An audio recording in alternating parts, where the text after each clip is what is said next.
Ersan Bey başlayabiliriz. Bismillahirrahmanirrahim. Çok değerli katılımcılarımız ve izleyicilerimiz, gecikmeden dolayı hepinizden çok özür diliyorum. Teknik bir sıkıntımız oldu ve onu giderdik elhamdülillah. Şimdi sizlerle tekrar 2017 yılında başlamış olduğumuz ve bugün itibariyle 5.'sini düzenlemiş olduğumuz Uluslararası Assam İslam Birliği Kongrelerimizi açıyorum. Her yıl olduğu gibi bu yılda Uluslararası Assam İslam Birliği Kongremizi Kur'an-ı Kerim tilavetiyle açıyoruz. Geçmiş kongrelerimizde Kur'an-ı Kerim tilavetini İslam medeniyeti için anlam ifade eden yer ve bölgelerden davet ettiğimiz hocalarımızı okutmuştuk.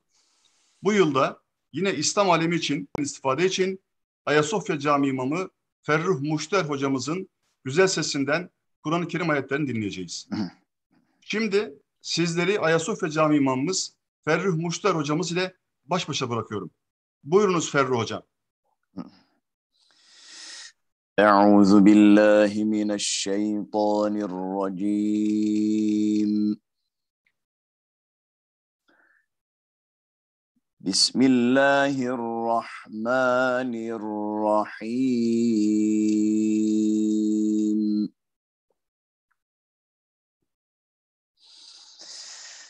يا أيها الذين آمنوا اتقوا الله حق تقاته ولا تموتن إلا وأنتم مسلمون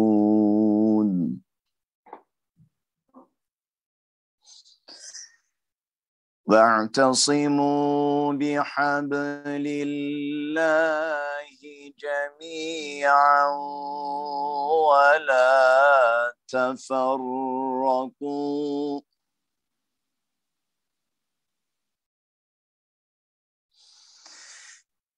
اذكروا نعمة الله عليكم إذ كنتم أعداء فألف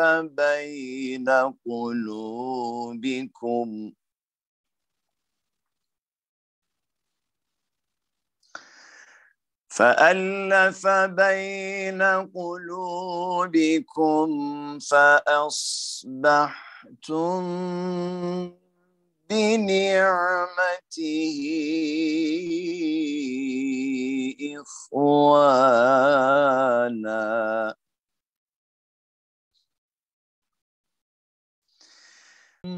منها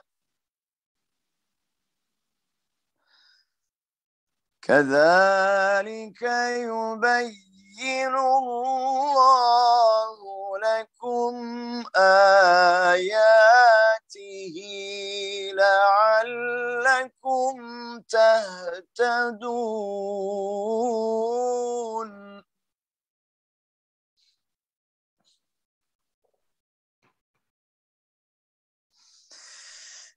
ولتكن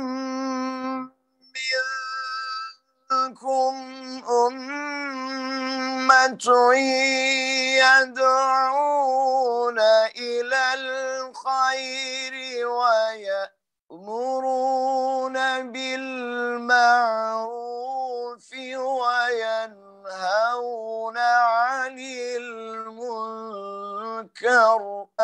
جاءهم البينات وأولئك لهم عذاب عظيم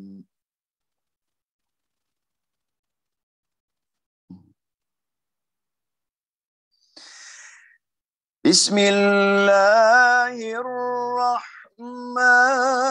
الرحيم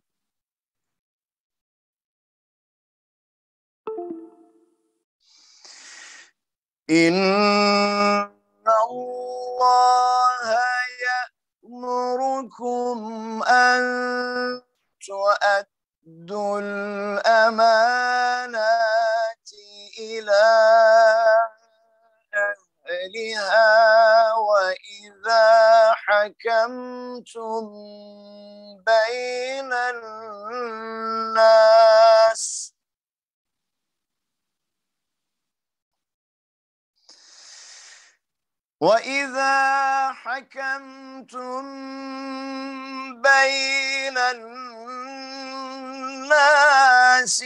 أن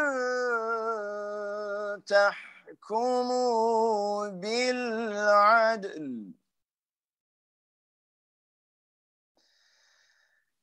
إن الله نعم ما يعظكم به إن الله كان سميعا بصيرا.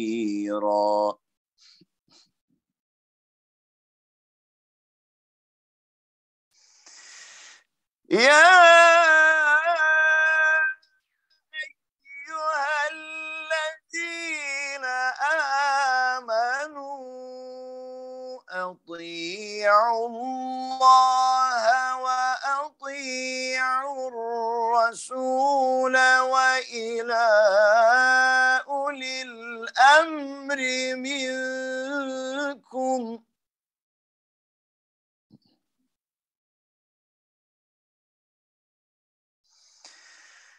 فإن تنازعتم في شيء فردوه إلى الله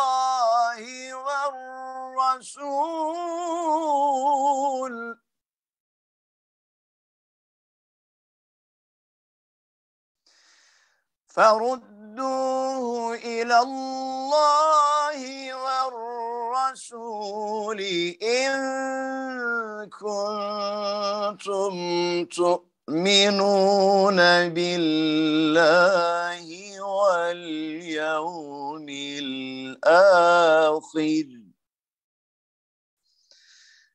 ذلك خير وأحسن تأويلا. صدق الله العظيم.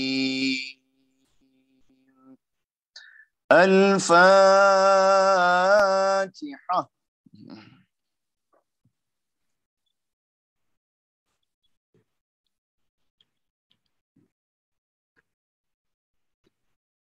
Ayasofya Camii imamımız, kıymetli hocamız Ferruh Muşter hocamıza bu güzel tilaveti için teşekkürlerimizi arz ediyoruz.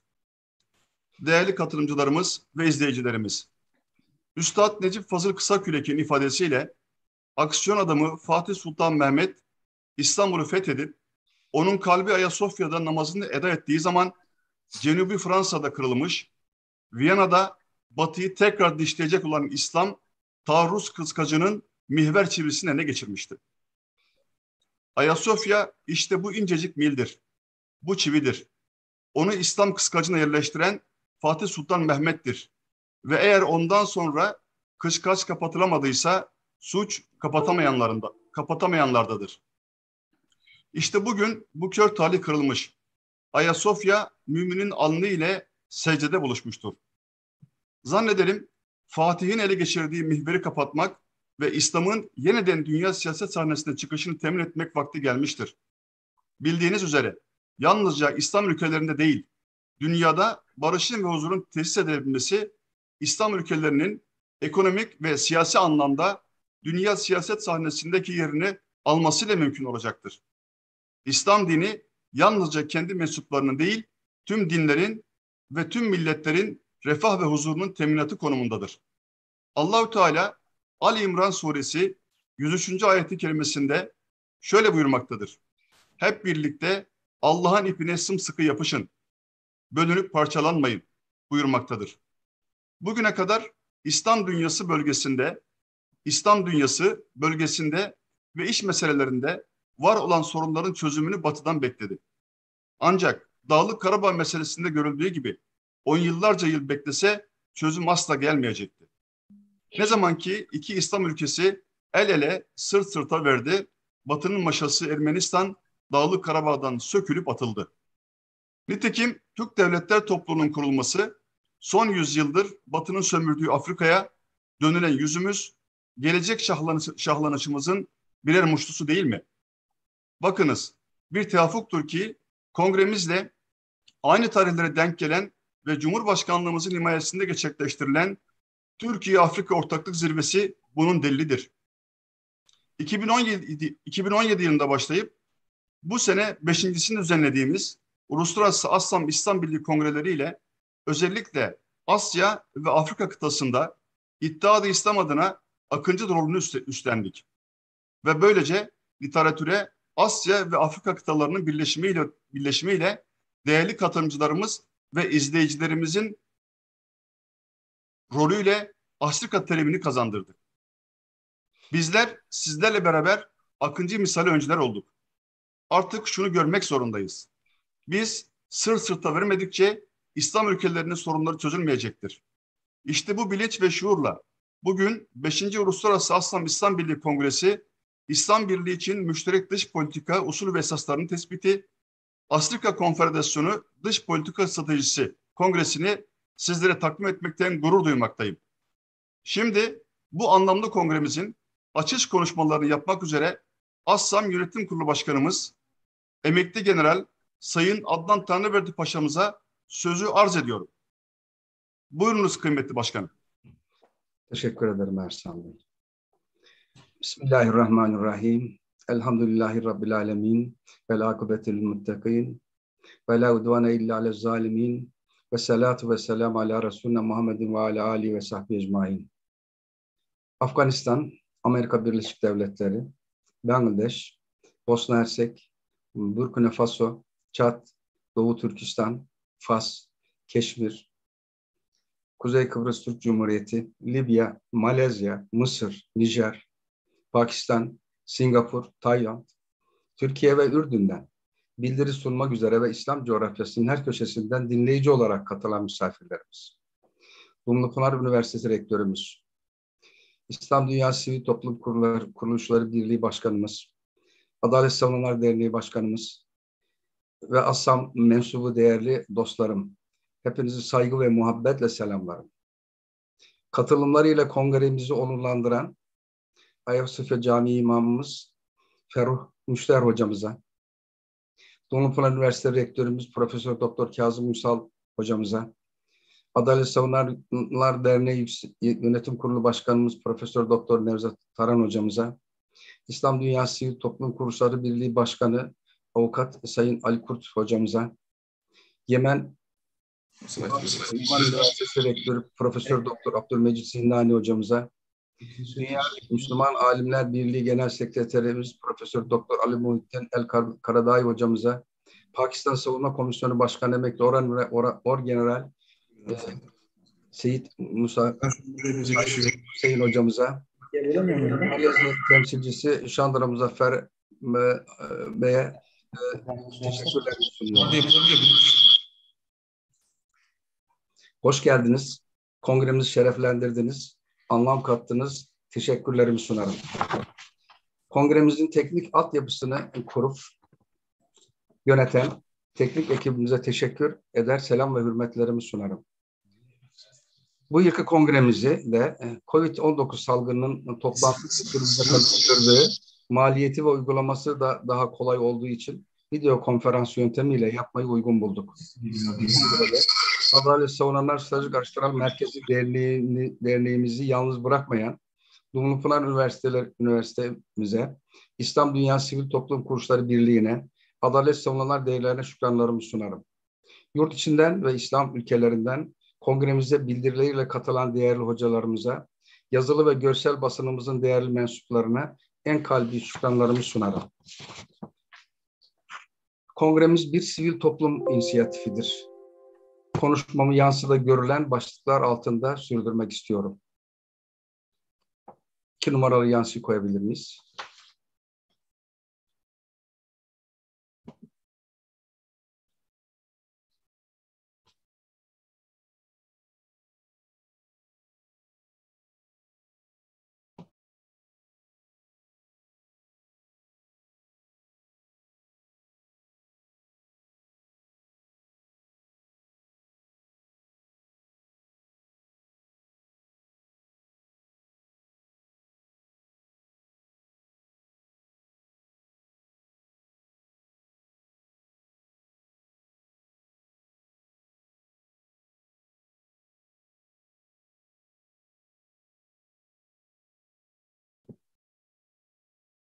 Osman Bey?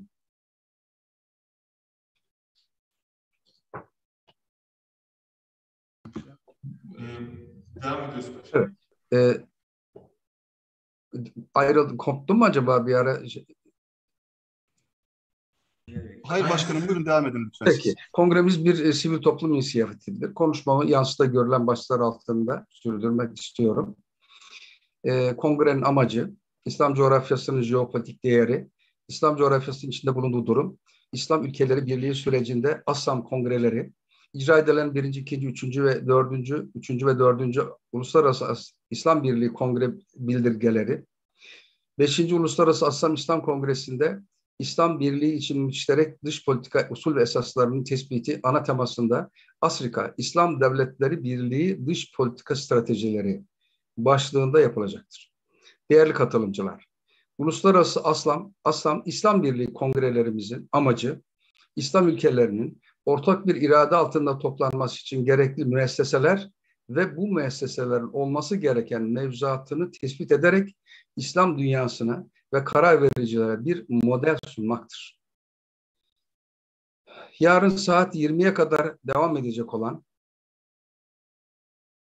İslam Birliği için müşterek dış politika usul esaslarının tespiti başlığında Afrika Konfederasyonu Dış Politika Analizi ana temalı 5. kongremizin amacı da konfederasyon merkezinden yürütülecek ortak dış politika ile konfederasyona bağlı 9 federal bölge ve bu federal bölgelere bağlı milli devletlerde kurulacak mutasavver dış politika sisteminin usul ve esaslarının tespitidir.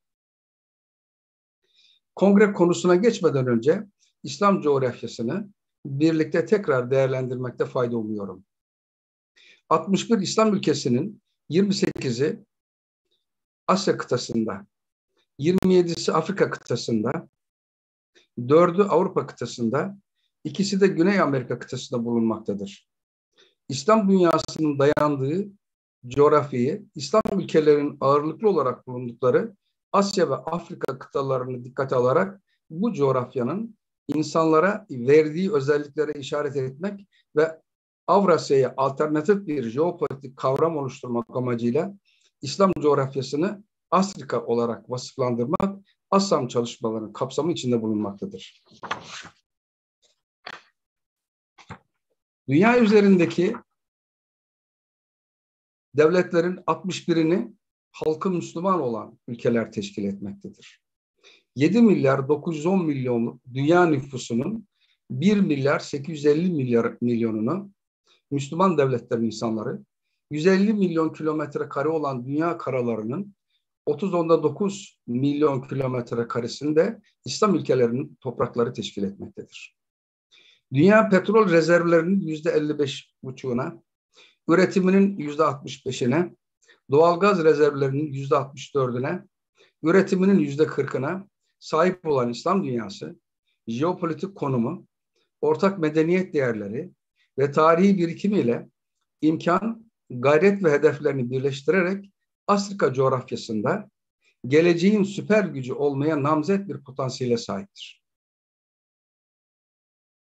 İslam dünyasını oluşturan devletlerin gerçek potansiyeline rağmen bugün topraklarına en çok müdahale edilen, Birleşmiş Milletler'e en fazla meşgul eden, terör ve anarşinin topraklarında eksik olmadığı, kaynakları yabancı güçler tarafından yönetilen, insan hak ve özgürlüklerinin ihlal edildiği, gelir dağılımının bozuk olduğu, siyasi, sosyal ve ekonomik istikrarsızlıkların hakim olduğu, iç meselelerini çözmek için dış güç merkezlerin yardım ve desteğini talep eden ve muhtaç olan ülkeler konumunda bulunmaktadır. İnancımız odur ki bunca zulüm Müslüman milletleri birliğe götüren önemli bir etken olacaktır. Devletler adaletin tesisi için kurulur. Adalet güç ister. Bu nedenle iç güvenlik ve dışa karşı savunmanın merkezden yürütülmesi gerekir.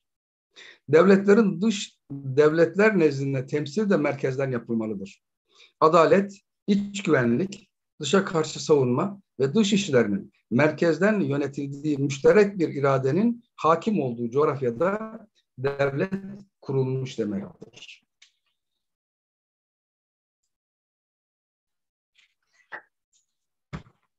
Bu düşünceyle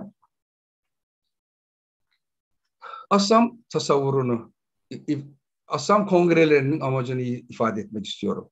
Halkı Müslüman ülkelerin ortak irade altında toplanabilmeleri için gereken müesseseler ve bu müesseselerin olması gereken mevzuatının bir model olarak ortaya çıkarılmasını sağlamak için seri kongreler planlanmıştır. 61 İslam ülkesinin içinde bulunduğu kargaşadan kurtulup hak ettiği güce ulaşarak sahip oldukları toprakları ve dünyayı barış ve huzur beldesi haline getirmeleri kendilerinin bir irade altında toplanmaları ile mümkündür. Devletlerin asli faaliyet alanları da dikkate alınarak 2017'den başlayarak mütakip her yıl icra edilmesi tasavvur edilen Uluslararası Assam İslam Birliği Kongresi serisinin ana konuları yönetim, şekil ve organların mevzuatının tespiti ile ilgili olarak 2017 yılında kongre icra edilmiştir. Ekonomik işbirliği usul ve esaslarının tespiti için 2018 yılında, savunma sanayi işbirliği usul ve esaslarının tespiti 2019 yılında, İslam Birliği için ortak savunma sistemi usul ve esaslarının tespiti 2020 yılında kongrelerde icra edilmiştir. Bu yıl müşterek dış politika usul esaslarının tespitini beraber yapacağız inşallah. Önümüzdeki yıl yani 2022 yılında müşterek adalet sistemi usul esaslarını, 2023 yılında da ortak asayiş ve güvenlik usul esaslarının tespiti için kongreler icra edilecektir. Kongrenin birincisi 23-24 Kasım 2017 tarihinde geçmişten geleceğe yönetim biçimleri başlığı ile planlanmış ve icra edilmiştir. Kongreye 28 ülkeden temsilci ve akademisyenler katılmış ve 31 bildiri sunulmuştur.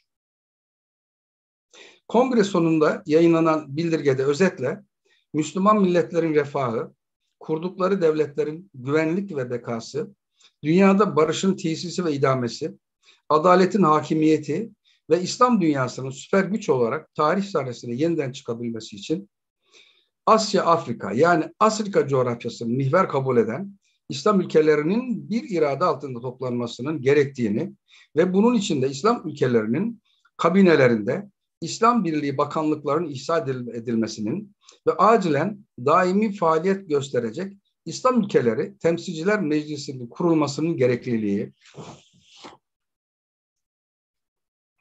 İslam ülkeleri Temsilciler Meclisi'nin başlangıçta İslam ülkeleri arasındaki meselelere ve İslam ülkelerinin iç çatışmalarına çözüm getirerek İslam ülkeleri kriz yönetim organı gibi çalışmasının gerektiği, hedefinin İslam ülkelerini bir irade altında toplayacak müesseseleri oluşturmak olacağı beyan edilmiştir. Birinci kongremiz sonunda model olabilecek kapsamlı bir anayasa kaleme alınmıştır.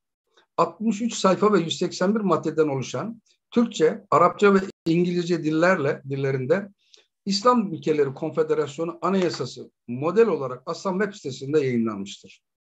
Hazırlanan model, Afrika İslam Devletleri Birliği Anayasası'na göre konfederasyon 5 faaliyet alanında adalet, savunma sanayi, içişleri ve dışişleri, bölgesel İslam Devletleri Federasyonları 6 faaliyet alanında gümrük ve ticaret, ekonomi, kalkınma, ulaştırma ve denizcilik, bilim, sanayi ve teknoloji, kültür ve turizm alanında, milli devletler de 10 faaliyet alanında yetkilendirilmiştir. Yani eğitim, enerji ve tabii kaynaklar, tarım ve hayvancılık, orman ve su işleri, sosyal politikalar, maliye, sağlık, gençlik ve spor, çalışma ve sosyal güvenlik, çevre ve şehircilik alanlarında. İslam ülkeleri birliği sürecinde aslan tasavvuru olarak İslam birliğinin oluşmasını çağın zarureti olarak görüyor. Bu zaruretin İslam ümmeti tarafından idrakinin de birliğin kurulmasının ilk şartı olduğunu kabul ediyoruz. Assam hazırladığı model anayasa ile İslam birliğinin tamamlanabilmesi için bir yol haritası çizmiştir. Ve 4 safhada İslam ülkelerinin bir irade altında birleşebileceklerini değerlendirmiştir. Yetkisi, imkanları, gücü, yapısı, üye sayısı, anayasa, yasa ve tüzüklerle belirtilmiş 61 İslam ülkesinin ortak iradesinin temsil edildiği İslam Ülkeleri Temsilciler Meclisi daimi olarak teşekkül ettirilmeli ve mütakiben de İslam ülkeleri konfederal bir yapıya kavuşturmalıdır. İkinci adım olarak İslam Ülkeleri Konfederasyonu'nun devletlerin asli görev alanları olan adalet, iç ve dış güvenlik ve müşterek dış politika usul, esas ve prensiplerini belirleme çalışmaları sürdürülürken etnik ve coğrafi bakımdan yakın İslam devletlerinin ortak iradelerinin temsil edildiği bölgesel İslam ülkeleri meclisleri oluşturulmalı ve parlamentoların kararlarıyla bölgesel İslam ülkeleri konfederal yapıya dönüştürülmelidir. Bölgesel İslam ülkeleri konfederasyonları coğrafi ve etnik yakınlıklara dikkat alınarak 9 ayrı coğrafyada gruplandırılmalıdır. Bu gruplandırmada yansıda görüldüğü üzere Orta Doğu 12 devlet, Orta Asya 8, 4 devletten oluşan Yakın Doğu, 4 devletten oluşan Güneydoğu Asya, 6 devletten oluşan Kuzey Afrika, 6 devletten oluşan Doğu Afrika, 9 devletten oluşan Kuzeybatı Afrika, 8 devletten oluşan Güneybatı Afrika ve 4 devletten oluşan Avrupa olacak şekilde bu safhada İslam ülkeleri konfederasyonu ve kendine bağlı 9 adet bölgesel İslam ülkeleri konfederasyonu teşkil edilmelidir. Bölgesel İslam ülkeleri konfederasyonlarının teşekkülü tamamlandıktan sonra bölgesel İslam ülkeleri konfederasyonlarının merkezi yönetimleri güçlendirerek federasyonlara dönüştürülmeli ve her bölgesel İslam ülkeleri federasyonu İslam ülkeleri konfederasyonuna konfedere birlik olarak bağlanmalıdır. Böylece Afrika İslam Ülkeleri Birliği Konfederasyonu'nun Therefore, the Islamic Countries Union, as you can see in the slide, there will be with 61 Islamic countries within keeping the national borders intact. There will be 9 federation and one will be Islamic confederal structure will be there, and it will be unified under one will, and the Islamic Union can be ensured this way. And in the fourth level, after the hierarchical structure is completed, there will be the central joint will, and in the Confederation of Islamic Countries, it will be represented in the country's Islamic federations, and there should be execution boards under the assemblies, and there will be the assemblies of justice should be established. And for the ensuring order and the internal safety, the organization should be ensured. And for ensuring the external security, the defense alliance should be established. And for that, for joint foreign policies, the confederations should be established, and within there sistemi kurulmalıdır. Bu organizasyonun tamamlanmasını mütakip İslam Birliği'nin sağlandığını söyleyebiliriz. Birinci Uluslararası İslam Birliği Kongresi sonucunda böyle bir model oluşturmak mümkün olmuştur.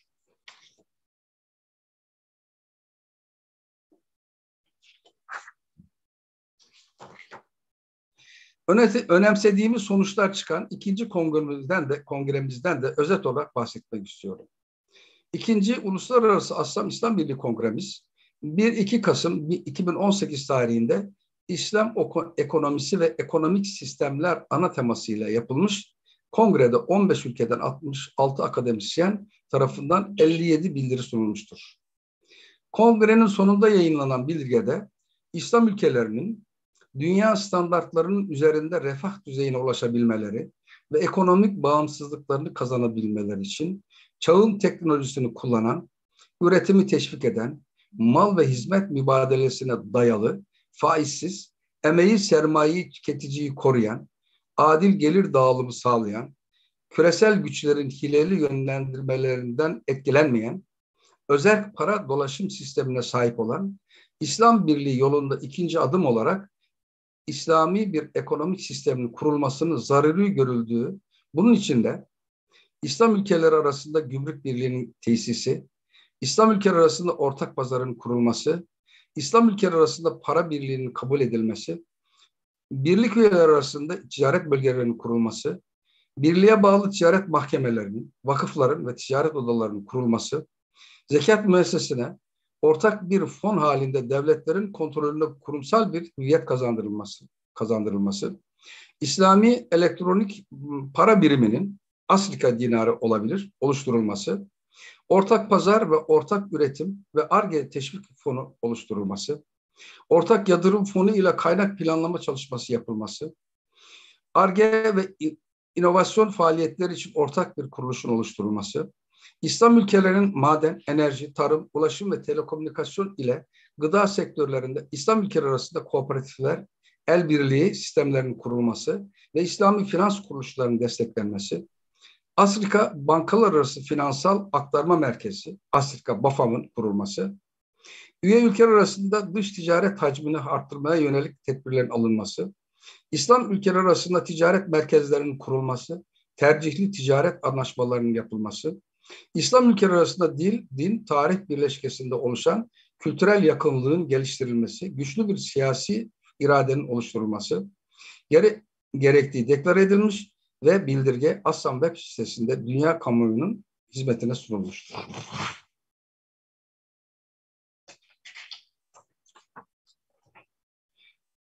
Yine önemli sonuçlara vesile olan 3. kongremizden de özet olarak bahsetmek istiyorum.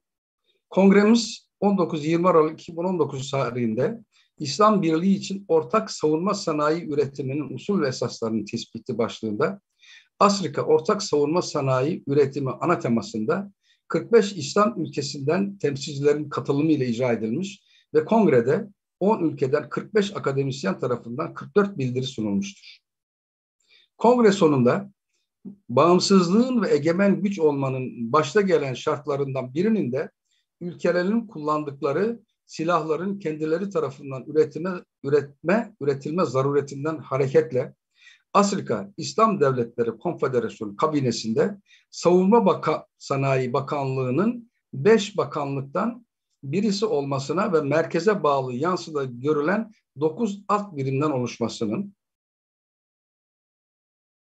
savunma sanayi ile ilgili ürün envanterleri, ihtiyaçların tespiti, depolama ve dağıtımı, yenileştirme, modernizasyon, hurdiye ayırma, geri kazanım ve dönüşüm faaliyetlerinin Savunma Sanayi Bakanlığı'nca yapılmasının, Savunma Sanayi Bakanlığı'na bağlı olarak 9 bölgesel İslam ülkeleri federasyonlarında savunma sanayi başkanlıkları, bu başkanlıklara bağlı olarak milli devletlerin bünyesinde de savunma sanayi başkanlıkları kurulmasının, kara, deniz, hava savunma, uzay, siber ve elektronik savunma sanayi ürünlerinin üretimiyle ilgili ana yüklenicilerin bölgesel İslam devletleri federasyonlarına, alt yüklenicilerin de milli devletlere taksim edilmesinin, savunma sanayi üretimi ana ve alt yüklenicilerin bölgelerinde üretimini sağladığı savunma sanayi ürünüyle ilgili Ar-Ge, standartizasyon, sertifikasyon,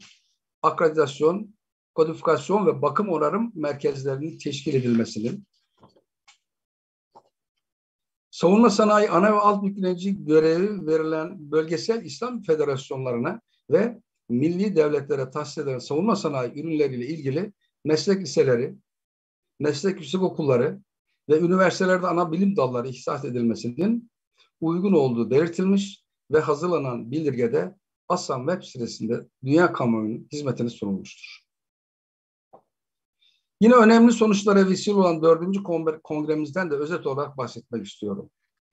4. kongremiz 12 Aralık 2020 tarihinde İslam Birliği için ortak savunma sistemi usul ve esaslarının tespiti başlığında Afrika Konfederasyonu Savunma Sistemi ana temasında video konferans yöntemiyle icra edilmiş ve kongrede 15 ülkeden 31 akademisyen tarafından 27 bildiri sunulmuştur.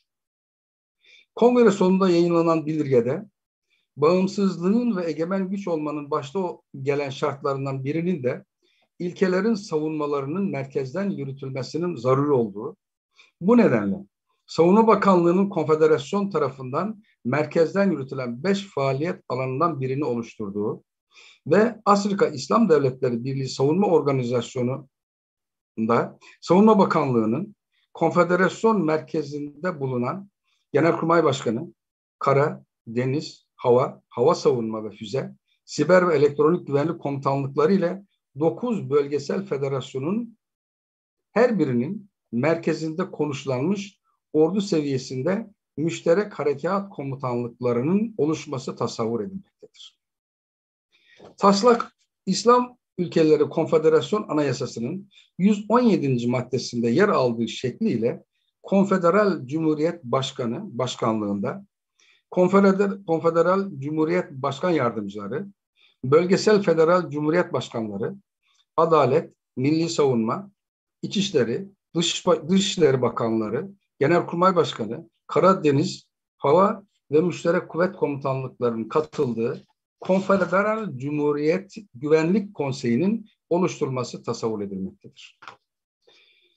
Müşterek harekat komutanlıklarının harekat kontrolüne verilmiş ve milli devletlerin merkezlerinde konuşlandırılmış, muharip ve muharebe destek unsuru olarak Kara Kuvvetleri'nde 36 Kolordu Komutanlığı, Deniz Kuvvetleri'nde 3 Donanma, 3 Filo ve 3 Boğaz Komutanlığı, Hava Kuvvetleri'nde 9 adet stratejik, 9 adet taktik hava kuvvet komutanlıkları ve 9 adet füze komutanlığı, Hava Savunma Komutanlığı'nda 9 adet radar üst komutanlığı ile 9 adet hava ve füze savunma komutanlığı, Siber ve Elektronik Güvenlik Komutanlığı'nda 9 adet siber güvenlik ve 9 adet elektronik harp komutanlığı kurulması tasavvur edilmektedir. Muharebe hizmet destek unsuru olarak da Kara, Deniz, Hava ve füze savunma ve siber ve elektronik kuvvet komutanlıklarının her biri için 9'ar adet lojistik destek komutanlığı. Deniz kuvvetleri dışındaki kuvvet komutanlarının her biri için 9'ar adet eğitim komutanlığı. Deniz kuvvetleri için de 4'er adet eğitim komutanlığı. Deniz kuvvetleri komutanlığında 9 adet üs ve liman komutanlığı. Hava kuvvetleri komutanlığında 9 adet üs ve meydan komutanlığı kurulması tasavvur edilmektedir. Federal bölgelerdeki müşterek harekat komutanlıklarına bağlı kuvvet, kurum ve birlikler ise her bölgesel federasyon coğrafyasındaki muharip, muharebe destek, muharebe hizmet destek komutanlıkları ve bağlıları, bölgesel İslam federasyonları, müşterek harekat komutanlıklarının harekat kontrolüne tahsis edilmelidir. Bu bildirgede yine ASSAM web sitesinde yer almıştır. İlk 4 kongremiz hakkında bilgi sunduktan sonra 5. kongremizden beklentimizi de ifade etmek istiyorum. Kongremiz, İslam Birliği için ortak dış politika usul ve esasları ana konusunda Afrika Konfederasyonu Dış Politika Stratejisi başlığı altında incelenecektir. Kongrenin amacı, konfederasyonun komşuları ve küresel güçlerle ilişkilerini, komşu coğrafyalar, iç denizler ve okyanuslardaki hak ve menfaatlerini, dünya devletlerinde oluşturacağı diplomasi ağını, merkezinde, federal bölgelerde ve milli devletlerde dış temsilcilik sistemini analiz ederek, konfederasyonun mutasavver dış politikasını, usul ve esaslarını tespit etmektir. 5. Uluslararası ASSAM İslam Birliği Kongresi'ne katılacak akademisyenlerin sunacakları bildirilerin konuları aşağıdaki başlıklar altında incelenecektir. Afrika İslam ülkelerinin jeopolitik durumunun değerlendirilmesi, küreselleşme ve toplumlara etkileri, küresel güçlerin İslam ülkeleri üzerindeki emelleri ve izledikleri dış politika seçenekleri, bunun alt konu olarak İslamofobi, Doğu Türkistan meselesi ve izlenmesi gereken politikalar, Keşmir meselesi ve izlenmesi gereken politikalar, Afganistan meselesi ve izlenmesi gereken politikalar, Libya meselesi ve izlenmesi gereken politikalar, Çin İpek Yol Projesi'nin İslam coğrafyasının etkileri, Orta Doğu meselesi ve izlenmesi gereken politikalar, Kuzey Kıbrıs Türk Cumhuriyeti ve Doğu Akdeniz meselesi ve izlenmesi gereken politikalar, Müslüman Afrika ülkeleri üzerinde küresel güçlerin izledikleri politikalar, Türkiye coğrafyası ve Afrika mihverine etkileri. Diğer bir konu, İslam ülkelerinin uluslararası sorunlarının çözebilecek kuruluşlar, etkinlikleri ve yetkinlikleri, İslam ülkelerinin müşterek ve münferit sorunların çözümünde uygulanmasına ihtiyaç duyulan müesseselerin oluşuma esas ve prensipleri, Mutasavver Afrika İslam Ülkeleri Konfederasyonu dış politika esas ve prensipleri konularında inceleme ve değerlendirme yapılarak kongre sonunda Afrika İslam Ülkeleri Konfederasyonu için ideal bir model ortaya çıkarmaktır. Kongremiz online olarak video konferans yöntemiyle yapılmaktadır. Türkçe, İngilizce ve Arapça dillerinde yayınlanmaktadır. Bildiri sunumları anında tercüme edilmektedir. Bildiri özetleri ve bildiriler kitap haline getirilerek Assam web sitesine yerleştirilecektir. Bildiriler de ayrıca Assam Uluslararası Hakemli Dergi'de elektronik ortamda yayınlanacaktır. İcraya dönük olarak hazırlanacak kongre sonuç raporları da karar verici mekanizmalara ve İslam dünyasından tüm davetli ve katılımcılara gönderilecek ve Assam web sitesine konulacaktır. Uluslararası Assam İslam Birliği kongremizden sonra takip eden her yılda, yani önümüzdeki 2022 yılında müşterek adalet sistemi, 2023 yılında ortak asayiş ve güvenlik sistemi konularını sırayla işleyerek 2023 yılı sonunda İslam ülkelerini bir irade altında toplayacak bir modeli ortaya koymayı hedeflemekteyiz. Bizi bu etkinliğimizde yalnız bırakmayarak destek veren siz değerli konuklarımıza, bilimsel katkı veren üniversitelerimiz ve sivil toplum kuruluşlarımıza tekrar teşekkür eder. Kongremizin hayırlara vesile olmasını diler. Selam ve saygılarımı sunarım. Çok teşekkür ediyoruz saygıdeğer başkanım. İnşallah sizlerin çizmiş olduğu bu İslam Birliği modeli önümüzdeki yıllarda hayata geçirilerek dünya Müslümanlarının, dünya üzerinde zulme uğrayan mazlum Müslümanların da bir noktada refah kavuşmasına fırsat verir. Şimdi Kütahya Dumlupınar Üniversitesi Rektörümüz, kongre paydaşımız, Profesör Doktor Kazım Uysal hocamızın selamlama konuşmalarını arz ediyorum. Buyurun kıymetli hocam.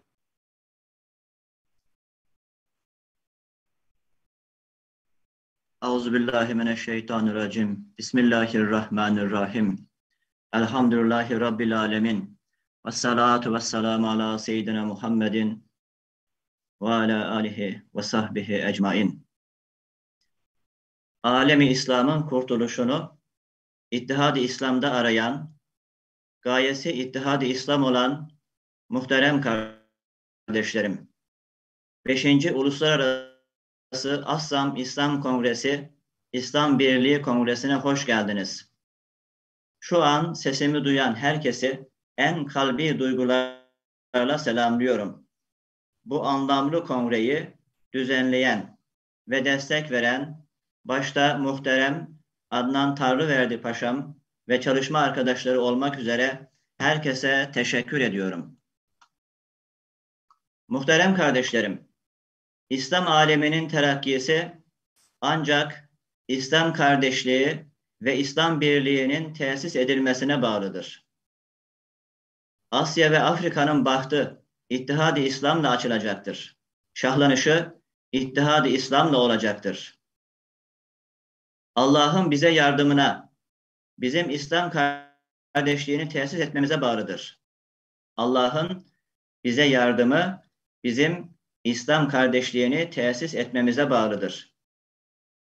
Sefaleti dünyeviyeden ve şekavet-i uhreviyeden kurtuluşumuzun yegane sebebi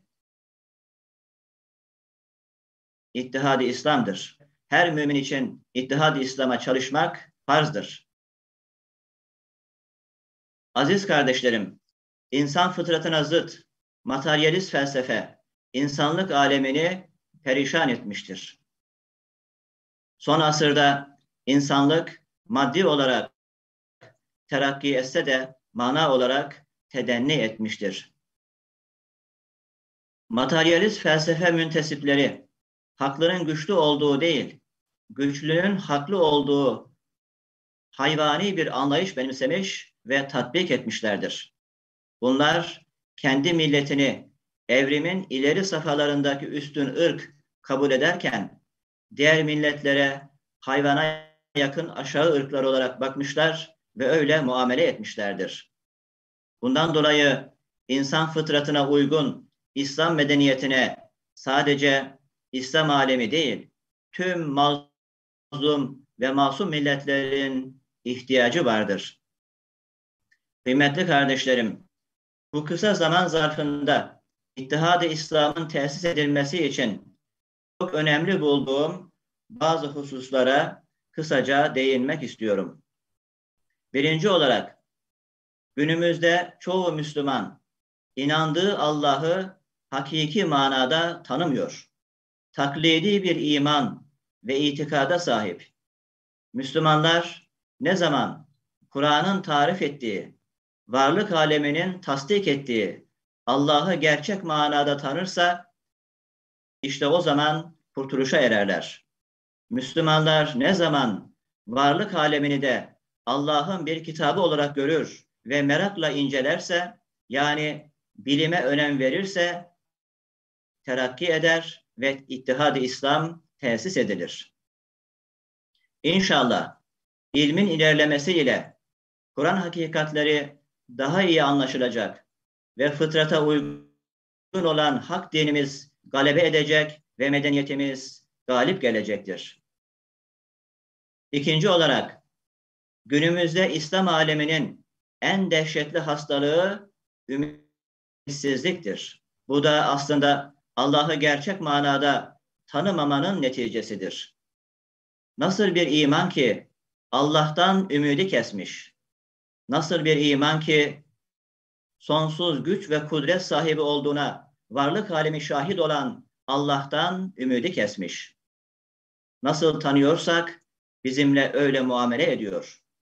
İman güçlendikçe, sonsuz ilim ve kudret sahibi Allah tanındıkça Müslümanlar ümitsizlikten kurtulacaklar, İzzet-i İslamiye'yi koruyacaklar ve terakki edeceklerdir. Üçüncü olarak, bu zamanda İttihad-ı İslam ve İlahi Kelimetullah maddi olarak terakkiye ve ekonomik olarak güçlü olmaya bağlıdır. Günümüzde savaşlar ekonomi alanında verilmektedir. Toplumlar ekonomik olarak batırılmakta ve köleleştirilmektedir. Ekonomi savaşını kazanmak da çalışmaktan ve üretmekten geçer. Kendi ürettiğimizi kullanmaktan ve satmaktan geçer. O halde çalışmayı ve üretmeyi cihat sayan, yerli malını kullanmayı şiar edinen bir anlayışa ve adeta bir seferberliğe ihtiyacımız vardır. Şükürler olsun bu şuur yükseliyor. İnşallah alemi İslam esaret ve sömürgeden kurtuluyor ve kurtulacaktır. Dördüncü olarak, bölgesel farklılıklar ve zenginlikler ayrışmaya değil, birleşmeye vesile olmalıdır. Allah'ın her ülkeye farklı kaynaklar vermesi aslında ticaretin gelişmesi ve insanların tanışması içindir. Kardeşlik bağlarının pekişmesi içindir. İşte murad-ı ilahiye uygun hareket etmekle ancak İttihad-ı İslam tesis edilebilir. Özellikle son 100 yıldır binbir desise ve fitne ile Müslümanlar arasındaki kardeşlik bağları zayıflatılmış ve Müslümanlar parçalanmıştır. malını ve canını muhafaza edemez hale getirilmiştir. Can derdine düşen İslam alemi de adeta yılana sarılmıştır. Aç canavara karşı muhabbetin, merhametini değil, iştihasını kabarttığını anladık. Recording Hamdolsun in progress. bugün İslam ülkeleri arasında daha sıkı ilişkiler tesis edilmekte, daha güçlü ticari bağlar kurulmaktadır. Mesela 5. Uluslararası Assam İslam Birliği Kongresi ve Türkiye-Afrika Ortaklık Zirvesi bu amaçla yapılan büyük organizasyonlardır. İki önemli organizasyonun eş zamanlı olmasını da İslam Birliği'nin kurtulması için önemli bir adım olarak görüyorum. Kaynaklarımız ve zenginliklerimiz çoktur. Potansiyelimiz yüksektir. Medeniyetimiz haktır ve üstündür. Yeter ki farkına varalım ve sömürgecilerin oyununa gelmeyelim. 5. olarak eğitime önem verilmelidir. Bu bağlamda son yıllardaki yabancı öğrenci sayısındaki artışı ve ilgili faaliyetleri çok önemli görüyorum. Hamdolsun Türkiye dünyada en fazla yabancı öğrenci çeken 10. ülke konumuna yükseldi. Ülkemizde takriben 300.000 civarında yabancı uyruklu üniversite öğrencisi vardır. Ülkemizdeki yabancı öğrencilerin çoğu gönül coğrafyamızdandır. Benim üniversitem olan Kütahya Dumlupınar Üniversitesi'nde de 100'e yakın ülkeden yaklaşık 7.000 yabancı uyruklu öğrencimiz eğitim görmektedir. Dikkat buyurun, yaklaşık 100'e yakın ülkeden 7.000'e yakın öğrenci, yabancı uyruklu misafir öğrencimiz eğitim, öğretim görmektedir. Biraz geç kalmış olsak da çok iyi gidiyoruz. İnşallah kısa zamanda Türkiye'de eğitim görmüş, gönlü bizimle olan milyonlar olacak ve inşallah İttihad-ı İslam tahakkuk edecek. Ülkemizdeki yabancı öğrenci sayısını arttırmakla İttihad-ı İslam'ın taşlarını döşediğimizin farkındayız ve var gücümüzle çalışıyoruz. Ülkemizi eğitim üssü haline getiren, yabancı öğrencilerin ülkemizde eğitim almalarını teşvik eden, başta Sayın Cumhurbaşkanımız ve YÖK Başkanımız olmak üzere emeği geçen ve katkı sağlayan herkese teşekkür ediyorum. Sevgili katılımcılar, tüm dünya çok sancılı bir dönem yaşıyor. Yeni bir çağ doğuyor. Bu sancı ve sıkıntıların yeni bir doğumun habercisi ve müjdecisi olduğunu düşünüyorum. Hiç merak etmeyiniz ve korkmayınız. İslam alemi olarak eskiye göre çok daha iyi durumdayız. Küresel felaketleri yönetmekte, sağlıkta, savunma sanayinde, dış ilişkilerde, hasılı çok alanlarda eskiye göre daha iyi durumdayız. Yeter ki çalışalım ve bize düşeni yapalım. Yeter ki fiili duamızı hakkı ile ifa edelim ve İttihad-ı İslam'ı tesis edelim. Unutmayalım, İslam medeniyetine sadece Müslümanların değil, tüm insanların ihtiyacı vardır. İslam birliğinin tesis edilmesi ve İslam medeniyetinin yükselmesi tüm insanlığa gerçek saadet ve mutluluk getirecektir. Gazanız mübarek olsun. Uhuvvet ve ittihat için çalışan herkese binler selam olsun. Saadet güneşinin çıkması yakındır. Herkese müjdeler olsun. İstikbal bizimdir. Hayırlı olsun. Bizi dinine hizmette istihdam eden Rabbimize hamdolsun. Ersan Hocam. Evet, kıymetli Kazım Hocam, Kütahya Dumlupınar Üniversitesi Rektörümüz, Profesör Doktor Kazım Uysal Hocamız her zaman olduğu gibi yine heyecanı ve İslam birliğini çok güzel ifadesiyle kongremize anlam kattı. Kendisine bu heyecandan katmış olduğu bu güzel cümlelerden dolayı teşekkürlerimizi arz ediyoruz. Çok sağ olun kıymetli hocam. Teşekkür ediyorum. Kongrenin hayırlara vesile olmasını niyaz ediyorum. Sağ olun hocam. Şimdi bir diğer paydaşımız Adaleti Savunanlar Derneği ASTER Yönetim Kurulu Başkanımız Profesör Doktor Nevzat Tarhan hocamızı selamlama konuşmaları için arz ediyorum. Buyurun kıymetli hocam. Selamünaleyküm. Herkese hayırlı günler diliyorum Sayın Başkanım, değerli katılımcılar, bütün uluslararası katılımcılar, 20'ye yakın İslam ülkesinden katılımcımız var çok şükür. Ve herkese selam ediyorum, hoş geldiniz diyorum. Ve aynı zamanda bu kongrelerin İslam Birliği yani medeniyet coğrafyamızda bir birlik sağlamak gibi güzel bir hedefi var. Bu hedefe ilerlerken çeşitli engeller var. Ben insan psikolojisiyle uğraşan bir kimse olarak biraz bunlara değinmek istiyorum. Dış engeller var, iç engeller var. Dış engeller hep biliniyoruz. İşte günlük siyasette bir şekilde konuşuluyor işte dış mihraklar vesaire. Ama farkında olmadan buradaki bir de iç mihraklar var. Bu iç mihraklar nelerdir? Bizim hedefe gitmemizi engelleyen iç mihraklar nelerdir? Bu konuda birkaç şey söylemek istiyorum. Bu konu aslında yani bizim psikolojide zihinsel tuzaklar olarak geçen bir konu. Yani kognitif çarpıtma da deniyor adına.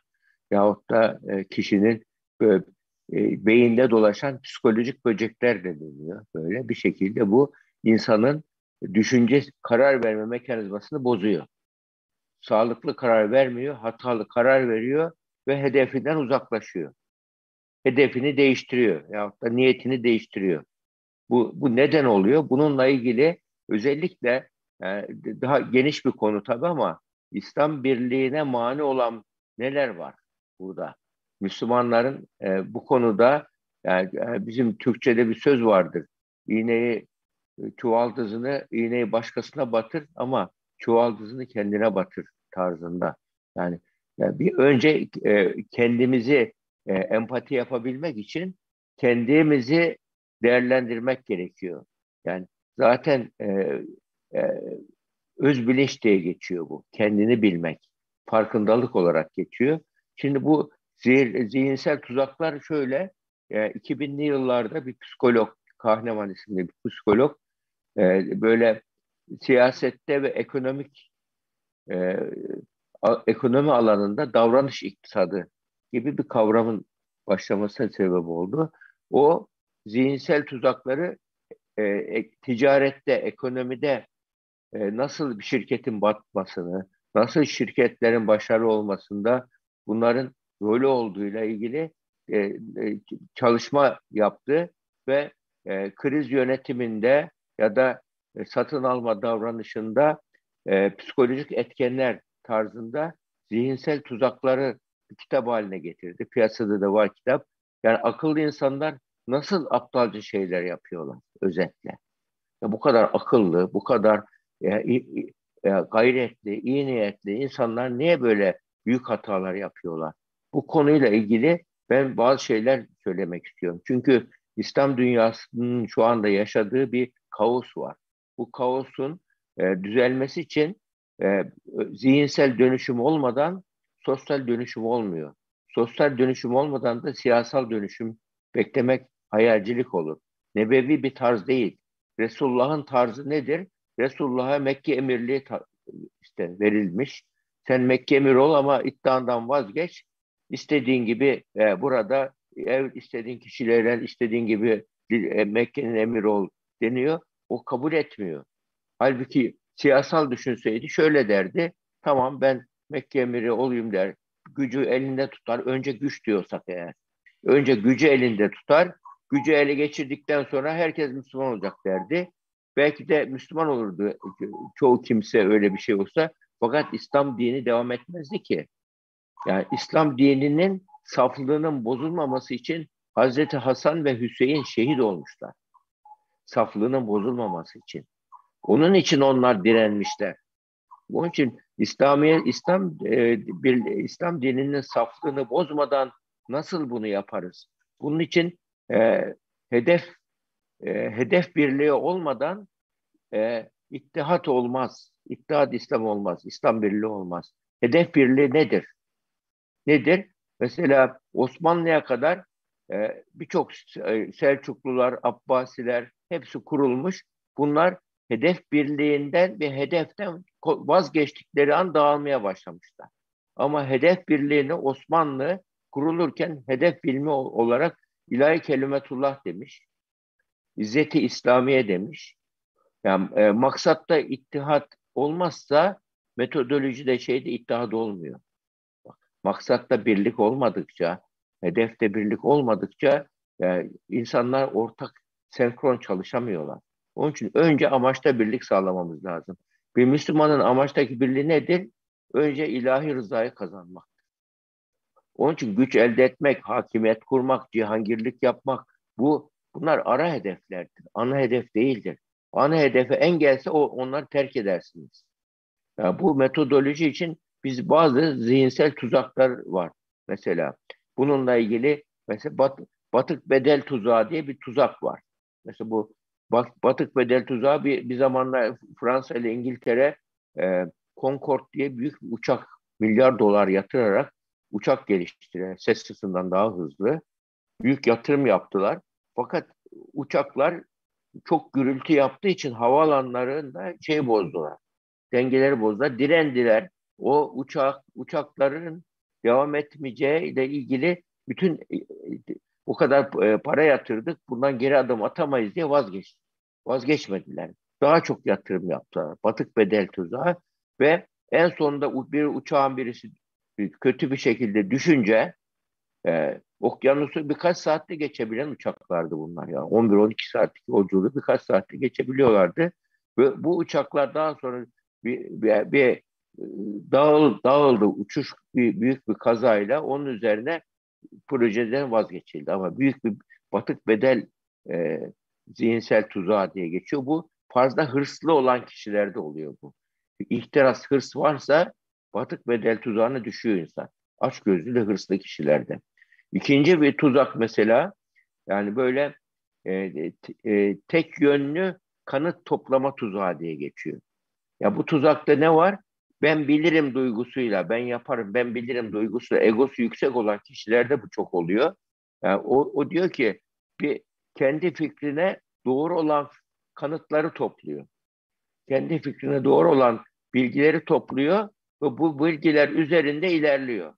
Hata yapmaya devam ediyor ve daha sonra büyük bir hata yapıp bütün yaptığı her şey darmadağınık oluyor. Burada gene arkasında ben bilirim duygusu var. Mesela bazı şeylerde de aşırı özgüven tuzağı var böyle durumlarda. Yani aşırı özgüven tuzağı mesela benim evime hırsız girmez diye bir aşırı özgüven varsa evinin kapılarını, pencerelerini açık bırakır. Hırsız da zaten bir şekilde o evi bulur ve girer soyar. Şimdi burada aşırı özgüven tuzağı dediğimiz tuzak. Bunun gibi bu da bakıyorsunuz birçok insanın karar verirken önünde onu engelleyen tuzaklardan birisi. Ben şu anda İslam dünyasını etkileyen tuzaklardan birisinin paternalizm tuzağı diye geçiyor. Babam bilir tuzağı diye geçiyor. Babam bilir tuzağında böyle kişiler kendi ve masum imam anlayışı var. Mesela burada Türkiye'de işte 2016'da bir darbe girişimi oldu. Askeri darbe girişimi oldu. Bunun arkasında Fethullah Gülen cemaati diye bir cemaat çıktı. Bunlar dini gerekçeyle hareket eden kişiler ve masum imam anlayışıyla liderlerine körü körü inanan kişilerdi. Ve bu kişiler liderlerine yanlışına bile doğru gibi deyip inanan kişiler bu inanış yüzünden oradaki birçok kimse aklını kullanamadı. Aklını liderine teslim etti. Bunun arkasında aslında babam bilir tuzağı da denilebilen paternalizm tuzağı. Bu Orta Doğu hastalığıdır. Masum imam hastalığıdır. Bu hastalık şu anda da devam ediyor bak. Birçok terör örgütlerinin ortaya çıkması ve oturup da İslam dünyasındaki liderlerin bir araya gelmesinin arka planında işte filanca şeyhime sormam lazım, hocama sormam lazım gibi böyle bir şeyle aklını başkasının şeyine eline vermek, başkasına teslim etmeyle ilgili bir babam bilir tuzağı denilebilen tuzak. Mesela diğer bir tuzağı güç ön yargısı tuzağı oluyor. Yani güç ön yargısı tuzağı bu kapitalizmi öğretisidir aslında. Önce güçlü olacaksın. Parasal gücün olacak. İşte ekonomik gücün olacak. Askeri gücün olacak. Bu olmazsa adalet olmaz anlayışı. Burada gücü aslında şu andaki yeni anlayışta güç ikiye ayrıldı. Biri hard power dedikleri askeri güç, para, finansal güç. Bir de soft power dedikleri yumuşak güç var. Bu yumuşak güç bilgi gücü, bilgelik gücü, big data gücü. Bu gücü elde eden aslında bu çağ 21. yüzyıl bilgi çağı olduğu için doğru bilgiye uğraşmak en büyük güç oldu. Bu gücü yakalamak yerine biz fiziksel güç odaklı gitmeye devam edersek Müslümanın da en büyük gücü aslında maddi güçle manevi gücü birleştirmek, yani adalet gücü. Adalet de soft power'dır. Adalet duygusunu kaybetmemesi lazım. Yani hedefe ulaşmak için adalet göz ardı edilebilir diye bir tuzağa düşüyor bu tarzda koşan kişiler. Hedefe ulaşalım, adaleti ondan sonra düşünürüz. Bu tarzdaki düşünce de insanların, çünkü adaletin olmadığı yerde güven olmuyor. Güvenin olmadığı yerde de barış, huzur olmuyor.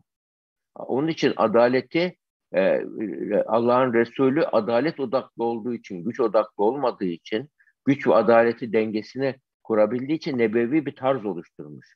Bizim nebevi tarza dönmemiz lazım. Bizim İslam birliğini oluşturmamız için asr-ı saadetten sonra, Hulefai Raşid'den sonra İslamiyet'e gelen hastalıkları devre dışı bırakmamız lazım. İşte o hastalıklar dediğim gibi lidere tapma hastalığı ve yani halbuki biat şahsa edilmez, davaya edilir. Yani bunun için lidere tapma derecesine bağlanma hastalığı Emevilerle birlikte girmiş ve daha sonra yakın zamana kadar devam etmiş. Eğer bu hastalık devam ederse biz böyle durumlarda hata yapan liderin hatasını paylaşmak gibi bir vebal taşımış oluruz. Mesela diğer bir tuzakta niyet tuzağıdır. Niyetim iyi benim. Yani yaptığım hatamı kabul et, yanılmam ben. Allah bana yardım eder duygusuyla hareket ediyor. Bu niyet tuzağını Resulullah Aleyhisselatü Vesselam'dan yine bir örnek vermesi, ahir zamanda Müslümanlara bir hastalık gelecek diyor. O hastalığın adı vehin hastalığı diyor. Nedir bu vehin hastalık deyince? Ahir zamanda Müslümanlara gelen o vehin hastalığı zamanında Müslümanlar çok olacaklar diyor. Fakat nehrin üzerindeki, ırmağın üzerindeki çerçöp gibi olacaklar. Darmadağınık olacaklar. Çok oldukları halde. Peki nasıl anlarız bu hastalıktan diyor ey Allah'ın Resulü Aleyhisselatü Vesselam diyor. Diyor ki iki şeyden anlarsınız diyor. Birincisi dünyaya muhabbet artmıştır diyor. Dünya muhabbeti. Dünyayı daha çok seviyordur diyor. Bak, sekülerizm. Ben bakıyorsun Müslüman seküleristler dolu ortalık. Gardırop Müslümanları dolu, şekilci. Ve sekülerist düşünce, dünyacı düşünce, dünyacılık hastalığı birinci hastalık. İkincisi de ölümden korkmaya başlar Müslümanlar diyor. Dünyayı ahiretten daha önemli görür. İkincisi ölümden korkarlar. Ölmek istemezler. Ölümden korkma hastalığı diyor. Bu ikisi varsa beyin hastalığı olur. Müslümanlar darmadağın olur. O halde bizim burada manayı muhalifiyle ne çıkarıyoruz? Resulullah'ın dediğinden önce kalbimizde ilahi hedefi birinci sıraya, hedef piramidimizin en tepesine ilahi rızayı koyacağız. İkinci sırada maddi güç vesaire gibi konuları, gücü koyacağız. Birinci sırada eğer niyetimizi bozmazsak, niyetimizi bu şekilde yapmazsak, niyeti bozarsak bir dağın tepesine varırız. Bakarız ki hedefe varmışız ama dava aşağıda kalmış. Dağın eteklerinde kalmış. Kendimizi çıkarmışız. Davamızı düzeltememişiz. Bunu biz aile içinde de rastlıyoruz. Aile içerisinde böyle karı koca kavgaları, boşanmaya giden evlilik sorunları olduğu zaman bakıyorum hep ego savaşları oluyor. Benim dediğim senin dediğin, benim param senin paran, benim annem senin annen gibi bir tartışma oluyor. Yani taraflardan birisi bizim çift terapisinde, aile terapisinde öğretmeye çalıştığımız şudur. Burada senin şahsi iyiliğin mi önemli, ailenin iyiliği mi önemli? Aile bir gemidir. Bu geminin iyiliği için ben e, sana karşı ne cevap vermeliyim? Çocuklarıma nasıl davranayım? Ailenin iyiliği, ailenin menfaati benim menfaatimden daha önemlidir. Şu anda Müslüman İslam dünyasında da İslam Kur'an davasının menfaati benim davam, benim şahsımdan, şahsi menfaatimden, hatta benim memleketimin menfaatinden daha önemli diyebilecek bir zihinsel dönüşüm lazım. Bu zihinsel dönüşüm olmazsa biz aynı şeyleri tekrar edip zamanımızı geçirmiş oluruz. Onun için mesela bir tuzakta tuzakta ben bakıyorum İslam dünyasında çok yaygın olan bir tuzakta komplo ön yargısı tuzağı. Her şeyde bir komplo senaryosu yazıp komplolara gerçek gibi inanıyoruz. Mesela şu anda aşısızlar pandemisine dönüştü bu Covid pandemisi. Ben bakıyorum dini gerekçelerle bazı insanlar komplo senaryolar yazıyorlar. Aşıları bir tıbbi kanıtı olduğu halde, tıbbi olarak doğrulandığı halde aşı karşıtlığını dini gerekçelerle yapıyorlar. Ya bu tamamen bir bilimsel cehalettir bu. Bu tarzdaki yaklaşımlar. Bunun için Allah mesela Bekir bununla ilgili İslami kanıt nedir diye ben şöyle bir araştırdığımda çıktı. Mesela bu hilalin ortaya çıkması, yani Ramazan'ın başlaması, bayramın başlaması gökte hilali takiple olur. Hilali takip etmekte Allah ne gibi Resulullah ne gibi prensip koymuş? O hilali ortaya çıkarmada diyor ki 1000 kişi ben görmedim demesi yerine 2 tane sadık şahidin gördüm demesi yeter diyor. Yani Kıymetli 2 tane hocam kanıt çok yeter özür diyor. diliyorum. Nevzat hocam Bitiriyorum. çok özür diliyorum. Peki hocam. Tamam sona geldim. Bitiriyorum. Ya böyle durumlarda bizim onun için şeylere böyle akıl ve kalbi birleştirmeye ihtiyacımız var. Sadece kalp, duygu, heyecan, hamasetle İslam birliği sağlanmaz. Akıl ve kalp beraber. Muhakemeyle zihinsel tuzakları bileceğiz. Böyle durumlarda bunun çözümü de ben değil, ben kalarak biz diyebilmemiz lazım. Ben kalarak İslam gemisinin menfaati benim menfaatimden daha üstün diyebilmemiz lazım. Onun için de kullandığınız metot önemli. Bu çağın metodu baskı ve zorlama metodu değil. Bak, İslam dünyasının en büyük tuzaklarından birisi de vurdumu oturturum tuzağı. Yani zorla bir işi kimse kabul etmez, zorla yaptırırım tuzağı. Bu belki 100-200 sene önce geçerliydi bu. Dayak cennetten çıkma diyorduk ama şu andaki rey vahid yanlıştır. Yani tek kişinin reyiyle hareket etmek yanlıştır. İkincisi güç şahıslarda olmamalı. Güç kanun ve kurallarda olmalı. Üçüncüsü kendi fikrini zorla kabul ettirme olmamalı. Kendi fikrini zorla kabul ettirme kavga ve tartışmanın sebebi orada huzur olmaz, güven olmaz, birlik olmaz. Ve istişare geleneği, şura geleneğini yani onlar kendi aralarında istişare ederler. Ayet-i kerimesinin, Şura suresinin geleneğini yaşatmamız lazım. İstişare toplantısı yapıp kapıda istişare yapıyor. Katılanların herkes lidere yağ çekiyor. Böyle toplantı İslam'ın ruhuna, istişarenin ruhuna, Resulullah'ın nebevi tarzına aykırı. Bu tamamen Mezopotamya kültürüdür. İslam'la ilgisi yoktur bunun. Baskıcılık, istibdat, tehdit, zorla iş yaptırmak Mezopotamya kültürünün Babil ve Sümerlerden gelen kültürün sonucudur.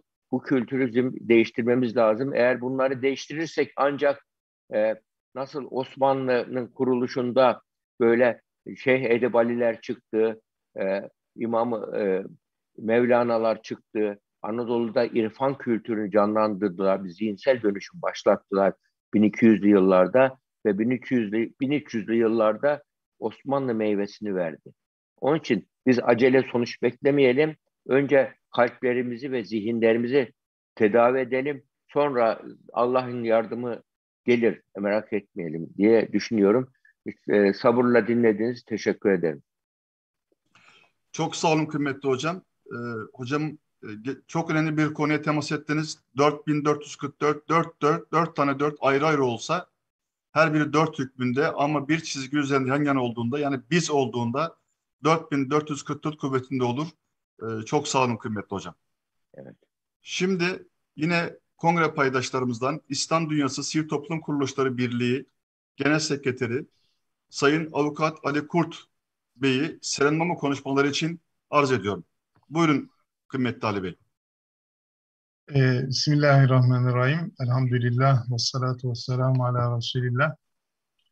Öncelikle Haziran'ı muhabbetle selamlıyorum. 5.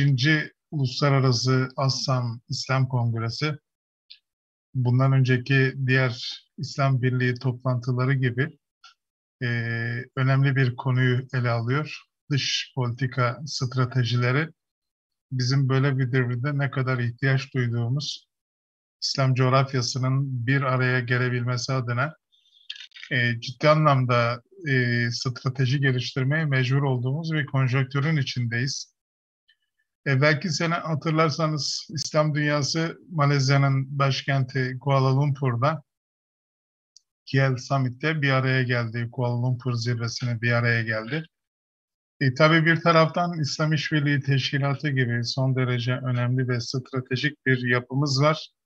Fakat maalesef kendisinden beklenen misyonu bir türlü icra edemiyor. Bu çerçevede özellikle Malezya, Türkiye, Endonezya, Pakistan ve Katar gibi son derece önemli İslam dünyasına gerçekten liderlik yapabilecek ülkelerin bir araya gelmesiyle bir zirve gerçekleştirildi. Bizler şurayı bütün İslam dünyası büyüklüğünde ve çapında icra etmek mecburiyetindeyiz. Cenab-ı Hakk'ın ve emruhum şura beynehum diye buyurduğu gibi onların işleri kendi aralarına istişareyledir. Önümüzde görüyorsunuz İslam dünyasının hemen her tarafında birçok sıkıntımız var. Bizim hep söylediğimiz bir cihet. Bizler bu önümüzdeki sıkıntılardan kurtulmak istiyorsak bunun tek bir yolu var. O da İttihad-ı İslam'dır. Gerçekten böyle bir devirde İttihad-ı İslam'ı farz bir vazife telakki etmemiz gerekir. Gündem tabii çok sıcak. Gerek memleketimizde gerek İslam dünyasının hemen her tarafında. Bilhassa Afganistan'da.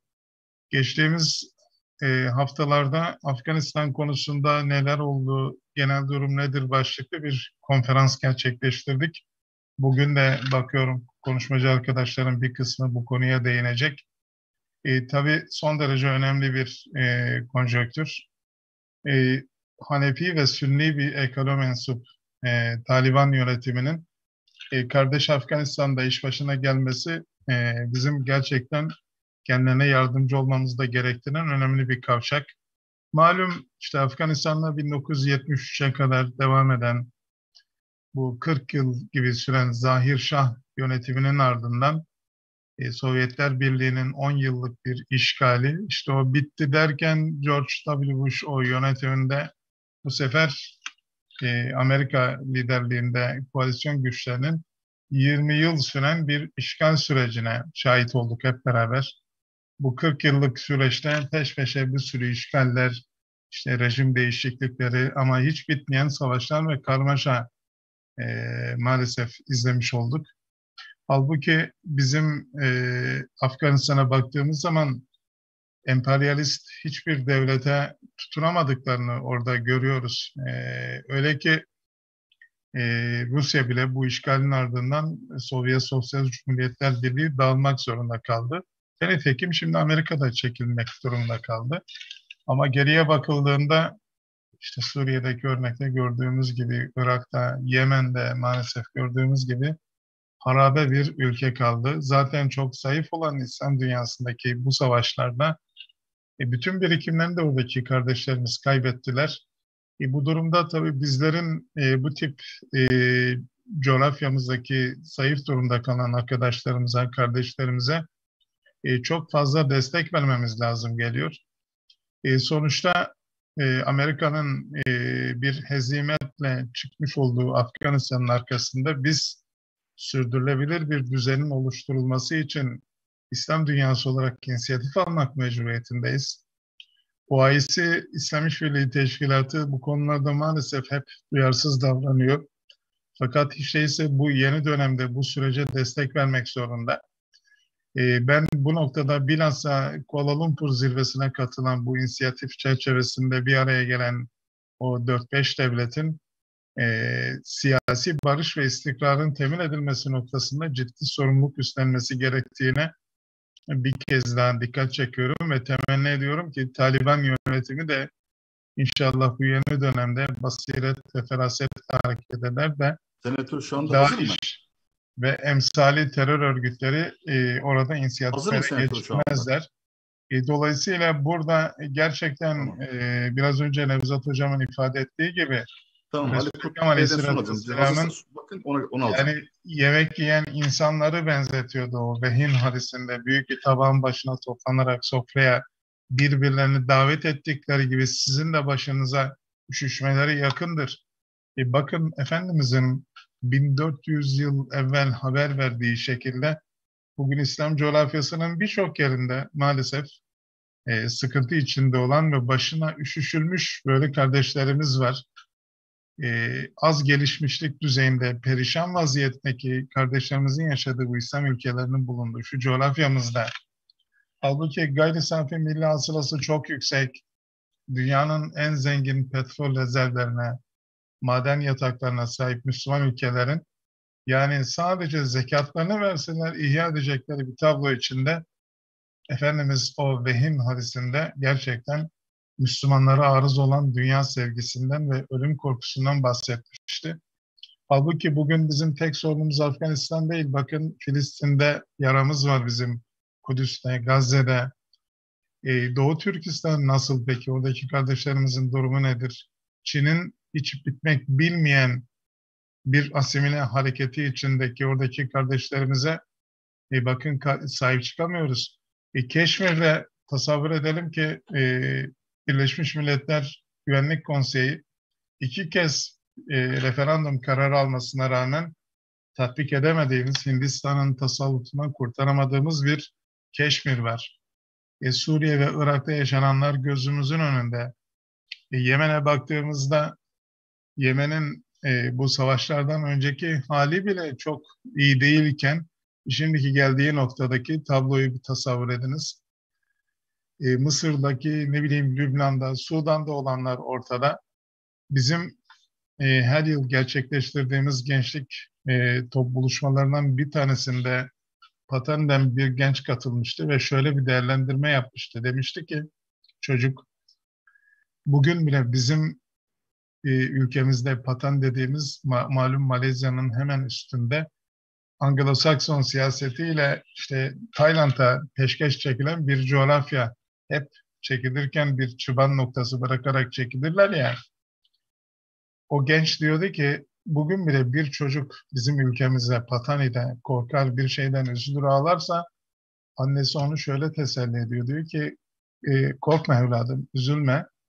İnşallah Türkler gelecek, bizi buradan kurtaracak. Osmanlı gelecek diyor. Bizim Sri Lanka'da toplantı yaptığımızda bizi bir yere götürdüler. Baktım caddenin adı Abdülhamit Han Caddesi. Sultan II. Abdülhamit Han Caddesi. Koca Street diye yazmışlar. Dedim ki nedir bunun şeyi, nedir arka plandaki hikayesi? Dediler ki Sultan Abdülhamit Han duymuş ki Sri Lanka'daki Müslümanlar hacca gidemiyorlar. 2 tane gemi göndermiş oradaki insanları hac yapabilmeleri için. Şimdi bir şey tasavvur ediniz. Yani Patani'ye kadar ulaşan ve böyle bir ümit çakan onlara. Sri Lanka'daki hacı adaylarının gidememesinden, yoldaki sıkıntılardan onu kendisine dert edinip de onlara gemi gönderen bir sultanın olduğu öyle bir misyondan işte bugünlere geldik. Tabii Türkiye bu yeni dönemde gerçekten çok ciddi manada bir güven telkin eden bir tavır ortaya koyuyor. Demek ki bizim önümüzde tek bir çıkış noktamız var. Bu birlik ve beraberlik, İttihad-ı İslam'ı gerçekten önümüzde önemli bir sorumluluk olarak göreceğiz. Rakamlar bile demin kardeşimizin Ersan Hoca'nın ifade ettiği gibi bakın alt alta üst üste değil de yan yana omuz omuza geldiğinde bir değer kazanıyor. Hani 3 nerede, 111 nerede değil mi? Birlikte bereket var, güç var, Allah'ın rızası var. Ben inanıyorum ki bu emsal buluşmalar bizim en önemli aktivitelerimiz, çalışmalarımız. Ben bu vesileyle Adnan Paşa'mın ve ekip arkadaşlarımın şahsında tüm Aslan camiasına bu bereketli toplantıya destek veren tüm gönüldaşlarımı yürekten tebrik ediyorum. Rabbim birlik ve beraberliğimize güç, kuvvet versin. Bize bu birliği pahalıya satmasın inşallah. Esselamu Aleyküm ve Rahmetullah ve Berekatuhu. İDSB Genel Sekreterimiz Ali Kurt hocamıza çok teşekkür ediyoruz bu güzel konuşmalar için. Kıymetli katılımcılar ve değerli izleyicilerimiz, açılış konuşmamızın son konuşmacısı olan Pakistan Milli Savunma Komisyonu Senatörü, Emekli General Seyit Müşahit Hüseyin Üstad İtalya'da bir görevde olduğu için bu gecikmeden dolayı zaman sıkıntısını gidermek adına kendisi bizden konuşmalarını öne almamızı rica ettiler. Eğer bağlandıysa Üstad Şeyh Abdülmecid Zindani Üstad'dan ve Ali Karadağ Üstad'dan özür dileyerek kendisinin konuşmasını öne almak istiyorum müsaadenizle. Vakar Bey, Seyit Hüseyin Üstadımız bağlanabildi mi? Thank you very much. Bismillahirrahmanirrahim. Evet, teşekkür ederim. Bismillah. Senatör Müşahit Düşen bu noktada ASAM liderliğine ve General Adnan Bey'e teşekkür etmek istiyoruz ve aynı şekilde burada Malezya'daki Müslüm dünyasından Genel Muzaffer'e teşekkür etmek istiyoruz. Kendisiyle geçtiğimiz yıllarda çalışma şansımız oldu. Pakistan'dan da Doktor Markez'e teşekkür ediyorum. Şu an Roma'dayım ancak İslamabad'dayım şu an ve sizinle olmaktan büyük bir memnuniyeti duyuyorum. Çok kısaca tutacağım sözlerimi. Hanımefendiler ve beyefendiler, bu çok heyecan verici bir dönemde yaşıyoruz. Ve burada öncelikle bu yıl artık 2021'in kapanışına yaklaştığımız yıldan bahsetmek istiyorum. Sayın Kürt'ün de söylediği gibi bir ciddi değişiklikler meydana gelmiş durumda. İlk değişiklik Pakistan'da meydana geldi. 2001 yıldaki savaş ve aynı zamanda çatışmalar sonrasında baktığımız zaman ciddi anlamda işgalden sonraki durumu görüyoruz. Bu noktada Amerika Birleşik Devletleri'nin gelişi baktığımız zaman 15 Ağustos 2021'de büyük bir başarısızlıkla sonlanmıştır ve bu şekilde savaşın da sonuna gelinmiştir. Bu da 11 Eylül'den sonra başlamış bir dönemdir. Buradaki rakamlara bakacak olursak Amerika'daki Brown Üniversitesi'nin çalışmalarına göre buradaki geçen Kasım ayında yapılmış çalışımda burada 6.1 trilyon dolar Amerika Birleşik Devletleri'nde devletleri tarafından harcanmıştır ve 900 bin kadar ölümle sonuçlanmıştır. Aynı zamanda Pakistan'da, Afganistan'da, Irak'ta, Suriye'de, Libya'da, Yemen'de ve Somali'de meydana gelmiştir bu ölümler. Ve burada 37 milyon kişi yerinden zorla edilmiştir, evsiz bırakılmıştır ya da göçmen haline gelmiştir ve ülkelerini, evlerini bırakmak zorunda kalmışlardır. Ve burada 320 bin kişi burada Amerikalılar tarafından Müslüman ülkelerine atılmış olan araçlardır ve 15 Ağustos 2021'de Taliban aldığı zaman burada Amerika ile birlikte Amerika'daki bu dönem sona gelmiştir ve Afganistan burada çok büyük bir dönüm noktasında oynamıştır. Bu da burada söylemek istediğim konulardan birincisi 2021 ile ilgili olarak burada Asan'da birlikten bahsediyoruz ve Asan bunun üzerine odaklanıyor ve burada baktığımız zaman birliği göstermemiz açısından Müslüman ülkeler açısından çok somut bir örnek vereceğim. 3 ülke tarafından Pakistan, Türkiye ve Azerbaycan. Nagorno-Karabağ'daki Ermenistan'a karşı olan çatışmayı, anlaşmazlığı görebiliriz. Ve Azerbaycan tarafından Türkiye ile birlikte bu üç ülke arasında bir dayanışma vardı. Dolayısıyla bunda iyi bir örnek diyebiliriz. Burada Müslüman orta ülkelerin Pakistan gibi, Türkiye gibi ve gelecekte İran'daki ülkeler olabilir. Suudi Arabistan, Endonezya olabilir. Bunun temeline baktığımız zaman aslında Türkiye'nin Başbakanı 1997 yılında Necmettin Erbakan bundan bahsetmişti. Ve bu noktada tabii ki bu Müslüman dünyasını görüyoruz. Ve aynı şekilde buradaki vizyonu görebiliyoruz. Ve buradaki kapasiteyi görebiliyoruz bu konularla ilgili olarak. Filistin, Kıbrıs, Kaşmir, Nagorno-Karabağ olabilir. Bunların önemli konular olduğunu düşünüyorum.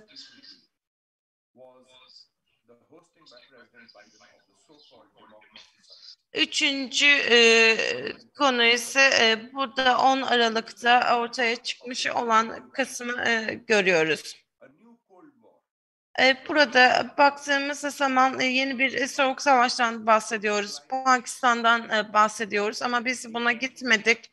Ve diğer ülkelerin şeytanlaştırılmasından bahsediyoruz. Türkiye'nin, Çin'in ve Rusya'nın ve aynı şekilde Sri Lanka ve diğer ülkelerden bahsedebiliyoruz. Çünkü her ülkenin kendine özgü bir demokrasi tanımı var ve buraya baktığımız zaman belli hatlarla, keskin hatlarla ayrıldığını görüyoruz.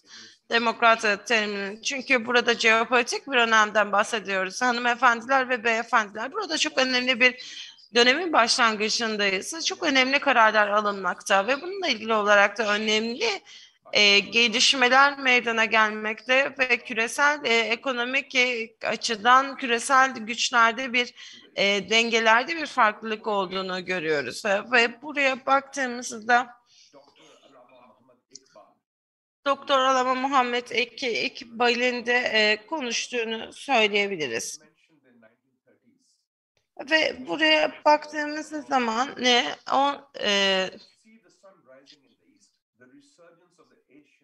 Doğu'nun bir güçlenmesi söz konusuydu 19. yüzyılın başlamasıyla birlikte. Burada Batı'nın düşmesi, Amerika Birleşik Devletleri'nin düşmesiyle bunu görebiliyoruz. Yani batısal bir bağlam içerisinde görüyoruz bu durumu ve burada bir İslam dünyasındaki birlikten bahsediyoruz. Ancak ciddi zorluklarla karşı karşıyayız.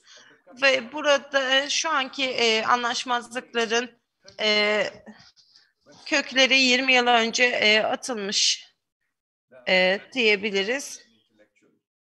Amerika ve Profesör Huntington'ın Harvard Üniversitesi'nden 1991 yılında bu medeniyetlerin çatışmasından bahsetmişti. Ve Müslüman ülkeleri o zaman Batı'nın müttefikleri şeklindeydi. Ancak burada komünizmin de devrilmesiyle birlikte burada bir çatışma tezi ortaya çıktı. Müslüman ülkeler, Müslüman entelektüellerden, alimlerden değil, batılı alimlerden ortaya çıktı. Ve İslamik açıdan baktığımız zaman aynı zamanda Çin medeniyeti de dikkate alındı. Yani bunların nasıl değiştiğini görüyoruz. Hem dini açıdan hem de mantıksal açıdan. Dolayısıyla Müslüman ülkeler olarak bizlerin de gelecek konusunda çok net olmamız gerekiyor. Ciddi bir açıklık, uçurum söz konusu. Müslüman elitler konusunda bunlar dış güçlere dayalı. Bunlar sömürüye, yolsuzluğa ve burada tabii ki yerel kişilerin manipülasyonuyla alakalı birlikte insanlar, halk ve elitler arasındaki uçurum çok da yüksek, çok da büyük. İkinci olarak işbirliğinin ve sağlanması gerekiyor finans konusunda ve John Adnan zaten bundan bahsetti konuşmasında. Ulusal konusuna bakmamız gerekiyor. Pakistan parlamentosunda savunma konusundaki komisyon başkanı benim ve Müslüman ülkeler arasında burada kendi savunma kapasitelerinin gerçekten artırılması gerekmektedir. Ve Batı ülkeleri arasında daha fazla bir kısım uçurum vardır ve bu daha da gelecekte açılacaktır. Diğer bir konu ise İslami durumlar. Burada Batı'ya, Avrupa'ya baktığımız zaman bir Hristiyan Avrupa diyemeyiz. Burada 25-30 milyon Müslüman yaşıyor. Almanya'da, İngiltere'de, Pakistan Türk kökenli kişiler var. Pakistan kökenli kişiler buluyor ve Avrupa Parlamentosu'nda Türk kökenli kişiler görüyoruz. Dünya dönüşmekte ve Amerika'da Müslümanlardan Somali'yi temsil eden kadınlar da var. Dünya dönüşüm geçirmekte de İslamik diaspora şu an bir faktörcü durumundadır. Ancak burada kaybettiğimiz nokta aslında fikirlerin savaşı kısmı ve burada baktığımızda burada perspektif olarak baktığımız zaman İslamofobi büyük bir faktör şu an Müslümanların şeytanlaşması konusunda ve burada Avrupa Savaşı'nı, Irak Savaşı'nı 2003'ten beri yalanlara dayalı olduğunu biliyoruz. Bence önemli olan burada da yoğun bir şekilde tabii ki görüş kanaat liderlerinin ve alimlerin dikkate alınması gerekiyor. Ve burada bugün ekranında zaten bu isimleri görebiliyorum. Burada tabii ki liderliğin yapılması gerekmekte. Ve ulemalara da dikkate alınması gerekmektedir. Ve burada baktığımız zaman ASAM'ın girişimini destekliyorum. Sayın Genel Adnan'ın buradaki görüşlerini destekliyorum. Ve burada bu konuyu dikkate alıyoruz. Çünkü baktığımız zaman Batı Amerika'da ben Atatürk'e 4 yıl kaldım. Amerika artık eskisi gibi değil. Yeni bir Amerika var. Artık bölünmüş bir Amerika var. Artık zayıflamış bir Avrupa var. Bu ülkeler açısından baktığımız zaman artık yükselmesinin zamanı gerekmektedir. İnisiyatif almak gerekmektedir. Bu noktada Sayın Recep Tayyip Erdoğan'a ve Türk liderliğine her zaman minnettarım. Sayın Erdoğan her zaman bu konuda çalışmalar gerçekleştiriyor. Türkiye'de 2016 yılındaki darbeyi hatırlıyorum. Pakistan'da burada ben parlamento üyesiydim ve burada bir Türkiye parlamentosu ile birlikte bir dayanışma gerçekleştirdik ve Türkiye ile birlikte Ağustos 2016 yılında çalıştık ki parlamentoda zaten bu darbe girişiminde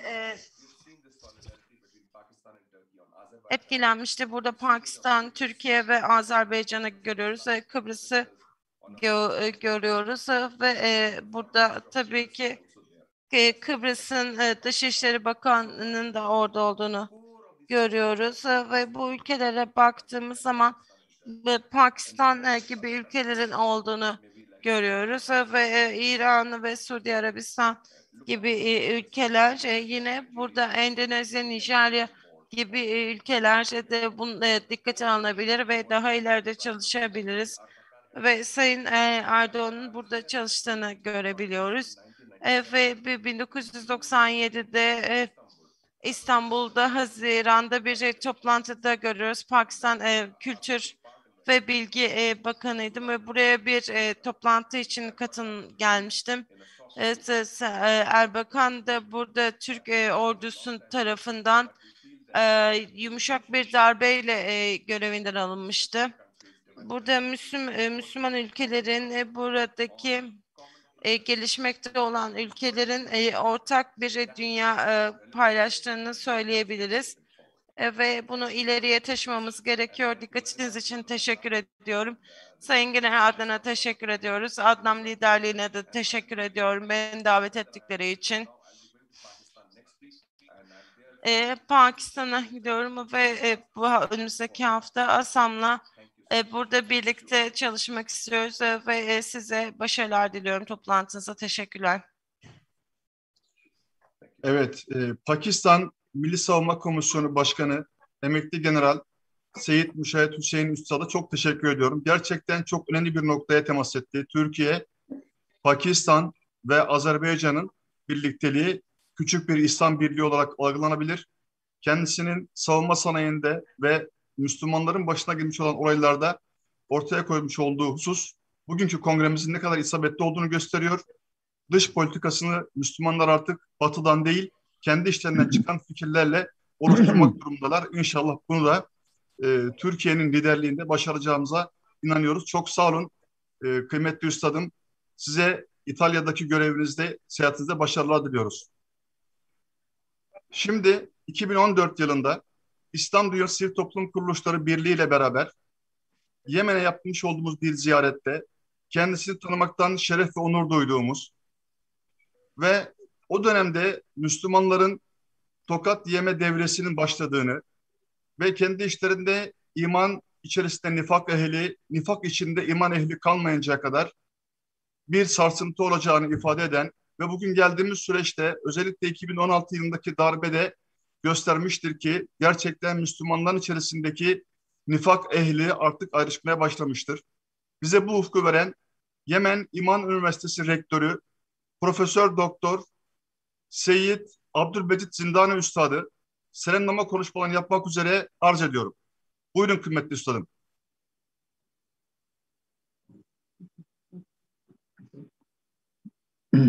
Şeyh Abdül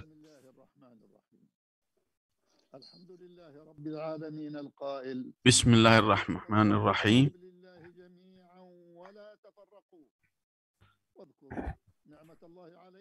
Allah bir ayeti kerimesinde bir olun, asla dağılmayın.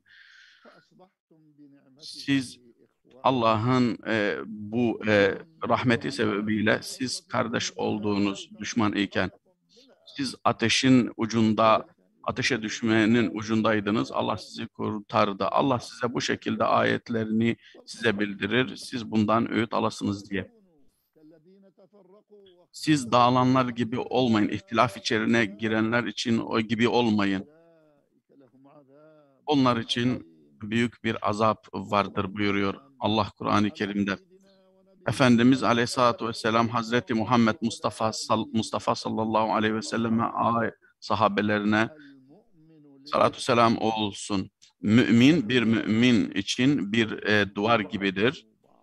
Birbirini sımsıkı tutar. Daha sonrasında Allah Resulü sallallahu aleyhi ve sellem ellerini bu şekilde birbirine bağlayarak bu güçlülüğü, birliği ifade etti. Müslümanların kendileri içerisinde rahmette, merhamette bir vücut gibi olduklarını ifade ediyor. Bir uzuv, herhangi bir organ ağrıdığı zaman, acıya maruz kaldığında vücudun diğer organları bu acıda ortak olur ve uykusuzluğu çekerler. Sayın Adnan Tanrıverdi Beyefendi'ye teşekkür ediyoruz. Emekli albay, emekli general Adnan Tanrıverdi'ye beyefendiye teşekkür ediyoruz. Asam 5. Uluslararası İslam Birliği Kongresi düzenleniyor. İslam Birliği için bu 5. Uluslararası Zirve bugün düzenleniyor. İslam Birliği için müşterek dış politika, usul ve esaslar tespiti konusunda yapılıyor. Beni buraya davet ettiğiniz için sizlere teşekkür ediyorum. Bizi bu konu başlığı altında topladığınız için, İslam Birliği için müşterek dış politika, usul ve esaslarının tespiti konulu başlıkta bizi davet ettiğiniz için size teşekkür ediyorum. Bundan öncesinde yapılan ASAM Cemiyeti Derneği bunu 4 defa öncesinde bir zirveler düzenlemiş ve Allah'tan bu cemiyete, ASAM'a yaptığı bu çalışmalarından dolayı ve sizlere teşekkürlerimi arz ediyorum ve Allah'tan başarıya ulaşmasını, hepimizin hedefi olan İslam Birliği'ni gerçekleştirmek için Allah'tan bunu niyaz ediyorum ve bunu talep ediyoruz. Bildiğiniz gibi bugünkü yaşadığımız sıkıntılardan, en önemli sıkıntılardan bir tanesi, yeryüzünde büyük güçlerin olduğu bir ortamda yaşıyoruz. Ancak buna karşı olarak dağınık yaşayan bir grup, bir kesim de var. Dini düşünce bakımından yine yerel ve ulusal çıkarlar için bir grup insanlar maalesef savaşlara başvururlar ve çatışmalara iltica ederler. Dolayısıyla bundan dolayı zayıf düşerler ve bu zorlukları ve bu ortak tehditleri maalesef bertaraf edemiyorlar. Saygıdeğer kardeşlerim, Mevlam sizi muhafaza eylesin. En çok İslam aleminde bugünkü yaşadığımız süreçte en çok bizi üzen şey maalesef pratikte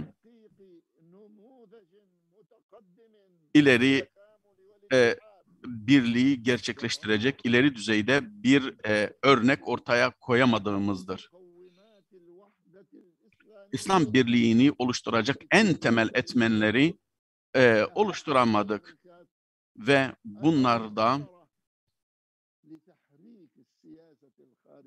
dış siyaseti harekete, ortak dış siyaseti, müşterek dış politikayı harekete getirecek, İslam birliğini oluşturacak şekilde maalesef gerekmesi gereken adımları atamadık. Akide, inanç ve aynı zamanda şeriat ve buna benzer birçok ortak noktada paydada buluşamadığımızı ve bunu gerçekleştiremedi. Coğrafyayı ve ortak çıkarları ve aynı zamanda güvenlik ve ekonomik, siyasi, düşünce, fikri, bütün bunların bu noktalarda İslam ülkelerinin bir arada bu çerçevede toplanmadığını görüyoruz. Ortak tehditler, ortak sıkıntılarda da yine birleşmediğini görüyoruz. Bugünkü İslam birliği için müşterek dış politikayı oluşturacaksak şunu yapmamız lazım. Derinlemesine müesseselerde reformlar yapılması gerekiyor. İslam işbirliği çerçevesinde halkların, İslam aleminin hedeflediği, hayal kurduğu birliği gerçekleştirmek için ve aynı zamanda tekamülü, birliği siyasetinde ve tutumlarını birleştirecek ve aynı zamanda kendi çıkarlarını, ortak çıkarlarını koruyacak ve istenilen düzeye kalkınma ve medeniyete ulaşma noktasında bunu gerçekleştirebilmek için ve aynı zamanda tehditleri de bertaraf edebilmek için ve İslam aleminin başına gelen musibetleri bertaraf etmek için bunu gerçekleştirmemiz lazım. Ve ben şunları öneriyorum bunun için. Birincisi, İslam İşbirliği Teşkilatı'nın vesikasını, sözleşmesini güncellemek lazım. Reform yapmak lazım bunun üzerinde. Yeni bir hüviyet, yeni bir şekile dönüşmesi lazım. Adı da bir İslam uluslararası İslam alemindeki birliği oluşturmak için yeniden bir başlık, bir isim isimlendirerek ve başlık adı altında bu reformları gerçekleştirmek gerekir. İslam aleminin liderlerini, yöneticilerini, bunları bir arada toparlayıp ve bu birlikte karar alma noktasında bunları ciddi anlamda karar alabilme oluşumunu gerçekleştirmek gerekir. Alınacak kararların uygulanması son derece önemli ve siyaseti yürüten karar mekanizmaları bunu uygulayacak şekilde ve ciddi anlamda uygulamada ciddiyet göstererek bunu gerçekleştirecek. İkinci bir nokta ise bir şura meclisi oluşturulacak bu birliğin. Başlangıçta temsilciler olacak, ülke temsilcileri şura meclisinden, parlamentolardan, bütün her ülkenin parlamentosundan temsilciler seçilip gelecek önümüzdeki dönemde bunlar seçimle kendi hakları tarafından seçilerek, nasıl ki Avrupa Parlamentosu'nda bir sistem varsa, buna benzer bir yönetim varsa, aynı şekilde bu da gerçekleştirilmesi gerekir. Diğer üçüncü nokta, bir müşterek İslami finans ve ekonomi sistemi gerçekleştirilecek ve ortak İslam İslam birliği içerisindeki ülkeler arasında bu tebadüle ve ticari alışverişe ve taavuna götürecek şekilde aynı zamanda yatırım ve refahı gerçekleştirmek için çaba gösterilecek.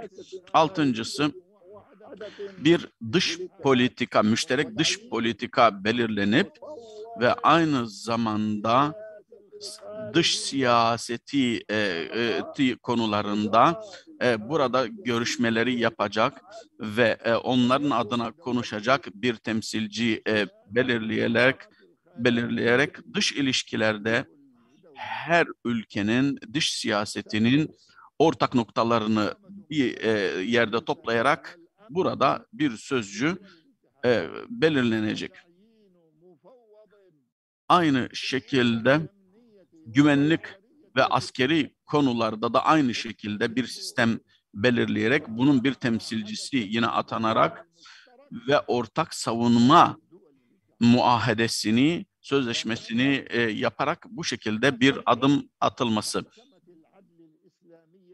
İslami diğer bir nokta ise var olan İslam İşbirliği Teşkilatı içerisinde İslam adaletini ve adil yargı sistemini oluşturmak gerekir ve birliğin meşru göreceği, kabul edeceği prensipleri, yasamaları kabul edip ve onu uygulamayacak. Diğer bir nokta ise yine bir fetva merci referansı oluşturacak ve bu da üye ülkelerden fetva heyetleri kurulup ve aynı zaman mecmu'ul fıkıh yine komisyonları tarafından ve müştehit, içtihad düzeyinde olan alimlerden bu şekilde görüşler alınarak ve onların kararlarıyla fetvalar yayınlanması ve verilmesi.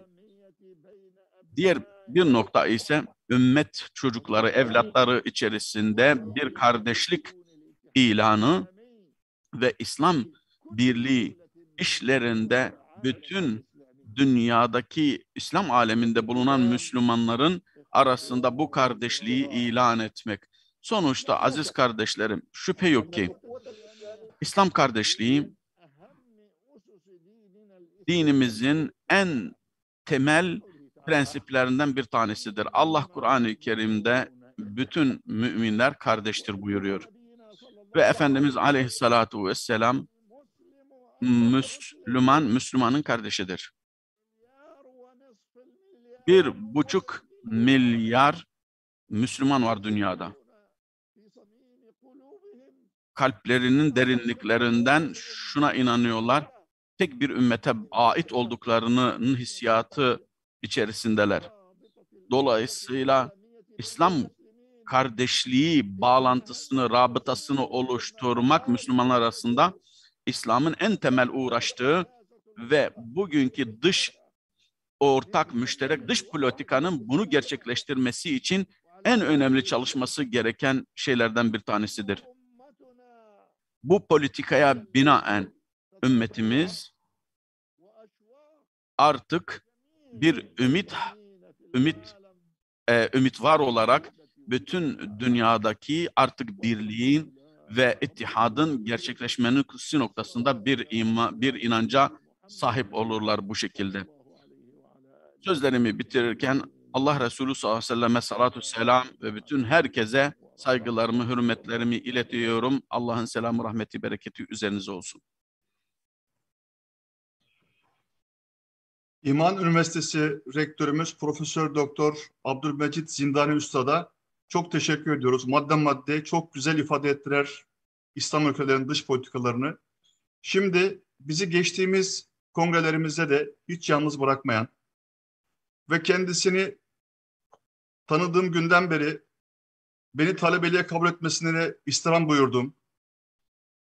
Dünya Müslüman Alimler Birliği Genel Sekreteri Profesör Doktor Ali Karadağ Üstadımızı selamlama konuşmalarını yapmak üzere arz ediyorum. Kıymetli hocam buyurunuz.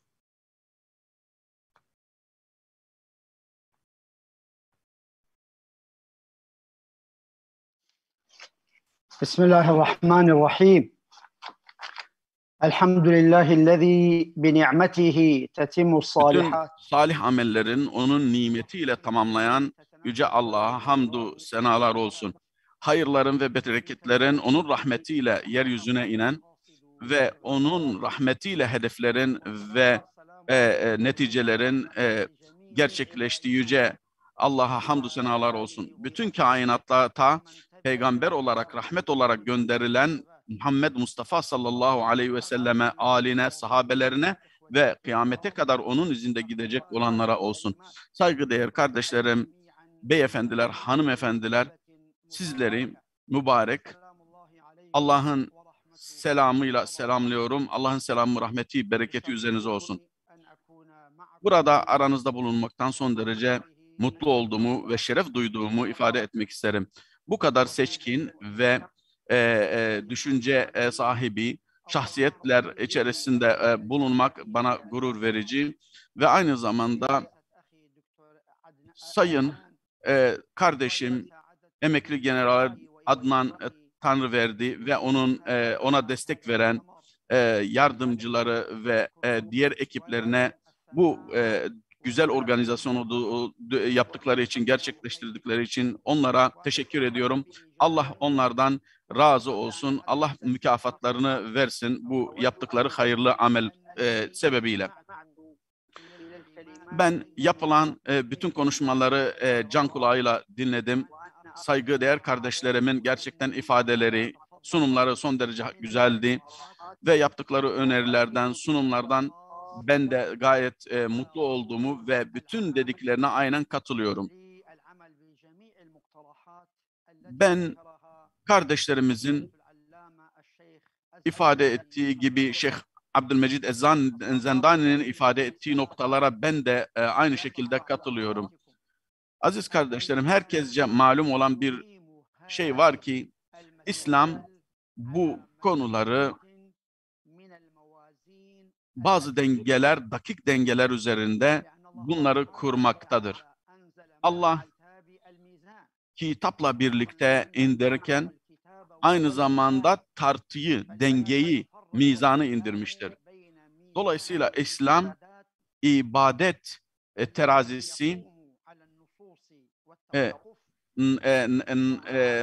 naslara üzerine inşa edilmiş ve aynı zamanda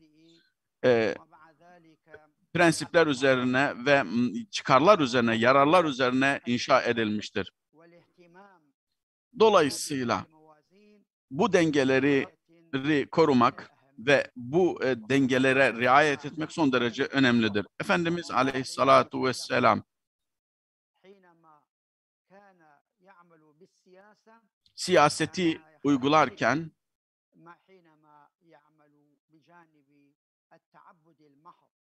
ibadeti yaparken farklı davrandığını, bazen siyaset gereği bir şeyler yapmak gerekiyor, ancak yine temel prensipler içerisinde bunu yapıyordu.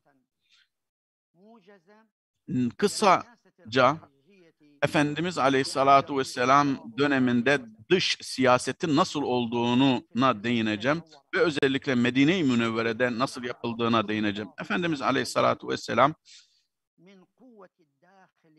içerideki güç ve dışarıdaki güce binaen ve Müslümanların gücüne binaen ve var olabilecek sıkıntıları akaidi olarak, fikri olarak ve insani olarak bu sorunları düzelterek yola çıkmıştır. İçeride bir ümmet oluşturabilmek için attığı en önemli adımlar bunlardı. Bu ümmeti güçlendirmek için ve bu ümmeti bir vücut haline dönüştürmekte en çok İslam devleti içerisinde yaşayanlara yöneliktir. İç cepheyi güçlendirmek ve bundan yola çıkarak Medine vesikası oluşturulmuştur. 52 maddeden oluşan bu vesikaya biz ilk anayasası İslam dünya bazında ilk İslam yasası diyebiliriz. Ve Yahudilere ve putperestlerin hakları ve yükümlülükleri ve yapması gereken ve bütün bu konulara yer vermiştir. İslam ülkeleri de eğer içeriği destekleyerek eğer içeride yaşayanlar Müslümanlarsa akideyi, fikri, tasavvurları geliştirerek, güçlendirerek ancak yola çıkılır. Eğer gayrimüslim ise bunlarla bir iletişim halinde olarak ve iç cephe asla zarar görmeden güçlü bir şekilde ilk başta ilk cepheyi o yapmamız gereken budur. İlk ve yakın olanlarla ilişki içerisinde daha sonra uzaklara gideceğiz. Daha sonrasında Hudeybiye Sulhu Kureyş'le yapılan, daha sonrasındaki diğer kabilelerle musalaha, barış anlaşmaları, daha sonrasında Efendimiz Aleyhissalatu Vesselam dünya bazında artık girişimlere başladı. Çünkü bu mesaj bütün dünyaya gönderilmiş bir mesajdı ve Allah Resulü sallallahu aleyhi ve sellem izzeti barındıran, rahmeti, merhameti içeren o dönemdeki imparatorlara, krallara mesajlar göndererek, mektuplar göndererek bunu ilan etmiştir.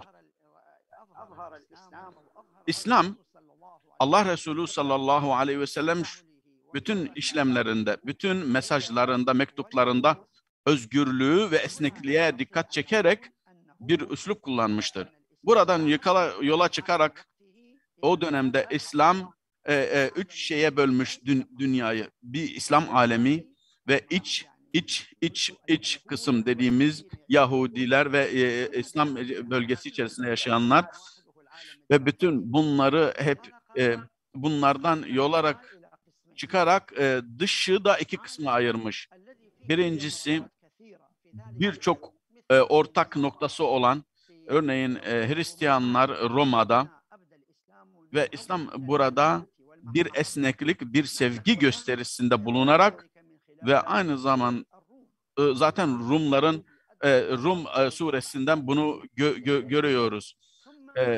O surede bunun detaylarını görüyoruz. Diğer dış alem dediğimiz tamamen bizimle düşman olan, bizden ayrılan kesim.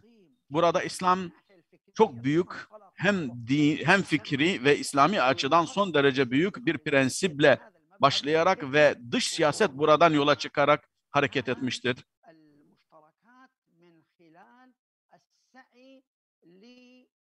Bunları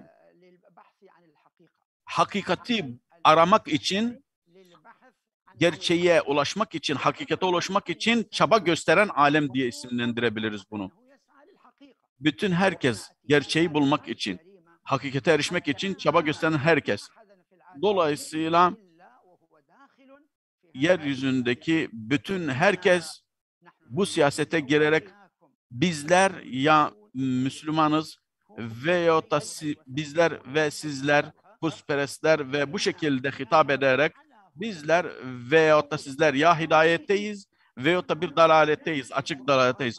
Yani Kur'an-ı Kerim burada İslam, Müslümanların hak olduğunu ifade ediyor ve bunların batıl üzerine olduğunu biliyor.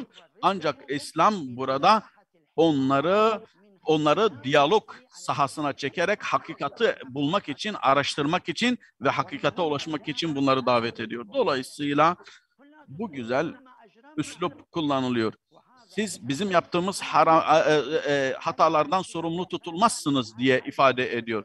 Dolayısıyla herhangi bir vesileyle bu mesajın bütün dünyaya yayılması ve İslam'ın bu güzel mesajı ortaya çıkmaktadır. Bu şekilde bu üç konuyla İslam mesajını, kabul edilen bu mesajını bütün dünyaya duyurmuştur. Kabul ederler veyahut da kabul etmezler. Daha sonrasında sayın kardeşlerim bizim dış politikamız İslam birçok prensip ortaya koyarak, birçok değer ortaya koyarak, İslam değerini ortaya koyarak Birleşmiş Milletler'in aldığı, uyguladığı temel prensiplerden, değerlerden çok daha üstündür.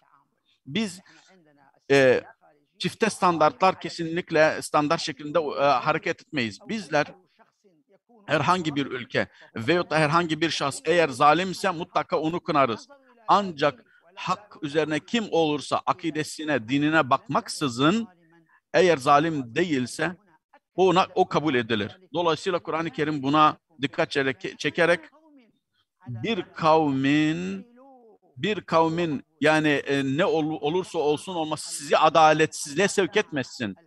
Siz ne olursa olsun asla bir kavmin kötülüğü olması veyahut da farklı bir düşünceye sahip olması sizi adaletten vazgeçirmesin. Ne olursa olsun mutlaka adaleti uygulayın buyuruyor. Dolayısıyla burada böyle bir yöntem kullanmış. Nisa suresinde aslan 12 ayet bir Yahudinin insafı, ona insafça davranmak için inmiştir. Beri bir Yahudinin onun hakkında insaf noktasında 12 ayet inmiştir. Düşünebiliyor musunuz? Bugün baktığımız zaman Batı ve İslam alemi, Doğu, bütün hepsine baktığımızda İslam'dan uzak olan bakıyoruz çifte standartlar uyguluyor ve çıkarlara, maddeye ibadet eder. Dolayısıyla zulmü görmezler, saldırganlığı ve insanları yakarlar ve acıya, gözyaşına sebep olurlar. Çünkü maddi, ekonomi çıkarlarını ön plana alırlar. Dolayısıyla eğer burada bizim sesimiz yüksek olursa, insani kardeşliğin, İslam'ın özellikle dış politikada odaklandığı nokta İslam kardeşliğidir.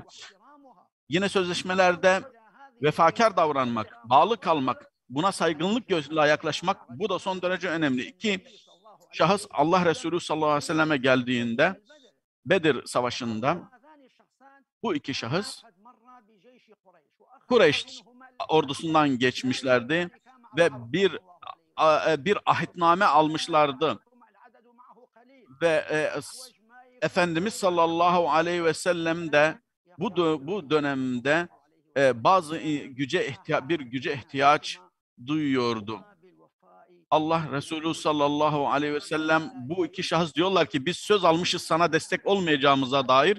Efendimiz aleyhissalatü vesselam sözünüzde durun diye onlara telkinde bulunarak oysa o iki şahsın gücüne çok muhtaç olmasına rağmen onlara asla hıyanet yapmamaları gerekir ve bugünkü mülteci haklarına baktığımız zaman, uluslararası sözleşmelere baktığımız zaman bugün buna dikkat edilmiyor, riayet edilmiyor.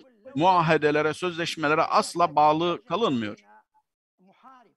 Bize bir savaşçı bize sığındığı zaman ve biz onu kabul ettiğimiz zaman daha sonra o ülke bu mülteciyi talep ettiği zaman bunu teslim etmemek lazım diye imam fetva veriyor.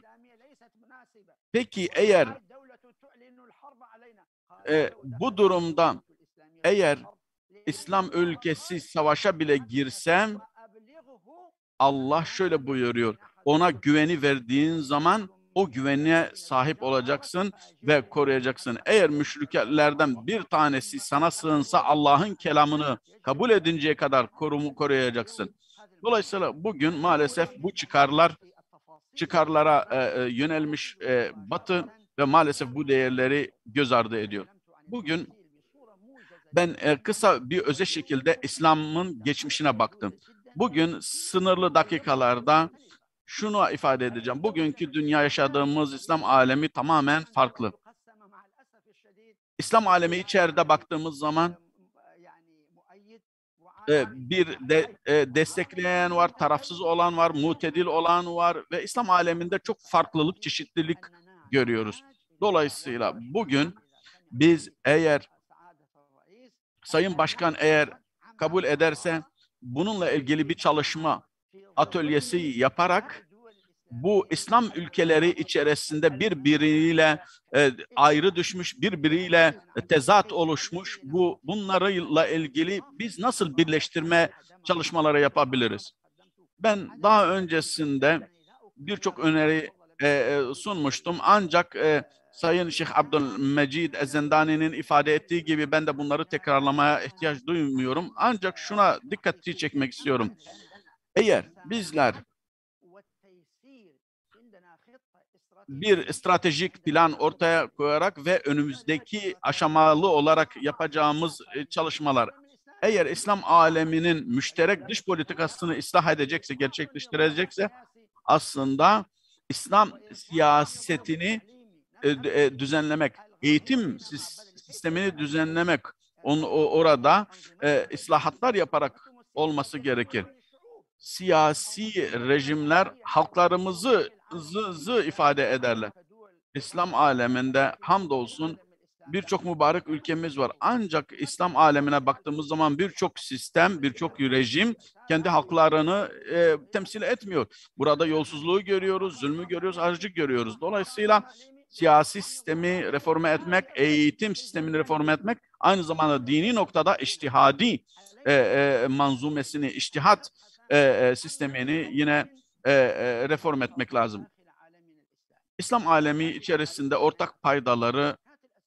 temel ortak paydaları siyasi konulardır, güvenlik konulardır. Bu iki konu bence temel oluşması lazım ve bizler eğer ekonomik çıkarları iyi bir şekilde araştırılmış şekilde Avrupa'da nasıl ki ortak Avrupa pazarı oluşturulmuşsa aynen bu şekilde bizler de bundan yola çıkarak bunu gerçekleştirebiliriz. Ben uzatmak istemiyorum.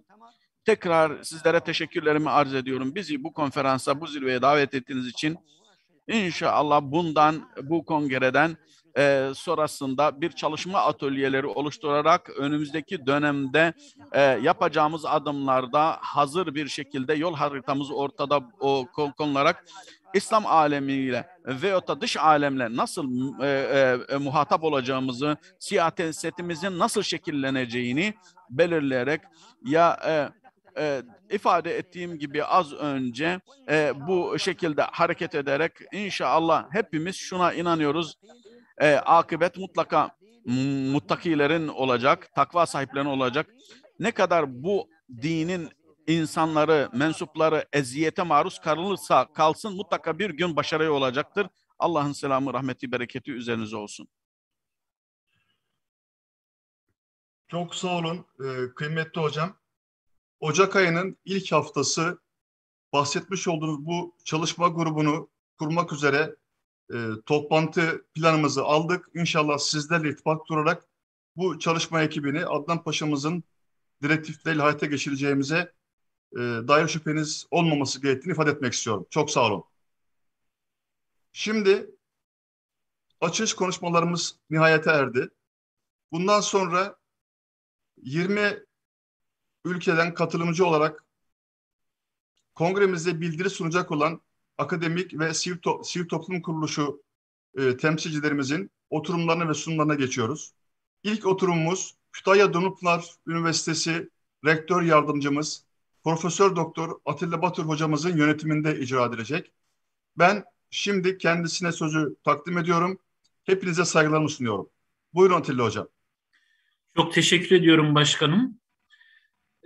ASSAM Yönetim Kurulu Başkanı Sayın Adnan Tanrıverdi Paşam, çok kıymetli rektörlerim, çok değerli genel sekreterlerim, kıymetli Pakistan Senatörü, Savunma Komitesi Başkanım, dünyanın birçok ülkesinden şu anda bizleri seyreden, izleyen kıymetli misafirler, hepinizi saygıyla, muhabbetle selamlıyorum. 5. Uluslararası ASSAM İslam Birliği Kongresi'ne hepiniz hoş geldiniz, sefalar getirdiniz, şeref verdiniz.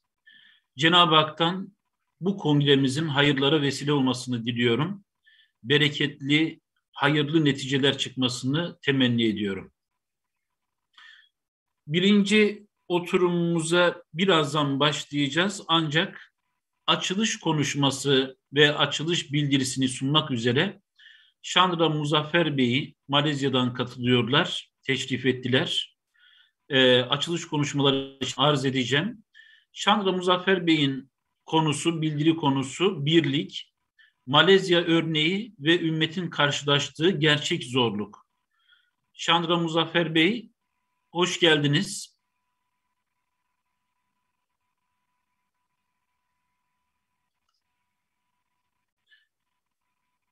Sesimiz geliyor mu acaba? Yes. Yes, I can. Evet, Hoş duyabiliyorum geldin. sizi. Yeah, thank you. Thank you. Teşekkürler. Shall I begin? Başlayayım mı? Buyurun, buyurun lütfen. Yeah. Bismillahirrahmanirrahim.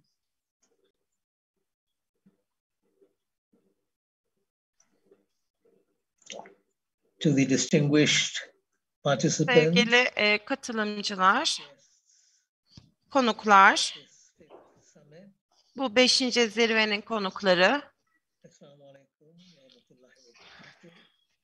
Esselamu aleyküm ve selam ve berekatüm. Allah'ın inayeti üstünüze olsun. Bu noktada organizatörlere teşekkürlerimi sunarak başlamak istiyorum.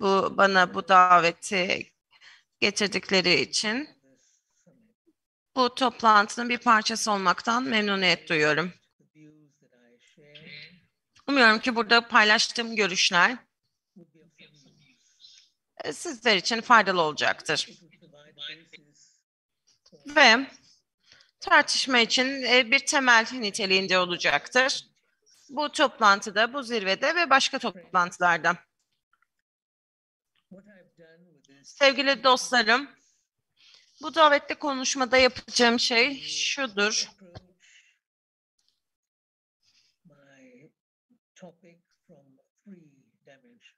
3 boyutta ele alacağım ben konuşma konumu. Bunlardan bir tanesi, burada birlik konusuna değineceğim. Müslüman dünyasındaki birlikten bahsedeceğim ve oldukça kısa bir şekilde. Daha sonra diğer konulara değineceğim.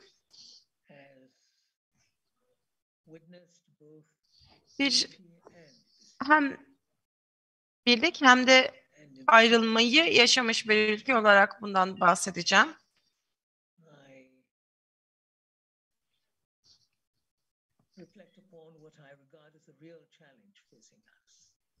Bizim karşımızdaki zorluktan bahsedeceğim.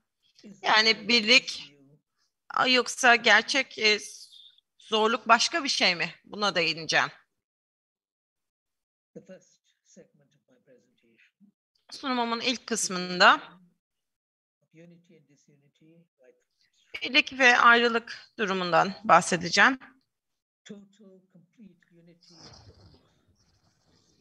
Öncelikle Umman açısından baktığımız zaman çok uzun bir sürede devam eden bir konudur.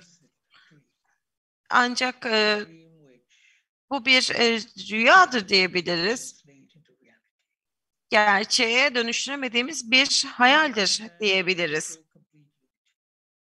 Ve burada toplam bir birlikten bahsediyoruz.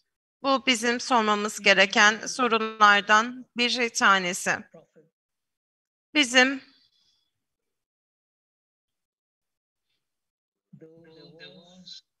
Peygamberimiz zamanında da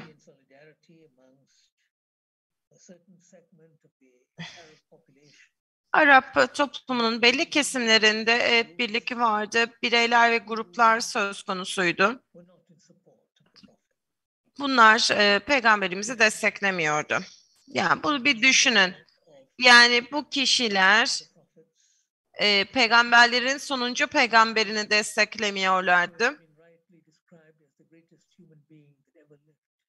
Yaşamış en doğru kişiyi takip etmiyorlardı.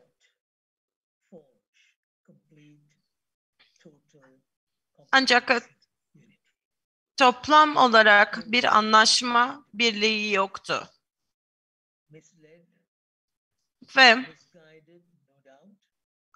tabii bu kişiler yanlış yoldalardı. Peygamber Efendimizin zamanından sonra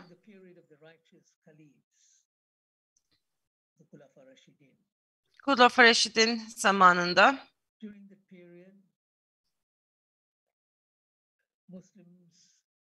bu dönemde Müslümanlar birliğe kavuştuklarını düşündüler. Ancak gerçek zamana baktığımızda durum böyle değildi. Bir takım ayrılıklar söz konusuydu. Ancak önemli olan şuydu. Burada 3 tane doğru kişi öldürüldü. Bu da ayrılmaları gösterdi. Bu bildiğimiz bir bilgi ve burada halifelerden sonra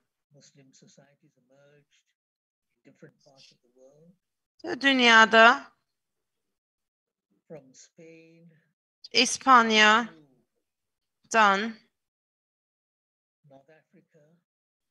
Kuzey Afrika ve diğer ülkelerde Güney Asya Pasifik döneminde Pasifik'e yayılmalar oldu. Milyonlarca ve milyonlarca kişi İslam'ı kucakladı diyebiliriz.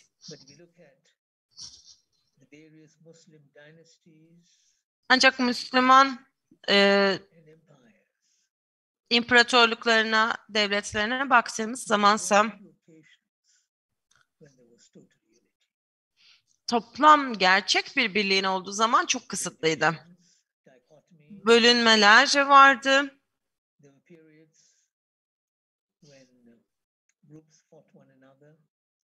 Birbiriyle savaşılan dönemler vardı.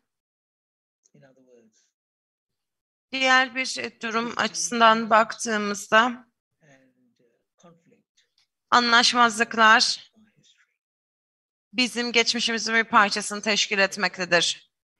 Bunlar kayıt altına alınmıştır. Şunu da biliyoruz ki bu tür durumlar meydana gelmiştir. Eğer Müslüman liderlere bakacak olursak, Arap gruplarını bir araya getirmekte, bunların bir araya getirilmesine baktığımız zaman Kudüs'ten Müslüman dünyasının bir parçasından Haçlıların çıkarılması var. Evet, bir birlik söz konusuydu. Saladin içerisinde. Saladin olarak bilinmektedir Batı'da.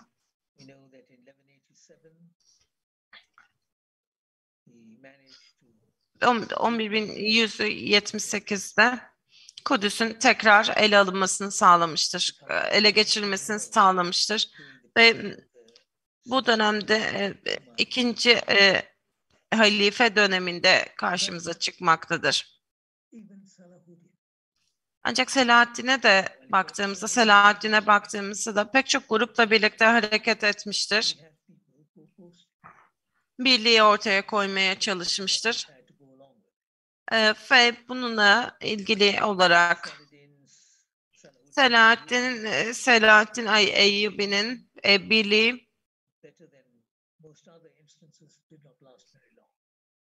çok uzun sürmeyen pek çok durumdan iyiydi. Yine bölünmeler ortaya çıkmaya başlamıştır.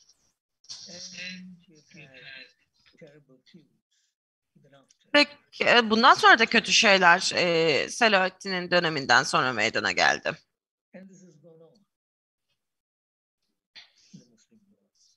Bu Müslüman dünyasında karşımıza çıkıyor.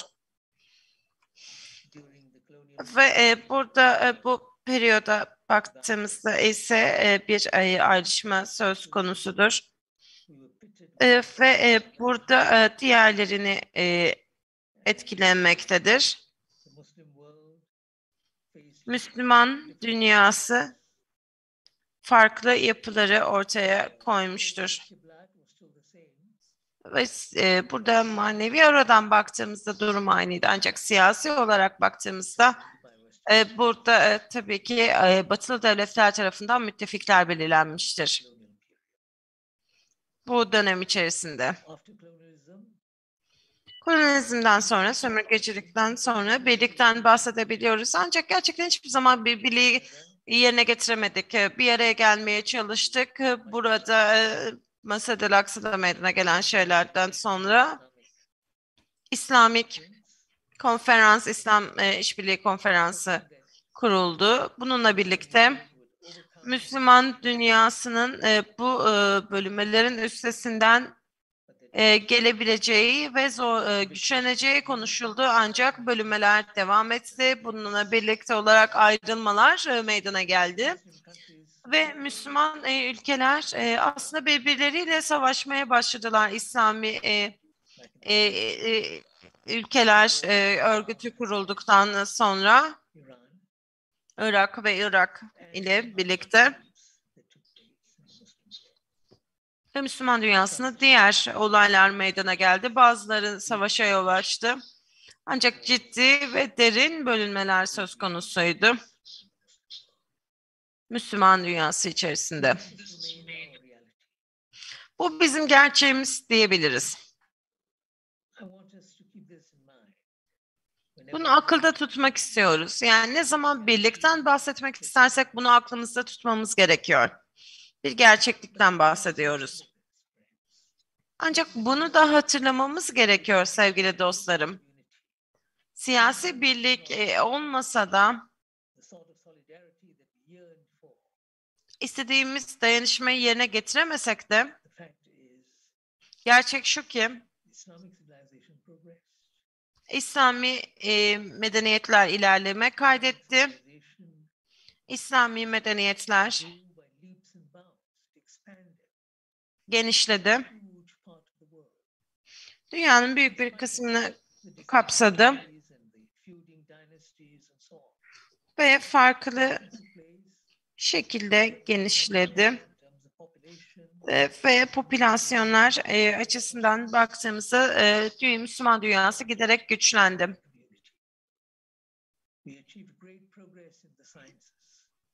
Ciddi bilimde bir gelişme yakaladık.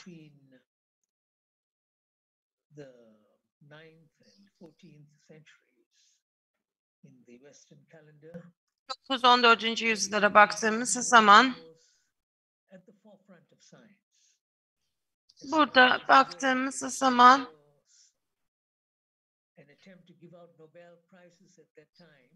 Nobel ödülünün verilmesi döneminde bilimde yine İslam ciddi bir şekilde bilimde ilerleme kaydetti. Ve mutfak olsun, mimari olsun, müzik olsun. Great achievements in agriculture, commerce, Tarım, ticaret, ticari ilişkiler, even in the realm of politics. hatta siyaset diyarında bile kurumlar ortaya koydu. Bütün dünyayı etkileyecek şekilde. İyi bir şekilde başarılar kaydettik. Yani burada siyasi birliğin eksikliği aslında bir ilerleme eksikliği değil. Biz ilerledik. Siyasi ilerleme bir ön koşul değildi burada ilerlemenin önünde. Bu zaman içerisinde halifelerin zamanında tam bir birlik yoktu. Ancak bilim konusunda diğer alanlarda ilerleme kaydedildi. Ve bu noktadaki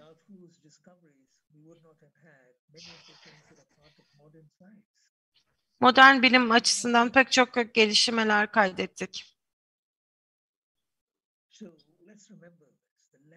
Bunu da hatırlayalım. Siyasi birliğin olmaması ilerleme önünde bir engel kaydetmedi. Bu söyleyeceklerimle ilgili olarak tabii ki siyasi birlik de isteniyor. Tabii ki bu alan içerisinde nedenlerden bir tanesi, ancak bizim ilerlememiz yine de farklı alanlarda devam etti diyebiliriz. Bu söylemek istediğim şeyler. Şimdi ikinci konuya bakmak istiyorum. Malezya'ya bakmak istiyorum. Bir Müslüman ülkesi olarak ve birliktelik ve ayrılmanın olduğu bir ülkenin birlikte olduğu bir yerden bahsediyoruz. Malezya küçük bir ülke. Müslüm dünyası içerisinde 32 milyon kişiden oluşuyor. %60'ı Müslüman, %40'ı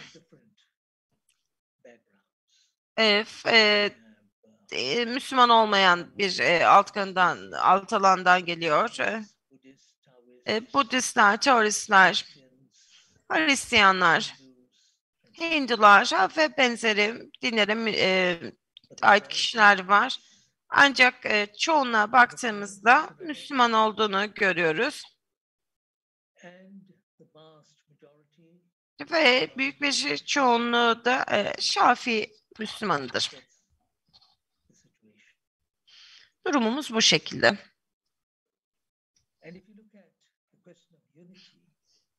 Buradaki birliğe baktığımız zaman %65 içerisinde bir birlik var. Çünkü bir tarafta siyaset varken ve siyaset bölünmeleri ortaya koyarken iktidardaki parti ve karşısındaki parti varken Müslümanların büyük bir kısmı bağımsızlıktan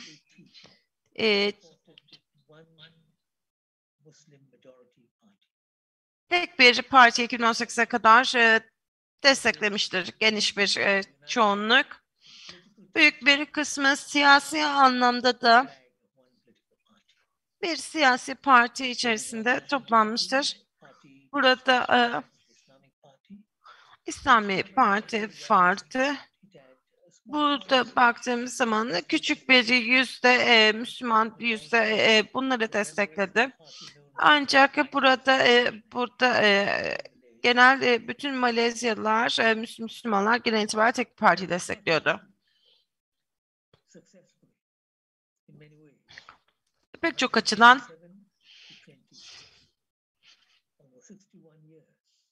57'den 2018'e kadar iktidarda kaldım. Neden? Bu noktada bu insanlar birliktelik sağladılar tek bir konu içerisinde. Burada pek çok nedeni vardı bununla ilgili olarak. Bunlardan bir tanesi %35'inin, popülasyonun %35'inin şu an %31'e düşmüş olması ve burada Çin topluluğundan gelmesi. Bu da ekonomik açıdan başarılıydı İslam Birliği'nde. Müslüman Birliği Çin azınlığıyla birlikte çalıştı. Bu da nedenlerden bir tanesini teşkil etti. Müslümanlar büyük bir oranda birlik ortaya koydular. Ve burada ekonomik olarak da bu toplum içerisinde yer aldılar. Ve bu da aslında büyük bir Müslümanlar arasındaki birliği ortaya koymaktadır. Ve burada doğru ya da yanlış olarak bir zorlukla Çin azınlığının zorluğuyla karşılaştılar. Diğer faktörler de vardı. Onlar da birlik olabildiler. Çünkü ülke bu ulusal kaynaklarla birlikte çalıştı. Müslümanlar bunun bir parçası. Müslüman olmayanlarla birlikte bu noktada sonuçlara baktığımız zaman Müslümanlar idari sektörde yer aldılar ve idari sektör son derece başarılıydı Pakistan içerisinde. Ve Pakistan zamanında baktığımız zaman 1947'den bahsediyoruz. Yani çok ciddi bir idari bir sektörden bahsedemiyoruz. Çünkü Pakistan bu noktada Hindistan'la bir ayrılık içerisindeydi. Ve idari yapısı bu noktada süreç içerisinde zayıflamıştı. Ancak Malezya'ya baktığımız zaman çok iyi bir idari yapımız vardı. Müslümanlar tarafından domine edilmiş bir yapıdan bahsedebiliriz. Aynı zamanda da siyasi liderlik de bizdeydi ve aynı şekilde siyasi olarak bir iyileşme söz konusuydu. İnsanların bir arada olması sonuçları ortaya koydu. Ve 1957'de bağımsızlıktan itibaren Müslüman popülasyonun %64'ü buradaki partiye göre çalışıyor. Ancak baktığımız zaman sadece %5'ini görebiliyoruz. Yani Müslüman popülasyonun sadece %5'i açlık sınırının altında yaşıyor. Müslüman popülasyona bakacak olursanız bağımsızlık zamanında popülasyon %3-4, %4'ünden daha azdı. Ya da burada diyebiliriz ki doktorlar, diğer kişiler burada süreç içerisindeydi. Sadece %3 ya da %4'ten bahsediyoruz. Ortalamayla baktığımız zaman burada diğer meslekler de var. Ancak baktığımız zaman küçük bir yüzde olduğundan bahsedebiliriz. Ancak bugün şunu söyleyebiliriz ki burada %40'ına baktığımız zaman profesyonel popülasyon içerisinde Müslüman olduğunu görüyoruz ve büyük bir değişiklik olduğunu görüyoruz. Siyasi olarak büyük bir farklılık var çünkü idari elitlerin olduğunu görüyoruz. Çok çalıştıklarını, iyi bir şekilde örgütlendiklerini ve burada birlikte çalıştıklarını söyleyebiliriz. Yani buna baktığımız zaman bu bizim tarihimizle ilgili kısım. Birlik durumumuz başarılı da olduk. Ve buraya baktığımızda diğer faktörler de meydana geldi ekonomi içerisinde.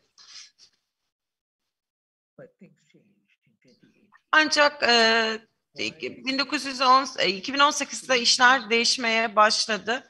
Çünkü elitler artık değişmeye başladı ve elitler şunu burada burada siyasi temelin erozyona uğradığını fark edemediler. Ve bu şekilde siyasiler ve idareciler açısından başarılı olunsa bile geçtiğimiz son 20 ila 25 sene içerisinde aslında temeli kaybettiler ve vizyonu kaybettiler.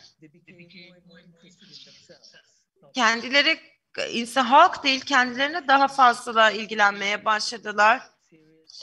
Burada nepotizm, adam kayırmacılık meydana geldi ve bu konu giderek genişledi.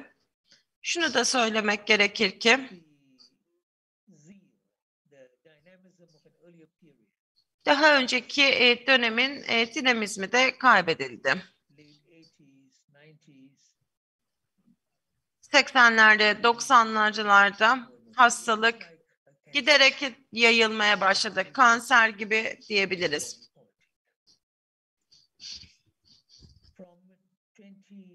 Ve 2008'den itibaren destek azaldı, popülarite azaldı. Parlamentodaki 2/3 çoğunluğu kaybetti. Parlamento içerisinde bu sistemde aynı zamanda %2/3'lük çoğunluğu da kaybetmiş olduk ve 2014 senesinde giderek daha fazla 2018 seçimlerinde artık kaybettik. Meydana gelen şey buydu. Ve burada bunun üzerine bakacak olursak pek çok ülkeden ülkenin desteğinden de bahsedebiliriz. Burada güçlü, birlikte bir yönetmekte olan bir koalisyondan bahsedebiliriz. Ve bu daha sonra desteği kaybetti ve burada yolsuzluk nedeniyle bu meydana geldi. Ve aynı şekilde insanları halkı ihmal etmelerinden dolayı meydana geldi. O kadar kendi çıkarların peşinde koşuyorlardı ki bu şekilde insanları harcadılar.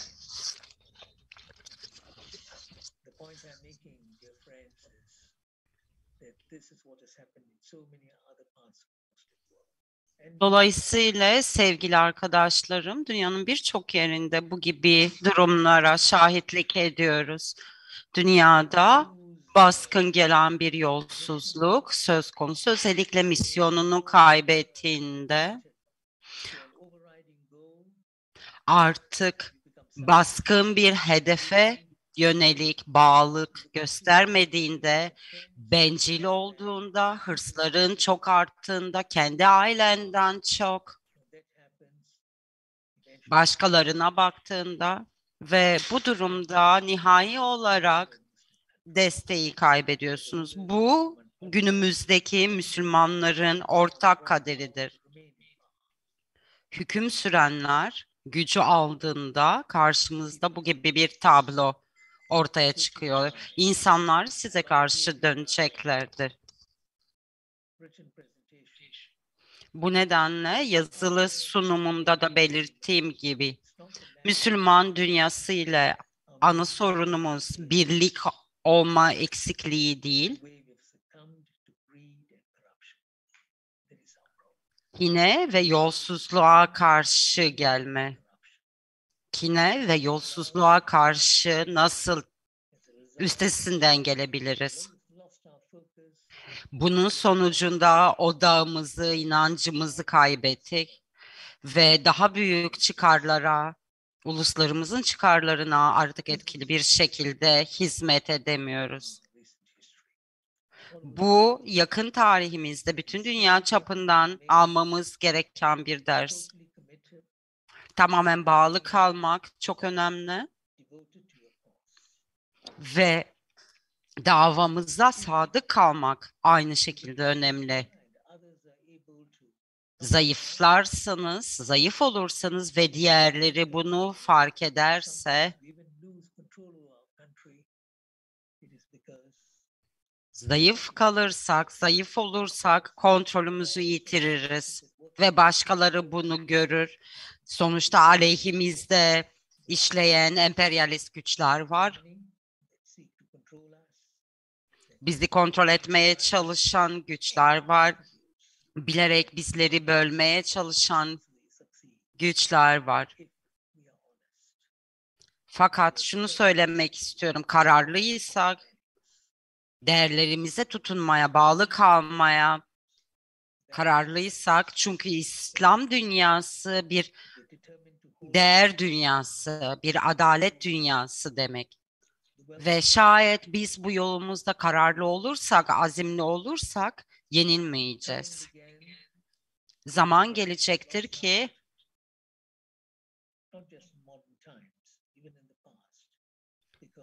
ve şunu söylemek istiyorum. Birlik olmadığımız için sadece günümüzde değil, geçmişte de çok kaybettik. İnsanlar dıştan gelen o mutlakiyet, o baskınlık gücün karşısında içte zayıf olmanın zararlarını gördüler. Yine içimizdeki farklılıklardan dolayı kaybettik. Peki kin ve bencillik, yöneticilerin sadece kendi çıkarlarını gözetmeleri, değil mi? Büyük bir imparatorluk gibi. Bunu biliyoruz. Dünyanın her yerinde Malakan devleti kin ve yolsuzluk nedeniyle içten içe çürüdüler, değil mi? İhmalkarlıktan dolayı. Görmezlikten geldiler. Halklarıyla ilgilenmediler. Halklarının acısını görmezden gelmeyi tercih ettiler. Bu bizim yapmamamız gereken bir şey dostlarım. Ve Müslüman dünyasının en büyük sorunu, çok basit ifade etmek gerekirse, dürüstlüğümüzü yeniden kazanmaktır. Bu konuda cesur olmalıyız. Neden? Zayıf olduğumuzu kabul etmemiz gerekiyor.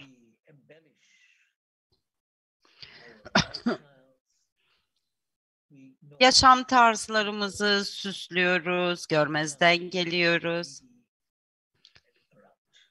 İnsanların yolsuzluğa ve bu kine, bu hainliğe karşı bu kadar kolay boyun eğebileceklerini görmezlikten geliyoruz. Doğru değerlere tutunmalıyız. Basit olun, dürüst olun, doğru olun, bağlı kalın. İnsanların çıkarlarını gözetin.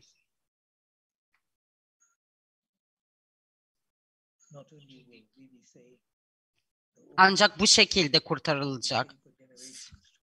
Sadece biz kurtarılmayacağız. Umaj şeklinde önümüzdeki nesiller de kurtarılacak.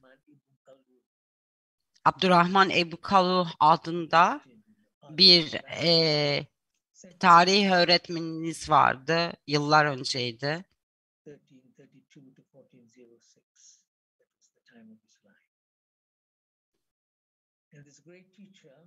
Ve bu harika öğretmen, tarihçi, hakim, akademisyen bize şunu öğretti. Dedi ki, iyi değerlerle ayağa kalkmalıyız. Ancak iyi değerlerimiz olursa yükselebiliriz. Fakat bu değerleri kaybettiğimizde düşeriz. Bu tarihteki her imparatorluğun tarihçesi, sadece Osmanlı'dan bahsetmiyorum. Pers İmparatorluğu'na bakarsanız, Roma İmparatorluğu'na bakarsanız, Yunan, İngiliz, bütün imparatorluklara bakarsanız aynı şey yaşadığını görürsünüz. Kolay yolu seçtiler, basit bir yaşamı seçtiler. Gerçek değerlerden ve insanlar için gerçekten önemli olan değerlerden vazgeçtiler.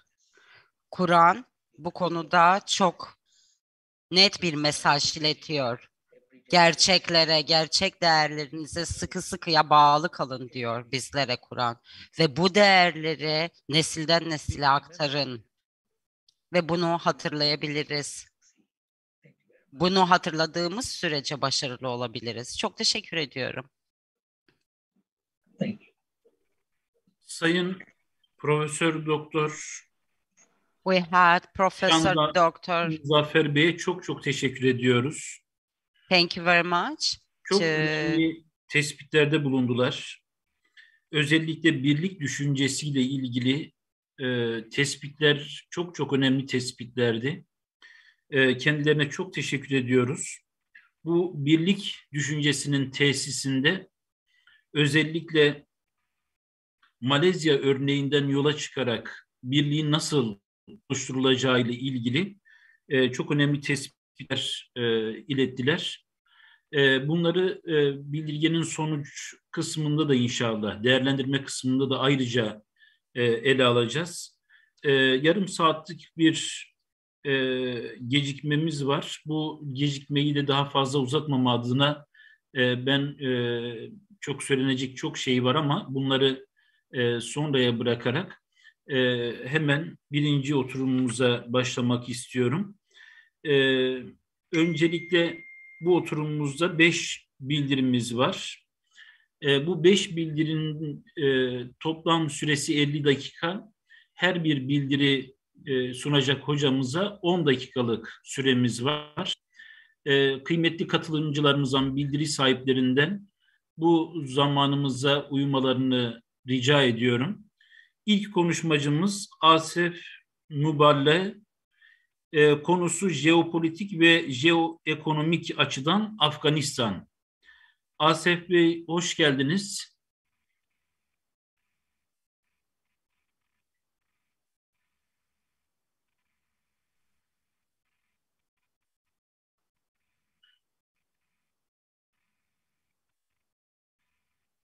Asef Bey buyurun. Süreniz 10 dakika.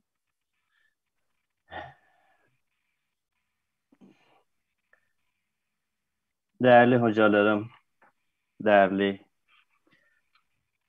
konuşmacılar, değerli katılımcılara herkese selamlarımı, saygılarımı sunmaktayım. Benim hazırladığım sunum ilk zamanlamaya göre düzenlenmiş. Burada 20 dakika zaman veriyor. Sonra değişti herhalde. Onun için yetiştiremezsem kusura bakmayın.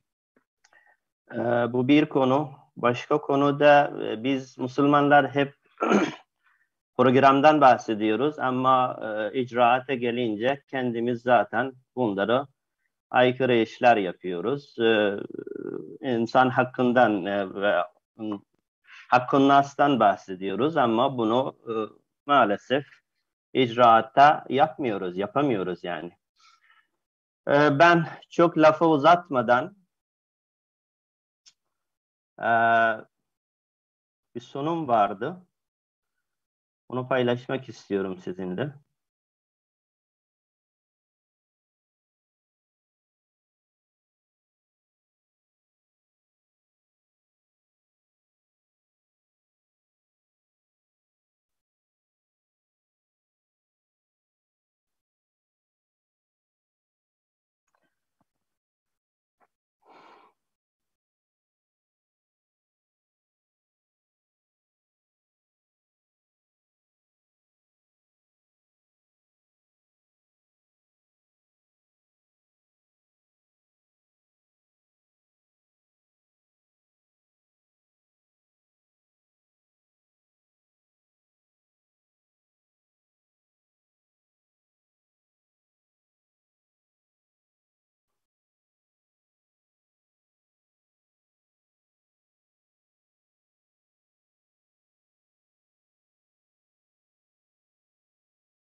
Bunu teknik açısından daha önce teknik arkadaşlar ayarlaması gerekiyordu. Şu anda bulamıyorum. Ben şimdi buradan konuşmamı böyle sunumumu da paylaşamadan sizinle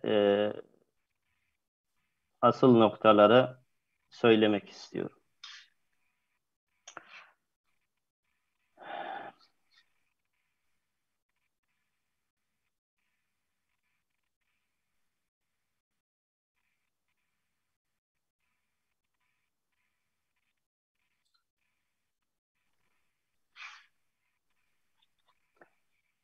Şimdi Afganistan'a geldi.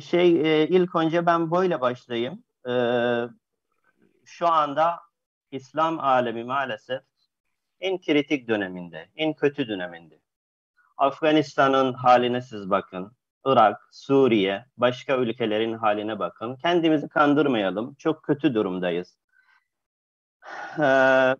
Politika açısından, yoksulluk açısından, mezhepçilik açısından, nifak açısından, başka şeyler açısından şu anda çok kötü bir durumdayız. Bir İzmihlal'den ben bahsedebilirim. Hatta İslam medeniyeti diye sorgulamak altında şu anda.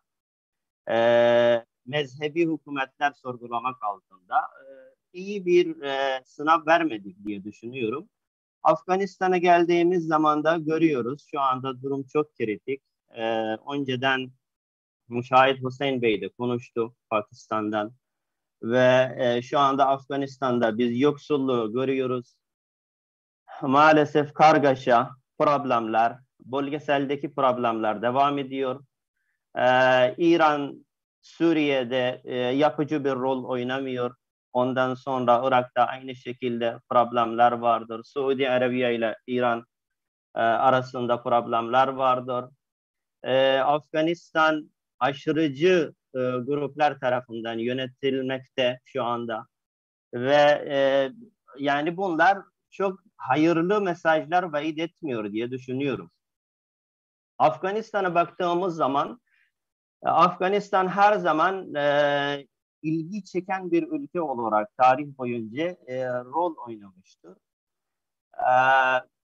İskender Makduni'den tutun, Moğollardan tutun, ondan sonra Britanya'ya kadar, İngiltere'ye kadar bu ülkeye girmiş ve kötü bir şekilde yenilmiş ve çıkmış. Son olarak da ABD bu problemlerden dolayı Afganistan'ı terk etti ve şu anda biz Rusya, İran, Çin gibi ülkeleri bu boşluğa doldurma çabasında görüyoruz. Jeopolitik açısından Afganistan'a baktığımız zaman askeri ve malları batıdan doğuya, Orta Doğu ile Hindistan arasında ve bunun tersi yönünde hareket ettiren fatihler ve tüccarlar için çok güzel ve kısa bir yol olarak Afganistan her zaman görev yapmıştır. Günümüzde Afganistan bir koridordan daha fazla önem taşımaktadır. Burada bir Asya kavşağı olarak rol görüyor. Birkaç tane çok tarihi haritalar vardı. Onları size sunmak istiyordum. Çok önemliydi. İpek yolu vardı. Ondan sonra önceden Moğollar nereden girmiş, İskender nereden girmiş, onları hepsini gösterecektim. Maalesef zaman yoktur. Jeostratejik açısından baktığımız zaman bu konum, bu jeopolitik ve jeostratejik konumu Afganistan'a herhangi bir risk sunuyor mu? Bence büyük riskler Afganistan'ın peşinde. İlk söyleneceğim şey Büyük Peştenistan ve Diyorend meselesidir. Siz biliyorsunuz Afganistan şu anda bu kargaşa olduğu büyük bir kısmı Diyorend meselesi. Asya Hocam özür dilerim. Bildiriniz masa üzerinde mi acaba? Masa üzerinde ama paylaşamıyorum. Arkadaşlarımıza gönderseniz Osman Bey'e, onlar paylaşmış olsa, söylemiş olduğunuz haritalar çok önemli aslında. Bunları ekrana getirebilsek çok güzel olacaktı. Evet. Fakat Arkadaşları nereden yollayayım ben onu da bilmiyorum. Buradan ekran paylaşımından ben seçemiyorum. Osman Bey, müdahale edebiliyor muyuz acaba? Yoksa Ben WhatsApp'tan hocamızla iletişime geçtim. WhatsApp'tan gönderebilirler. Öyle mi? WhatsApp'tan gönderebilirsiniz Asef Hocam. Eğer tamam. mümkünse hemen konuşurken bir arada da onu gönderirsiniz, arkadaşlarımız hazırlamış olur. Buyurun kıymetli hocam. Göndermeye çalışıyorum. Ondan sonra yani Büyük Peştinistan meselesi Afganistan için büyük bir tuzak. 1947 zamanında Pakistan Büyük Hindistan'dan ayrıldı ve Pakistan diye bir ülke ortaya çıktı. Ama bu anlaşma, yani Afganistan ve Hindistan'la anlaşması 1893'e dayanır. 1893'te Durand denilen bir kişi tarafından bir çizgi çizildi. Şimdiki Afganistan ve o zamandaki Hindistan arasında. Ve o hat, o çizgi de adı Durand hattı oldu. Bu Durand hattı anlaşması 100 yıllık bir hat. Yani 1993'te bunun süresi dolmuştur. Bu ne demek? Bu demek ki Pakistan'ın Hayber Pakhtunkhwa ta Peşavar'a kadar Afganistan'a aittir. Afganistan'a dönecektir. Ve Afganistan'daki hükümetler de her zaman bunun peşindeydi. Her zaman bunun peşinde ve bu Pakistan'ı çok rahatsız eden bir konu.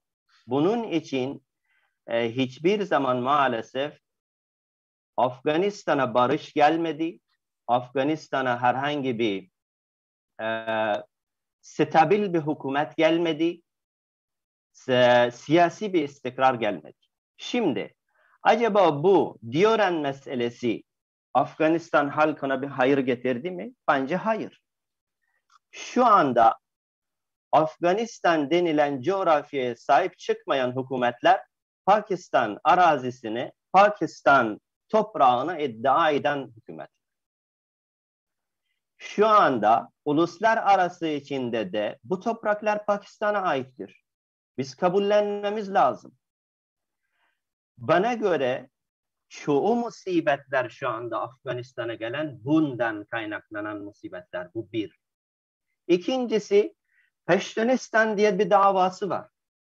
Peştinistan davası diyor ki Hayber Pakhtunkhwa, Peşavar'dan ta Kınar'a kadar Peştunlar ikamet ediyor ve burada 60 milyon insan yaşıyorlar. Biz bu toprakları kendimize ayırmalıyız ve biz bu Peştinistan toprağını yaratmalıyız diyorlar.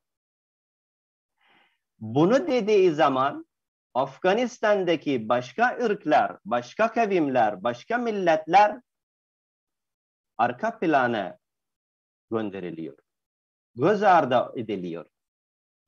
Bunun için hiçbir zaman Afganistan'da milli iradesini temsil eden bir hükümet gelmemiş maalesef.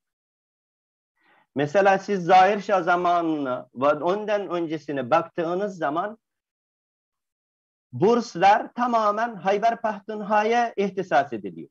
Hayber Pakhtunkhwa Afganistan'ın toprağı değil. Niye? Sadece Peştinistan meselesinden dolayı. Bu böyle meseleler bence çözülmezse Afganistan'ın konumu ve jeostratejik konumu Afganistan'ın başına dert getirebilir. Ben Afganistan'daki televizyonlarda konuştuğum zaman Eşref Gani zamanında olsun, şimdi olsun diyorum ki Afganistan'ın coğrafyası belli. Biz bu coğrafyaya sahip çıkmak zorundayız. Başka nükleer bir güç, Pakistan gibi nükleer bir güce kafa tutmamalıyız. Yoksa Afganistan'ı rahat bırakmazlar.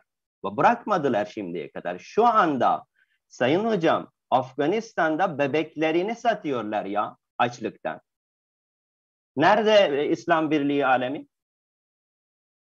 Nerede Müslüman ülkeler? Nerede? Ya utanmalıyız ya. Utanmıyoruz ama. Her zaman da çoğu konuşmacılar, insanlar toplantılarda iyiyiz.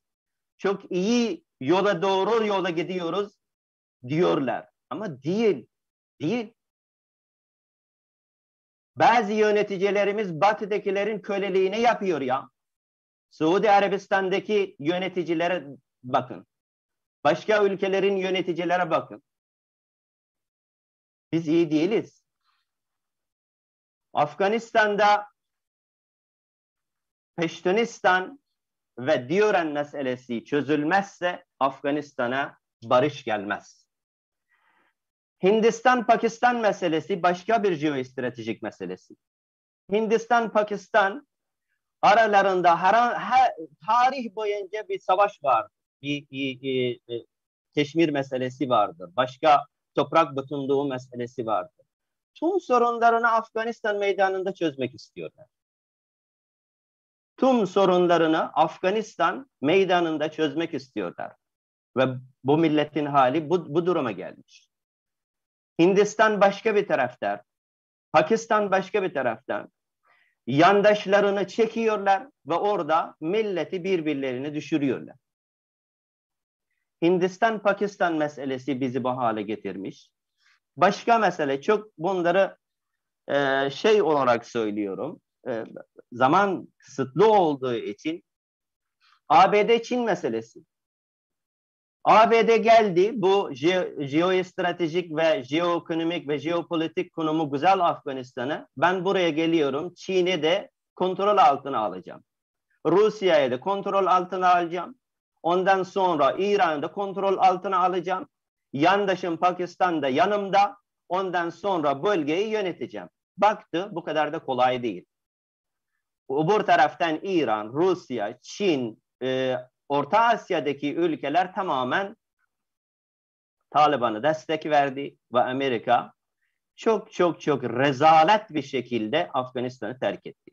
Ve bu rezalet şekilde maalesef Afganistan halkına çok kötü şeyler miras bıraktı. Yoksulluk, fakirlik, aşırıcılık, her şey onların mirası. Şu anda da diyor ki demokrasi için, insan hakkı için biz böyle yapıyoruz, şöyle yapıyoruz. Bu sloganlara artık bizim halkımız inan etmez. İnanmaz. Bu sloganlara inanmaz. Başka bir konu Afganistan jeopolitiki ile ilgili. Jeoekonomik açısından Afganistan'ı ele aldığımız zaman Afganistan tarih boyunca ticaret koridoru olarak rol görmüş. Batıdan doğuya, doğudan batıya mallar, ticaretler bu ülkeden geçmiş. En kısa yol burası. Orta Asya'dan Güney Asya'ya giden mallar, ticaret, askerler buradan geçmiş. Ve hala da aynı mesele devam ediyor. Bunun için başka bir mesele vardır. Güney Asya enerji açısından çok fakir ülkeler. Ama Orta Asya'daki ülkeler enerji açısından doğal gaz olsun, elektrik olsun çok zengin ülkeler. 80'lerden itibaren büyük karteller, petrol kartelleri olsun, gaz kartelleri olsun, batıdaki karteller böyle bir düşünceye girmişler. Biz Orta Asya'daki fazla rezerveyi Güney Asya'ya transfer edelim. Oradan transfer edince uluslararası sulara da yetiştirelim. Oradan da Avrupa'ya yetiştirelim. Böylece Rusya'ya muhtaç kalmayacağız. Bir. İkincisi, Orta Asya'dan enerjiye Güney Asya'ya götürdüğümüz zaman kendi manfaatlerimize, zamlarımıza ekleyerek oradan kaynakları da çalacağız. Bu düşünce 80'lerden itibaren çıktı. Ama sonra 90'lar döneminde Taliban gelmeden önce Unikal şirketi, Amerikalı bir şirket. Buna çok odaklandı. Bunu ben yapacağım kafaya koydu. Ama Afganistan siyasi istikrarı olmadığı için bunu başaramadı. Hatta Melik Han var diye birisi, Abdülmelik. Özbek bir lider. Afganistan'ın Mezar-ı Şerif'inde, Cevzcan'da, oralarda 90'larda yetkili bir insandı. Abdülreşid Dostum'un biraz karşıtı. Onun muhalifi. Bu adam daha geçen sene konuştu televizyonda. Dedi ki bizi Unikal şirketi Amerika'ya götürdü sene 93'te. Götürdü ve orada siyah ajanları bizim yanımızda, ABD Dışişleri Bakanlığı'ndan kişiler de orada. Bizi götürdü, yani Abdülmelik Bey'i götürmüş, Muhakkik Bey'i götürmüş, başka birkaç tane yetkili insanı götürmüş, Hazaralardan, Özbeklerden, Taciklerden. Demiş ki bakınız biz Orta Asya'daki rezerveyi Afganistan'dan geçirmek zorundayız. Bu hatları siz tazmin edebilir misiniz? Siz bunların güvenliğini sağlayabilir misiniz? Sağlayamazsınız. Bunlar da demiş ki bir şekilde sağlayacağız falan filan. Ondan sonra Taliban biraz güçlendiği zaman Taliban'a yönelmiş. Aynı firmalar. Ve bu hatta böyle diyelim, Abdülmelik'e göre baktı Afganistan'da her bölgede bir kavim yetkili olduğunda gelelim bir tane üstün güç yaratalım. Ondan sonra Taliban'ın ortaya çıkması söz konusudur. Yani Taliban da kartellerin ve bu şirketlerin faydası için ortaya çıkmıştır. Ondan sonra bu enerji transferi ciddi bir mesele Afganistan üzerinden. Burada da birkaç tane tarihi kaynak vardı. Bunları ben göstermek istiyordum. Nasip olmadı. Şu anda TAPI diye bir proje var. Kıymetli hocam, Asep hocam toparlayabilirsek çok memnun oluruz. Tamam.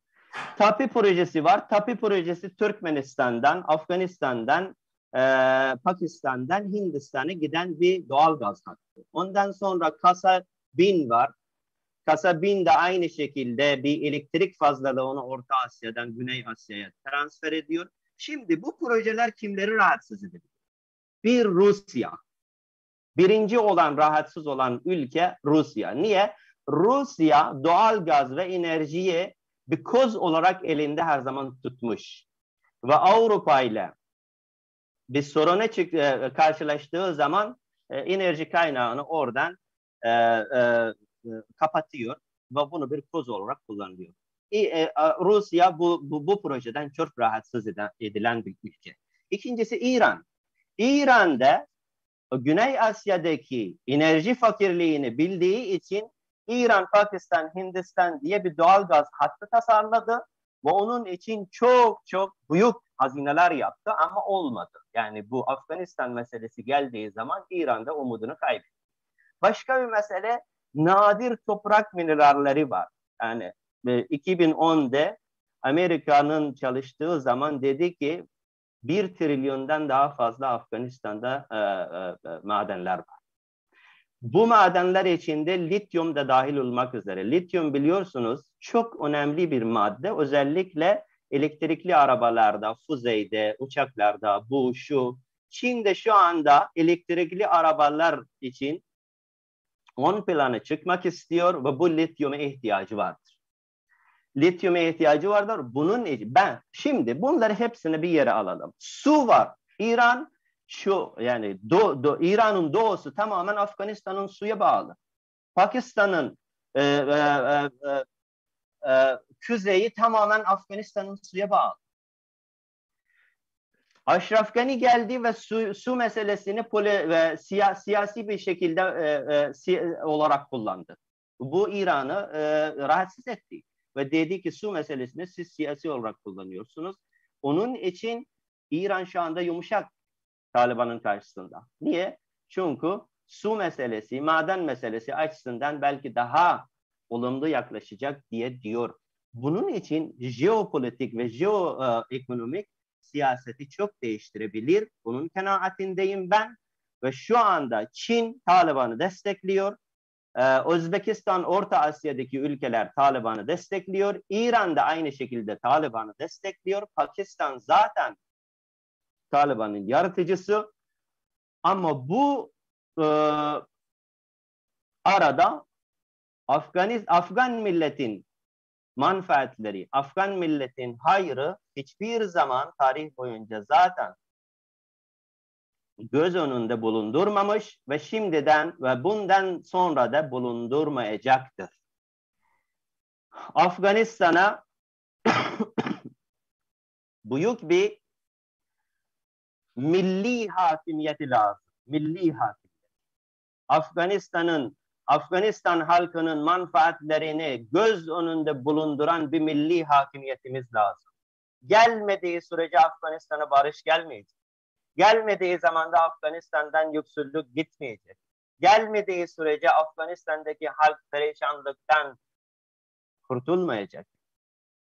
Pakistan diyoren meselesinden dolayı İran su, enerji, lityum, madenler, şundan dolayı Orta Asya'daki ülkeler, Çin, bu karmaşa bir şey.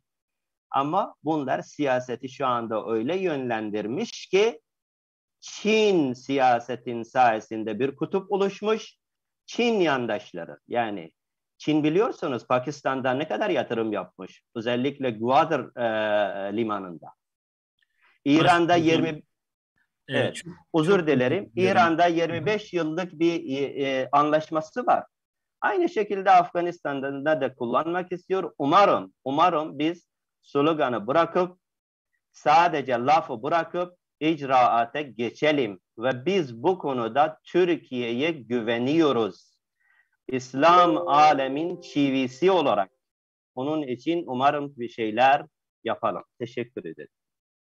Asif Hocam çok teşekkür ediyoruz bu güzel sunumunuzdan dolayı. Haklı olarak içimiz yanan bir coğrafyadır Afganistan. Şu andaki malum durum da belli ki kıymetli hocamın canını çok acıtıyor. Hepimizin, bütün İslam aleminin canını ciddi anlamda acıtıyor. Aslında bu da bu kongremizin, bu İslam birliğinin ne kadar önemli, ne kadar bir an önce yerine getirilmesi gereken bir husus olduğunun bir göstergesi. Eğer bu tesis edilmiş olsaydı eminim ki bugün Afganistan çok daha farklı bir konumda, çok daha farklı bir yerde olmuş olacaktı. İnşallah ümidimizi kaybetmiyoruz. Ümit var olunuz. Şu istikbal inkılabatı içerisinde en yüksek gür sada İslam'ın sadası olacaktır. Buna inanıyoruz. Bu mutlaka gerçekleşecektir. Bugün bunları konuşacağız. Konuştukça bunlar ortaya çıkacak. Bunların değerinin ne kadar olduğu önemin ortaya çıkmış olacak. İnşallah bu birliktelikte sağlanmış olacak. Bütün bu coğrafyalardaki gözyaşları, acılar da inşallah sona ermiş olacak. Çok teşekkür ediyorum Asef hocamıza tekrar. Değerli dinleyiciler, ikinci konuşmacımız Sahar Zeki Kabeli'ydi, ancak Sahar Hanım'dan çok özür dileyerek üçüncü konuşmacımız olan Oğuz Akyener hocamızın bir önemli bir programı var. Oraya geçmek durumunda. Eğer müsaade ederlerse Oğuzhan Akyener hocamızı öne alacağız. Ondan sonra diğer hocamıza söz vermiş olacağız. Oğuzhan hocam buyurun. Süremizi dikkatli kullanabilirsek çok memnun oluruz hocam. Buyurun. Tabii hocam, teşekkür ederim. Zaten benim de 11 dakikam kaldı. İlk önce bu organizasyonu düzenleyen bütün ASLAM ekibine ve bütün katılımcılara çok teşekkür ederim.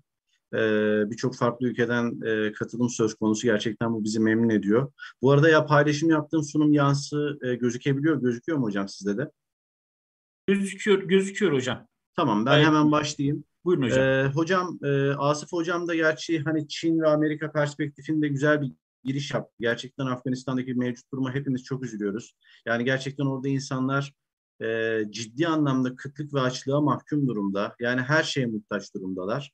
Zaten aslına bakarsanız hani benim kanımca Amerika oradan kaybederek ayrılmadı. Bu Amerika'nın yeni dış politikası çerçevesinde attığı, uyguladığı adımlardan bir tanesiydi. Öte taraftan enerji perspektifine de çok kısa değineyim. Hani şu an yani bunu şu sebeple söylüyorum. Ortaya koyduğumuz politikaların gerçekten tutarlı ve ekonomik teknik modeller noktasında yere basıyor olması lazım ki uzun vadeli politikalar kurgulayabilelim. Şu an hani Asya'dan Avrupa'ya hani Afganistan'daki asıl sorun enerji kaynakları değil ya da enerji transiti değil ya da hatta şunu söyleyeyim, TAPI boru hattı ya da oradan taşınacak 33 milyar metreküplük bir gaz sevkiyatı Rusya'nın çok da umurunda değil. Hani bunları da ufak dipnot olarak vurgulayayım. Şimdi hocam ben burada şundan bahsetmek istiyorum. Gerçekten artık iklim değişikliği merkezli, daha doğrusu Amerika ve Çin arasında bir soğuk savaş zaten başladı. Amerika ve müttefikleri arasında bunu rahatlıkla görebiliyoruz. Ve burada bu soğuk savaşın merkezine iklim değişikliği koyuluyor. Yani iklim değişikliğiyle bu süreç ortaya şekillendirilmeye çalışılıyor. Şimdi bunda hepimiz hemfikiriz. İklim değişikliğinin en önemli sebebi sera gazı salınımı, ortalama sıcaklıkların artışı ve buna en fazla da karbon emisyonları sebep oluyor. Bunda zaten hepimiz hemfikiriz. Burada gördüğünüz gibi birçok doğal afetle karşılaşıyoruz iklim değişikliğine bağlı olarak. Burada karbon emisyon oranlarını görmektesiniz. Yani iklim değişikliği bir gerçek. Bunun etkilerini hepimiz hissediyoruz. Bütün İslam dünyası bunu az ya da çok hissediyor. Özellikle bazı ülkeler İslam dünyasında geçen sene yapılan sunumda, geçen sene düzenlenen kongrede İslam dünyasında bazı ülkelerin risk potansiyellerini ortaya koymuştuk. Yani gerçekten bazı ülkeler çok ciddi etkileniyor ve etkilenmeye de devam edecek. Bu gerçekçi. Bu bağlamda kömürden ilk önce kurtulmamız gerekiyor. Fakat yani bu fakatlarla dolu geniş bir süreç var. Emisyonu azaltmamız gerekiyor. Bakın emisyon azaltılmasıyla alakalı gördüğünüz üzere en çok endüstride, hatta elektriği dahil edersek en çok elektrik ve ısı üretiminde karbon emisyonu salınımı yapıyoruz. Bunu değiştirmeyle alakalı hamleler yapmamız gerekiyor. Uzun vadeli politikalar ortaya koyuyoruz. Tabii birçok denge var değiştirmemiz gereken. Tabii uluslararası sistem olarak ya da şu an gelişmiş olarak tanımlanan ülkelerin önceliğinde ortaya koyulan politikaların çok da adil, uygulanabilir ve herkese hitap eden politikalar olmadığını da ne yazık ki görebiliyoruz. Öte tarafta zaten şöyle bir şey var. Hani sen daha çok karbon salınımı yaptın, ben daha çok karbon salınımı yaptım, benim enerji açtığım kim gidecek gibi bir sürü soru işaretiyle karşılaşıyoruz. Tabii şimdi bakın bu işin arka planında, yani şimdi neden? Tamam, iklim değişikliği hepimizin mücadele etmesi gereken önemli bir problem ama neden şimdi? Yani neden bu kadar artık süreç uluslararası bir argüman haline geliyor? Bakın mevcut ekonomik büyüme rakamları çerçevesinde Çin gayri safi milli hasıla noktasında da, enerji tüketimi noktasında da, zaten enerji tüketimi noktasında yakaladı, geçmek üzere ABD'yi, hatta geçti. Teknoloji noktasında da ABD ile yarışır konuma geldi. Bu sebeple zaten artık bakın soğuk savaş başladı. ABD 2001'den 2021'e kadar olan 20 yıllık döneminde uluslararası arenaya terör bahanesiyle müdahale etmeye odaklı bir hegemonya politikası, uluslararası diplomasi politikası sürdürdü. Bunu askeri politikalarla destekledi. Ve bakın 20 yıl sonra mesela Biden ne diyordu? Biz asker çekmeyeceğiz diyordu. Trump çekeceğiz diyordu. Lakin ABD başkanı değişse de ABD'nin dış politikası değişmedi ve 20 yıl sonra ABD yeni bir politikaya geçti. Artık yeni politika Çin'le soğuk savaş. Bakın bu bağlamda zaten Çin'i çevreleyecek bir sürü bunlar askeri üsler. Bu kırmızılar da Çin'in askeri üsleri. Birçok hamle yapıldı. Ve artık bakın NATO'dan G7'ye, Afganistan'dan çıkılmaya, AUKUS Paktı'na, Quad Paktı'na, yaşanan enerji krizine, G20, COP26 gibi toplantıların hepsinde artık bu yeni soğuk savaşın stratejilerini biz görmeye başladık. Öte taraftan birazdan değineceğim, bu Green Trade Agreement dediğimiz sadece hani tamam, sen mesela Çin dünyaya ihracat yapıyor biliyorsunuz. Yaptığı ihracatta sen bana ihracat yapıyorsun ama ürettiğin ürünü temiz enerjiyle mi üretiyorsun? Temiz olmayan, karbon emisyonuna sebep olan enerjiyle mi üretiyorsun? Temiz enerjiyle üretmiyorsan kardeşim ben bunu almıyorum gibisinden Avrupa Birliği yakında böyle bir sistemi başlatacak. Şunu da ekleyelim, Türkiye'miz de bu bağlamda negatif etkilenecek. Tabii biz de buna yönelik bazı adımlar atmaya çalışıyoruz ülke olarak. Şimdi tabii risklerle birlikte fırsatlar da ihtiva ediyor bizim için. Şimdi bakın, özellikle bu Green Trade Agreement dediğimiz süreç Çin'i çok negatif etkileyecek. Çünkü Çin'in enerji tüketiminin %60'dan 65'ten fazlası kömürden elde ediliyor. Yani temiz olmayan kaynaklardan. Bu da Çin'in direkt olarak ticaretini etkileyecek bir süreç. Şimdi G7 ile başlayalım. Bu az önce gösterdiğim uluslararası adımlardan bazıları çok önemli ipuçları ihtiva ediyor. Şimdi burada gördüğünüz gibi G7'de gerçekten artık hani bütün ekonominin merkezinin doğuya kaymasından rahatsız olan G7 ülkeleri yanına Avustralya, Hindistan, Güney Kore ve Güney Afrika'yı da alarak yeniden daha iyi bir dünya inşa edelim sloganı ile ortaya çıktılar. Büyük paralar ortaya koyacaklarından bahsettiler ve işin merkezine bunu yaparken Çin'i suçladılar. Çin bu kadar hani kendine göre bir küreselleşme modeli ortaya koyuyor. Şöyle sıkıntılar yapıyor. Dışarıya bu kadar yatırım yapıyor. Bakın G7 ilk defa resmi olarak Çin'i suçladı. Yanına bu az önce bahsettiğim 4 ülkeyi de aldı.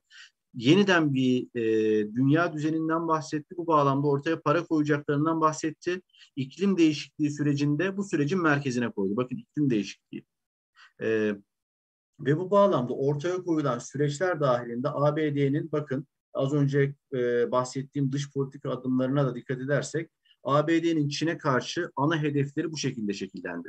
Yani ilk başta Çin'in büyüme hedeflerini ve üretime karşı hani enerji maliyetlerini arttır. Bakın enerji krizi yaşandı. Özellikle kömür ve doğalgazda en çok Çin etkilendi. Çin'in büyüme hedefleri etkilendi. Yaşanan enerji krizinde ilk madde bu. İkincisi AUKUS Paktı ve Afganistan'dan çekilmeyle birlikte bakın Afganistan'da yaşanan büyük kaos ve orada DAEŞ'in güçlenmesi Doğu Türkistan'ı da etkileyecektir ve Çin'in o bölgedeki orta güzergahtan sevkiyat ve orta güzergahla ilgili yatırım ve benzeri birçok süreçlerini negatif etkileyecektir. Bu ihtimal var. ABD bunun üzerine bastırıyor. Daha fazla huzursuzluk, daha fazla sıkıntı bölgesel anlamda. Ve artık ABD bu bağlamda kaynak harcamayacak. Çin uğraşmak zorunda kalacak ve Doğu Türkistan bu süreçten etkilenirse Çin kilitlenebilecek. Çin'in ordusunu bloke altına al. Doğu Türkistan'da yeni krizlerin yaşanmasını destekle. Bakın özellikle 5. maddeye dikkat edin. Çin'in ihraç edememesini sağlayacak özellikle iklimle alakalı bu yeşil anlaşmayı uygulamaya geçirmeyle alakalı gerçekten önemli adımlar atılıyor. Bakın bu maddeleri okuyabilirsiniz. Vaktimiz yok. Hepsine detaylı girmeyeceğim. Muhtemelen bu sunumlar da yayınlanacaktır. Hindistan, Avustralya ile alakalı yine Quad Paktı gibi hususlar da yine süreçleri etkiliyor. Yine antidemokratik bir süreçle alakalı en son yapılan demokrasi zirvesi de bu bağlamda değerlendirilmesi gerekiyor. Gibi birçok husus var. Bu koyuyla işaretlediğim hususlar bizim İslam dünyasında direkt olarak etkileyen hususlar. Yani bunları ve ABD'nin yeni değişen politikasını görerek ona göre İslam dünyası olarak bazı adımlar atmamız gerekiyor. Bakın şimdi bu iklim değişikliği sürecindeki adımlar bizi de etkiliyor. Nasıl?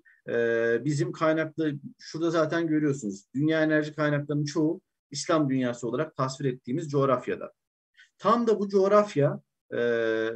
coğrafya bakın petrol, doğalgazda artık yetkinlik kazanmış durumda. Yani kendi kaynaklarını kendi üretebilir durumda. Bunu elde etmişken büyük bir enerji dönüşüm sürecine giriyoruz. Bu tabii bizi negatif etkiliyor. Karbon emisyonu noktasında 1800'ler, 1750'lerden başlatırsak bakın gördüğünüz gibi en çok karbon emisyonunu yapan Amerika ama bunun faturası kime ödetilecek gibi bir hususlar var. Burada responsibility ve capability gibi hususlar noktasında yani sorumluluk gibi hususlar noktasında bir analiz yaptığımızda burada gördüğünüz gibi hani genel karbon emisyonu yapan ülkeler noktasında sadece Suudi Arabistan, Malezya, Türkiye ve Endonezya'nın hani onların da hani en çok Suudi Arabistan, Malezya 2. Türkiye 3. Endonezya 4. şeklinde hani çoğunluğunu yine batılı ülkelerin ya da Çin gibi ülkelerin oluşturduğunu görüyoruz. Hani yine İslam dünyası burada emisyon noktasında şu an için çok şey değil. Mevcut ortaya koyulan iklim değişikliğiyle mücadele rakamları tutarlı değil. Daha çok yani 300 bizim hesaplarımıza göre 300 trilyon dolardan fazla paraya ihtiyaç var ki bu yok. Bu soruların üzerine geçmeyeceğim. Birçok soru işareti var ve bunlar çözülebilmiş değil. Lakin küresel anlamda büyüyen nüfusun çoğu fakir nüfus ve bu fakir nüfus gerçekten petrol zengini, doğal gaz zengini coğrafyalarda olsa bile çoğunlukla bakın gördüğünüz gibi petrol tüketmiyorlar, doğal gaz tüketmiyorlar ve yine aynı fakir coğrafyaların elektriğe erişimlerinde bile bir sürü problem var. Yani bakın şimdi şöyle bir durum var. İslam dünyası perspektifinde iklim açısından baktığımızda gerçekten büyüme potansiyeli var. Gayri safi milli hasılalar nüfus büyüyor. Yani 2070'lerde en yüksek nüfus İslam dünyasında olacak. Böyle bir büyüme potansiyeli var. Bu aşağı yönlü bastırıyor. Şimdi bu büyüme hedeflerini gerçekleştirmek zorundasınız. Dönüşümü yapabilecek finansınız yok, teknolojiniz yok. Sosyoekonomik ve mevzuatsal açısından yetersizliğimiz çok.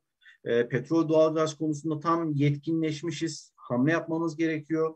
Aynı zamanda petrol, doğalgaz birçok İslam ülkesi için bir eşik seviyesi. Yani bununla ayakta kalabiliyorlar. Bunlar böyle aşağı doğru bastırıyorken öbür tarafta da işte hani iklim değişikliğinin negatif etkileri, ya acaba finansal ve teknik destek gelecek mi? Bu Green Trade Deal dediğimiz yeşil ticaret anlaşması bizim ihracatımızı nasıl etkileyecek? Hidrojen ve karbondioksit gibi konularda neler yapabiliriz gibi de farklı avantajlar var ama şu an ağır basan taraf bu. İşte bakın bunu değiştirmeyle alakalı bazı adımlar atmamız gerekiyor. Bu bağlamda da hiç şüphesiz hani bu adımları makalede daha detaylı okuyabilirsiniz. Tam 12-11 dakikayı doldurdum. Şimdi burada özellikle İslam Konferansı Örgütü, İslam İşbirliği Teşkilatı altında böyle bir altyapı mekanizma oluşturmamız gerekiyor. İklim dönüşümüyle alakalı. Bu bağlamda uzun vadeli mantıklı politikalar geliştirmemiz gerekiyor. Transition, Responsibility, Finance, Emission gibi birçok hususu ele alan bir veri tabanı oluşturmamız gerekiyor. Her ülkeyle alakalı uygulanabilir ve mantıklı emisyon yol haritaları ortaya koymamız gerekiyor. Ve ondan sonra bu yol haritalarıyla birlikte bu bahsettiğim özellikle Birleşmiş Milletler'in altındaki IPCC, 3C gibi örgütlerle de entegre çalışarak Annex 2 dediğimiz bu işe para koymak zorunda olan gelişmiş ülkeler sınıfından finans temin etmemiz gerekiyor. Bir tek Türkiye Annex 1 içerisinde Türkiye finans alamıyor, diğerleri alabiliyor. Türkiye'de Avrupa Birliği gibi farklı fonlardan alabilir. Ya bu bağlamda gerçekten profesyonel projeler hazırlayıp bu dönüşümün finansmanını ve teknolojik yükünü batıya yıkmayla alakalı profesyonel projeler hazırlamamız gerekiyor. Böyle bir işbirliği süreci mevcut küresel ortamda batılı finans grupları tarafından da pozitif karşılanacaktır, iyi görülecektir. İşte buna bizim şimdiden hazırlanmamız gerekiyor. Öte taraftan bu altyapıyı kurabilirsek daha sonra bizim karbon ve hidrojen üzerine de petrol sektöründe güçlüyüz çünkü yapabileceğimiz çok şey var, çok argüman var. Bunu da son olarak dile getirmek istiyorum. Çok teşekkür ederim hocam. Oğuzhan Hocam çok teşekkür ediyoruz. Hem süreye dikkat etmenizden hem de bu özet halde vermiş olduğunuz veciz bildirinizden dolayı. Üçüncü konuşmacımıza hemen geçmek istiyorum. Yine süremizin kısıtlılığından dolayı. Sahar Zeki Kabel. Sahar Zeki Kabel'in sunumu İslami Jeopolitik Teori, İslam dünyasını kim yönetiyor? İlginç bir bildiri. Buyurun efendim. Selamun Aleyküm ve Rahmetullahi ve Berekatuhu. Aleyküm selam ve rahmetullahi ve berekatuhu. نظرية الجنسية الإسلامية من يقود العالم الإسلامي Kim İslam dünyasını tabii ki liderlik yapıyor ve Müslüman ülkelere birliği nasıl oluşturacaklar ve aynı zamanda Müslüman birliği kim temsil edecek ve kim yönetecek? Bu ülkeler diğer güçlü ülkelerle bir bağlantıları nelerdir? Bu tabii ki ülkeleri yönetecek özellikleri nelerdir? Yani tabii ki hepsi Hazreti Peygamberimizin sahabesi olan Bilal-i Habeşi ve diğerleri tabii ki oradaki bir güçlü bir devlet kurmuşlar. Aynı zamanda tabii ki Batı ülkeleri sürekli İslam ülkeleri parçalamak istiyor ve bunu çalışmaya çalışacaktır ve hiçbir zaman durmayacaktır. Bunu da göz önünde bulundurmamız gerekiyor. Büyük ülkeleri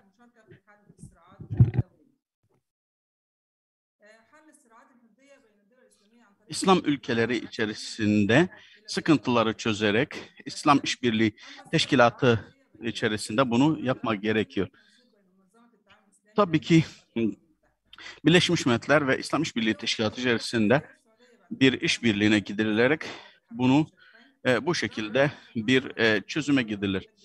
Ve yine aynı zamanda tabii ki bildiğiniz gibi savunma sanayisinde ve bir İslam aleminin Irak ve Mısır ve diğer ülkelerin tabii ki yıkımından sonra tekrar bunların ayağa kalkmaması için bir politika gidiliyor ve şu ana kadar şimdi bildiğiniz gibi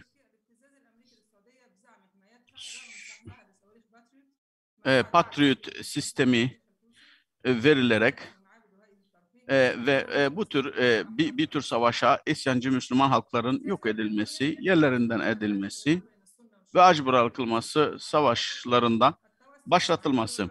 Tabii ki Türkiye bile bundan kurtulamamış. Zaman zaman Amerika Türkiye'yi bölmek için zaman zaman çalışmayı Kuzey Suriye'de ve başka diğer milislere silah destekleri vererek yapıyor. Bildiğiniz gibi yine Arap ülkelerinden birçok mültecinin ve burada milislere destek vererek bu şekilde bir siyaset yapılıyor. Bildiğiniz gibi diğer bir nokta ise askeri olarak Libya'ya destek veriyor muhalefete ve aynı zamanda Katar muharasası arasında da yaptığı izlediği yöntemler herkese bilinmektedir. Aynı zamanda bir yine Türk siyasetinin haklarının uluslararası karasularda gittiğini görüyoruz. Peki İslam aleminde liderlik yapacak kimdir? Amerika tabii ki ilk düşmanını İslam olarak görüyor şu anda. Sovyet Birliği dağıldıktan sonra ve İslam ülkelerini ırkî, mezhebi olarak dağıtmak istiyor. Tabii ki burada büyük Amerika, Rusya ve Çin arasında İslam alemi aslında etkisi altında kalıyor. Bizler tekrar İslam Birliği'ni oluşturarak kendi coğrafi konumlarını oluşturması gerekiyor. Ekonomik ilişkilerine baktığımız zaman tabii ki Rusya en çok Türkiye'ye doğalgazı veriyor. Türkiye yine Rusya'ya en çok verdiği sattığı yine meyve ürünlerini satıyor ve yaklaşık olarak yıllık 5 milyon turizmci Rusya'dan Türkiye'ye gelmektedir. Burada baktığımız zaman Türk ve Rusya ilişkilerinde en önemli ihtilaflar zaman zaman oluyor ve şu ana baktığımızda şu hali hazırda Ukrayna sorunu şu ana kadar Birleşmiş Milletler buradaki sıkıntıyı hala çözememiş. Çünkü burada büyük ülkelerden bir tanesi çatışmada bir taraf. Türkiye bu durumda zaman zaman bunu gündeme getirerek ve sorunun bir şekilde çözülmesi, ara buluculuk yapması noktasında zaman zaman ifadelerde, açıklamalarda bulunuyor. Tabii ki Rusya bildiğiniz gibi Kırım'ı aynı zamanda deniz sınırlarını o Karadeniz'de arttırmak için bir çaba içerisinde ve burada Amerika'yı eğer bir savaş çıkarsa bölgede Amerika tekrar yine bazı ülkeleri kontrol altına alabilir. Şu anda diğer bir konu önemli arz eden Azerbaycan ve Ermenistan sıkıntısı. Tabii ki Rusya Ermenistan'a Azerbaycan'daki çatışmasında ona destek veriyordu ve iki ülke arasındaki bu sıkıntının devam etmesinde önemli rolü var. Ve eğer Dağıstan ve Çeçen Rusya'dan müstakil olduğu durumda, ayrıldığı durumda buradaki deniz sınırlarının azalacağını görüyor. Türkiye'nin Azerbaycan'a desteğini sürdürmesi şunu ortaya koydu. Birleşmiş Milletler'in artık çatışmalarda bir rolü kalmadığını, başarısızlığa olduğunu ve aynı zamanda Türk silahlarının Rusya silahlarına karşı başarısı ortaya konuldu. Rusya'nın Suriye'de varlığıyla ilgili şunu ifade edebiliriz. Rusya'nın Suriye'de varlığı tabii ki Türkiye'nin güvenliğine tehdit etmektedir. Yine büyük ülkeler Türkiye'yi bir anlamda Suriye'de abluka altına almaya çalıştıklarını görüyoruz. Türkiye-Amerika ilişkilerine geldiğimizde Türkiye bildiğiniz gibi NATO'da bir üye ve siyasi, askeri Türkiye ve ABD arasındaki Orta Doğu'daki istenen aslında dengeyi gerçekleştiriyor. Arap devrimlerinden sonra bu ilişkiler biraz bozuldu ve Türkiye Arap devrimlerine destek vererek Amerika ise bu durumda karşıt darbeleri ve darbecilere destek verdi. Dolayısıyla burada görüyoruz ki Suriye'de yine İran ve Rusya aktif bir şekilde hala devam ediyor.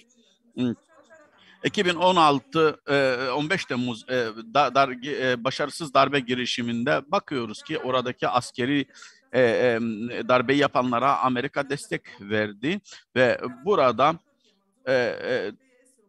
S-400 meselesi var biliyorsunuz yine. Ancak Yunanistan S-300'ü almasında bir ses çıkarmazken Türkiye'nin S-400'ü almasında itiraz ediyor.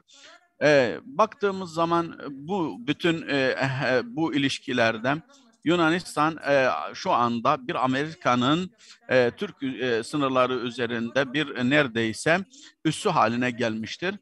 Ve Yunanistan'a F-34 uçaklarını veriyor ve Türkiye'ye bunları vermiyor. Dolayısıyla bu şekilde Amerika o bölgede yine istikrarsızlığın olması noktasında bu şekilde adımlar sergiliyor.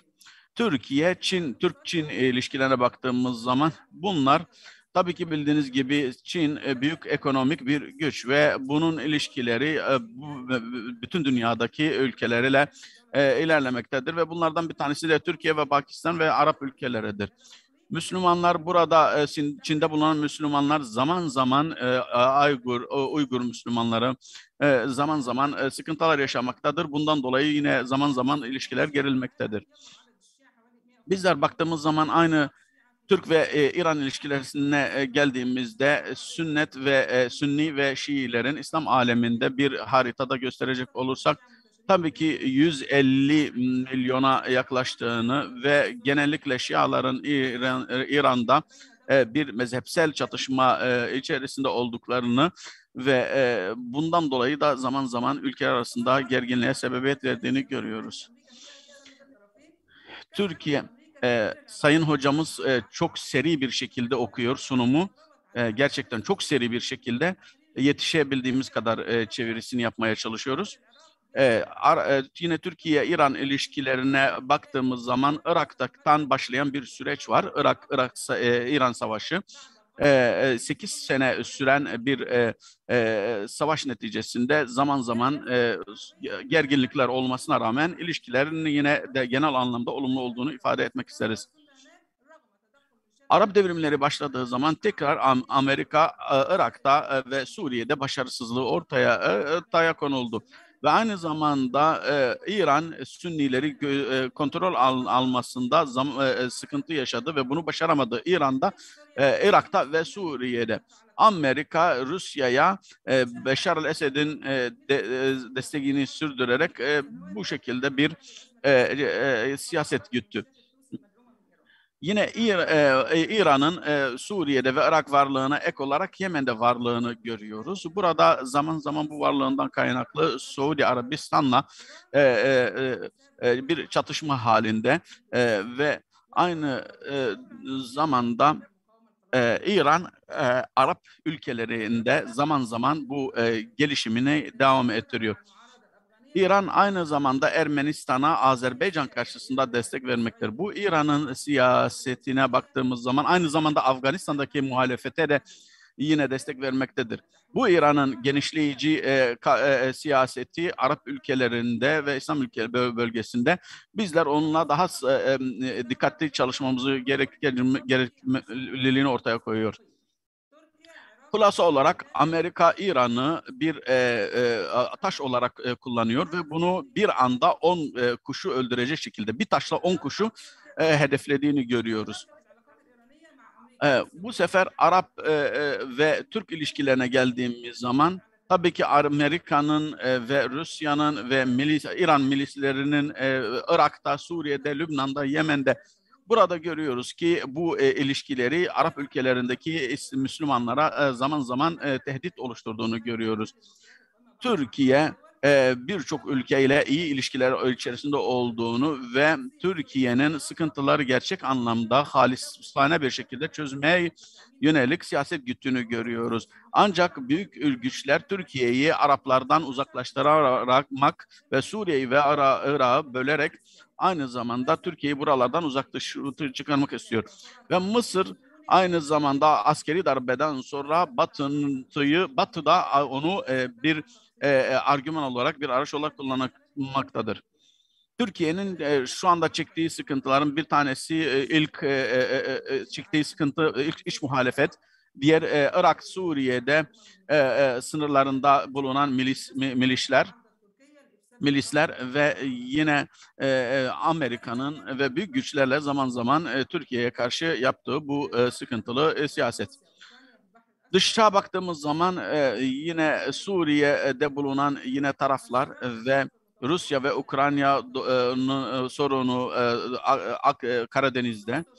Evet, Türkiye'nin düşmanlarına gittiğimiz zaman diktatörlük ve askeri darbelerle gelen özellikle Arap Baharı'nda bunlar Türkiye'nin düşmanları olarak hareket ediyorlar. Aynı zamanda zaman zaman Amerika ve Rusya'nın desteğini de alarak yine bu şekilde bir düşmanlık sergilediğini, Tacikistan da yine İran'ın bir uzantısı olarak bunu görebiliyoruz. Rusya aslında birçok dosyada Türkiye'nin ortağı olmasına rağmen ama zaman zaman Kırım, Ukrayna ve Ermenistan'a destek vererek zaman zaman ilişkiler gerilmektedir. Avrupa Birliği yine Türkiye'nin üyeliğini kabul etmemekle Müslüman olduğu için Amerika zaten Türkiye'nin ilişkileri zaten durum belli. Ukrayna krizine baktığımız zaman o bölgede yaşanabilecek herhangi bir kriz esnasında mutlaka bu bölgede bulunan ülkeler arasında olumsuz bir etkiye sebebiyet verecek ve Rusya-Ukrayna arasındaki bir sıkıntının bütün uluslararası kamuoyunu etkileyeceğini biliyoruz. Burada ülkelerin aslında saygınlığına riayet ederek sorunun çözülmesi lazım. İki ülkenin ile olan ilişkisinin iyi olmasıyla Türkiye arabuluculuk noktasında önemli bir ülke olduğunu ifade edebiliriz. Suriye krizine geldiğimizde tabii ki Suriye'de iç çekişme ve bunun da Suriye'de savaş durumun nereye çekileceği şu ana kadar meçhul. Dolayısıyla İslam İşbirliği Teşkilatı kesinlikle Türkiye'ye destek vermesi lazım buradaki çatışmanın bitmesi noktasında. Ve bildiğiniz zaman 3 milyon Suriyelinin şu anda Türkiye'de olup ve ülkelerine bir şekilde geri gönderilmesi gerektiğini, evet. Uygur Müslümanlarına geldiğimizde tabii ki Çin kesinlikle uluslararası yasalara uyması gerekir ve buradaki Müslümanların haklarını koruması ve bunlara herhangi bir ayrımcılık ve buradaki tutuklu Müslümanların, Uygur Müslümanlarının kesinlikle terörizmle bunları tutuklamaması gerektiğini ve komşu ülkenin sınırlarına, vatandaşlarına saygınlıkla hareket etmesi gerekir. İran bu içeriden baktığımız zaman ırkı olarak, mezhebi olarak ilk dağıtılacak ve bölünecek. Tabii burada birçok farklı uyruklarla dağıtılmak isteniyor, bölünmek istiyor. Şu anda İran aslında bir anlamda ateşle oynadığının farkında değildir. Tabii ki Amerika onu kullanarak İslam ülkelerinde parçalamaya doğru mezhebi ve ırkı olarak böyle bir siyaset gidiyor. Daha sonrasında İran bütün yolları, bütün her şeyle kendi sınırlarını korumak için ve diğer halkların yine diğer ülkelerin halklarına saygı ve diğer ülkelerin sınırlarına yine saygınlıkla davranması gerekir. Eğer burada içeriden bazen zaman zaman dışarıdan İran'a destek veriliyor. Bunu da herkes görüyor. Uluslararası yine örgütlerden nasıl istifade edilebilir? İdari ve da kanuni olarak kararları alabilmesi için başka ülkelerin etkisinde olmaksızın özgür bir şekilde karar olması lazım. Aynı zamanda İslam İşbirliği Teşkilatı ve diğer örgütlerin Türkiye'deki bu rolüne destek vererek barışçıl bir şekilde bölgede istikrarın hakim olması için destek vermesi lazım. Birleşmiş Milletler'e yine bir baskı uygulayarak buradaki Güvenlik Konseyi'nde daimi üyelerinin daha çok dengeli bir şekilde olması, daha çok adil kararların verilmesi noktasında baskı uygulanmak lazım. İslam ülkeleri kesinlikle burada suskun kalmaması, pısırık kalmaması ve kesinlikle büyük ülkelerin etkisinden çıkarak kendi kaynaklarını kullanarak ve söz sahibi olarak mesuliyetini ve tehlikeyi görerek bu şekilde kendi mesuliyetini bilerek hareket etmesi lazım.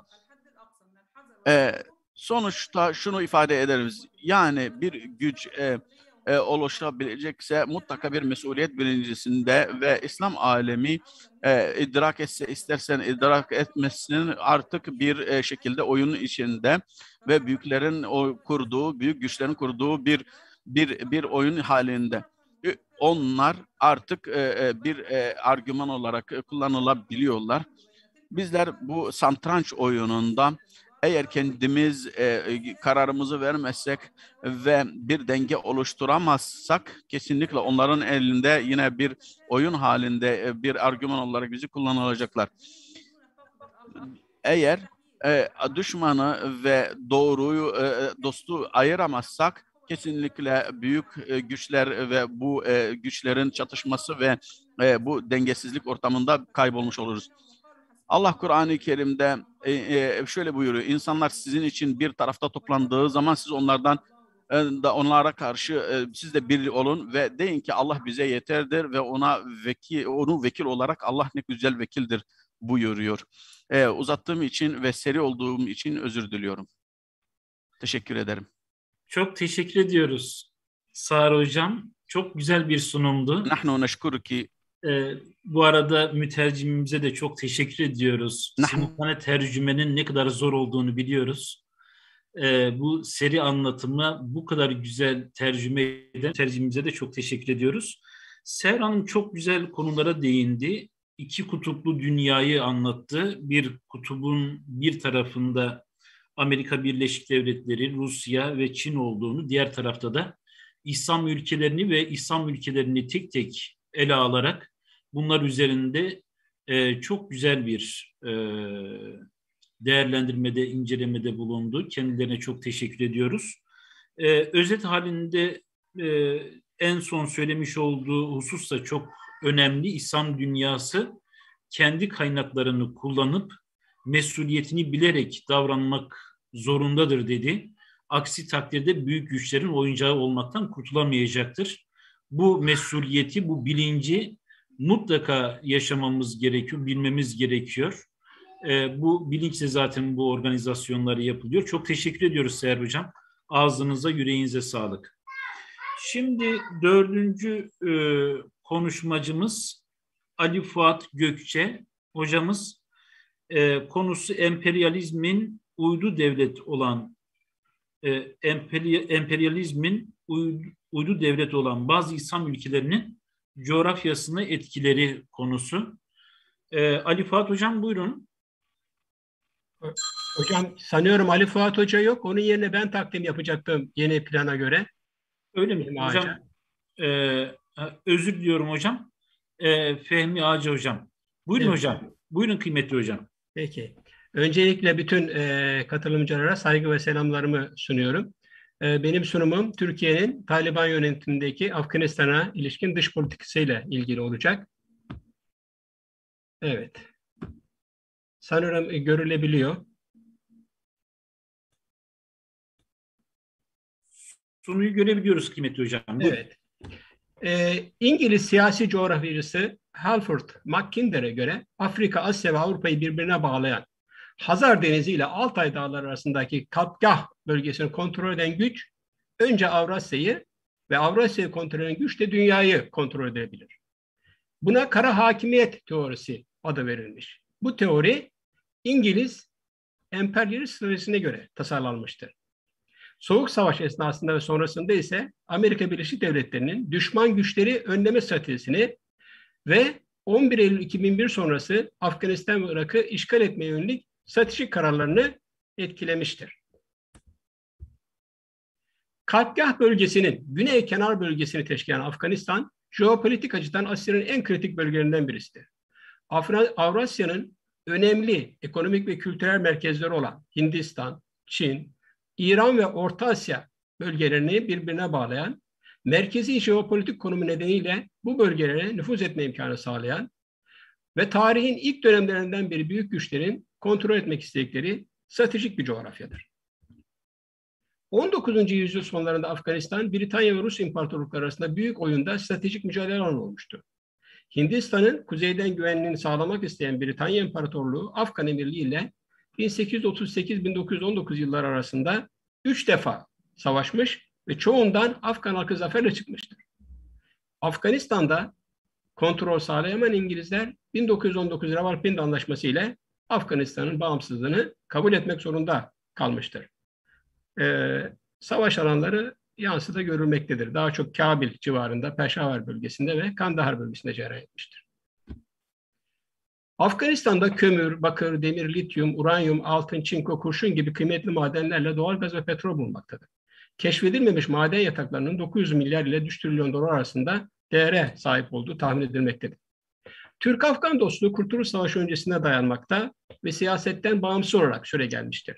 Büyük Türk hükümdarı Babur Şah'ın mezarı Kabil'dedir. Türk ve Afgan ortak kültürün en önemli temsilcisi olan Mevlana ise Afganistan'ın Belh şehrinden Konya'ya gelmiştir. Belh, Mezar-ı Şerif'in bugün yakınında bir şehirdir. Bağımsızlığını kazandıktan sonra Afganistan Kralı Emanullah Han, Türkiye Cumhuriyeti'ne benzer bir Afganistan oluşturmak istemiş ve birçok alanda reformlar başlatmıştır. Türkiye, Afganistan'la ilişkilerinde sömürgeci bir yaklaşım göstermemiş, ülkenin refah ve kalkınmasını amaçlayan bir politika izlemiştir.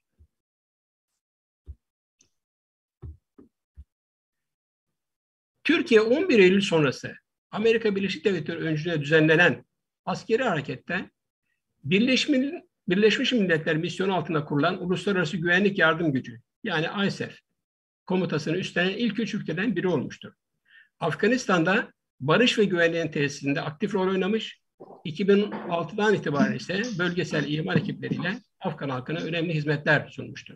Ayrıca çok sayıda Türk şirketi Afganistan'da faaliyet göstermiştir. Birleşmiş Milletler kararıyla 2015'te başlatılan NATO misyonu çerçevesinde Kabil Eğitim, Yardım ve Danışma Komutanlığı'nı üstlenmiş, Kabil Uluslararası Havalanı'nı işletmeye başlamış, Kuzey Eğitim, Yardım ve Danışma Komutanlığı'na danışma hizmeti sağlamıştır. Türkiye, Afganistan'da en fazla güven duyulan NATO üyesi ülke olmuştur. Bu nedenle gerek Amerika gerekse diğer Doğu koalisyon güçleri saldırıya uğramak için araçlarına Türk bayrağı asarak garnizonlarından dışarı çıkmışlardır. Amerika'nın 31 Ağustos 2001 tarihinde Afganistan'dan çekilmesinden önce başkent Kabil'e giren Taliban güçleri bazı münferit hadiseler haricinde güvenlik ve istikrarı başarıyla sağlamış, intikam duygulara kan dökme gibi eylemlere başvurmamış, kamu malları ve özel mülkler yağmalanmamıştır. Taliban yönetimi diplomatlara ve yabancı uyruklara yönelik taahhütlerini yerine getirmiştir. Afgan hükümet ordusunun Taliban karşısında hızla çözülmesi ve askerlerinin çoğunun Taliban'a katılması kısa vadede iç savaş tehlikesinin olmayacağını göstermektedir. Taliban silahlı grupların büyük kısmını yönetimi altında toplamayı başarmıştı. Uluslararası toplumdan dışlanmamak için Taliban yönetiminin daha önce Amerika Birleşik Devletleri ile birlikte çalışan Afganları cezalandırmak yerine rejime kazandırma politikası izlemesi beklenmektedir. Yakın gelecekte Taliban'ın çevre ülkelerde ideolojik yayılma siyaseti izlemeyeceği ve Afganistan içinde istikrarı sağlamaya ve rejimin kökleşmesine yoğunlaşacağı değerlendirmektedir. Bu çerçevede kuzey komşuları Özbekistan, Türkmenistan ve Tacikistan'a radikal akımları desteklemeyeceği konusunda teminat vermiştir. Taliban, Çin ve Rusya'nın yeni rejime pragmatik yaklaşacağını, Batı ülkelerinin ise yardımı kesme haricinde etkisiz kalacağını değerlendirmektedir.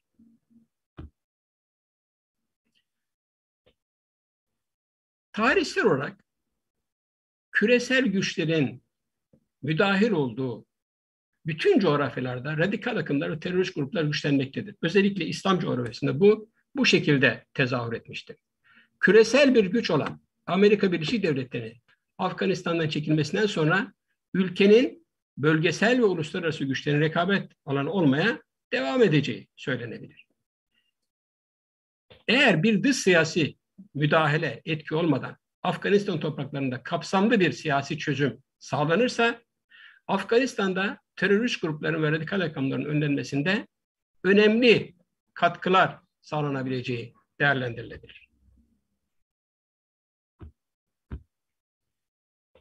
Bölge ülkelerinin Afganistan yönelik politikalarına gelince, Pakistan, Afganistan'ın en büyük ve en uzun sınıra sahip komşusudur. Pakistan 1979'dan beri iç savaş ve karışık nedeniyle ülkeni terk eden 4 milyondan fazla Afgan mülteciye ev sahipliği yapmaktadır. Diğer taraftan Pakistan'ın Afganistan'la sınır bölgeleri de Afganistan'ın çoğunluğunu teşkil eden Peştun halkıyla aynı etnik ırka aittir. Pakistan ve Afganistan arasındaki yıllık ticaret potansiyeli 8 ila 10 milyar dolar arasındadır. Taliban yönetiminde ekonomik ilişkilerin daha fazla gelişmesi ve ticaretin artması beklenmektedir. Afganistan'daki istikrarsızlığın Pakistan'a ciddi olumsuz etkileri olabileceği düşüncesiyle Pakistan bu ülkeyle yakın işbirliği tesis etmektedir. Buna öncelik vermektedir. Pakistan'ın Afganistan'a yönelik dış politikasının temel ilkeleri arasında transit ve ticari bağların derinleştirilmesi, ortak enerji projelerinin üstlenilmesi, tarafların iç işlerine karışmama ilkesi yer almaktadır. İran'ın Afganistan yönelik politikasına gelince, İran başlangıçta Taliban'ı ideolojik bir düşman olarak tanımlamış ve uzun yıllar ilişki kurmamıştır.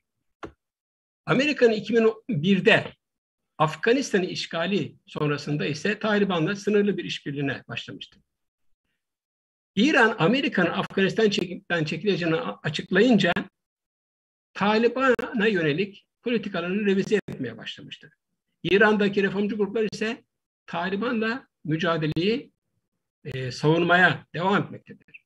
Bu çerçevede direniş gruplarının desteklenmesini talep etmektedir.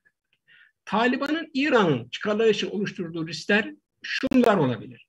Taliban'ın Afganistan'daki Şiilere baskısı İran'ın çıkarlarına zarar verebilir. Taliban'ın diğer gruplara, Peştunlar haricindeki diğer gruplara baskısı İran'a göç baskısı oluşturabilir. Taliban Sünni, İran'da yaşayan Sünni bölücüleri İran rejimine karşı kışkırtabilir. Amerika, Arabistan ve Pakistan gibi İran'ın rakibi olan ülkeler Taliban'ı İran'a karşı kullanabilir. Taliban, Afganistan-İran uyuşturucu ağını kontrol edebilir.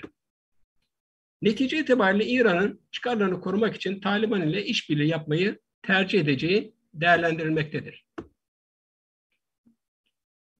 Çin, Afganistan'a doğrudan komşu küresel bir güç. Afganistan'la ilgili temel güvenlik kaygısı ise Taliban ile Çin'in Sincan bölgesinde faaliyet gösteren Türkistan İslami Hareketi'nin işbirliği yapması ihtimalidir. Pakistan ile yakınlığı sayesinde Taliban ile ilişkilerini geliştiren Çin bugüne kadar bu işbirliğinin önüne geçmeyi başarmıştır. Çin ayrıca milyarlarca dolar yatırdığı ve halen de yatırmakta olduğu Kuşak Yol Projesi'nin güvenliği için istikrarlı bir Afganistan olmasını tercih etmektedir. Bu bağlamda Afganistan'da istikrar ve barışın tesisi için önemli katkılar sağlayabilecek olan Türkiye-Pakistan işbirliğine destek vereceği düşünülmektedir. Afganistan Dışişleri Bakan Yardımcısı Çin'in Afganistan'la iyi ilişkileri olan etkili bir ülke olduğunu, Çin'in İslam usul ve kanunları olarak projeler gerçekleştirebileceğini ve yarım kalan projelerin tamamlanmasını istediklerini açıklamıştır. Rusya, Afganistan'daki gelişmeler konusunda her zaman duyarlı olmuştur. Geçmişte Amerika ve NATO'nun Afganistan'daki varlığını sık sık eleştiren Moskova yönetimi, NATO üyesi Türkiye'nin bu bölgede nüfus kazanmasını, daha etkili olmasını ise tercih etmeyecektir. Sovyetler Birliği'nin geçmişte Afganistan'ı işgal etmesi Afgan halkında Rusya'ya karşı oldukça olumsuz bir imaj oluşması neden olmuştur. Bu nedenle Rusya'nın Afganistan'da nüfus kazanmasının oldukça zor olacağı değerlendirilmektedir. Afganistan'dan Amerika ve koalisyon güçlerinin çekilmesiyle oluşan güç boşluğu Çin, Rusya, İran, Pakistan, Hindistan ve Türkiye tarafından ortaklaşa veya birbirinden farklı misyonlarla doldurulabilir. Türkiye'nin Afganistan'la ortak sınırı olmadığından başta Pakistan olmak üzere Afganistan'a komşu ülkelerle işbirliği yaparak politikalarını belirlemesi ve uygulaması gerekmektedir. Afganistan, Özbekistan, Türkmenistan ve Tacikistan ile ortak sınır üzerinden bütün Türk dünyasına açılmaktadır. Nahçıvan-Bakü koridorunun açılması ise Türkiye'nin Azerbaycan ve Türkmenistan üzerinden Türk dünyasına ve Afganistan'a daha hızlı ve daha yoğun ulaşımını sağlayacaktır.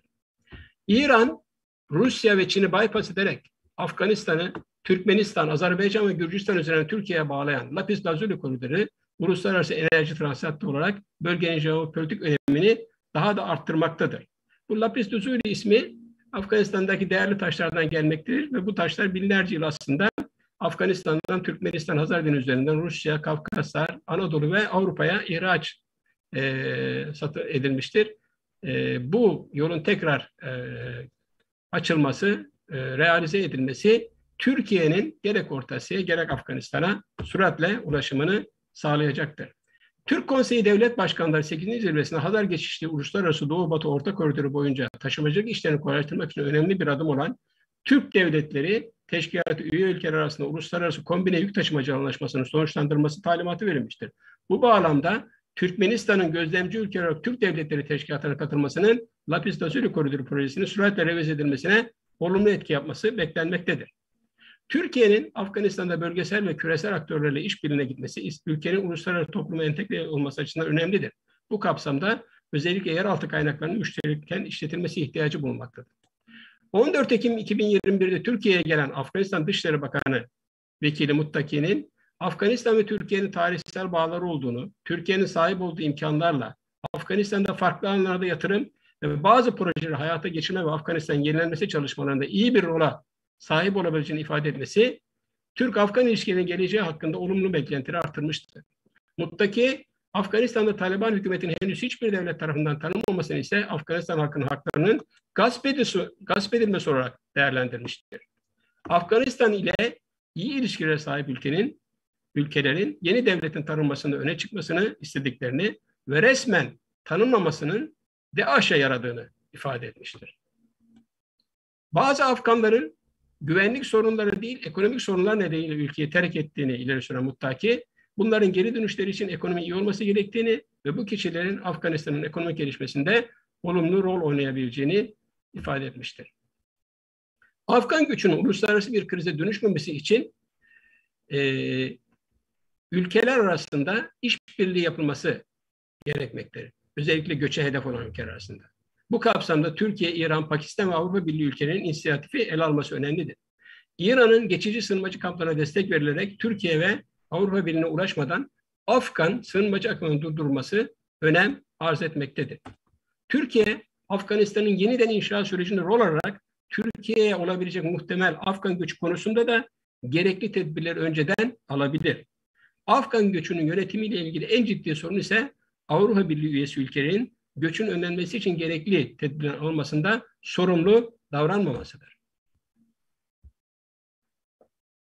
Afganistan'ın uluslararası alanda tanınmamasından bağımsız olarak Türkiye İşbirliği Kalkınması ve Yunanistan gibi kamu kuruluşları öncülüğünde özel sektör ve sivil toplum kuruluşlarının aktif katılımlarıyla Afganistan'da yeni bir vizyonun öncüsü olmalıdır. Bu vizyon Afganistan'ın barış ve istikrar içinde kalkınmasına ivme kazandırabilecektir. Başta ulaşım olmak üzere sağlık, eğitim, enerji, sulama sistemleri gibi altyapı yatırımlarının gerçekleşmesi için gerekli kredilerin sağlanması önem arz etmektedir. Türkiye'nin bu vizyonun gerçekleştirilmesi için Pakistan, Katar, Suudi Arabistan ve Birleşik Arap Emirlikleri gibi zengin İslam ülkeleriyle işbirliği yapması gerekmektedir. İslam İşbirliği Teşkilatı'nın 22 Ağustos 2021'deki toplantısında Suudi Arabistan Uluslararası Toplumu Afganistan'da acil insani yardım çalışmalarına desteği hızlandırmaya çağırmış ve Afganistan'da halkın güvenlik ve refahına katkı sağlayacak şekilde kalkınma ve istikrar çabalarına destek olacağını duyurmuştu. Afganistan İslam coğrafyasının merkezinde yer alan bir ülkedir. Afganistan'ın doğusundaki Hindistan, Bangladeş, Malezya ve Endonezya'daki 900 milyon insan dünyadaki Müslüman nüfusun yaklaşık olarak yarısını teşkil etmektedir. Yani Afganistan neredeyse İslam dünyasının tam ortasında, hem coğrafi olarak hem de demografik olarak tam ortasına yer almaktadır diyebiliriz. Sonuç olarak Afganistan'da Taliban yönetiminin ülkede istikrarı ve güvenliği ve ekonomik gelişme için gerekli koşulları sağlamasında İslam ülkelerinin özellikle Türkiye, Pakistan, Katar, Birleşik Arap Emirlikleri ve Suudi Arabistan'ın desteği çok önemlidir. Bu destek ve katkıların uluslararası toplumun Afganistan'da yeni yönetimi tanımasını ve uluslararası sisteme tekrar dahil edilmesini hızlandırıcı değerlendirmektedir. Afganistan'da sağlanacak başarı, İslam dünyasının diğer bölgelerinde istikrar ve güvenliğin sağlanmasına gerekli politikaların başarıyla yürütülmesi için gerekli motivasyonu ve desteği sağlayacaktır. Burada sunumumu bitiriyorum. Teşekkür ederim. Kıymetli hocam, çok teşekkür ediyoruz bu veciz sunumunuz için. Tam süresi içerisinde tamamladınız. Afganistan'da sağlanacak birlik aynı zamanda İslam dünyası içinde bir örnek teşkil edecek dediniz. Çok önemli bir tespit bu. İnşallah bu bir nüve olarak bütün İslam alemi için bir örnek teşkil etmiş olur. Bir ağaca dönüşür. Şimdi de son konuşmacı olarak Cevat El Hamad hocamıza sözü vereceğiz. İslam dünyasının jeopolitik ve jeostratejik gücü ve etkinleştirme imkanları bildiri konusu. Cevat hocam, hoş geldiniz.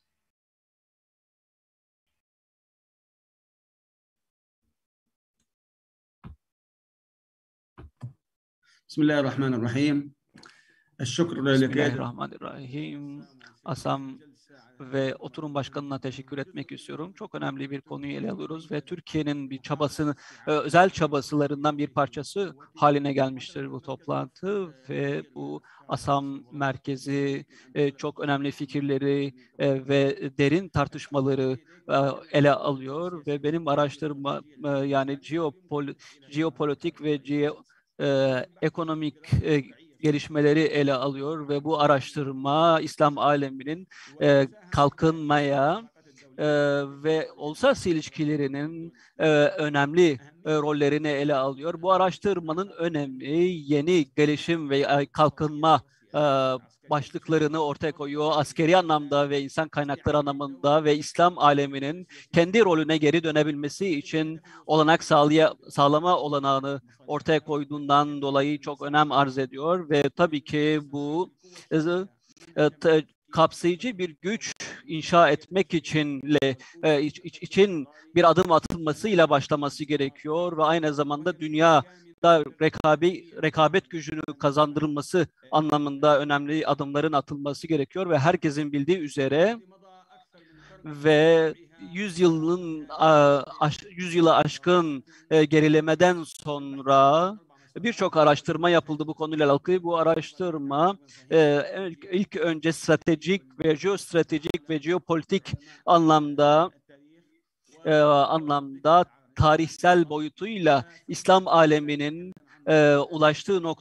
ulaştığı noktayı ele alıyor ve hangi noktaya ulaşabileceğini tartışıyor ve İslam ülkeleri hangi jeopolitik gücünü aktif hale getirebilir ve uygulayabilir ve bunların kapasitesini ele alıyor.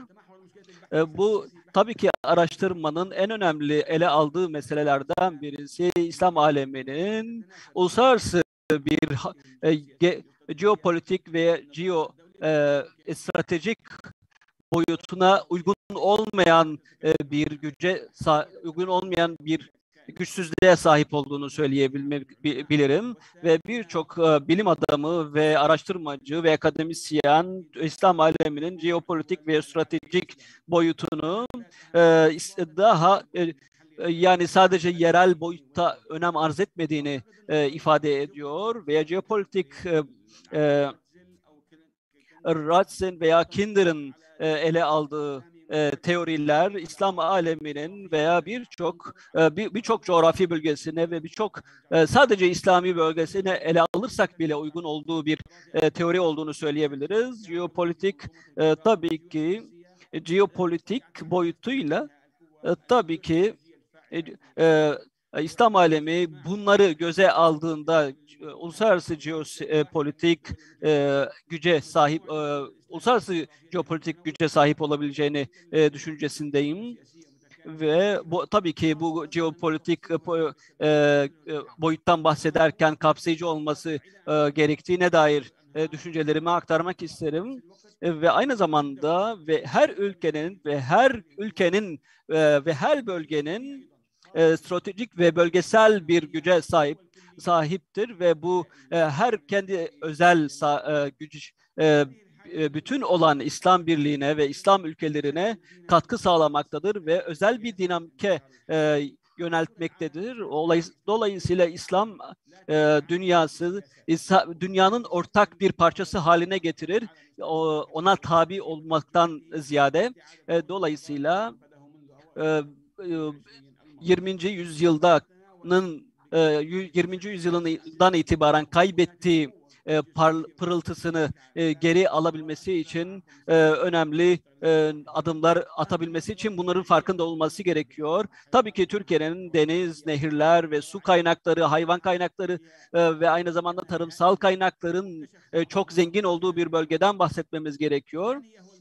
Bu aynı zamanda coğrafi, bölgesel, çok büyük stratejik bir bölgede buluşan Asya, Afrika ve Avrupa arasında yaklaşık olarak 41 milyon metre kare bir bölgeden bahsediyoruz. Yani dünya nüfusunun %24'ü bu bölgede yaşıyor. Ve aynı zamanda boğazlar var. 15 boğaz bu bölgeden geçiyor ve çok stratejik bir deniz yolundan bahsediyoruz. Aynı zamanda bu bahsettiğim konuların hepsi yatırıma açık ve aynı zamanda değerlendirilmeye açık bir kapasite ve İslam ülkesi ekonomik anlamda güçlenmesi durumunda yatırımların buraya çekilebileceğinden bahsedebiliriz. Bundan dolayı aynı zamanda petrol, doğalgaz, stratejik anlamda çok önemli bir kaynak. 10 ülke, İslam ülkeleri dışında sadece 2 ülkede petrol bulunmaktadır, rezervi. 2010'da dünyanın en çok petrolüne sahip %65 petrolü bulunduran ülkeler İslam ülkeleri. Dolayısıyla sanayisi büyük olan ülkeler bundan istifade ediyor. Dolayısıyla bu önemli bir konu. İslam alemi toplamına baktığımız zaman bir bütün olduğunda aslında ekonomik olarak bir sıkıntı yaşamaz. Kaynak açısından bir sıkıntı yaşamaz. Ancak siyasi açıdan sıkıntı yaşıyor, buhran yaşıyor. Dolayısıyla İslam aleminin kaynakları ve insan kaynakları yeterli olduğunu düşünüyoruz. Ve İslam alemindeki yıllık olarak %1,5 oranında ilerleme olduğunu ve büyüdüğünü görüyoruz. Batılılarda aslında bu tasavvur ettiği için, Batılıların düşündüğü için bu olumsuz bir şey değil, tam tersine olumlu bir şeydir. İslam aleminde yaklaşık olarak 12 milyon genç yetişiyor ve master doktorasını yapıyor. Dolayısıyla bu uzmanlık alanlarında bu kadar genç yetişiyor. Bunlar düşünce açıdan ve mesleki açıdan yine kalkınmada, medeniyete bunlar son derece önemli bir güç olduğunu unutmamamız gerekir. Bu büyük kaynaklara sahip İslam ülkeleri baktığımız zaman 2007'de yapılan rakamlarda dünyanın gelirinin %12'sinden fazlasını oluşturuyor. Bizler eğer geostrateji olarak İslam alemine baktığımız zaman bunlar son derece en başta ticaret ve kaynak ve coğrafi konumu vatandaşlar ve geostrateji, jeosiyasi açıdan baktığımız zaman bütün bu konularda son derece ehemmiyet gösteren bir bölge. Dünyanın en önemli stratejik bölgesinde yer alıyor. Heartland ve kalp diyebileceğimiz bölgede Finland diyebileceğimiz önemli stratejik bölgelere sahip bir bölge. Bugün bunların hepsi önemli fırsatlar olduğunu ve bunların dünyada bölgesel olarak son derece gerçek anlamda kullanıldığı zaman büyük bir güce sahip olduğunu bilmemiz gerekir.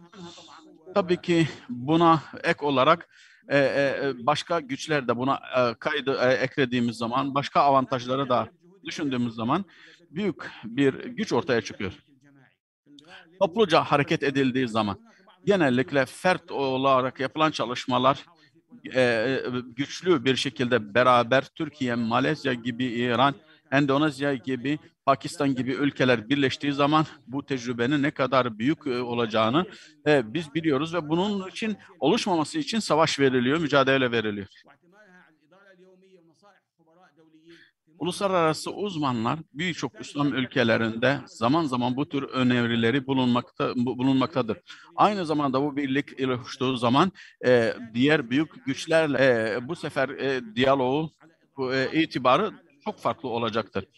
Zaman zaman zaten geosiyasi, geostrateji, İslam aleminin, İslam bölgesinin zayıflatılması için maalesef çalışmalar yapılıyor. Yine baktığımız zaman askeri olarak, siyasi olarak ve sanayi olarak birleştiği takdirde ne kadar büyük bir güce dönüşeceğini bilebiliyoruz.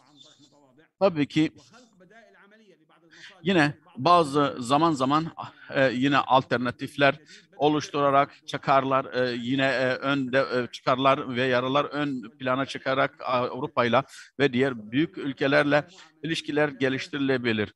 Yaptığımız yine neticeler baktığımız zaman bütün bu gücü içinde barındıran bir bölgenin bu güce sahip olduğu takdirde neler yapılacağı, nelerin değişeceği göz önünde sergileyen bir çalışmaydı. İslam alemi içerisinde bir tamamlama, bir tekamül, bir bütünlük oluştuğu zaman dünyadaki etkisinin ve ne kadar sorunlara çözüm bulma noktasında katkı sağlayacağını ifade etmek isterim. Tabii ki birçok arkadaşımız bunlara değindi.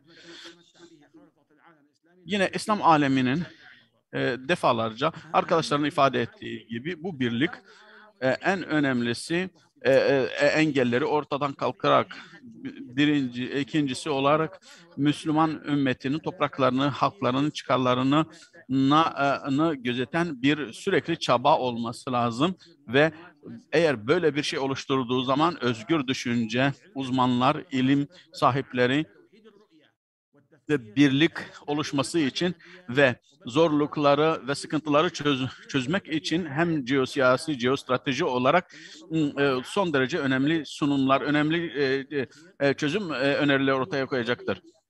Sınırlar arasındaki ticareti engelleyen ve ana sermayelerin akışlarını önünde bulunan engelleri ortadan kalkarak bu şekilde bir rahatlama ve mali hareketin ve ticaretin üzerine farz edilen konulan sıkıntılar, kısıtlamaların kaldırılması neticesinde ekonomide ne kadar büyük bir genişlemenin ve canlılığın ne kadar büyük ölçüde İslam ülkelerinde yansıyacağını biliyoruz. Yıllık 7 trilyon dolar bir meblağ İslam aleminde hareket eden bir meblağ olduğunu görürüz. Dolayısıyla bütün İslam aleminde bunun hareketlendiğini düşünün ve ticaretin büyük boyutta bu şekilde yapıldığı zaman eğer bunun açık bir şekilde önü açık ve hiçbir engel taşımadığını düşündüğümüzde neler olacağını siz bilebilirsiniz. Diğer bir nokta ise petrol, gaz, bu tür yer kaynaklarını yine düşündüğümüz zaman tabii ki burada yapılacak anlaşmalar ülkeler arası ve bu anlaşmaların yine İslam birliği çatısında birleştiğinde yine bir düşünün ne kadar büyük bir yarar ortaya çıkacağını düşünüyoruz.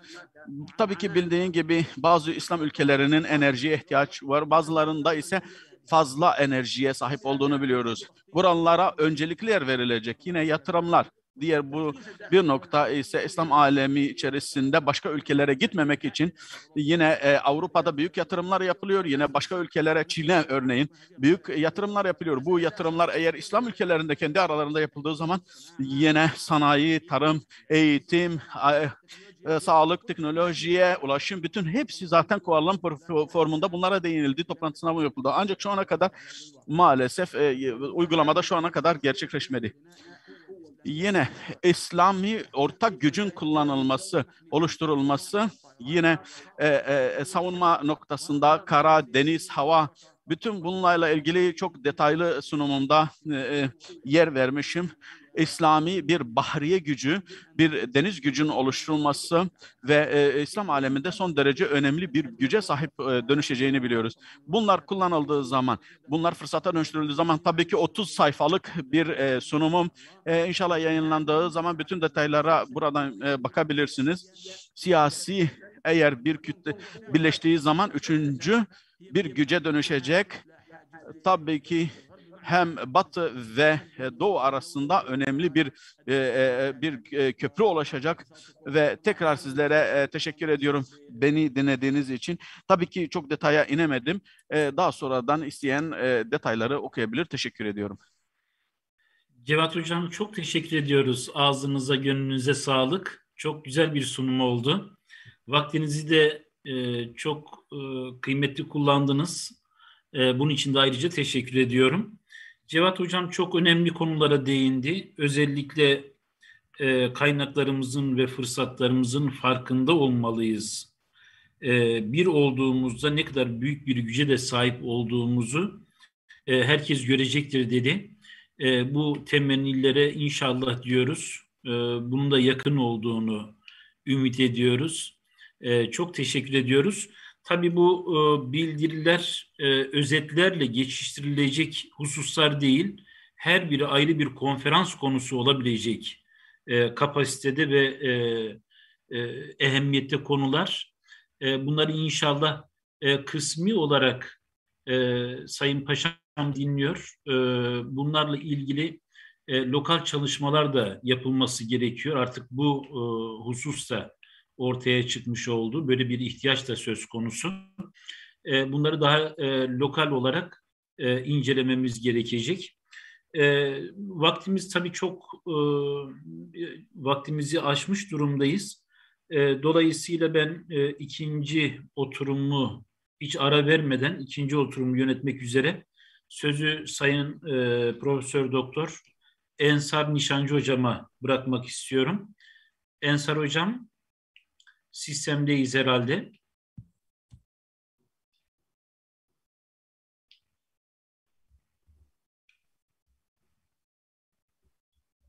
Evet, Ensar Hocam.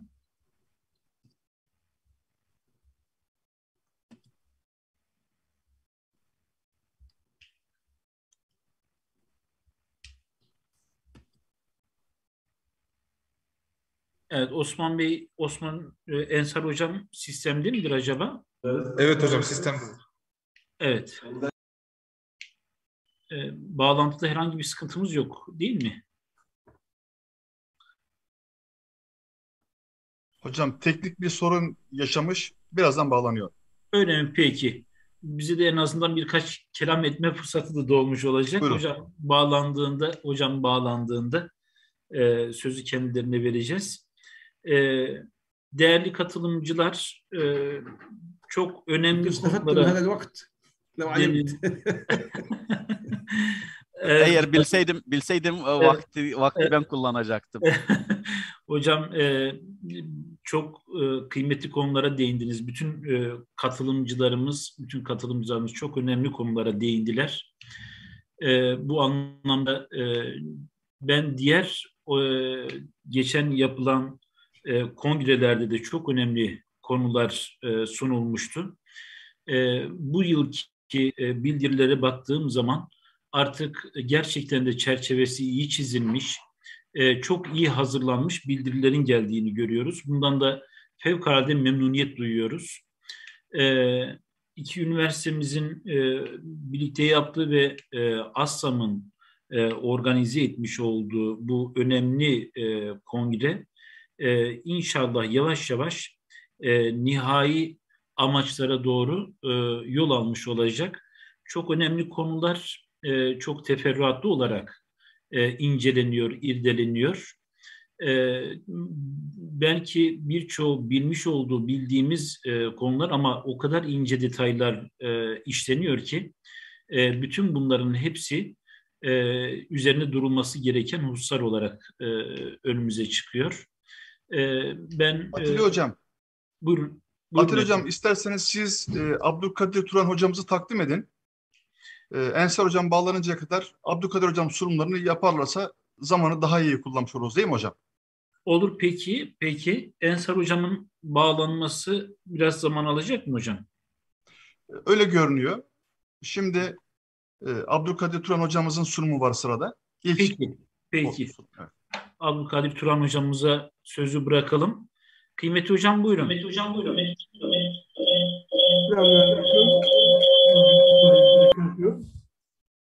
Bismillahirrahmanirrahim. Elhamdülillahi Rabbil alemin. Salatu ve selamu ala Resulina Muhammedin emin. Ve ala alihi ve sahbihi ecmain. Teşekkür ediyorum muhterem hocam. Öncelikle böyle kıymetli bir program düzenlediği için hem muhterem paşamıza hem Aslam'a çok teşekkür ediyorum yayına kattıkları için. Ersan Bey'e ve teknik heyete teşekkürlerimi ifade etmek istiyorum. Sabahtan çok kıymetli bilgiler dinledik. Benim anlatacaklarım biraz daha arka planda, tarihten, gündemin biraz ötesinden. Ben sizlere inşallah İslam'ın ikinci 500 yılında Asya'dan Afrika'ya İslam birliğini sağlayan ve bu İslam birliği stratejisiyle Kudüs'ün kurtuluşuna vesile olan Nureddin Mahmut Zengi'yi anlatacağım. Onun stratejisini ifade etmeye çalışacağım. Her ne kadar tarihi bir noktaya baksak da ki Nureddin Mahmut Zengi Hicri 511 doğumlu, 1169'da vefat etmiş miladi takvime göre. Dolayısıyla Hicri 6. yüzyılda, miladi 12. yüzyılda yaşamış. Tarihi bir şahsiyet olsa da konuyla çok yakından ilgili. Özellikle Malezya'dan Muzaffer hocamızın anlattıkları ile doğrudan alakalı. Diğer yandan pek çok hocamız bir pratikten şikayet ettiler. Yani sözün oldukça çok olduğunu, lakin tatbikata gelince sorunlar yaşadığımızı ifade ettiler. Nureddin Mahmut Zengi burada bir tatbikat ortaya koyuyor, bir pratik ortaya koyuyor, bir amel ortaya koyuyor. Bu açıdan Nureddin Mahmut Zengi dönemi son derece önemli. Bu arada vaktim kaç dakikaydı hocam? 10 dakika mıydı? 15. Vakit konusunda bir... Hocam 15 dakika. Peki, çok teşekkür ederim hocam. İnşallah tam vaktinde. Hocam ara vermişken Ensar hocam ses problemi halloldu mu? Ona da bir bakalım. Ondan sonra ben Ensar hocama terk etmiş olacağım. Ensar hocam ses problemi çözüldü mü acaba?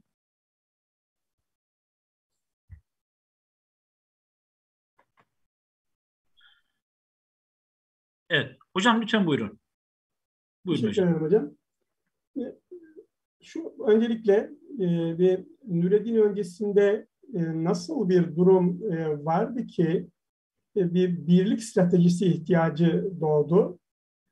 Sonra Nureddin'den önce nasıl bir birlik mücadelesi verildi ve Nureddin'in birlik stratejisi neydi? Bu üç başlık altında anlatmaya çalışacağım. Nureddin'in stratejisini ise biraz ayrıntılandırmaya, hem içeriye dönük faaliyetler hem dışarıya dönük faaliyetler bağlamında inşallah ayrıntılandırmaya çalışacağım. Bazı tablolarda, grafiklerde oluşturdum ama galiba onları paylaşamayacağım. Böyle sözlü olarak devam edeceğim. Hicri 6. yüzyıla geldiğimizde, miladi 12. yüzyıla geldiğimizde يعادل ويوافق العصر والقرن. Mütercimin sesini ben alıyorum. Yanlış mı acaba? Eğer benden mi yanlış kaynaklanıyor? Bir mütercimin sesi bana geliyor. Mütercimin sesi bana geliyor hocam. Herhalde kesiliyor. Simultane tercümeyi ikaz ettik. Düzeldi hocam. Çok teşekkür ediyorum. Biz Hicri 6. yüzyıl, miladi 12. yüzyıla baktığımızda İslam dünyası 3 ana parçadan oluşuyor. En doğuda Selçuklular ve Abbasiler var. Tam ortada Fatımiler var. Ve en batıda Endülüs ve Kuzey Afrika söz konusu. Şimdi Haçlılar aslında bir tür Hristiyan birliğini sağlayarak Katolikler, Ortodoksların yerel unsurları, Süryaniler ve diğer Ermeniler tamamı bütünleşerek tam da İslam dünyasının iki ana parçasının bölündüğü kanaldan Kudüs'e ulaştılar. Yani Güney Akdeniz'de Fatimiler vardı, Doğu Akdeniz'in sahilleri de onların elindeydi. Daha ötesi Selçuklular ve Abbasilerin hakimiyetindeydi. Bu iki alanın sınır hattı, harita üzerinde belki göstermek daha iyi olurdu. Antakya'dan, Urfa'dan başlayıp sonra Antakya'ya uzanarak Antakya'dan Kudüs'e indiler. Bizim bölünme hattımız düşmanın aynı zamanda kaleye girdiği hat haline geldi, girdiği kanal haline geldi. Bu hal üzere Kudüs istila edildi. Biz 1100'ler ve İslam toprakları istilaya uğradı. Modern Haçlı araştırmacılarından hem Stevenson hem Ransman derler ki aslında Haçlıların gücü, Hristiyanların gücü kendilerinden menkul değildi. Müslümanlar parçalı oldukları için Hristiyanlar güçlüydü. Sonra Nureddin ve Selahaddin Müslümanları bütünleştirince bu Hristiyan gücü, kendilerinden menkul olmayan Hristiyan gücü ortadan kalktı ve Müslümanlar tekrar Kudüs'ü fethettiler diye çok özetle ifade eder 3 ciltlik çalışmasında Ransman. İmaduddin bunu anlamış bir şahsiyet. Musul'la Halep burada parçalı, Halep'le Dımaşık'ta parçalıdır. Nureddin öncelikle babasının da mirasından istifade ederek Halep'le Musul'u bütünleştirir. Oradan Dımaşk'a doğru uzanır. Tam Dımaşk'a uzanamazsa da Baalbek yani bugünkü Lübnan sınırlarına varır. Böylece İslam için Musul'dan Halep'e, Halep'ten Şam civarlarına, Dımaşk civarlarına uzanan bir savunma hattı meydana getirir. Biraz geniş bir savunma hattı meydana getirir.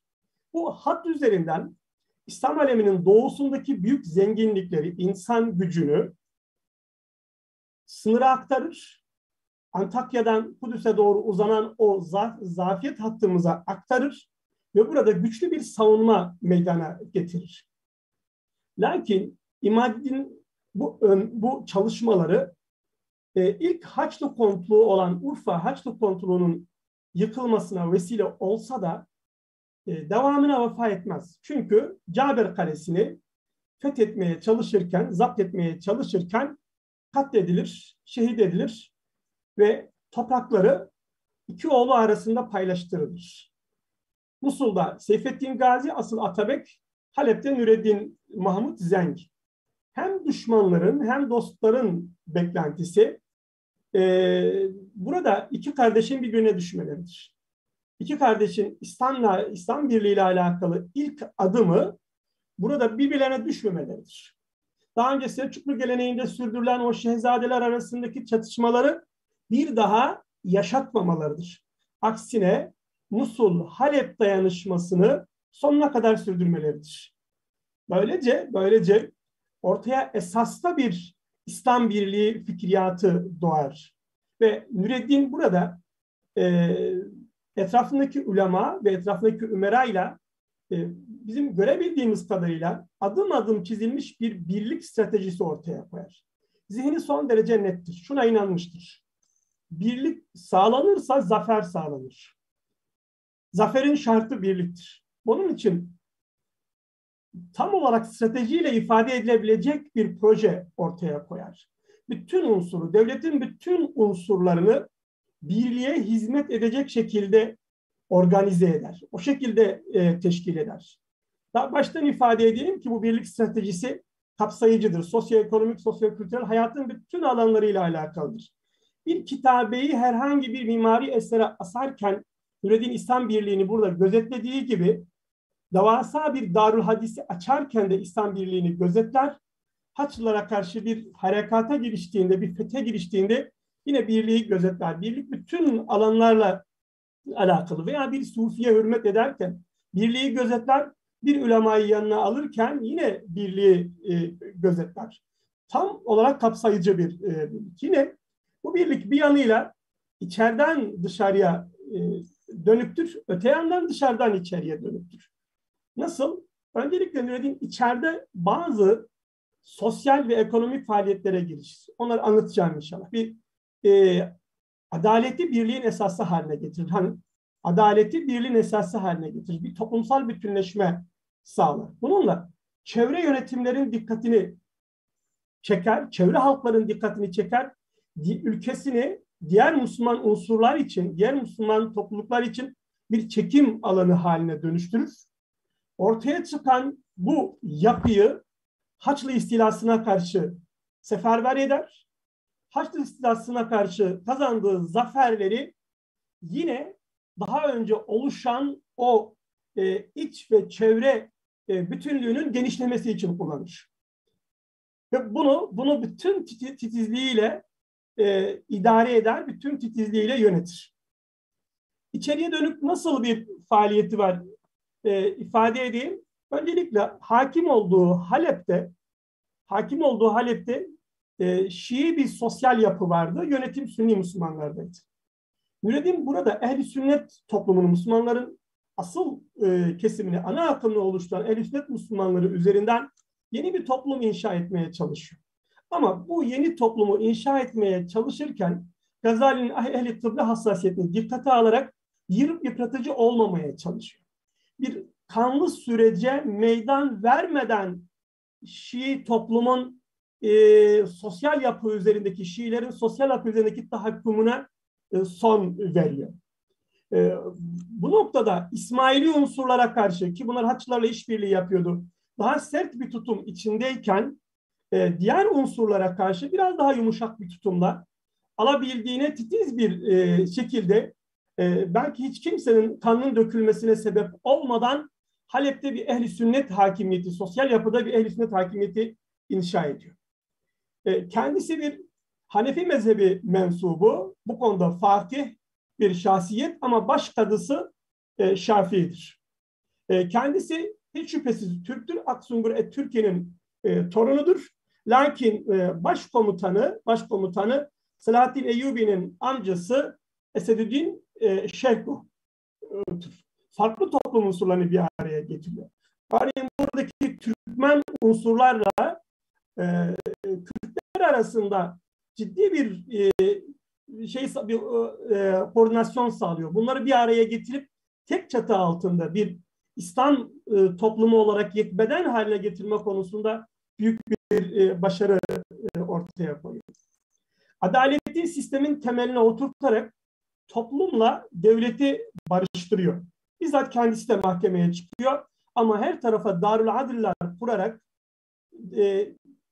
haftanın 2 günü mazalim mahkemeleri mazalim mahkemelerinde oturarak, meclisleri kurarak bizatihi toplumun sorunlarını kendisi dinliyor.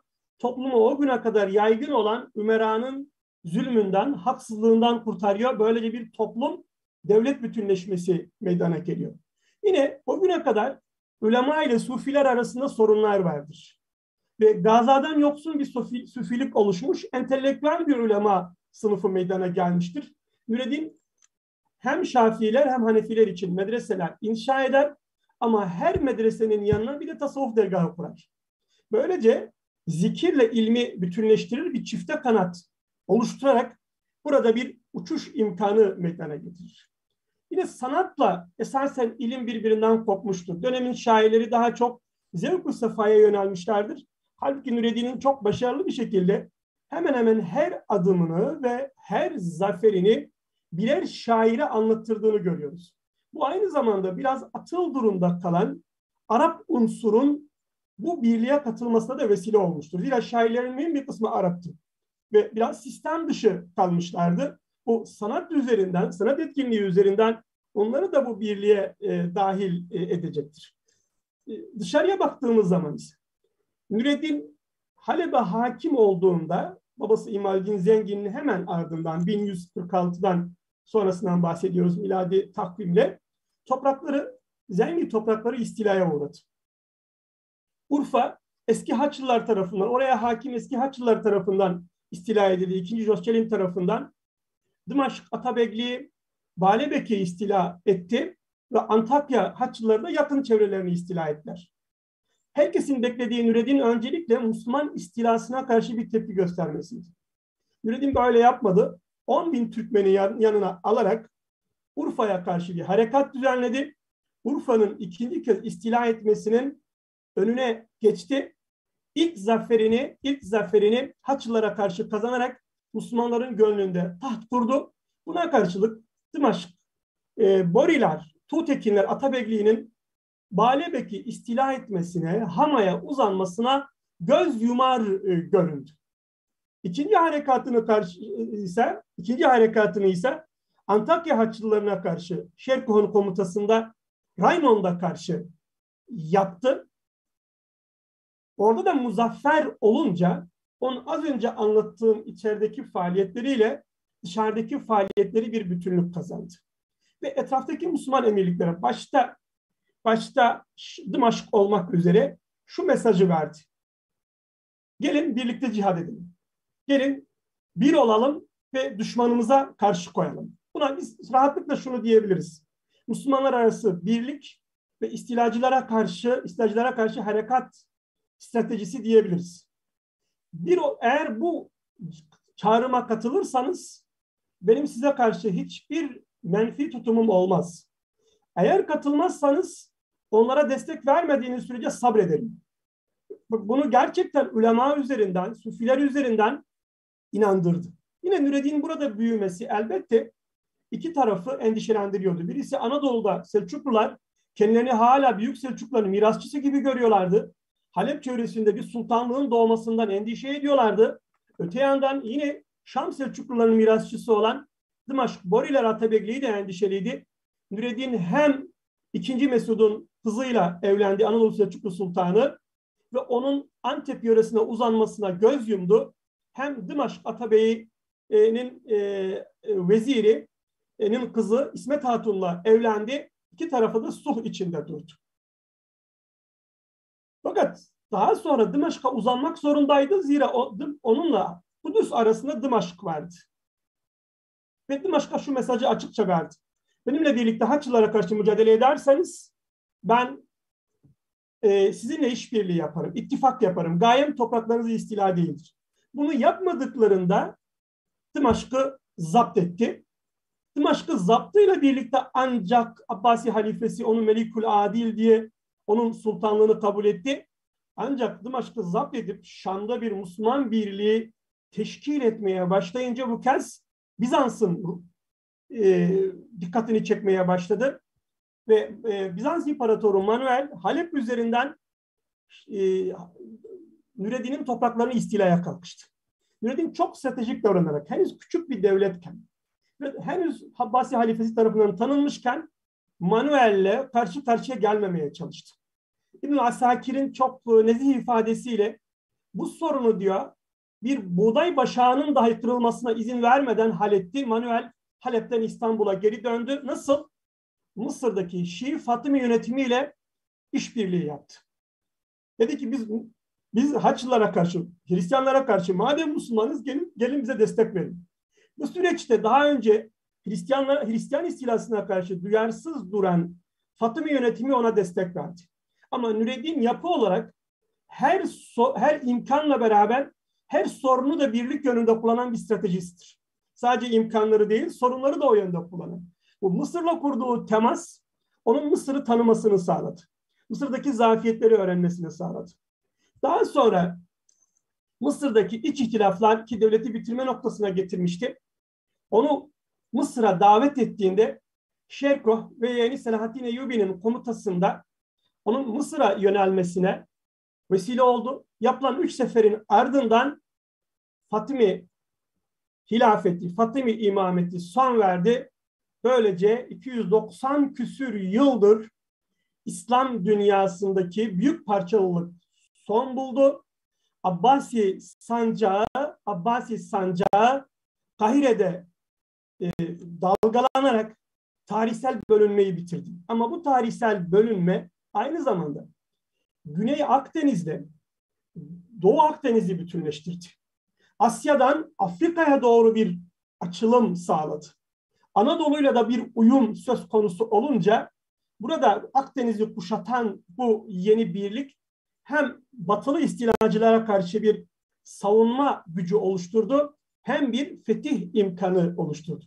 Nureddin bu süreçte Çukurova Ermenilerini de birliğe dahil etti. Onları Haçlılardan ve Bizans'tan kopmaya ikna etti.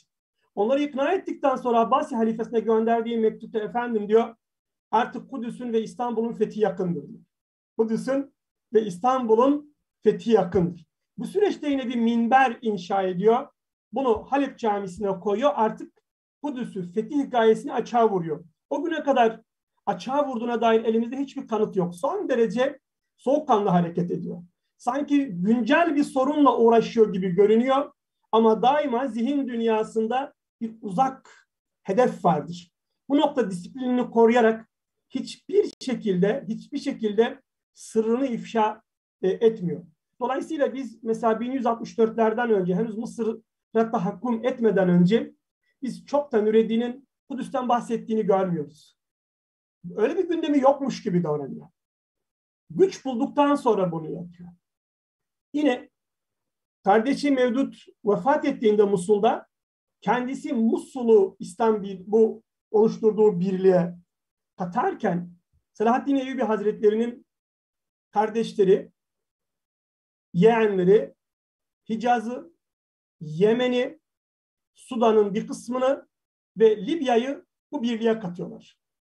Böylece birlik çekirdek İslam dünyasında İslam'ın 3 mukaddes şehri Mekke, Medine ve Kudüs'ü muhafaza edebilecek bir güç kabiliyetine ulaşıyor.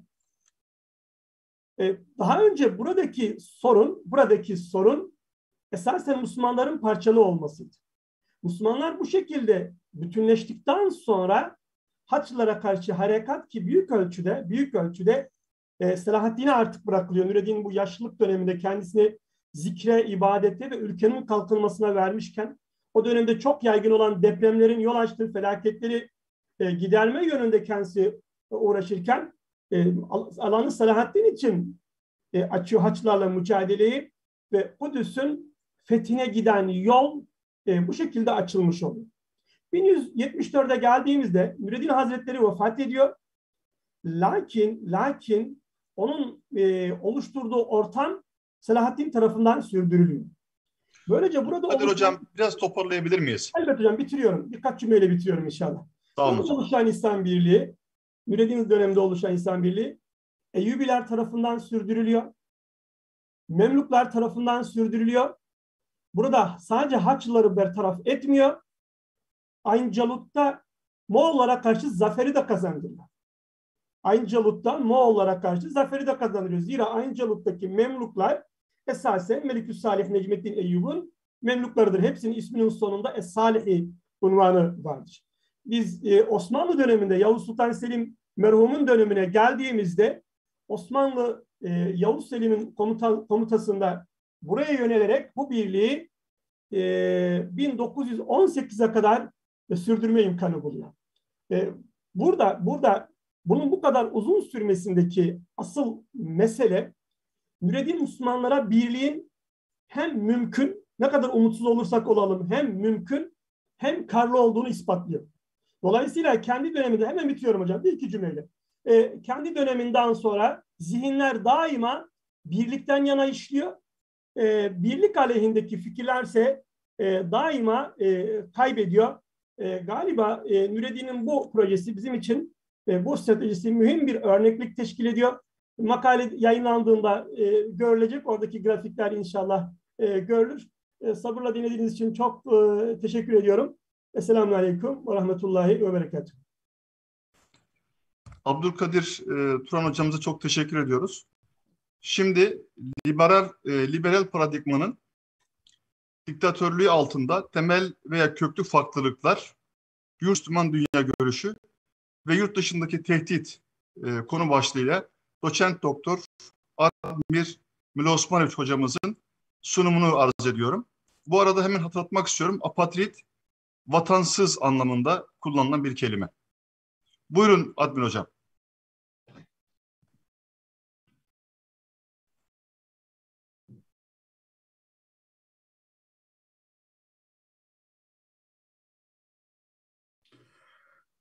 Esselamu Aleyküm ve Rahmetullahi ve Berekatuhu. I hope that you can hear me clearly.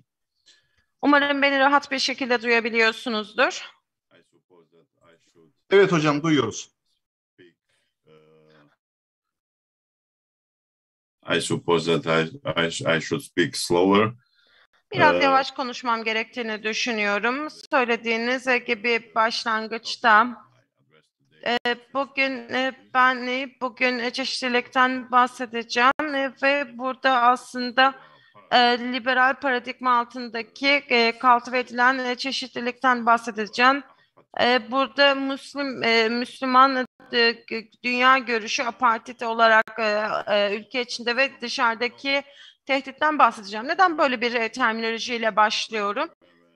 Burada en başta diktatörlük diyoruz, cultivated dictatorship kelimesini kullanıyoruz. Burada neden bunu kullanıyoruz? Çünkü burada baktığımız zaman daha açık bir şekilde, daha inovatif bir şekilde buradaki yapıyı kullanıyoruz. Açıkça söylemek gerekirse burada ideolojilerin takip edilmesiyle ilgili, burada siyasi paradigmaların İslam dışında takip edilmesiyle birlikte burada bu pozisyon içerisinde tabii ki burada çağdaş Müslümanlar olarak aslında İslam'ı belki hiç anlamıyoruz da diyebiliriz. Ve bununla ilgili olarak burada hepimiz için açık kapıları oluşturan bu toplantıda şunu söylemek gerekiyor ki burada Hazreti Ömer radıyallahu anh der ki Ebu Bekir burada aşağılandınız, Allah bize İslam'ı verdi. Allah dediğimiz zaman da İslam dışında bir onur gördüğünüz zaman bunun nedeni Allah'tır demiştir. Burada Ahmet de bunu söylüyor. Güney Afrika'dan burada orijinal olarak Hindistan'dan olan bir İslam alimi de şunu diyor ki burada çağdaş Müslümanlar diyerek aslında İslam'ın gerisinde kaldık demektedir. Buradaki dış ticarete baktığımız zaman buradaki özellikle de ikili örgütler içerisinde bu yapı için bir yer oluşturmaya çalışıyoruz ve burada birkaç tane kilit nokta var. Bunlardan bir tanesi tabii ki karşılıklı dünya görüşünün olması ve bunun temellerine bakılması gerekiyor. Burada tabii ki burada komünizmin bitmesiyle birlikte sona ermesiyle birlikte küresel süreçler birlikte yaşanabilirliği ortaya koymakta ve belli tabii ki tematik olarak medeniyetler ortaya ve hakim güçler kavramları ortaya çıkmaktadır. Bu noktada tabii ki bunu görmemiz gerekiyor ve gerçek dünyamızda da baskın olan şeyin bu olduğunu anlamamız gerekiyor. Yani burada bu zamana baktığımız zaman son 30 sene sonrasındaki baktığımızda yapılar tabii ki jeopolitik kazanımlar önemli. Amerika Birleşik Devletleri açısından geçtiğimiz son 30 yılda komünizmin çökmesiyle birlikte artmakta olan güçlere baktığımız zaman da aslında ciddi bir ülke içerisindeki kültürü ortaya koymaktadır. Amerikan güçlerin 20. yüzyılda konsolidasyonunu görüyoruz. NATO ile birlikte güçlenmesini görüyoruz. Burada Washington ve Rusya arasındaki ilişkideki Rusya jeostratejistlerine göre bir kazanım olarak görülmektedir. Buradaki Çin yeni bir küresel gücü kendi yaklaşımına sahiptir bu noktada. Çin öbür taraftan baktığımızda kendi hedeflerini ortaya koymaktadır. Burada Bu çalışmada tabii ki Amerika Birleşik Devletleri'nin karşısına çıkması ve Amerika Birleşik Devletleri'nin etki ve hakimiyetinin karşısına çıkması gerekmektedir. Çin'e baktığımız zaman Asya'da daha büyük bir komşuluk içerisinde, komşuluk dünyası içerisinde küresel hakimiyetin üzerine çıkmaya çalışmaktadır. Rusya ve Çin'deki bu yaklaşımlar küreselleşmenin karşılığını ortaya koymaktadır. Ve burada bir gücün artık ortadan kalkmasıyla birlikte çok kutupluluk meydana gelmiştir.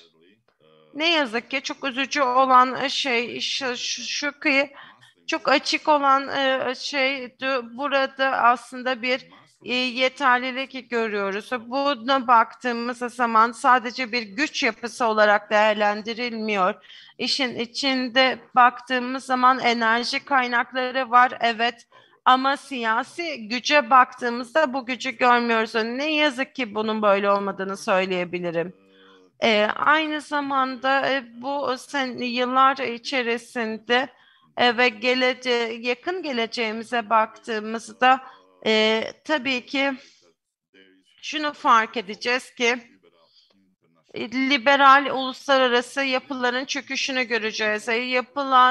Liberal uluslararasılaşma burada demokrasi ve demokrasinin ve uluslararası düzenin bize sunulan yapısıydı. Ancak diyebiliriz ki belli bir inançsızlık söz konusu, buna karşı alimler içerisinde, hocalar içerisinde Amerika Birleşik Devletleri'nin buradaki hakim pozisyonunu kaybetmesiyle birlikte geçtiğimiz sene içerisinde Ronald Reagan'ın başa geçmesiyle Amerika'da bunun olduğunu söyleyebiliriz. Aslında süreç bununla başladı diyebiliriz. Ve bu devletler içerisinde 20. yüzyıl içerisinde pek çok hayal kırıklığı dönüşümler meydana gelmiştir. Ve sosyal ve siyasi süreçlerde İslam ülkelerinde Osmanlı İmparatorluğu'nun çöküşünün ilk aşamasını görüyoruz ve burada bu noktada tabii ki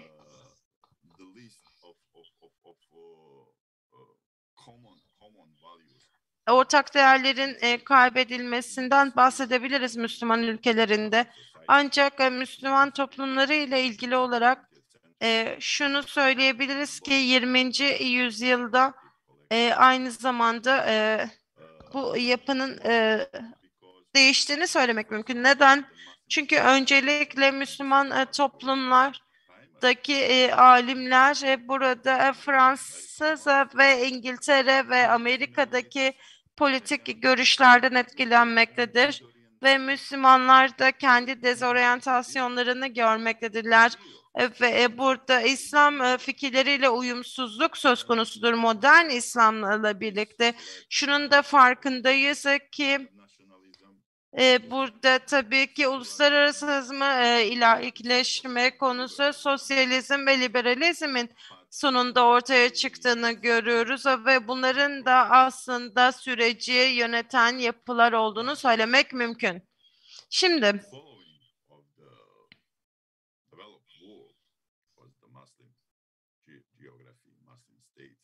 Müslüman devletleri, Müslüman toplumları baktığımız zaman modern olarak baktığımız zaman gelişmemiş ülkeler içerisinde gelişmiş dünyayı takip ederken sadece burada bilimin ve teknolojinin arttığını değil, aynı zamanda ideolojik bir şekilde toplumun değiştiğini görebiliyoruz ve bu da yeni aslında değişmez bir kavram olarak karşımıza çıkıyor. Yani hiçbir şeyi takip edemiyoruz.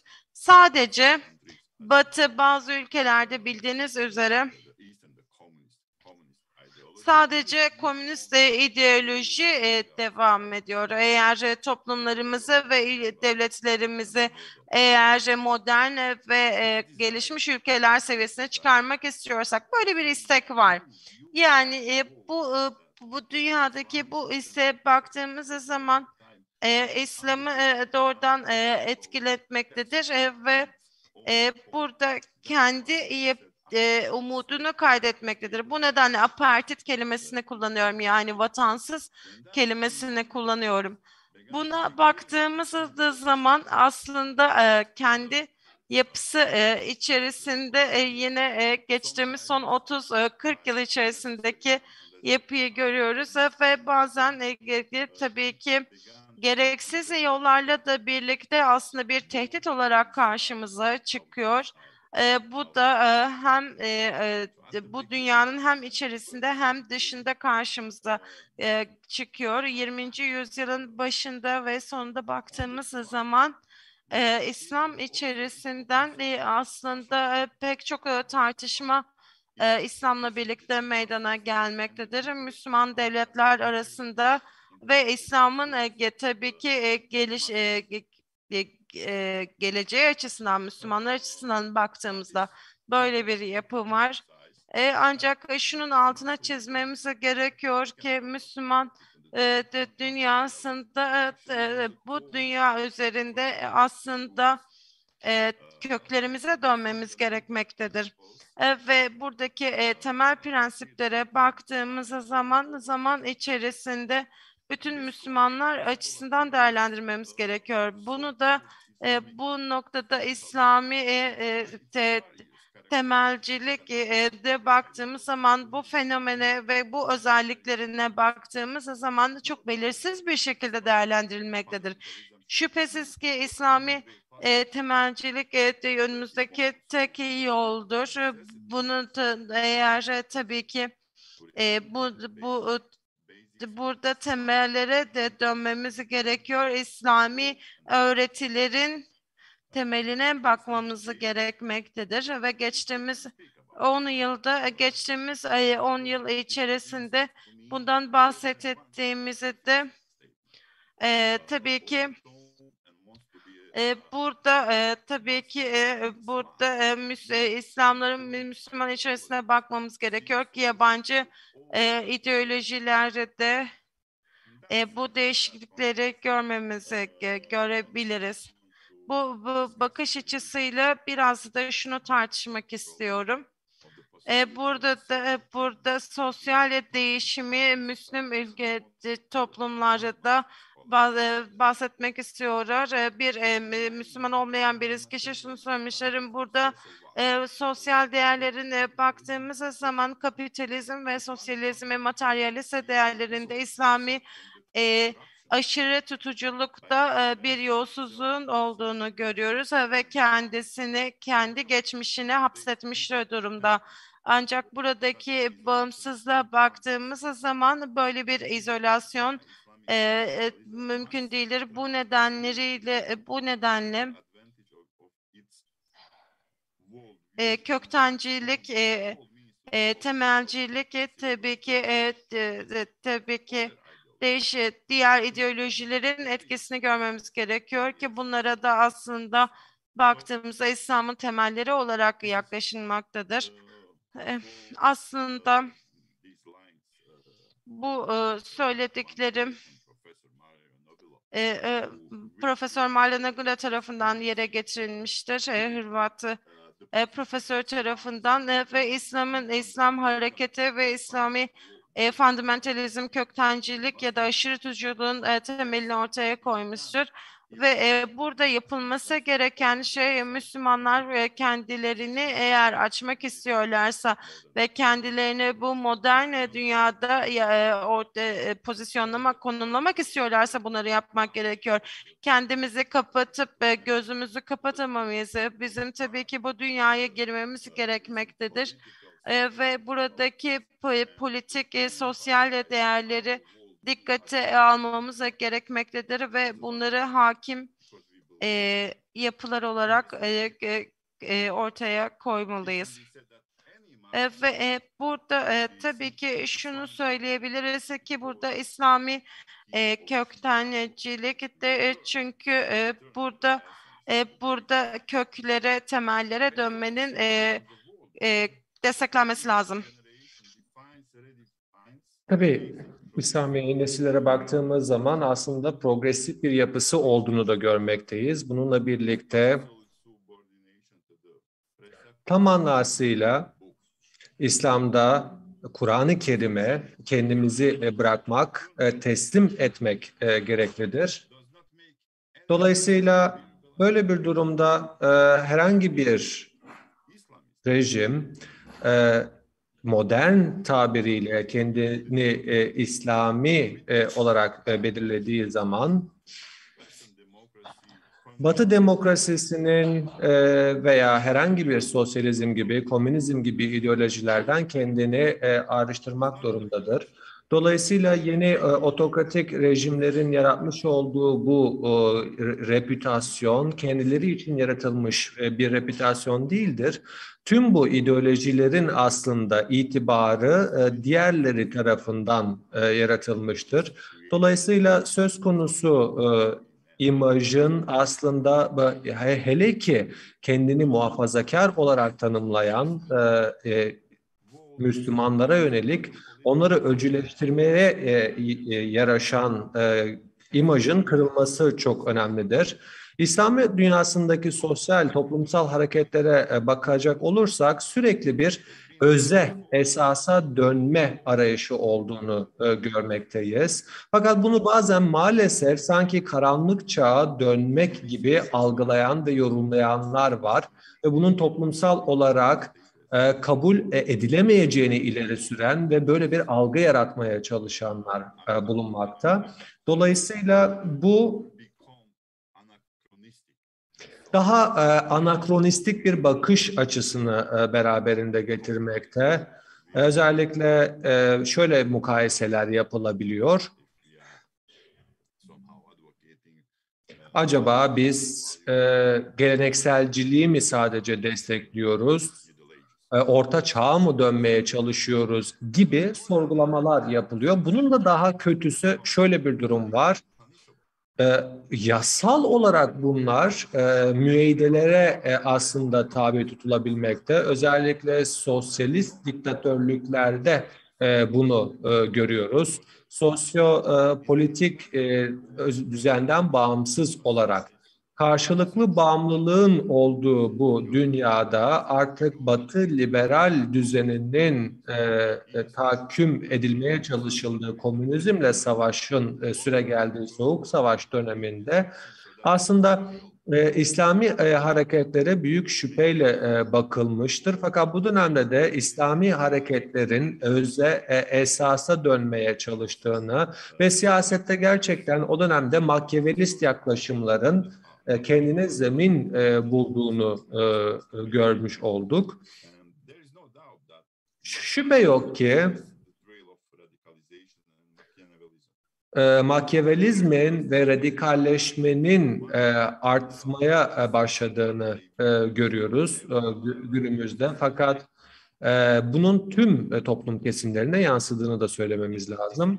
Ve bu şöyle bir dezavantaj beraberinde getiriyor. Ciddi bir özgüven eksikliğini beraberinde getiriyor söz konusu hareketler.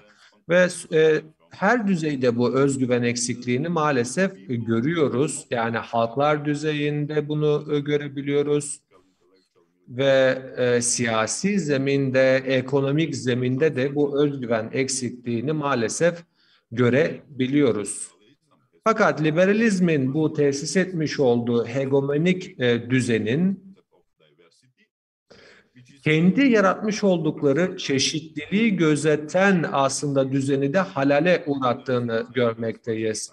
Ondan dolayı benim sunumumun başlığı bu şekilde şekillendi. Dolayısıyla bu düzenden çıkabilmek aslında ortak ve müşterek bir zeminde buluşabilmemiz için olmazsa olmaz olacaktır.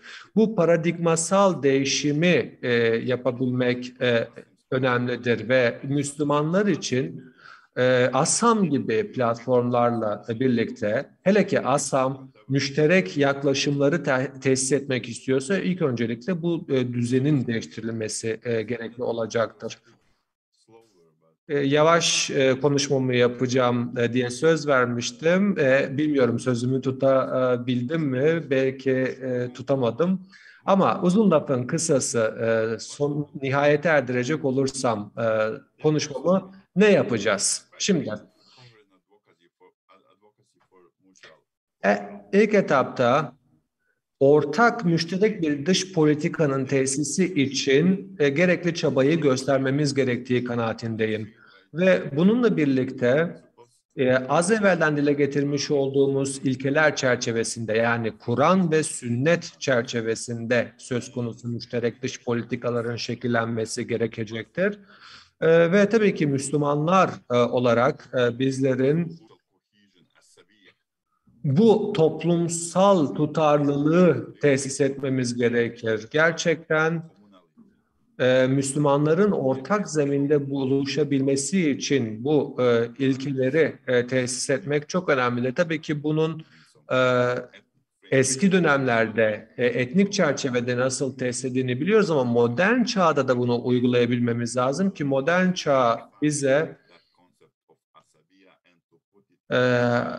en üst düzeyde, ümmet düzeyinde bu değerlerin nasıl paylaşılabileceğini ve söz konusu İslami değerlerin ümmet nezdinde ne kadar güçlü bağlar oluşturabileceğini ve bu ümmetin değerlerinin aslında her bir Müslüman toplum için refaha giden yolda nasıl bir yol gösterici olabileceğini küresel satıkta bir kez daha müşahede etmiş oluyoruz. Ve küresel siyaset dediğimiz zaman küresel oyuncuların bu bağlamda ortak kurumsal yapıların tesisinde taşın altına elini koymaları gerekecektir. Böylelikle ortak bir anlayış çerçevesinde refah tesis edilecektir. Son sözlerimi bu şekilde özetleyeyim. Şimdi bir de ortak dış politika dediğimiz zaman şöyle bir şey olursa çok mutlu olurum. Bazı İslami kuruluşların, teşkilatların, mesela Bosna Hersek konusundaki tavırları ve duruşları ve Bosna Hersek Müslümanlarının haklarını gözetmeleri bu bağlamda gerçekten çok takdire şayan bir durum. Çünkü biliyorsunuz Bosna Hersek'te hala siyasi çalkantılar devam ediyor. Gerçekten çok muğlak bir dönem hala bizleri bekliyor. Gelecekte ne olacağını bilmiyoruz. Belki yeni bir savaşın eşiğindeyiz şu anda Bosna Hersek'te. Ondan dolayı ortak müşterek bir dış politikanın Müslüman ülkeler arasında tesisi sadece Müslüman coğrafyası için değil, bunun da ötesinde tüm dünya için, yani İslam coğrafyasından, merkezinden uzakta yaşayan herkes için refahlık getirilecektir. Bosna Hersek de bunlardan bir tanesi olacaktır tabii ki. Evet, son sözlerim bu şekilde efendim. Umarım çok vaktinizi çalmamışımdır. Umarım herkes için faydalı olmuştur. Çok sağ olunuz. Teşekkürler. Esselamun Aleyküm ve Rahmetullah ve Berekatuhu. Ve Aleyküm Selam ve Rahmetullah ve Berekatuhu. Kıymetli Admir Muli Osmaniç hocamız. Çok güzel konulara temas ettiniz. Şimdi sıradaki bildiri sahibimiz Doğu Türkistan Vakfı Genel Sekreteri Abdullah Oğuz hocamız. Kendisi İslam ülkelerinin ortak dış politika geliştirilmemesinin trajik sonuçları Doğu Türkistan örneği üzerine bildirilerini takdim edecekler. Buyurun Abdullah hocam. Teşekkür ederim hocam. Bismillahirrahmanirrahim. Elhamdülillahi Rabbil alemin. Esselatu vesselamu ala Resulina Muhammedin ve ala alihi ve sahbihi ecmain. Esselamu aleyküm ve rahmetullah ve berekatuhu. Her şeyden önce bu kıymetli programı düzenleyen Assam ve onun değerli ekibine şükranlarımı sunar. buradaki değerli hocalarıma ve kıymetli hazuruna en derin saygı ve selamlarımı sunarım. Hepimizin malumu İslam medeniyeti ortaya çıkışından kısa bir süre sonra insanlık için büyük bir ümit oldu.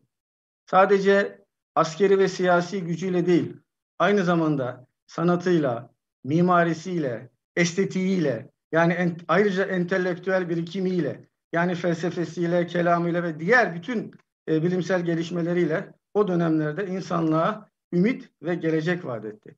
Ama hepimizin bugün üzerinde düşündüğü, dert ettiği ve belki de bugün burada bir araya gelmemize neden olan nedenlerden dolayı gerilemeye başladı ve en son 300 yıllık bir dönem İslam medeniyetinin yavaş yavaş gerilemeye başladığı ve son yüzyılda büyük acılar yaşadığımız bir dönem. Şimdi bugün geldiğimiz bu gerileme nedeniyle İslam coğrafyasının, İslam milletlerinin, İslam devletlerinin güçsüzlüğü, bir araya gelememesi, ortak bir politika izleyememesi gibi nedenlerden dolayı bugün tabir caizse dünya üzerinde en ucuz kan Müslüman kanı haline dönüştü.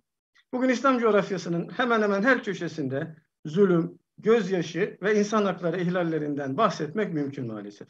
Ama Doğu Türkistan'da yaşananı zulüm, insan hakları ihlalleri gibi kelimelerle ifade edebilmenin ve diğer başka yerlerde yaşananlarla kıyaslamanın mümkün olmadığını düşünüyorum.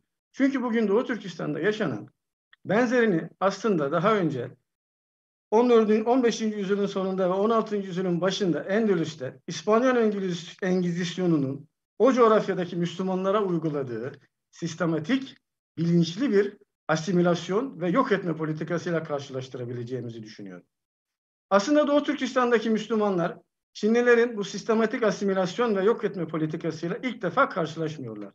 Konunun kısa bir geçmişini özetleyecek olursak, Doğu Türkistan'daki Müslümanlar yaklaşık olarak 250 yıldır Çinlilerle bir varlık mücadelesi içerisindedirler. Bu 250 yıllık varlık mücadelesi aslında hiçbir tarafın tam olarak galip gelmediği bir savaş olarak, bir mücadele olarak değerlendirilebilir.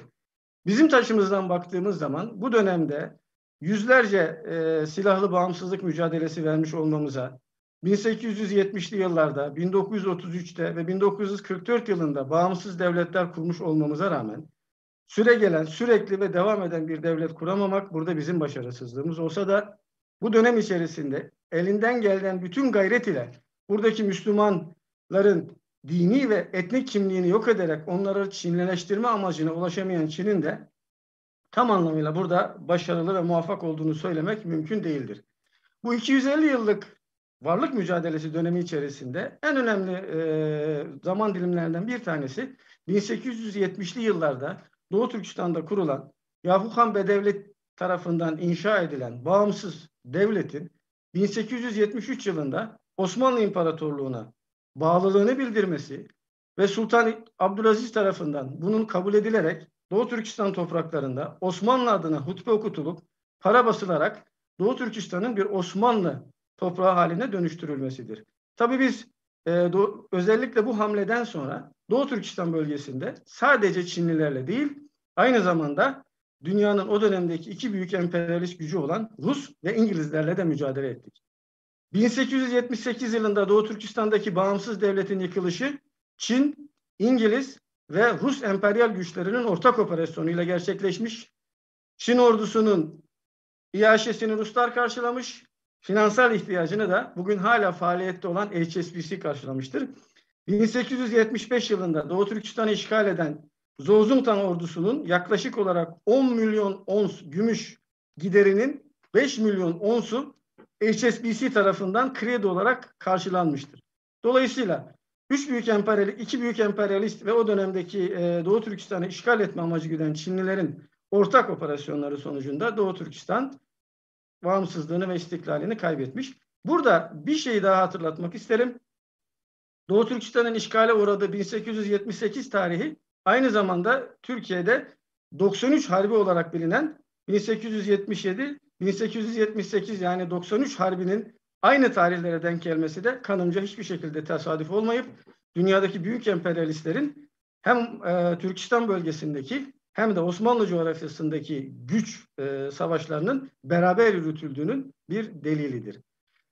Doğu Türkistan'da bu şekilde 1878, 1933 ve 1940'lı yıllarda kurulan bağımsız devletlerin ortadan kaldırılması sonrası Çinliler her zamanki geleneksel politikalarını, yani oradaki Müslümanların dini ve etnik kimliğini yok ederek bu bölgede yaşayan insanları tamamen Çinlileştirme politikalarına devam ettiler. Ancak bu politikalar her zaman aynı şiddette, aynı yoğunlukta uygulanamadı. Çünkü Çin bürokrasisi yaklaşık 5000 yıllık bir geçmiş olan bürokrasisi içinde bulunduğu siyasi, ekonomik ve askeri koşulları değerlendirerek ona göre politika belirler. Kendilerini zayıf hissettikleri zaman bizim Osmanlıca'da mudara dediğimiz güzel görünerek alttan alta gizlice yürütür. Ama kendini güçlü hissettiği ve bu uyguladığı politikalara kimsenin ses çıkaramayacağını düşündüğü dönemlerde ise en acımasız yöntemlere başvurmaktan hiçbir şekilde çekinmez. Örnek vermek gerekirse 1937 ile 1942 yılları arasında Doğu Türkistan'ı görünürde Çin devletine aslında Stalin'e bağlı olarak yöneten Genel Vali Shin Sisei, Doğu Türkistan'da bugünküne benzer bir yok etme, bir asimilasyon, insanların katledildiği, hapsedildiği, yok edildiği politikaları uygulamış. Ancak 1942 yılında Almanya'yla, yani Nazi Almanya'sıyla Ruslar arasında yapılan savaşta Rusların kaybedeceği düşüncesiyle bu politikalarını askıya alarak Merkezi Çin hükümetine yanaşarak o politikalarını bırakmak zorunda kalmıştır. Ve Çinliler 1949 yılında Çin Halk Cumhuriyeti'nin kurulmasından itibaren Mao öldüğü 1976 yılına kadar Doğu Türkistan'da daha geçmişte uyguladıkları politikaların, temel amacı olan politikaların benzerlerini uygulamışlar. Burada Doğu Türkistan'daki kültürü, dini, inancı, her türlü varlığı yok etmek için bir takım uygulamalar gerçekleştirmişler. Ancak Mao'nun uygulamış olduğu ekonomik politika, özellikle 1958 ila 1961'li yıllar arasında uygulanan ileri büyük atılım, İngilizce'de Great Leap Forward diye bilinir. Araştırmacılar herhangi bir şekilde bu konuda araştırma yapabilirler. Bunun sonucunda ortaya çıkan büyük ekonomik felaket ve yaklaşık bağımsız araştırmacıların yapmış olduğu araştırmalara 40 milyon civarı insanın açlıktan öldüğü bir ortamda yavaş yavaş Mao'da başka alternatifler, başka müttefikler aramaya başlamış. Bu dönemde zaten Sovyetler Birliği'ni kendisine bir numaralı düşman olarak gören Amerika Birleşik Devletleri ile ve 1966 yılında biliyorsunuz Stalin'in vefatından sonra Khrushchev döneminde özellikle Çin ve Rus ilişkileri bozulmuş. Sınır problemleri nedeniyle nükleer savaşın konuşulduğu, telaffuz edildiği bir noktaya kadar gelmişti Çin-Rus ilişkileri. Dolayısıyla bu fırsattan yararlanan Amerika 1971 yılında Kissinger'ı gizlice Pekin'e gönderdi. Kissinger'in görüşmelerinin olumlu geçmesinden sonra Birleşmiş Milletler'de Tayvan'ın yerini Çin Halk Cumhuriyeti aldı. 1972 yılında Kissinger gitti ve o tarihten itibaren Amerika Birleşik Devletleri ile Çin arasındaki balayı başladı. Özellikle Mao'nun ölümünden ve 1978 yılında Deng Xiaoping'in Çin'e hakim olmasından sonra Çin ekonomisinin gelişmesi, ilerlemesi, oraya sermayenin, know-how'ın gitmesi konusunda en büyük katkıyı sağlayan Amerika ve Batılı devletler olmuş. Ve bugünkü Çin ekonomisinin bu noktaya gelmesinin arkasındaki en temel noktalardan bir tanesi Avrupa'nın, Amerika'nın bu desteği olmuştur.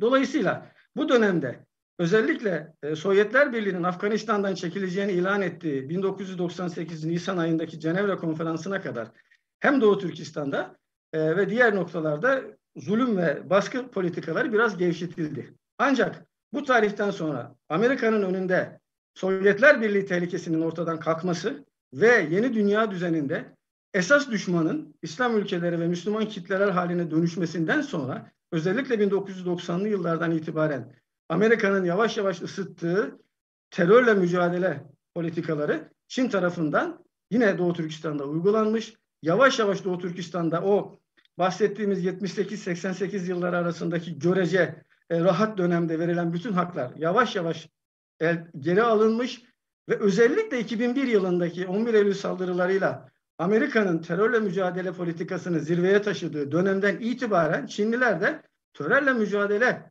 bahanesi ve kisvesi altında Doğu Türkistan'daki Müslümanların dini, etnik, kültürel, milli haklarını yavaş yavaş azaltarak ta 2016 yılının Ağustos ayına kadar gelindi. 2016 yılının Ağustos ayında Çinliler artık Doğu Türkistan'da yapacakları herhangi bir etnik soykırıma kültürel soykırıma, buradaki insanların asimilasyonuna yönelik, topyekun asimilasyonunu uygulayacakları her türlü politikalarına ne Batı dünyasından ne de İslam aleminden herhangi bir ses çıkmayacağını öngörerek 2016 yılının Ağustos ayında ilk politikalarına başladılar. 2017 yılının Nisan ayından itibaren de Doğu Türkistan'da bugün bahsettiğimiz kültürel soykırım tam anlamıyla uygulanmaya başlandı. Burada temel amacın Doğu Türkistan'daki nüfusu toplu olarak din ve etnik temelde hedef almak, ağır şiddet ve tehditlerle dini inançları ve Türklerin etnik ve kültürel pratiklerini yok ederek kendisince uygun görülen görüş ve tutumlarla değiştirmeyi ve nihai olarak etnik azınlık grup mensuplarının yani Doğu Türkistan'daki Müslümanların tek dil, tek kültür ve Çin Komünist Partisi'ne sadık bir kitle haline dönüştürülmesi çok uzun zamandan beri yani Çinlilerin bu topraklara geldiği ilk günlerden itibaren temel amaç ve politikaları olan noktaya gelmiştir. Şimdi biz bugün Doğu Türkistan'daki Müslümanlar olarak benzerini sadece İspanyol Engizisyonunun o dönemdeki Müslümanlara yaptığı ve orada hiçbir Müslüman izinin ve eserinin kalmayacak bir şekilde yok ettiği sonuca ulaşmak üzere uygulandığını düşündüğümüz ve inandığımız bu politikaların sonucunda bugün Doğu Türkistan'da yaşayan Müslümanların can ve mal güvenliği, hürriyet, hane mahremiyeti gibi temel hakları yoktur. Masumiyet karinesi, keyfi ve yargısız tutuklanmama, adil yargılanma, kendini savunma, suçun şahsiliği gibi evrensel hukuk normlarından yararlanma, milli ve dini kimliğini yaşama, dilini kullanma, kültürel varlıklarını koruyup yaşatma özgürlüğünden mahrum, yargısız infaz, işkence, kötü muamele, zorla çalıştırılma, alıkonma veya yaşadığı yerden sürülmenin, ayrımcılığın, zorla evlendirilme, mal varlığına el konmanın en ağır örneklerine şahit olduğumuz bir dünya üzerinde yaşanan açık hava hapishanesi haline gelmiştir. Bunların son dönemde Çin devlet yetkililerinin ortaya çıkartılan yazışmalarında anlaşıldığı üzere devletin en üst düzeyindeki kişiler tarafından planlanıp programlanıp uygulandığını biliyoruz. Doğu Türkistan'daki bu politikanın temel araçları ise yüz binlerce insanın keyfi bir şekilde tutuklanmasıdır. Bu insanlar işte terörle mücadele ve dini aşırıcılık gibi aslında kavramsal olarak tanımlanmamış ve bu suçlamayı yönelten kişinin keyfine bırakılmış nedenlerle hapishanelere ya da toplama kamplarına atılıyor. Şimdi dini aşırıcılık, buna örnek vermek gerekirse bir insanın tesbih bulundurması, cemaatle namaz kılması, kızına dini nikah yapması, çocuğuna sen niçin içki içmiyorsun diye söylemesi, içki içiyorsun demesi dini aşırıcılık kapsamında bununla ilgili olarak zaten 73 maddelik bir suç şeyi var. Ben inşallah tebliğde bunu ayrıntılı olarak belirteceğim. Bu tür bizim başka coğrafyalarda yaşayan Müslümanların en temel sıradan Müslümanlığın gerekleri olan şeyleri dini aşırıcılık kelimesi altında tanımsız, tanımı belirsiz, soyut bir suçla milyonlarca insanda bugün 21. yüzyılda insanlığın 20. yüzyılda unutmak istediği toplama kampı dediğimiz yerlere atılmıştır. Buradaki insanlar herhangi bir yani yasal bir suçla suçlanmadan sadece potansiyel suçlu olarak orada düşünce suçlusu ve potansiyel suçlu olarak tutulmakta. Çinlilerin bu kamplarla ilgili olarak yapmış olduğu savunmalardan ortaya çıkan şey buralara atılan insanların diyor ki bu insanların zihni ve ideolojisi zehirlenmiş aşırıcılıkta. Yani herhangi bir eyleme dönmemiş, hatta ifade edilmemiş dahi olsa adam dışarıdan bakarak senin bir düşünce suçlusu olduğuna hükmediyor ve bu potansiyel suça ceza uyguluyor. Bu insanlığın binlerce yıllık birikimi olan da toplama kamplarında sadece kendi vatandaşlarını değil, başka ülke vatandaşlarını da tutuyor. Biz bugün ilgili yetkililere 40 üzerinde Türkiye Cumhuriyeti vatandaşının da bu toplama kamptan diye hapishanelerde tutulma ihtimali olduğunu yönelik ilgili raporlarımızı yetkili kurumlara sunmuş bulunmaktayız.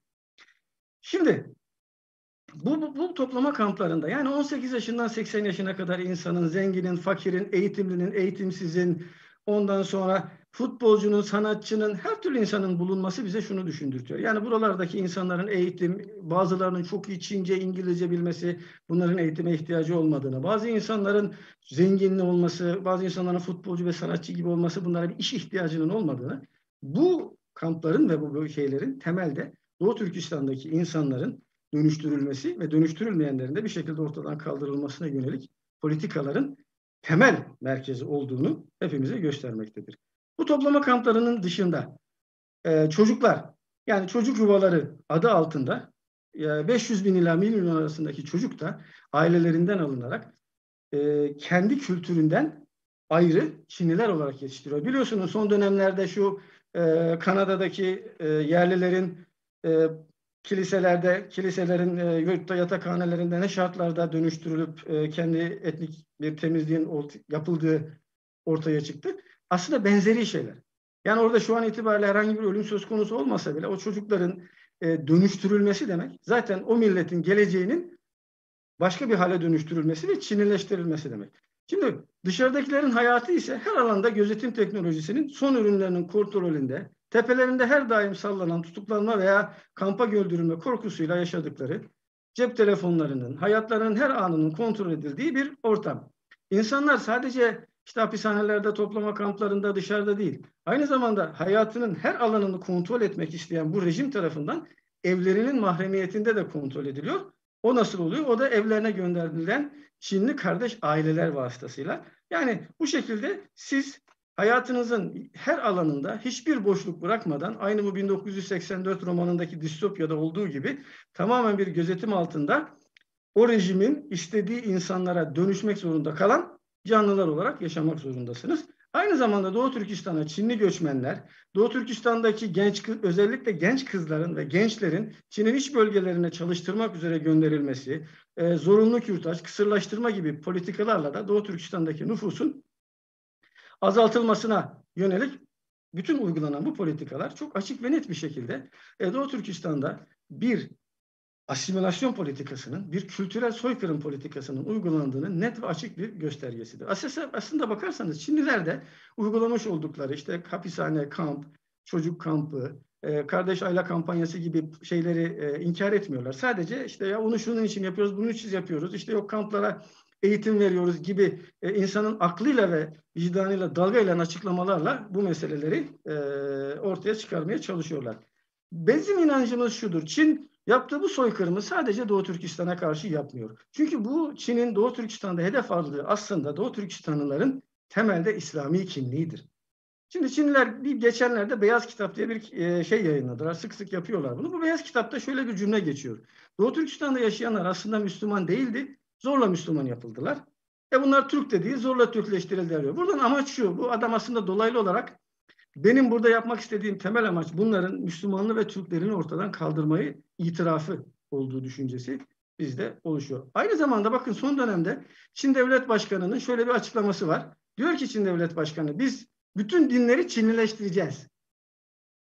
Ve Xinhua yani Çin'in resmi haber ajansında şöyle bir şey geçiyor: dini metinlerin eksiksiz bir şekilde değerlendirilmesi ve gerektiğinde uygunsuz olan içeriklerde değişiklik yapılması ve metinler yeniden çevrilmeli diyor.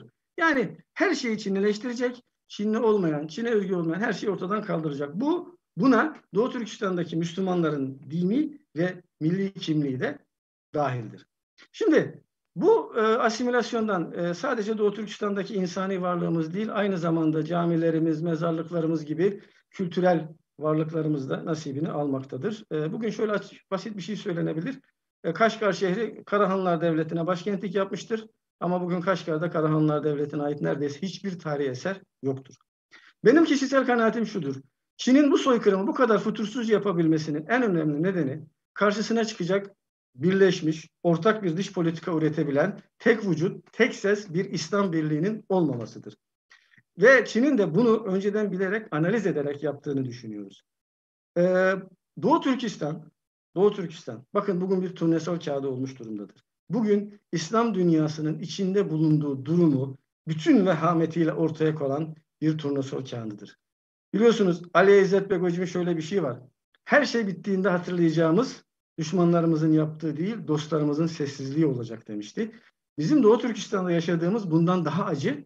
Çünkü Doğu Türkistan'da olup bitenlere Batı dünyasından kendi çeşitli siyasi çıkarları içinde olabilir ses verilirken İslam coğrafyasından çıkan sesin cılızlığı, aynı zamanda biliyorsunuz Birleşmiş Milletler İnsan Hakları Komisyonu'na sunulan Çin'in politikalarını eleştiren bir mektup vardı. Bu mektuba imza atan ülkelerden bir tane Müslüman ülkesi var, o da Arnavutluk. Ama Çin'i destekleyen yazılan mektuba imza atan ülkelerin büyük bir çoğunluğu bugün kendini İslam coğrafyasının lideri konumuna yerleştirmek amacında güden ülkeler de dahil olmak üzere maalesef İslam ülkeleri olmuştur. Bugün başsız ve bölük pörçük bir halde olan İslam dünyası farklı emperyal güçlerin askeri, siyasi ve ekonomik hegemonyası altında. Aslında Abdullah Hocam biraz toparlayabilir miyiz? tabii.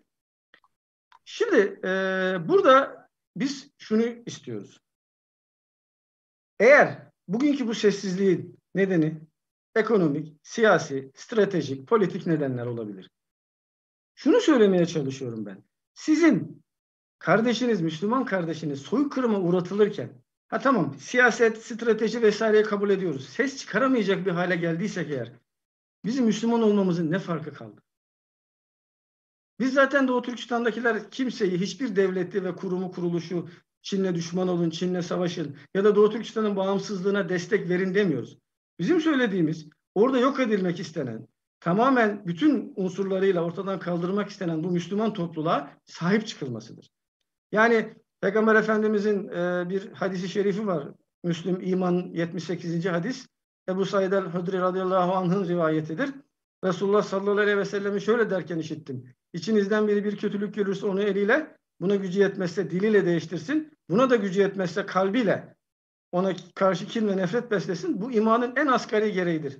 Yani bu imanın en asgari gereğiyken milyonlar, 10 binlerce, 100 binlerce Doğu Türkistan'da Müslümanın şahitliği varken Çin'in savlarını desteklemek, Çin bakış açısıyla Doğu Türkistan'ı değerlemenin bir Müslümanın imanını hangi noktaya getirdiğini değerli katılımcıların ve beni dinleyenlerin vicdanına havale ediyorum. Hepinizi en derin saygı ve sevgilerimle selamlıyorum. Beni sabırla dinlediğiniz için teşekkür ederim. Abdullah Oğuz hocamıza çok teşekkür ediyoruz. Abdullah Oğuz hocamızın serzenişi bugün ASSAM'ın ortaya koymuş olduğu İslam Birliği Kongrelerinin ne kadar elzem ve önemli olduğunu ortaya koyuyor. Çok sağ olsunlar sunumları için. Ben çok teşekkür ederim bana bu fırsatı verdiğiniz için. Estağfurullah. Şimdi dünya düzeni değişirken dünyamız ve hatırlayamadığımız Doğu Türkistan ana başlıklı insan hakları ihlalleri ve kimlik katliam politikalarına karşı ne yapılmalıdır konusunu Profesör Doktor Mehmet Akif Okur hocamızdan dinleyeceğiz. Kıymetli hocam buyurunuz lütfen. ASSAM Düşünce Kuruluşu'nun değerli yetkilileri, Müslüman nüfuslu coğrafyanın uzak yakın köşelerinden bu toplantıya katılan değerli ilim adamları, sözlerime başlarken hepinizi selamların en güzeliyle, Yüce Allah'ın selamıyla selamlıyorum. Biraz evvel tabii hepimizin yüreklerini parçalayan Doğu Türkistan'da yaşanan zulümlerle ilgili bir sonuç dinledik. Şimdi benim de çalışmam bu meseleden hareketle benzer sorunlarla karşılaştığımızda coğrafyamızdan daha fazla sesin çıkmasını temin edebilmek için ne yapabiliriz? Bu soruya bir cevap aradım ve bununla ilgili de bir kurum inşası teklifim olacak. Ama önce dünya kavramı üzerinde durmak istiyorum. Şimdi İslam dünyası diyoruz, Türk dünyası diyoruz, Batı dünyası diyoruz. Bu kavramı farklı coğrafyalarda, farklı medeniyet coğrafyalarındaki örgütlenmeler için kullanıyoruz. Dünya kavramı üzerinde biraz durabilirsek, o zaman kurum inşası, ihtiyaçlar karşısında kurum inşası stratejilerini de daha iyi anlayabiliriz diye düşünüyorum. Şimdi dünya imparatorluklardan farklı, bağımsız devletleri, bağımsız siyasi birimleri bir araya getiren bir sistem, aktif bir sistem. Bu bir araya geliş, müşterek inançlar, prensipler, normlar, ilişkiler ve dayanışma esasında gerçekleşiyor. Kendi kendine olmuyor. Bir ülkenin, bir milletin veya milletler koalisyonunun veya ülkeler koalisyonunun liderliğiyle gerçekleşiyor. Bir kez gerçekleştiğinde de artık birbirinden haberdar, birbiriyle dayanışma içerisinde bulunan, dünyanın diğer kısmına, kalanına karşı yardımlaşan bir sistem ortaya çıkıyor. Şimdi dünyalar kuruluyorlar, parçalanabiliyorlar. Daha sonra bu parçalanmış olan dünyaların üzerinde yeniden şartlar el verdiğinde tekrar örgütlenebiliyorlar. Şimdi mesela işleyen dünyalara bir örnek Batı dünyası örneği. İkinci Dünya Savaşı döneminin batısı bir dünya değildi. Birbirleriyle savaşan devletlere ayrılmışlardı. İkinci Dünya Savaşı sonrasının batısı ise işte Amerika'nın liderliğini yaptığı NATO'su, Avrupa Birliği vesairesiyle artık örgütlenmiş bir hakim ideoloji olarak liberalizme dayanan bir sistem şeklinde dünya sistemine etkide bulundu. Şimdi tabii biz kendi dünyamıza baktığımızda da şunu görüyoruz. Türkler tarihte 2 defa dünya örgütlediler. Bunlardan bir tanesi Türkistan'daki Türk dünyasıdır. İşte Doğu Türkistan onun unsurlarından bir tanesiydi. İkincisi de Selçuklu Osmanlı asırlarında İstanbul merkezli olarak çöken 3 eski dünyanın coğrafyasını, insan unsurunu kendi bünyesinde toplayan, dayanağı İslam inancı olan dünyamızdı.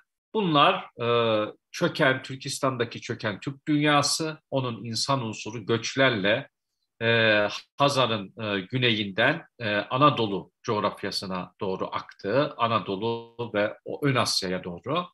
İkincisi İslam dünyası büyük bir fetret içerisindeydi. İslam dünyasının coğrafyasıyla ve nüfusuyla birleşti. Üçüncüsü de Doğu Hristiyanlığının coğrafyası, Balkanlar ve ötesini ifade ediyor. Sonra bu dünyamız işlediği dönemde Osmanlı Devleti'nin sınırları dışındaki bölgelerle de bir dayanışma ilişkisi kurdu. Türkistan hanlıklarıyla yazışmalarımızı biliyoruz. Kaşgar'la yazışmalarımızı biliyoruz. Daha 19. yüzyıla kadar. Afganistan'la olan yazışmalarımızı biliyoruz. Aceh'i biliyoruz. Daha uzak coğrafyalarla olan etkileşimimizi biliyoruz. Bunlar resmen devletimizin parçası değildiler ama dünyamızın parçasıydılar ve aramızda bir etkileşim, bir dayanışma, bir müşterek hareket etme gayreti vardı. Şimdi Birinci Dünya Savaşı bu dünyamızın kalan büyük parçalarının da parçalandığı ve başka dünyaların altına girmek mecburiyetinde kaldığı bir dönem teşkil etti. Aradan uzun zaman geçti ve biz şimdi şu soruyla yüz yüzeyiz. Tarihte kurulmuş olan dünyalar yeniden hatırlanır mı? Hangi şartlar yan yana gelirse bu dünyaların mirası üzerinde yeniden dünya örgütlemek mümkün olur. Şimdi başka medeniyet coğrafyalarına da baktığımızda, kendi tarihimize de baktığımızda belirli şartlar yan yana geldiğinde tarihte kurulmuş, parçalanmış dünyaların yeniden örgütlenebileceği anlaşılıyor. Bunlar neler? Bunlardan bir tanesi şu: bir dünya parçalandı, onun bileşenlerini başka dünyalar zorla veya değişik vesilelerle kendi bünyelerine kattılar. Önce bu dünyalarda kriz yaşanması lazım. Yani bu dünyaların kendi içerisinde, içeriden dışarıdan şartlarla çözülmeleri lazım. İkincisi, o tarihi merkezin, yani tarihteki dünyayı kuran merkezin kendisinin kuvvetlenmesi lazım. Cazibe oluşturmaya başlaması lazım. Yeniden zenginlik ve güvenlik aktarabilen bir konuma gelmesi lazım. Üçüncü şart da tarihi dünyanın bileşenleri bağımsızlaştılar. Yani onlara hükmeden dünyalar çözüldü. Ama yeni tehditlerin oluşması ve yeni tehditlerle bu bağımsız birimlerin tarihi merkeze doğru itilmeleri lazım. Yani tarihi merkezin çekim gücü oluşacak. Dışarıdaki unsurları da bu çekirdeğe doğru iter. Yeni tehditler, yeni tehlikeler belirecek. Bunu engellemeye çalışan güçler de kendi içlerinde büyük krizlerle yüzleşecekler. Ne tür krizler bunlar? Bunlara tarihi kırılma diyoruz. Ne demek? şu üç alanda dünya sisteminde eş zamanlı kriz görülürse o zaman biz bir tarihi kırılmaya doğru gidiyoruz deriz. Bu alanlar bir tanesi anlam sistemleridir. Anlam sistemleri inançlardır, hem dini inançlardır hem ideolojik felsefi inançlardır. Neyle dönüyorsa o sistem. İkincisi ekonomidir. Üçüncüsü de geniş anlamda jeopolitiktir. Yani askeri denklemler, siyasi denklemler, jeopolitik denklemler. Şimdi dünya sisteminin bu sac ayaklarında normal zamanlarda tek tek krizler çıkar. Bir yerde bir askeri kriz görülür, jeopolitik kriz görülür ama ekonomik kriz yoksa, bu krizin tarafı olan ülkelerin iç siyasi sistemleri istikrarlıysa, anlam krizi yaşamıyorlarsa bu jeopolitik krizi atlatırlar. Ekonomik kriz görülür, diğer iki sistem istikrarlıysa bunu atlatırlar. İdeolojik buhrana girerler, buna ekonomik ve jeopolitik meydan okumalar eşlik etmiyorsa bunu da atlatırlar. Ama üç sistem eş zamanlı olarak birbirlerini etkileyerek krize girerse işte bu artık bir tarihi kırılma dönemidir ve yeni bir şeye doğru geçilecektir. Yani sistem kendini tamir ederek yoluna devam edemeyecektir. Burada kriz kelimesinin etimolojisinden kısaca bahsederek ne anlatmaya çalıştığımı ifade edeyim. Crisis eski Yunanca'dan geliyor. Biz onu Türkçe'ye buhran olarak çevirmişiz. İkisi de tıp dilinden gelirler.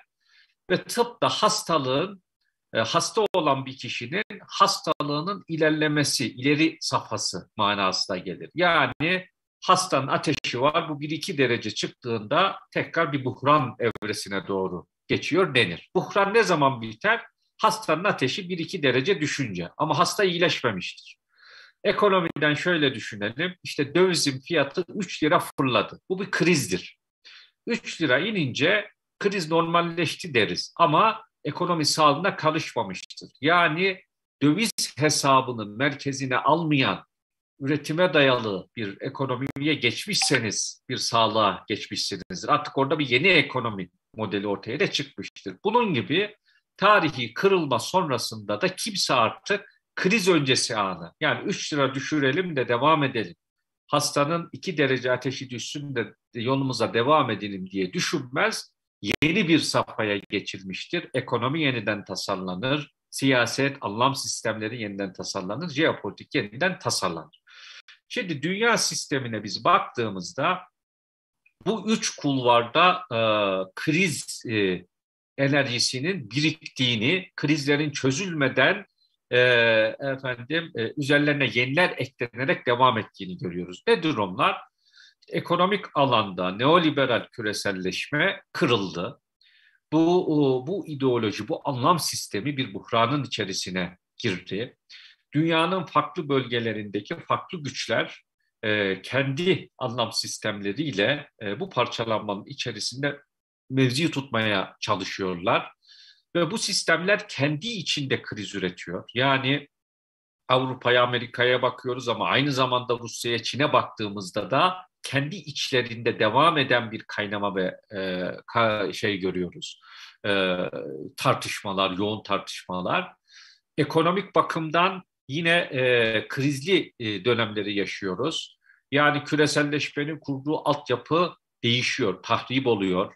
Bunun yerine koruma duvarlarının yükseltilmeye başladığını görüyoruz. Enflasyonun küre ölçeğinde arttığını görüyoruz. Dünyadaki toplam borç 300 trilyon dolara doğru ilerliyor. Krizi çözmek için yeni borçlanmalar, yani üst üste biniyor, sorunu çözmüyor, sürdürülebilir kılıyor, ileriye doğru öteliyor. Jeopolitik krizin ayak seslerini işitiyoruz. İşte Doğu Avrupa'da Ukrayna sınırında yığılı orduları görüyoruz, Balkanları görüyoruz, Uzak Asya'yı görüyoruz, Tayvan'dan tutun diğer yerlere doğru adım adım biriken ve büyüyen krizlerin ayak sesleri var. Yani büyük güçler birbirleriyle çok meşgul olmak durumunda olacakları bir evreye doğru adım adım ilerliyorlar.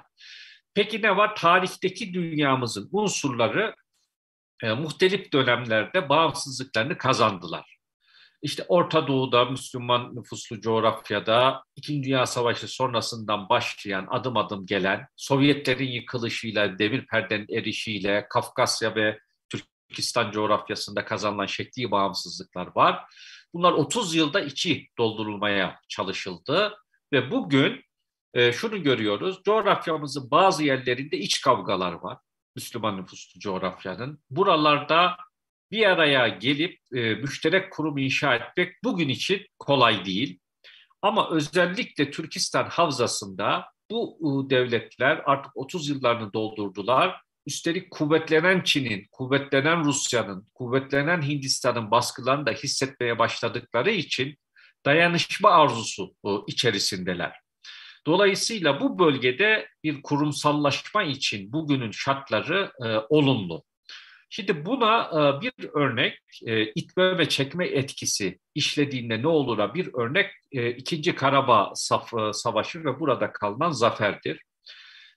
Azerbaycan yüzde olduğu tehdit söz konusuydu. Tarihteki dünyasının yine merkezi olan Türkiye'nin desteğiyle Türkiye'nin destek üretme kapasitesi oluştu. Bunu kullanma iradesi de söz konusu oldu ve bunun sonucunda zaferin ardından iki ülke ilişkilerinin çok ileri safhaya geldiğini, yalnızca bununla kalmadığını, diğer Türk Cumhuriyetlerinin de ilişkileri ilerletmek ve derinleştirmek için çok daha gönüllü adımlar atmaya başladığını gördük. Türk Devletleri Teşkilatı'nın oluşumu bu bakımdan önemlidir. Şimdi bu noktada bir meselemiz var. Doğu Türkistan'daki zulümle ilgili olarak karşımızda duran suskunluk meselesi. Şöyle ifade edelim. Bir taraftan bir örgütlenme çabası var ama diğer taraftan da dünyamızın parçası olan Doğu Türkistan'daki Müslüman Türkler zulme uğruyorlar ve buna karşı bir güçlü ses çıkarılamıyor. Önce şunu söyleyelim. Dünya kimlikle, anlam sistemi dediğimiz şey kimlikle bağlantılıdır. Yani Türklük dediğimizde de Türklük ve İslam kimliklerinin biz bir potada aslında ifade edildiğini görüyoruz. Şimdi siz bu kimlik grubuna ait olan toplulukların baskı gördükleri zaman bunlara sahip çıkamazsanız o zaman dünya kurma iddianız, dünya kurma süreci bu boşluğa düşer, bu anlamsızlaşmaya başlar. Ama öte taraftan da şöyle bir gerçeklik var. İşte bu Türk devletleri Çin'in dizi dibindeler, henüz zayıflar, işte değişik kaygıları, endişeleri var, varlıklarını koruma kaygısı içerisindeler. Ve bırakın fiili bir şey yapmayı, bu ülkelerde diyelim basında şurada burada bile bu konular konuşulsa Çin oradaki devletleri sorumlu tutuyor ve onların üzerine gidiyor. O zaman ne yapacağız? Yani yakın gelecekte bu güç dengeleri hemen değişmeyecekse bir taraftan bu dengeyi koruyup yani bütünleşme yönünde, devletlerin bütünleşmesi yönündeki kurumsal çabaları desteklerken diğer taraftan bu haksızlık, adaletsizlik karşısında ses çıkarma ve bunun üzerinden etki oluşturma, zulmedinin üzerinde baskı oluşturma hedefine aynı anda nasıl yürüyeceğiz? Bunun için şöyle bir şey düşünebiliriz, tasarlayabiliriz kanaatindeyim. Şimdi Türk Devletleri Teşkilatı ismini aldı Türkeneşi, yani devlet vurgusu yapıyor. Devlet vurgusu yaparken kendi içinde Türk ve Müslüman azınlık barındıran devletlere de diyor ki biz bu azınlıkları merkezine alan bir örgütlenme değiliz. Bunun bir mesajı budur. O zaman bu azınlıkların hakları, hukukları nasıl dile getirilecek? Ben bir Türk Dünyası Adalet Keneşi teşkil edilmesinin bir ilk adım olarak önemli olduğunu düşünüyorum. Teklifim şöyle, görev alanı Türk Devletleri Teşkilatı'na üye olan devletlerin içi değil dışı olacak. Yani bu devletlerin sınırları dışında başka ülkelerde yaşayan Türk Müslüman azınlıkların haklarını gözleyecek. Bunlarla ilgili hak ihlalleri söz konusu olduğunda bunları raporlayacak. Kendi içinde baskılara karşı direnebilecek hem mali özelliğe sahip hem de buna uygun bir kadro tarafından yönetilen bir yapının kurulması, teşkil edilmesi. Bu neye yarayacak? Şuna yarayacak. Şimdi bir sistematiğini de oluşturduk. Nasıl olur diye. Mesela bu şeye bir vakıf statüsünde olabilir. Türk Dünyası Adalet Keneşi. Öncelikle faaliyetlerini kesintisiz sürdürecek gelir kaynakları devletler bunlara vakfedebilirler. Yani her yıl bütçe çıkarmazlar, belirli gelirleri vakfederler. Bu şunun içindir. Diyelim Çin'de yine bir baskı var. Bu kurum o baskıyla ilgili rapor yayınladı. Kırgızistan'ın kapısını çalacak Çin, Kazakistan'ın kapısını çalacak. Diyecek ki buraya verdiğin desteği çek, bütçesini kes. Onlar da diyecekler ki bu bizim bir milli kurumumuz değildir. Bunun kaynakları efendim filan filan şeylerdedir. Yani devlet şeyiyle durulabilecek bir şey değildir. Yani karşı tarafa yönelik bir eğer zayıfsalar açıkça meseleyi sahiplenemiyorlarsa en azından bir diplomatik korunurluk da sağlayacak. Başka ne olması lazım? Mesela buraya seçilecek olan isimlerin yine baskılar karşısında, maddi manevi baskılar karşısında durabilecek karakterde insanlar olması lazım. Bunun için de benim Akif Hocam, teklifim... kusura bakmayın, biraz toparlayabilir miyiz? Tabii. 60 yaş üstünde yüksek mahkeme üyesi olma vasfına haiz, tercihen kamu görevi yapmış isimlerin 10 yıl süreyle tek görev dönemi için atanmaları, sonra emekli olmaları ve bunlara, buraya atananlara o Türk Devletleri Teşkilatı'nın hepsinin vatandaşlığının verilmesi, 2 kademeli bir şeyinin olması, önce bir senato gibi her devletin tek temsilciyle temsil edildiği, ikincisi de nüfusa göre temsil edildikleri, gelecekte burası hukuken mahkemelerin de götürülebileceği, davaların da götürülebileceği bir adalet divanına da dönebilir. Bir parlamentoya doğru da dönebilir.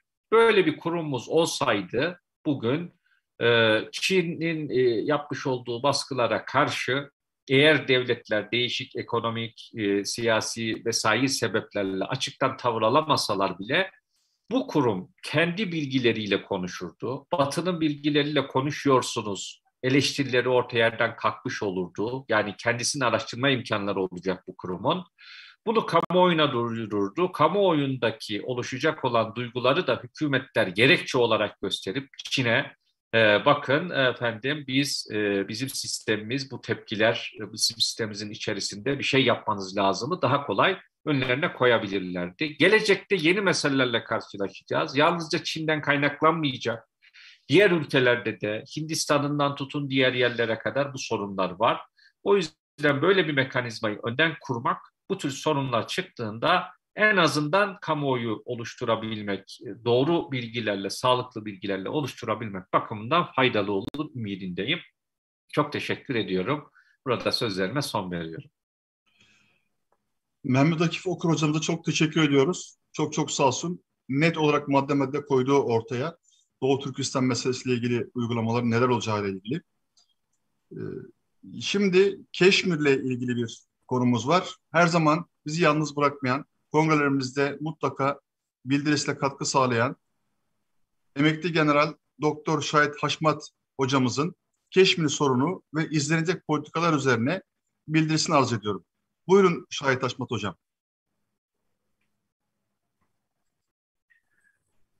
Thank you very much and assalamu alaikum. Çok teşekkür ederim. Selamun aleyküm. Umarım beni duyabiliyorsunuz. Evet hocam, duyuyoruz. Çok teşekkürler. Her şeyden önce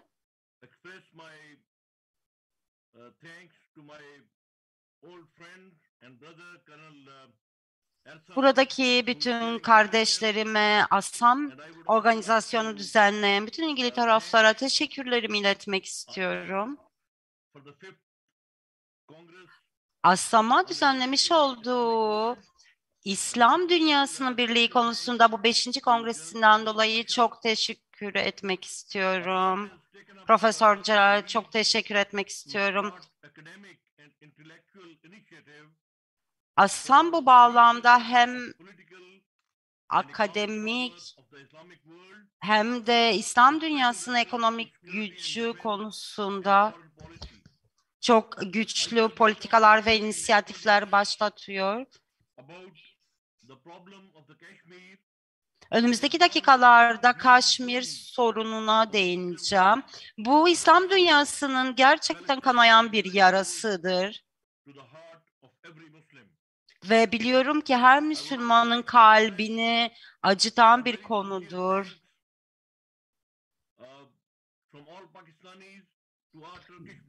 Pakistan'dan Türkiye hükümetine ve Türk kardeşlerimize en içten selam ve sevgilerimizi iletmek istiyorum. Umarım Kaşmir bölgesine özgürlüğü ve barışı en yakın zamanda deneyimleyebileceğiz. Ayrıca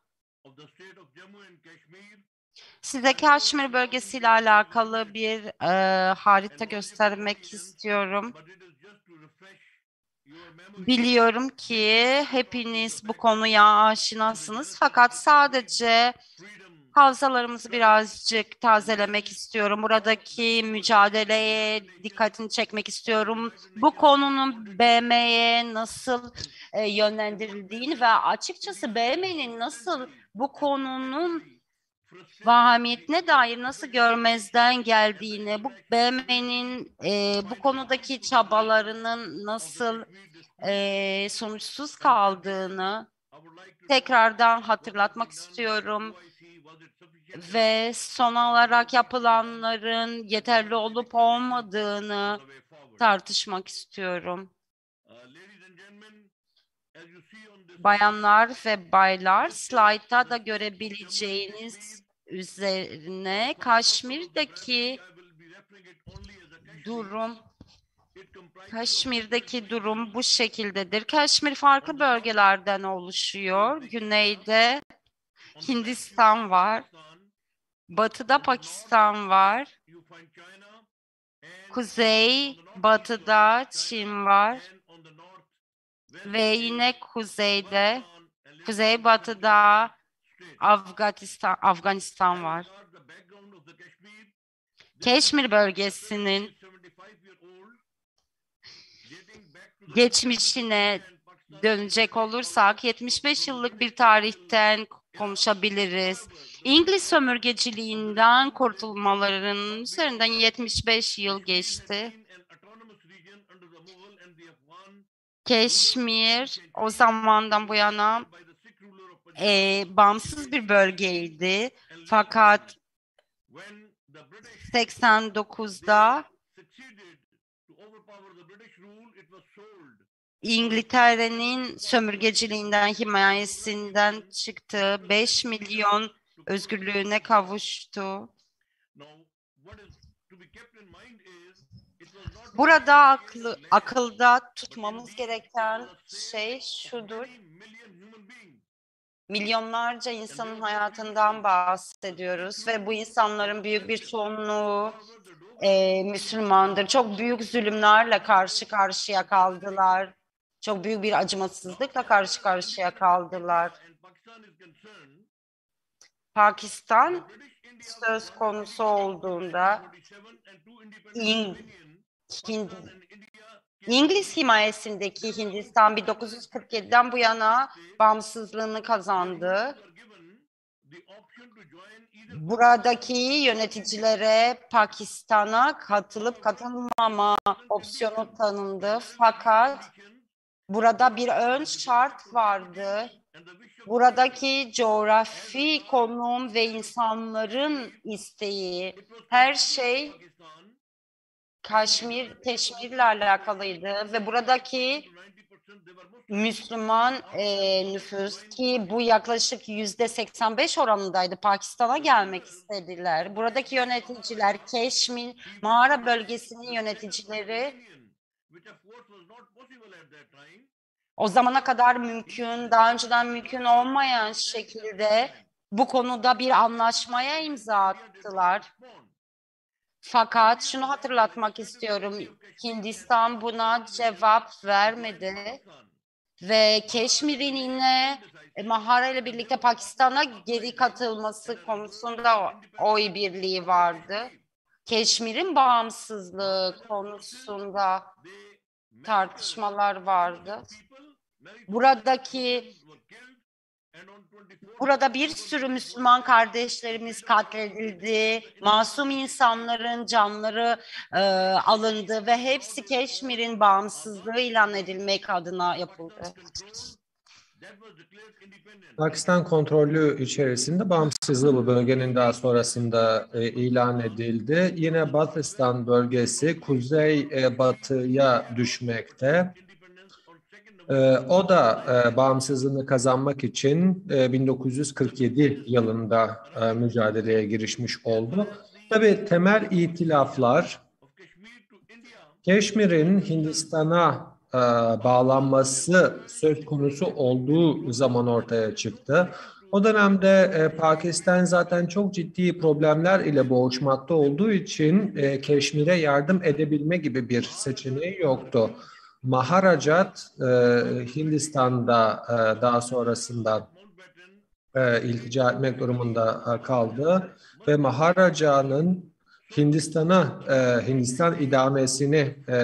idaresini kabul etmek zorunda bırakıldı ve bundan dolayı bu zorlu koşullar, itilaflı koşullar altında açıkçası bu anlaşmaya imza atmak zorunda kaldılar. Fakat Maharaja bu anlaşmayı imza atmak istemese dahi Pakistan'la anlaşmayı imzalamasına rağmen bu itilaf devam etti. Özgürlük savaşçıları daha sonrasında bu mücadeleyi başarıya ulaştırdılar ve Srinagar, Keşmir devletinin başkenti olarak 1947 yılında belirlenince Hindistan bölgeyi işgal etti ve böylelikle de bölge işgal edilmiş oldu. Hindistan Birleşmiş Milletler'den daha sonrasında bir talepte bulundu. Güvenlik Konseyi'nden bir talepte bulundu. Hindistan'a söz konusu itilafın nihai çözümünde yardımcı olmasını istedi. Özellikle özgürlük savaşçıları noktasında Birleşmiş Milletler'den yardım talep etti. 1948 yılında Birleşmiş Milletler Güvenlik Konseyi söz konusu kararla birlikte itilafın araştırılmasına kanaat getirdi. MGK daha sonrasında Keşmir'in özel statüsüne yönelik 1948 yılında karar aldı ve Genel Sekreter Keşmir İtilafı'nın bir plebisitle, halk oylamasıyla karara bağlanacağını dile getirildi ve söz konusu halk oylamasında tam tarafsızlık ön koşul olarak belirlendi. Dolayısıyla plebisitin Birleşmiş Milletler himayesinde yapılması kararlaştırılmıştı. Birleşmiş Milletler, Hindistan ve Pakistan'daki bu itilafa yönelik 1948 yılında bir komisyon kurdu ve söz konusu komisyonun olası itilaf çözümüne yönelik opsiyonları araştırma görevi bulunmaktaydı. Komisyon, Keşmir halkının iradesinin duyulması gerektiğini dile getirdi ve bu dönemde Birleşmiş Milletler'in Keşmirlilerin iradesini duyması noktasında önemli çağrılar yapıldı. Birleşmiş Milletler Hindistan-Pakistan İtilaf Komisyonu daha sonrasında tarafsız olarak gerçekleştirilecek bir halk oylaması tertip ettiler. Ama bu kısım önemli. 1948 yılından bu yana Birleşmiş Milletler Keşmir İtilafı'nın barışçıl çözümünü istese de General MacArthur'ın atanmasıyla birlikte Avustralyalı bir hakim ve diplomat Birleşmiş Milletler temsilcisi olarak atandı. Sonrasında Dr. Frank Graham kendisinin halefi olarak göreve geldi. Tüm bu süreç içerisinde Birleşmiş Milletler Hindistan ve Pakistan'ın doğrudan görüşmelere başlayarak söz konusu itilafın barışçıl çözümünün hızlandırılması talebinde bulunuldu. Fakat söz konusu barış görüşmeleri maalesef başarısızlıkla sonuçlandı. Maalesef Birleşmiş Milletler'in tüm bu çabaları başarısız olmuş oldu. 1950'lerle birlikte Sayın Graham son nihai raporunu Keşmir'le alakalı yayınladı. ve Birleşmiş Milletler'in Keşmir sorununu çözemediğini, Hindistan'ın kasti olarak tüm çözüm önerilerine kulak tıkadığını dile getirdi. Birleşmiş Milletler aracılığıyla veya herhangi bir üçüncü taraf aracılığıyla Keşmir problemi çözüme kavuşturulamadı. Birleşmiş Milletler resen bu komisyonu daha sonrasında ilga etti. Fakat sonrasında bir gözlemci grup tesis edildi. Özellikle ateşkes anlaşması noktasındaki insan haklarının müşahedesine yönelik Birleşmiş Milletler bu gözlem grubunu tesis etti. Bu askeri müşahede grubu 1949'da ilk kez Ocak ayında göreve başladı ve söz konusu grubun özellikle ateşkesin sürdürülebilirliğini sağlaması ve aynı zamanda komisyona askeri bağlamda danışmanlık hizmeti sunması belirtilmişti ve böylelikle Hindistan ve Pakistan arasındaki bu problemin çözüme kavuşturulacağı düşünülmekteydi. O dönemden bu yana bu grup çalışmalarını sürdürmekle birlikte 1972 yılından itibaren Keşmir'deki hatlardaki kontrole Hindistan'ın şer koyduğunu ve söz konusu gözlemci gruba karşı durduğunu gördük. Ve Birleşmiş Milletler'in kurmuş olduğu bu grup hala göreve devam etmekte. Çünkü söz konusu misyon sona erdirilmemiş durumda. Fakat Hindistan Birleşmiş Milletler gözlemcilerinin faaliyetlerini her ne kadar askeri düzeye çekmeye çalışsa da Pakistan'ın bu bağlamda Birleşmiş Milletler'in bölgedeki kurmuş olduğu müşahede grubuna, gözlem grubuna yönelik desteği sürmektedir. O dönemden bu yana Hindistan Keşmir'i kendi toprağı olarak görmektedir ve bunu tüm uluslararası toplantıda dile getirmektedir. Birleşmiş Milletler sarahaten Keşmir'in itilaflı bir bölge olduğunu dile getirmekte ve plebisitle karar verilmesi gerektiğini dile getirmektedir. Bu bağlamda Keşmir'e bazı imtiyazlar da tanımlanmıştır. Mesela ek bir parlamento kurdurtulmuştur Hindistan tarafından. Ve Keşmirli olmayanların bölgeden toprak alamaması söz konusudur, arazi alamaması söz konusudur. Ki demografik olarak Keşmir'deki Keşmirliler ve Keşmir vatandaşı olmayanlar arasındaki oran değişmesin istememektedir. Ama Keşmir de Hindistan'a doğru katılmaya zorlanmaktadır.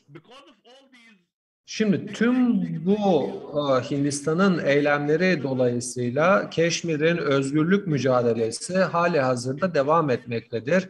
Ve artık Keşmir'in mücadelesi, bağımsızlık mücadelesi yeni bir boyut kazanmıştır. 1989'dan sonra Keşmir, Hindistan askeri güçlerinin bu tacizlerine karşı savunmasını artık 10 yılın üzerinde sürdürmektedir. Hindistan güçlerinin sürdürmüş olduğu bu tacizlere ve caniliklere rağmen hala Hindistan özgürlük savaşçılarını suçlamaktadır ve bununla birlikte bağımsız gözlemcilerin raporlarına göre Keşmir halen itilaflı bir bölge olarak kalmaya devam etmektedir.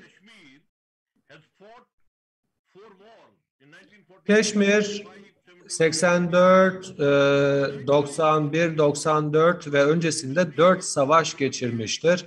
Özellikle Hindistan ve Pakistan arasındaki bu savaşlardan sonra iki ülkenin de nükleer savaş yetenekleri kazanması dolayısıyla konvansiyonel savaşın nükleer savaş riskine yükselmesiyle birlikte küresel barışa da halel getirebilecek bir durum hasıl olmuştur. Hanımefendiler, beyefendiler, Pakistan farklı girişimlerle birlikte Keşmir'deki kilit itilafı çözmeye çalışmaktadır.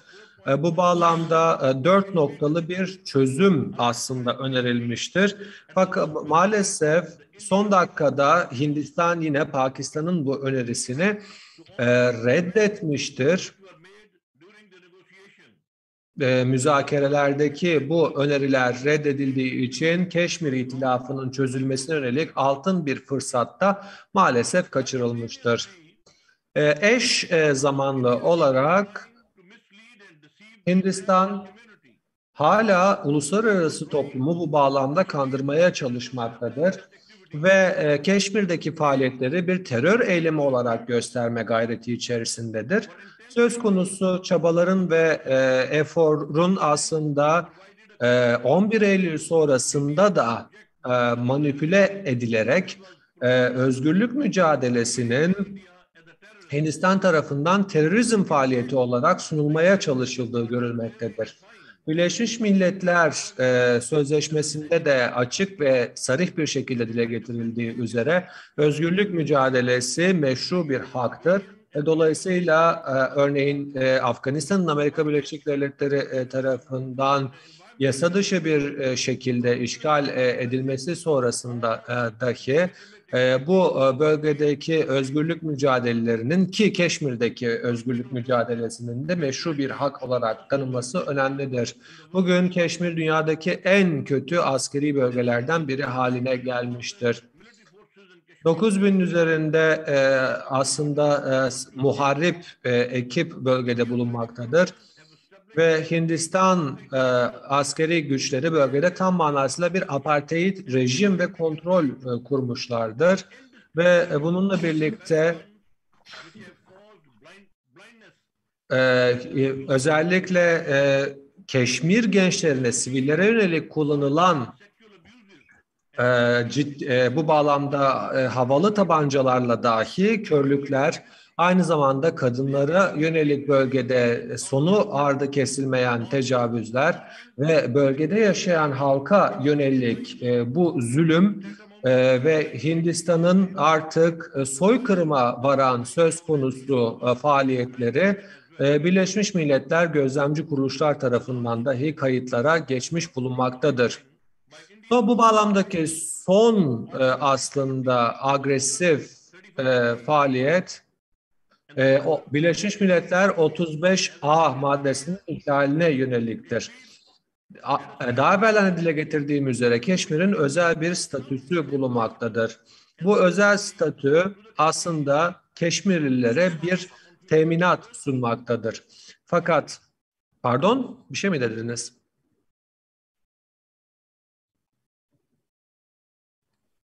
Hocam toparlayabilir miyiz? Kusura bakmayın. Okay, no problem. No Tabii problem. hiç problem değil, hiç problem değil. Hemen hızlı bir şekilde toparlıyorum.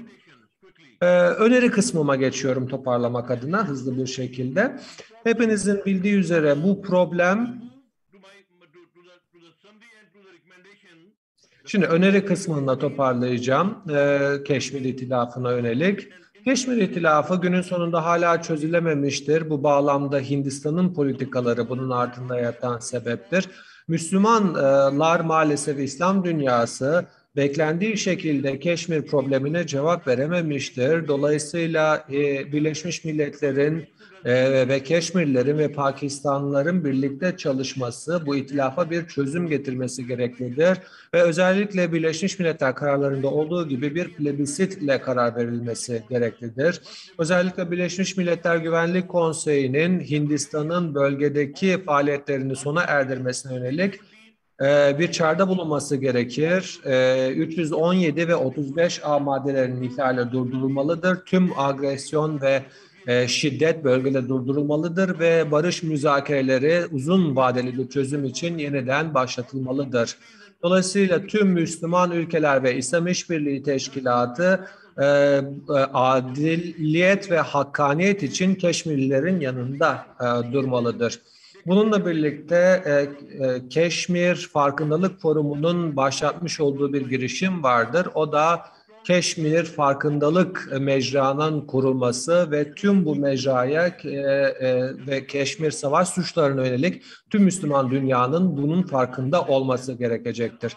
Çözümler sona ermemiştir. Hala bu problemi çözebilecek elimizde bazı çözümler vardır. Uluslararası toplum ve Müslümanlar Keşmirlilerin bu haklı davasına savunabilirler.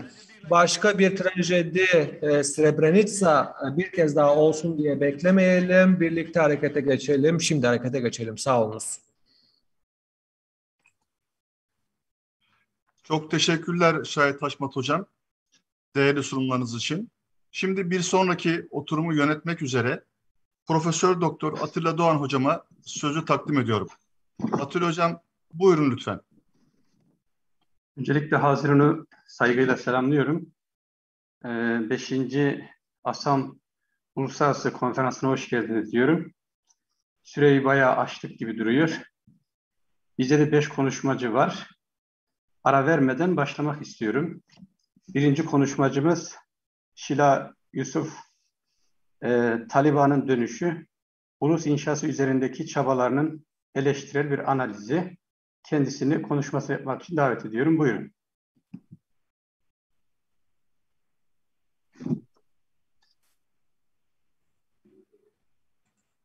Evet.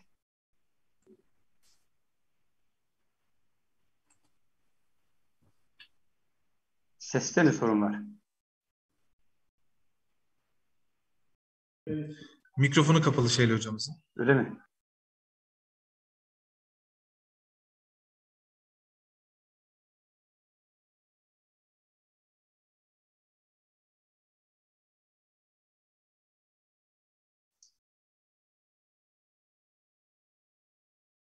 Evet Şila Hanım, bekliyoruz. Okay. All right. Okay. Tamamdır. Şu anda açtım sanırım. Şimdi slaytımı tekrardan bir açayım.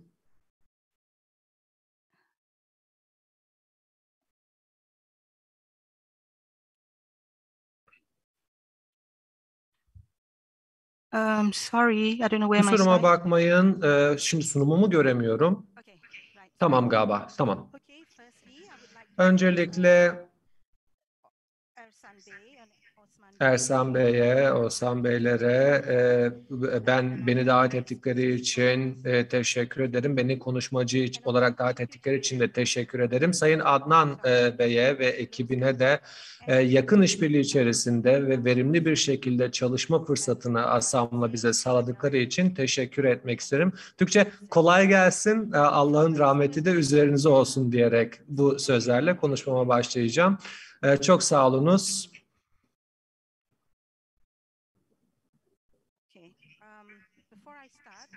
Şimdi konuşmama başlamadan evvel şunu söylemek istiyorum. Taliban'ı kınamıyorum, onları takdir de etmiyorum. Sadece eleştirel bir şekilde Taliban'ın ulus inşası noktasındaki çabalarını analiz ediyor olacağım. Ben Afganistan'ın Afganlar tarafından yönetilmesi, dış güçler tarafından yönetilmemesi gerektiği kanaatindeyim. Şimdi sunumumun odaklandığı nokta ne olacak? Bir saniye. Tamam.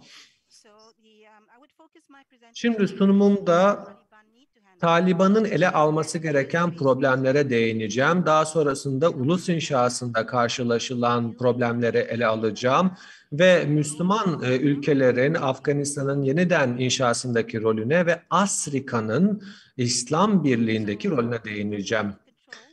Taliban Kabil'i tekrar ele geçirdiği zaman biliyorsunuz Afganistan'daki gelişmeleri tüm dünya yakından izlemeye başladı. Özellikle insan hakları konusunda ciddi bir endişe hasıl oldu ve insani krizin giderek artmaya başladığı gözlemlendi ve daha kapsayıcı bir hükümetin kurulması gerektiği ve hükümetin meşru olması gerektiği dile getirildi. Hali hazırdaki bu aslında hükümet, meşru hükümetin yerine Taliban gelmiş oldu. Dolayısıyla toplumda da ciddi bir kutuplaşma gelmiş oldu. İkinci versiyon Taliban dediğim bu Taliban dönemiyle birlikte erkek ve kadınların örneğin sinerjik bir şekilde çalışmaları ve Afganistan'ı müttefikleriyle birlikte uluslararası camiada itibar gören bir ülke haline çevirme amacı olduğu dile getirildi. Fakat her bir Afganistan'daki insanın şeriata uygun olarak insan haklarına saygı gösterilmesi söz konusu olacak. olacak ya da Taliban'ın bu şeriatı dar yorumlaması mı hasıl olacak gibi endişeler vuku bulmuş oldu. Şimdi Taliban birinci versiyondan yani eski Taliban'dan, bir önceki Taliban'dan ve oradaki insan haklarından bahsetmek istiyorum. Eski Taliban 1996'dan 2001 yılına kadar çok aslında zulüm ile ve özellikle kadınları ve haklarını baskılayarak bir yönetim sürdü. Kadınların eğitime erişimi yoktu, çalışma izinleri yoktu, hareketleri kısıtlanıyordu, müzik yasaktı ve tam burka ile kamuda dolaşabiliyorlardı kadınlar. Neden böyle bir durum söz konusuydu? Çünkü şeriatı çok dar bir şekilde yorumluyordu Taliban ve maalesef Molla'nın elindeki yorumlara göre hareket ediliyordu.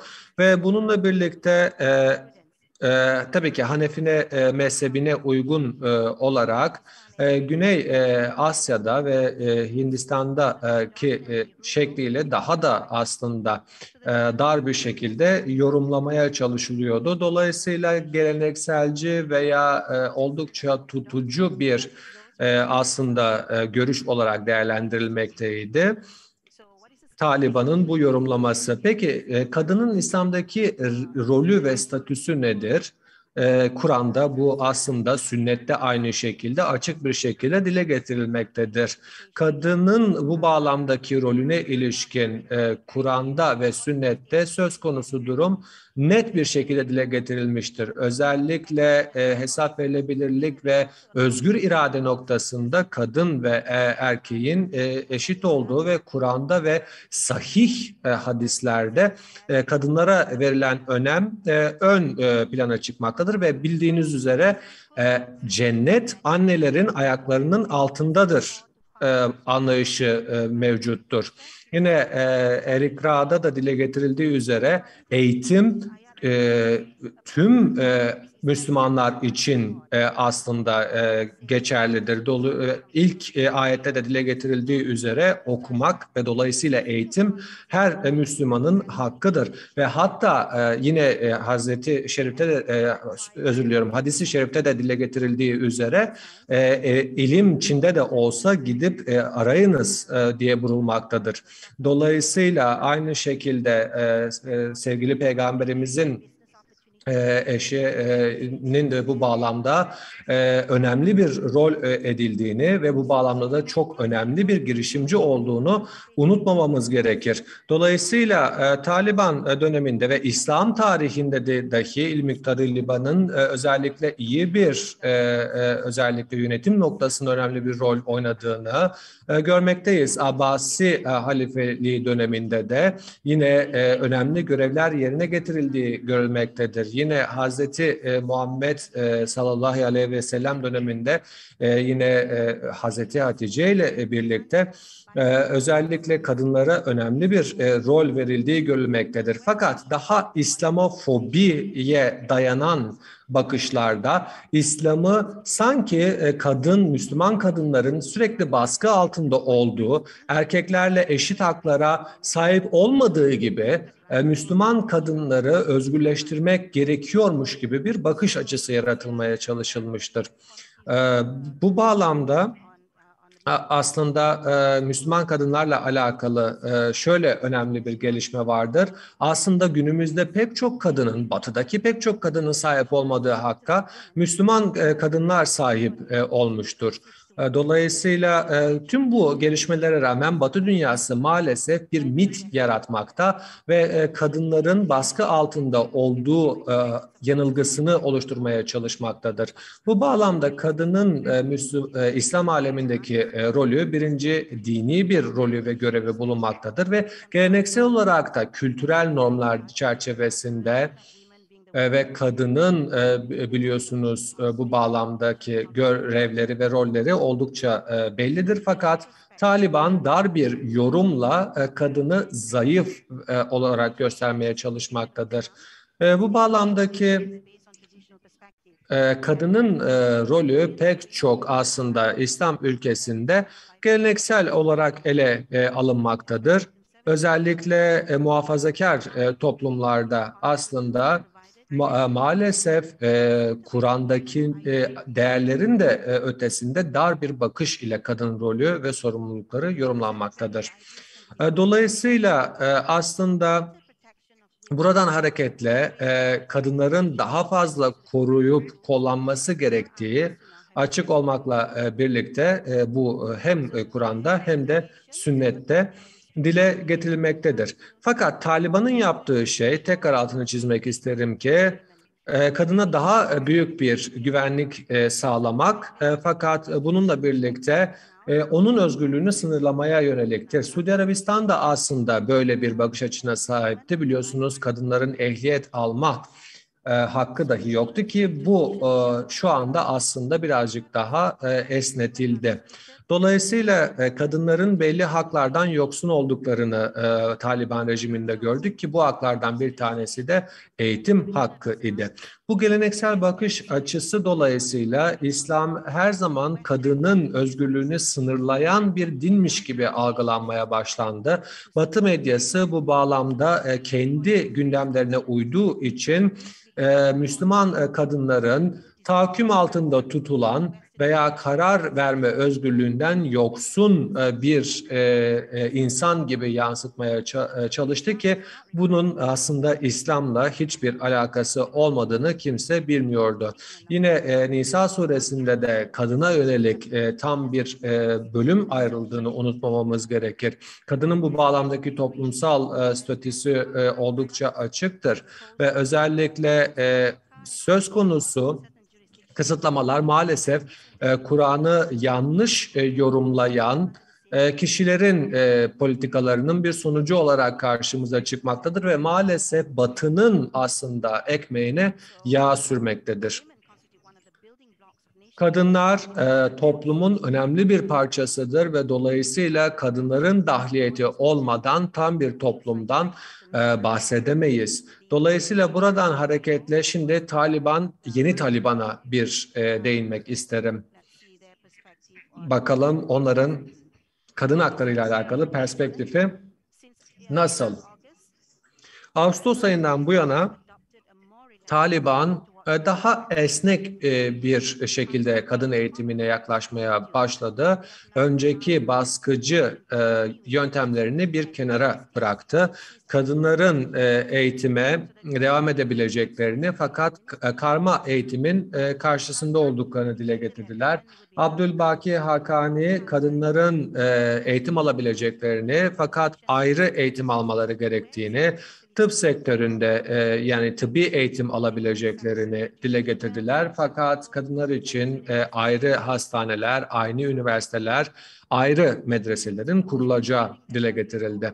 Ve bununla birlikte diğer cins ile yani erkeklerle açıkçası dersler bittikten sonra karışamayacakları bir ortam yaratıldı. Dolayısıyla yeterli kadın öğretmen yok ise o zaman iyi karakterde, iyi fıtrattaki erkeklerin kız öğrencilere ders verebilecekleri dile getirildi. Tam burka olarak değil ama Afgan kadınlarının hala hicap, nikapsız giyebilecekleri dile getirildi. Yeni bakanın üniversitelerdeki müfredatın İslami müfredata uygun olarak yeniden revize edileceğini, İslami ve tarihi değerleri yansıtacağını ve aynı zamanda diğer ülkelerle rekabet edilebilir bir şekilde gerekli yetilerin topluma kazandırılacağı dile getirildi. Dolayısıyla buradan hareketle yeni hükümetin acaba yeni bir kanun çıkartıp çıkartmayacağı, Afganistan'daki kadınlara Kur'an'ın daha dar bir yorumlamasından ziyade daha esnek bir tutum içerisinde olup olmayacağını göreceğiz. Ama yeni Taliban yönetimi kadınlara örneğin özellikle iş edinme noktasında bir sınır koymuyor fakat aksini tavsiye etmekte. Fakat bununla birlikte Taliban hükümetinde herhangi bir kadın vekil olmadığını da görüyoruz. Bakalım Taliban ve uluslararası hükümet Taliban'ı nasıl görüyor? Taliban şu anda Afganistan'daki gördüğünüz üzere hükümet ve Şeyh Tamim bu bağlamda Birleşmiş Milletler Genel Kurulu'nda da Taliban ile aslında müzakerelerin devam edeceğini, boykotların yalnızca kutuplaşmayı beraberinde getirebileceğini ve Taliban'la diyalog kurmanın verimli olacağını dile getirdi. Dolayısıyla yabancı güçler aslında Taliban'ın vermiş olduğu sözlere şu anda inanmaktalar gibi gözükmekte. Dolayısıyla Afganistan halen tam olarak tanınmamış durumda, çünkü Afganistan'ın kadın haklarını ve kapsayıcılığı tam manasıyla sağlamadığını görmekteyiz. Şimdi kadın haklarıyla alakalı bakanlığın kapatılmasıyla birlikte Afganistan'da Taliban'ın kadın haklarına yönelik nasıl bir tutum takınacağı bazı endişeler ortaya çıkmış oldu. Dolayısıyla bu bakanlığın yerini bir Adalet ve Erdem Bakanlığı gibi aslında bir bakanlık aldı ki kadınların kontrolünü çok sıkılaştıran, yani kadınlara dayak atan ve örneğin kadın haklarına inanılmaz düzeyde karışan bir bakanlık olarak karşımıza çıktı. Dolayısıyla kapsayıcı bir hükümetin kurulması noktasında hala kat edilecek ciddi bir yol olduğunu düşünüyoruz ve Taliban hükümetinin bunu hali hazırda yerine getiremediğini düşünmekteyiz. Halen aslında Şahin kanadın Taliban'da önemli yer tuttuğunu görüyoruz. Herhangi bir kadın vekilin olmaması, yalnızca bazı etnik azınlık temsil gruplarında bu yer alabildiklerini görüyoruz. Dolayısıyla Taliban'ın anlamlı bir şekilde eski hükümet yanlarıyla erki paylaşmayacağını ve kapsayıcı bir hükümetten uzak olacağını hala maalesef görmekteyiz. Uluslararası toplum bu bağlamda ciddi bir baskı kuruyor. Afganların bu bağlamdaki varlıklarını donduruyor. Birleşmiş Milletler'in açıkçası milyarlarca doları Afganistan Merkez Bankası'na geri vermeyeceği düşünülmekte. İnsani hak ihlalleri sona erene kadar bu da beraberinde Afganistan ekonomisinin çökmesini büyük ihtimalle beraberine getirecek. Afganistan biliyorsunuz Merkez Bankası'nın 10 milyar dolarlık varlıklarına el konuldu ve böylelikle Afganistan'da kadın haklarına saygı duyulmadığı sürece bu müeyyideler devam edecek. Maliye Bakanlığı'nın da bu bağlamdaki kısıtlamaları esnetmediğini ve küresel finansal sisteme erişimde ciddi problemler olduğunu görüyoruz. IMF'nin yine yeni özellikle yardım paketini geri çektiğini son dönemde görmekteyiz.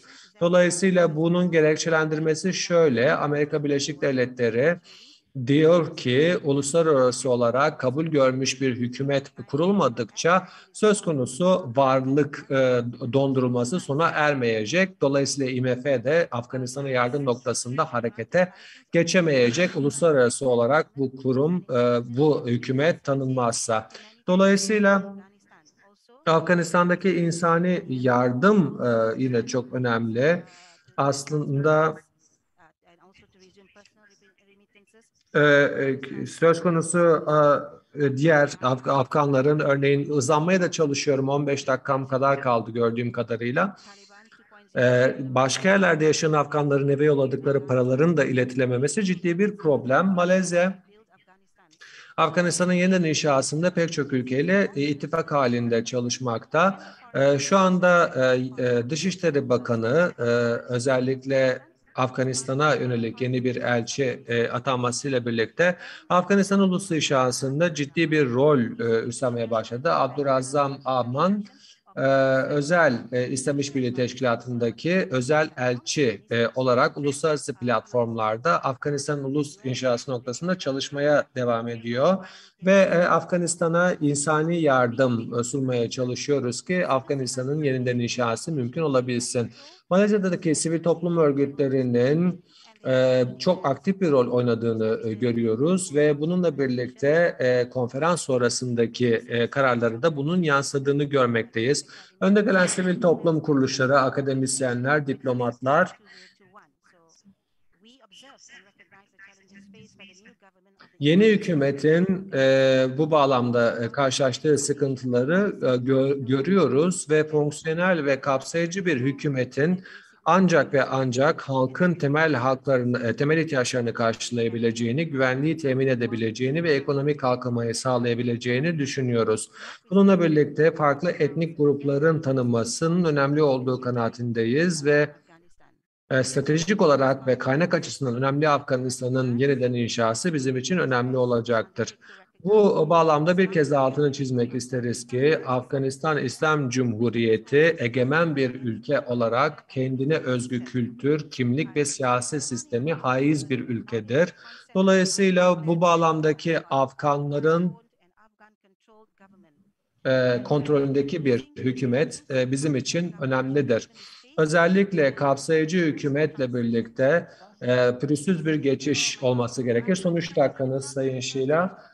Afganistan'ın yeniden inşa için iyi bir platforma ihtiyacı, farklı paydaşlarla bu süreci müzakere etmesi gerekecektir. Eğitim fırsatlarının bu bağlamda öğretmenlere sağlanması ve hükümetin insani yardıma erişmesi gerekli olacaktır ve bununla birlikte Müslüman İslami think tank kuruluşlarının yardımı önemlidir ki Afgan öğrencilerinin Malezya'da bu bağlamda eğitim almaları hızlandırılmıştır. Tabii ki İslam İşbirliği Teşkilatı'nın dahiliyeti bu bağlamda önemlidir. Ve Malezya'nın Afganistan'daki mevcudiyeti de ciddi bir önem arz edecektir diye düşünüyoruz. Son olarak Afgan varlıklarının dondurulması söz konusu. Bunların salı verilmesiyle birlikte Afganistan'ın yeniden inşasında ciddi bir rol oynayacaklarını düşünmekteyiz. Bakalım Taliban daha az mı muhafazakar olacak yoksa daha sıkı politikalara mı devam ediyor olacak? Bazı değişiklikler bekliyoruz uluslararası toplumun kabul edebileceği. Dolayısıyla uluslararası aktörlerle irtibatta olmaları için kadınların iş gücüne katılması gerekiyor ki dengeli bir ekonomik kalkınma söz konusu olsun. Ama Taliban aynı zamanda dış güçlerle de mücadele etmek zorunda kalacak ve aynı zamanda suç örgütleriyle mücadele etmek zorunda kalacak. Güvenlik problemleri büyük ihtimalle ortaya çıkacak. Özellikle muhalefetten gelen saldırılar dolayısıyla önerilerimi söyleyeyim son olarak. Hangi hükümet yöntemi olacak onu göreceğiz. Yeni Afganistan'da bunun nasıl olacağını göreceğiz. Ve kadınların rolü umarız toplumda kabul görecek yeni Taliban yönetiminde ve aynı zamanda farklı görüşler umarız yönetime yansıyacak. Kadınlara eş haklar sunulacak diye umut ediyoruz. Umarız Afgan Anayasası'na, 2004 Anayasası'na ilga etmeyecekler. En azından bazı belki mülga kanunlar olacaktır şeriat temelinde. Hukukun üstünlüğüne halel gelmeyecektir diye düşünüyoruz. Dolayısıyla Taliban'ın daha ılımlı bir politika sürdürmesi gerektiği kanaatindeyiz. Şu anda yapılması gereken şey şu, Taliban'ın tabii ki gücünü pekiştirebilmesi için sözlerini tutması gerekiyor ve daha ılımlı bir politika ve kapsayıcı bir yönetim sunması gerekmekte ki uluslararası toplumda izole olmasın, tecrit edilmesin ve Afrika dahilinde yine Afganistan'ın dış politikasını şekillendirmesi, daha ılımlı bir şeriata uygulanması. Son sözler efendim lütfen. İslam Birliği'nin sağlanabilmesi için uluslararası kabul görmüş bir Afganistan için buna ihtiyaçları olacaktır. Bu kadar efendim, bitti. Doktor Şile'ye teşekkür ediyoruz. Bu oturumun 4 konuşmacısı Afganistan üzerine konuşacak. İkinci konuşmacımız Muhammed Gül, İslam dünyasının maruz kaldığı küresel saldırıların gölgesinde Afganistan'da varılan son nokta. Buyurun Muhammed Bey. Okay.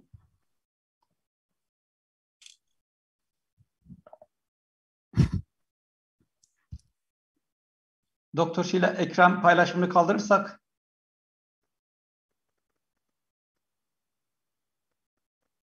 Yeah, okay.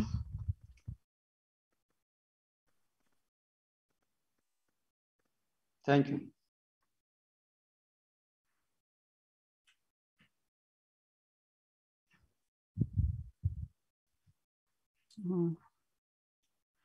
Evet, buyurun Muhammed Bey. Has it been removed? Yes. All right. Okay. Welcome.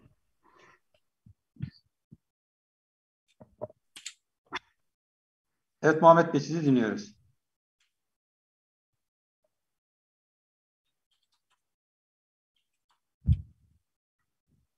Muhammed Bey burada mı arkadaşlar?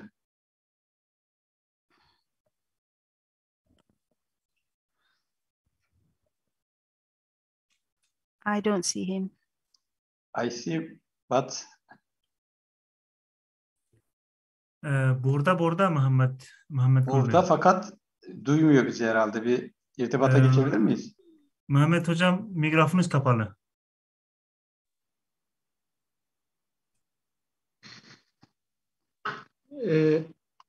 Acaba sesimi duyabiliyor muyuz? Duyuyoruz. Buyurun. Bismillahirrahmanirrahim. Öncelikle bu değerli kongreyi tertip eden ASSAM yetkililerine, ilgili kuruluşlara ve tertip komitesine teşekkür etmeyi bir borç olarak bilirim. Aranızda bulunmaktan gerçekten gurur duyduğumu ifade etmek istiyorum. 5. Uluslararası ASSAM İşbirliği Kongresi'ni tüm İslam alemine hayırlara vesile olmasını temenni ederim. Benden önceki değerli konuşmacılar benzer konuları ele aldılar. Ben de tabii ki Afganistan'la ilgili konuşacağım. Afganistan bağımsız bir ülke olsa da ülkenin içinde bulunan farklı etnik gruplar arasındaki anlaşmazlıklar ve menfi rekabetler neticesinde küresel ve bölgesel güçler tarafından iç savaşa sürüklendiklerini görüyoruz. Aslında bu vekalet savaşları bir taraftan küresel ve bölgesel güçlerin çıkarlarını korurken diğer taraftan da tüm İslam dünyasına karşı açılmış bir savaş olduğunu da görmekte fayda vardır. Sinsi ve gizli 3. Dünya Savaşı'nın ilanı haline geldiğini de aslında sizin de ilk göndermiş olduğunuz maillerde bunu da görebiliriz. Son olarak Afganistan'da dengelerin değişmesiyle Taliban Afganistan'ı ele geçirince DAEŞ ve El-Kaide gibi silahlı terör örgütlerinin de yuvası haline geldiğini de unutmamak gerekir. Afganistan halkı bir kez daha insani dram ve açlık krizinin pençesinde olduğunu ve karanlık günlerini tecrübe ettiğini söylemek istiyorum. Evet, kuşkusuz krizin türü değişince zamanın değişmesiyle beraber farklılık gösteriyor. Dindarlık ve İslami normların savunulması iddia edilen bir grubun uygulamasında ifrat, memnuniyetsizlik, korku, vahşet, katliam olan bir kriz olduğunu söylemek mümkün. 11 Eylül'den sonra yani 11 Eylül 2001 saldırısı sonrası Amerika ve NATO tarafından Afganistan'a yapılan operasyon ve Taliban yönetiminin düşmesiyle Afganistan'da yeni oyunlar sergilenmeye başlandı. Amerika desteğiyle Afganistan'da kurulan hükümet görüşte uluslararası toplum, komşu ülkeler ve uluslararası kurumlarla kısmen barışçıl ilişkisi olan bir hükümet olduğunu gösterilmeye çalışıldı. Bu hükümetler 20 yıl boyunca uluslararası yardımlar ve ülkenin öz kaynaklarını kullanarak kamuya ait bazı tesisler kurmaya başardıysa da yolsuzluk nedeniyle yurt dışı yardımları da ülkenin kaynaklarını da amacına uygun kullanamamıştır. Son 20 yılda Afganistan halkının en büyük başarısı ülkedeki eğitimin artırılması ve eğitim konusunda çocukların biraz daha lise ve üniversitelere gitmesini sağlanması oldu. Taliban Afganistan'daki savaşı yabancı istihbaratın mali ve askeri desteğiyle devam edebildi. Afganistanlı yetkililerin yolsuzluğa ortak oluşu, merkezi hükümetin ırkçılık yaparak Afganistan'da yaşayan halklar arasında ötekileştirmek gibi sorunları halkın tepkisine neden olmuştur. Afganistan hükümetine çeşitli sektörlerden verilen uluslararası desteğin zamanla azalması, Afganistan halkının desteğinin de yitirince Kabil hükümeti ABD ve NATO birliklerinin Afganistan'ın çekilmesiyle beraber hiçbir varlık gösteremeden düşmüştür. Tabii ki Afganistan İslam Cumhuriyeti hükümetinin düşüşünde başka faktörler de rol oynamaktadır. Ancak önemli nedenlerden arasında yolsuzluk, yoksulluk, insanların ayrıştırılması ve ötekileştirilmesi gibi faktörleri sayabiliriz. Afganistan'da Taliban'dan sonra İslam dünyası Taliban'a karşı kesin bir tavır almış değildir. Taliban'ın nasıl bir hükümet kuracağı ve nasıl bir karar vereceği konusunda henüz belirsizlikler devam ediyor. Biraz önce konuşmacımızın da söylediği gibi kadın hakları, insan hakları, azınlık hakları konusunda net bir karar verilmiş değildir. Afganistan ekonomik açısından gerçekten çok büyük bir felaketle karşı karşıya kalmıştır. açlık, başkent Kabil'de ölen çocukları görünce hangi sayfada olduğunu görmek mümkündür. Eğer uluslararası kurumlar ve kuruluşlar, özellikle İslam ülkeleri bir tedbir düşünmezlerse önümüzdeki sezonda, özellikle 2022 yılının ilk çeyreğinde açlık felaketiyle baş başa kalan Afganistan halkı arasında büyük bir sorun meydana gelecektir. Aynı zamanda Afganistan'da yaşayan insanların güvenlik sorunuyla, DAEŞ tehlikesiyle, terör örgütlerinin tehlikesiyle de karşı karşıya olduklarını söylemek gerekiyor. Bu durum karşısında İslam dünyasının tavrı da merak konusudur. İslam dünyası Afganistan halkına bu durumla ilgili acaba baş başa mı bırakacak, yoksa onların bu konuyla ilgili bu sorundan çıkarılması konusunda bir tavır tutunacak mı? Gerçekten merakla beklenilen cevaplar arasındadır. Afganistan'daki savaşın ana sebebi aslında etnik köken ve aşiretler arasındaki üstünlük kavgasıdır. Afganistan tarihi en azından son 300 yılda savaşların büyük bir bölümü tek bir etnik grubuna ait kabilelerin birbirine üstünlük sağlama çabasıyla ortaya çıkmıştır. Afganistan'da etnik mensubiyet ve aşiretlere bağlılık dini değerlerinin önüne geçmiş durumdadır. Afganistanlıların %99.9'u Müslüman olmasına rağmen din kardeşliği göz ardı edilerek iktidarı elde tutmak için etnik ve kabilesel üstünlüğünün korunması için dini değerlerin kullanıldığı düşüncesindeyim. Taliban'ın entelektüel kökleri son zamanlarda Pakistan'da en aktif olan Deobandi okullarına kadar uzanmaktadır. Savaş sırasında Taliban, Afganistan'daki savaşlarına ek olarak ülkenin çeşitli yerlerinde insanları öldüren ve etnik ve dini azınlıkları ezen, Amerika dahil birçok yerde çeşitli güçlerin yardımına başvurmuştur. Bugüne kadar, bugün bile Afganistan'ın bazı bölgelerinde insanları göçe zorluyor. Yüzyıllarca oturdukları bölgelerden terk etmelerini istiyorlar. Bu durum çok uzak olmayan bir gelecekte komşu ülkelere de sirayet edebileceğinin düşüncesindeyim. Zamanı iyi değerlendirmek için biraz hızlı okumaya çalışıyorum. Kabilecilik anlayışıyla kullanılacak olan yöntemler, gelecekte Afganistan'da yaşayan Tacikler, Hazarlar, Özbekler ve Türkmenler ve diğer etnik grupların hakları konusunda mahrum bırakılması endişe vericidir. Bunun neticesinde ise de Afganistan'da gerçekten istikrarsızlığın devam edebileceği görülmektedir. O zaman ne yapmalıyız? İslam ülkeleri şimdiye kadar Taliban'ı uyarma konusunda net bir tavır almamıştır. Çatışmalar İslam dünyası ulusal ve siyasi çıkarlarına dayanmamıştır. İslam ülkeleri etkileşimli ve küresel bir yaklaşımla Taliban'la diyaloğa girmesi gerekiyor. Öte yandan Afganistan'da dindarlık ve dinin üstünlüğü, İslam iddiası bu ülke için sorun değildir.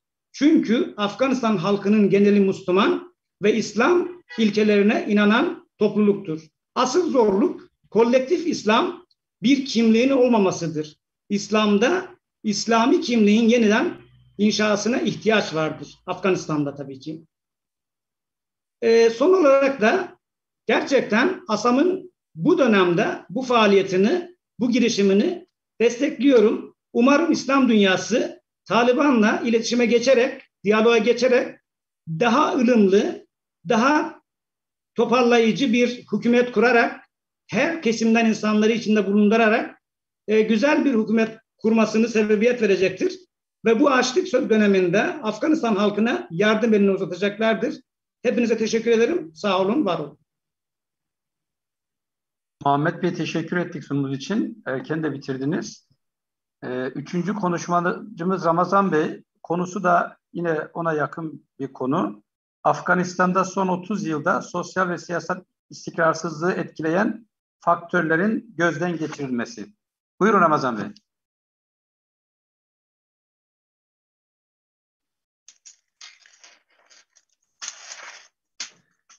Öncelikle sayın hocalarımıza ve değerli konuklarımıza selamlıyorum. Bu fırsatı sağladığınız için çok teşekkür ediyorum. Özellikle Assam'daki hocalarımıza çok çok teşekkür ediyorum. Evet, dediğiniz gibi hocam, benim sunduğum konu son 30 yılda Afganistan'da toplumsal ve siyasal istikrarsızlığı etkileyen faktörler üzerine bir incelemedir. Hocam, sesimi duyabiliyor musunuz? Evet evet, sesiniz geliyor, gayet güzel. Tamamdır. Bildiğiniz üzere Afganistan İslam dünyasında bir Müslüman bir ülkedir ve sürekli toplumsal ve siyasal istikrarsızlık, iç savaş ve dış müdahalelerin yaşandığı bir ülkedir. Toplumsal ve siyasal istikrarsızlığın yani sıra büyük güvenlik sorunlar, kalkınma ve değişme sorunlara da karşı karşıya kaldı. Benim konum zaten zaman olarak son 30 yılda yani Afganistan'da toplumsal ve siyasal istikrarsızlık üzerinde bir konu olmuştu. Peki tarihsel olarak bir bakalım Afganistan'da neler oldu bu son 30 yılda. 1979 yılında Sovyet Birliği'nin ordusunun Afganistan'a girmesi ve yani 10 yıllık sürdü ve 1989 yılında ayrılması sonrasında ABD, Suudi Arabistan, Pakistan, İran ve Çin'in desteğiyle mücahit gruplar Afganistan'a girdiler. Peki bu mücahit gruplar kimlerdir? Mücahit gruplar Afganistan'daki etnik gruplardan oluşan gruplardı. Peki onlar Afganistan'a girdiğinde kısa bir sürede sonra Afganistan toplumu kanlı bir iç savaş ve etnik çatışmalara maruz kaldılar. Ve 1996 yılında bir silahlı örgüt olan Taliban Pakistan sınırından Afganistan'a girip bir müddet sonra Kabil'de dahil olmak üzere Afganistan toprakların %95'inin kontrolünü ele geçirdiler. 2021 yıllar arasında Afganistan, ABD'nin ve uluslararası güçlerin 20 yıllık varlığıyla Cumhuriyet'in çöküşü ve Taliban'ın yeniden yönetime ele geçirmesine tanık oldu. Böylece kapsamlı ve istikrarlı bir siyasal, toplumsal ve güvenlik sistemi oluşturulmamıştır. Farklı alanlarda kesintisiz güvensizlik ve istikrarsızlık devam etmektedir. Bu konuyu anlamak için ben sosyolojik bakış açısıyla yani bunu biraz tartışmak istedim. Özellikle Afganistan'ın toplumsal zeminleri ya da nedenleri, faktörleri. Ondan sonra yani dış faktörleri üzerine odaklanacağım. Afganistan'daki istikrarsızlık hem iç ve hem dış birçok faktörü vardır. Bunu anlayabilmek için öncelikle etnik yapıyla ilgili biraz konuşmak istiyorum. Afganistan'ın etnik yapısıyla ilgili farklı görüşler karşımıza çıkmaktadır. Herkes farklı tespitler sundu. Ama genel olarak bu toprakta 50'den fazla etnik gruplar tanımlanmıştır ya da yaşamaktadırlar. Hazara, Tacik, Türkmen, Özbek, Baluç, Aymak, Hindu, Paşai, Kızılbaş, Peştun, Baluçi, Aşkişmi gibi yani 50'den fazla bir etnikli bir ülke olarak tanımlamış oldu. Bu son 30 yılda Afganistan'ın toplumsal ve siyasal istikrarsızlığı etkileyen en gruplar Peştun, Tacik, Hazara ve Özbeklerdir. Peki Hazaralar kimlerdir? Biraz tanımak istedim.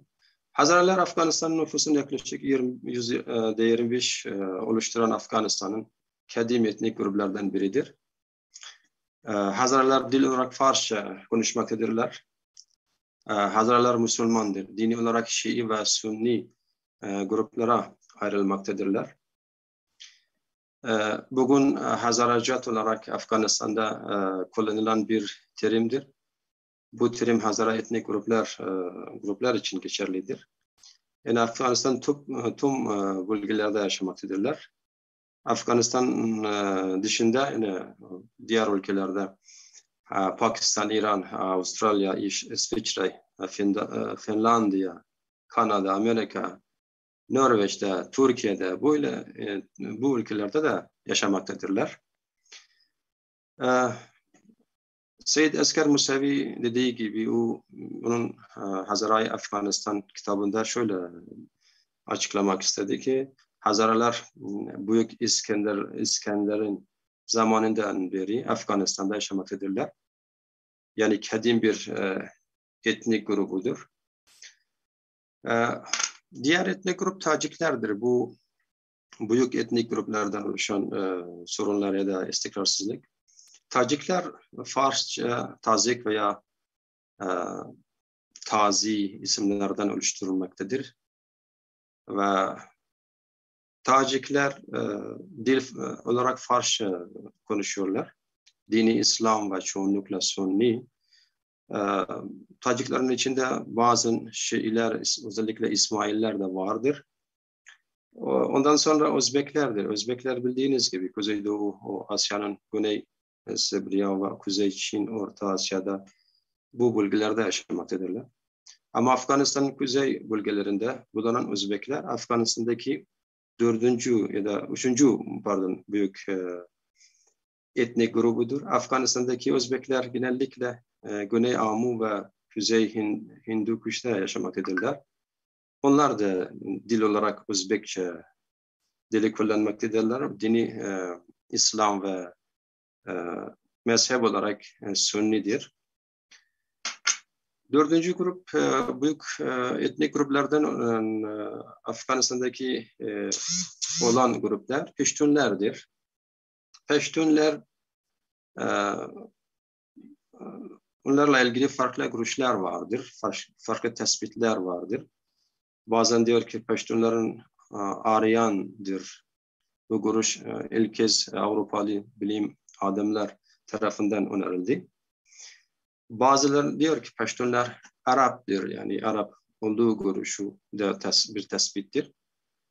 Pakistanlı bir Peştun olan Azim Afridi bu görüşü mesela ortaya koydu. Bazıların Peştunların İsraili olduğunu söylüyorlar. Bu görüş diyor ki Peştunlar İsrail kabilesinden bir etnik grubudur. Yaklaşık 1898 yıl önce Hindistan'dan gelen bir ülkede, yani bir gruptur Afganistan'a girdiler. Ben biraz hızlı geçiyorum. Ama bu etnik gruplar arasında toplumsal ve siyasal çatışma ya da etnik çatışmalar, bunu odaklanmam gerekir. Afganistan'da toplumsal ve siyasal istikrarsızlığın etkileyen faktörler iç ve dış faktörlerdir. İç faktörler olarak birincisi etnik çatışmalardır. Afganistan tarih boyunca birçok etnik çatışmaya uğramıştır. Modern Afganistan'ın kuruluş tarihi olan 1747'den günümüze kadar ülke bitmeyen etnik çatışma ve dış müdahale ile karşılaşmıştır. Afganistan toplumu farklı etnik gruplara ayrılmıştır. Afganistan halkı en önemli şey Afganistan'da etnik ve etnisitedir. Herkes kendilerini etnik köken temelinde tanımlamaktadırlar. Toplumsal etkileşimi de bu faktörden etkilenmektedir. Aslında Afganistan toplumu parçalanmış bir toplum haline gelmiş. Özellikle ulusal kimlik, sosyal ve kültürel değerler açısından tamamen parçalanmış ve dağılmış durumdadırlar.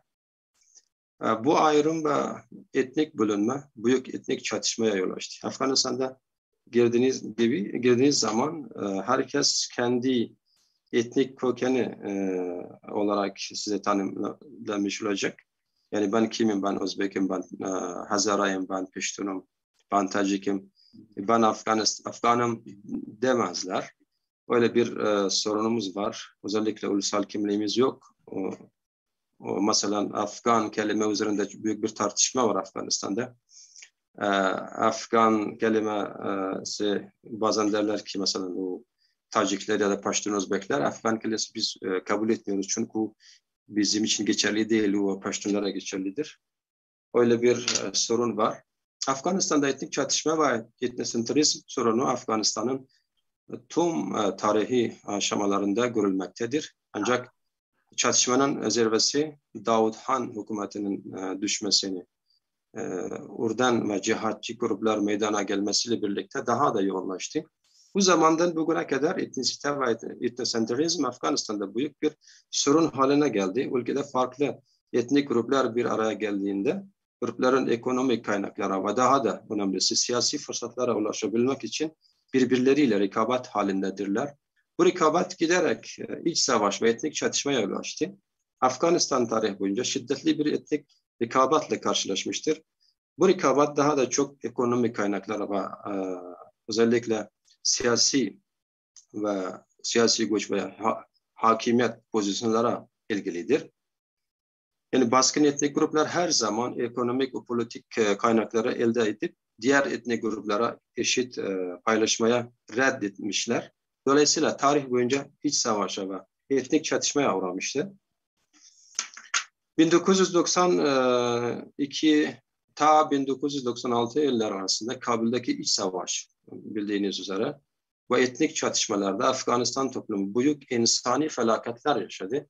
Bu iç savaşta binlerce insan hayatını kaybetti. Afgan halkının büyük bir kısmı ülkeye terk edip yani terk etmek zorunda kaldılar. Resmi olmayan rakamına göre 25 bin ila 30 bin kişi bu savaşta yani 4 ya da 3 yılda öldürülmüştür. Ve Birleşmiş Milletler tarafından bir katliam olarak sayıldı. Bu birinci sorun yani iç faktör olarak. İkincisi etnisitedir. Afganistan'da etnisite meselesi yani toplumsal yapının ve siyasal rekabetin dayandığı en önemli siyasal ve toplumsal sorun etnisitedir. Afganistan'da siyasi güç üzerine rekabetler etnisite ve etnik çatışmaya dayanmaktadır. Yani herkes seçimlerde ya da siyasi güç üzerinde rekabetler de bunu çok kullanıyorlar etnisite. Seçimler veya demokratik siyaset yoluyla iktidarın ele geçirilmesi Afganistan'da hiçbir zaman gerçekleşmemiştir. Yani demokratik olarak etnik köken tüm ilişkilerde belirleyici bir faktördür. Afganistan'da birçok sosyal güçlük var olmasına rağmen etnisite sorunu şüphesiz Afganistan toplumundaki en büyük sorunudur. Siyasal ve toplumsal ilişkilerde halk desteği zamanında en kolay yolu etnisitedir. Özellikle bu siyasetçilerimiz bunu çok kullanmaktadirler. Günümüzde etnik gruplar arasındaki tüm toplumsal ve siyasal ilişkiler etnik semboller, kabile değerleri, etnisite ve akrabalık ile kurulmaktadır. Bu durum ulusal hakimiyeti ve siyasal iktidara da zarar vermiştir. Kabile kültürü ve etnik köken Afgan toplumunun tüm siyasal ve toplumsal ilişkilerin yönetmektedir. Aynı zamanda Afganistan'da siyasal ve toplumsal istikrarsızlığa da yol açmıştır. Bu sorundan dolayı ortak bir ulusal kimliğin oluşmamasına izin vermemektedir. Peki Ahmet Şah Durrani Peştun tarafından 1747'de Afganistan olarak adlandırılan yeni bir coğrafyanın oluşması bu ülkede siyasi iktidar ile Peştunlar arasında güçlü bir bağ olmuştur. Böylece etnisite Afganistan'ın tüm toplumsal ve siyasal ilişkilerinde de belirleyici bir unsur haline gelmiştir. Etnisite ve etnik çatışmalar bir yandan Afganistan halk arasında, öte yandan hükümet ve halk arasında nefret, karamsarlık, güvensizlik gibi toplumsal sorunlara da yol açmıştır. Bu güvensizlik etnik gruplarının yerleşim biçimlerinde net bir şekilde görülmektedir. Örneğin Kabil şehri yani başkentte başta olmak üzere tüm şehirlerde her etnik grup belli bir bölgede yaşamaktadırlar. Diğer etnik gruplar o bölgeye rahat bir şekilde girememektedurlar. Kabil şehri nüfus bilişimi ve kentsel yerleşim biçimi açısından şöyle bulunmuştur. Kabil'in batı bölgesinde Hazaralar, güney ve güneydoğuda Piştunlar, kuzey ve kuzeydoğu Tacikler yaşamaktadırlar. Bunun gibi ülke genelinde de böyle etnik bölünme ile karşılaşmaktayız. Piştunlar güney ve güneydoğuda, Hazarlar merkez ve kısmı kuzeyde, Özbekler ve Tacikler çoğunlukla kuzeyde bulunmaktadırlar. Her bölgenin kendi yerel gücü ve kültürü ve toplumsal ilişkileri vardır.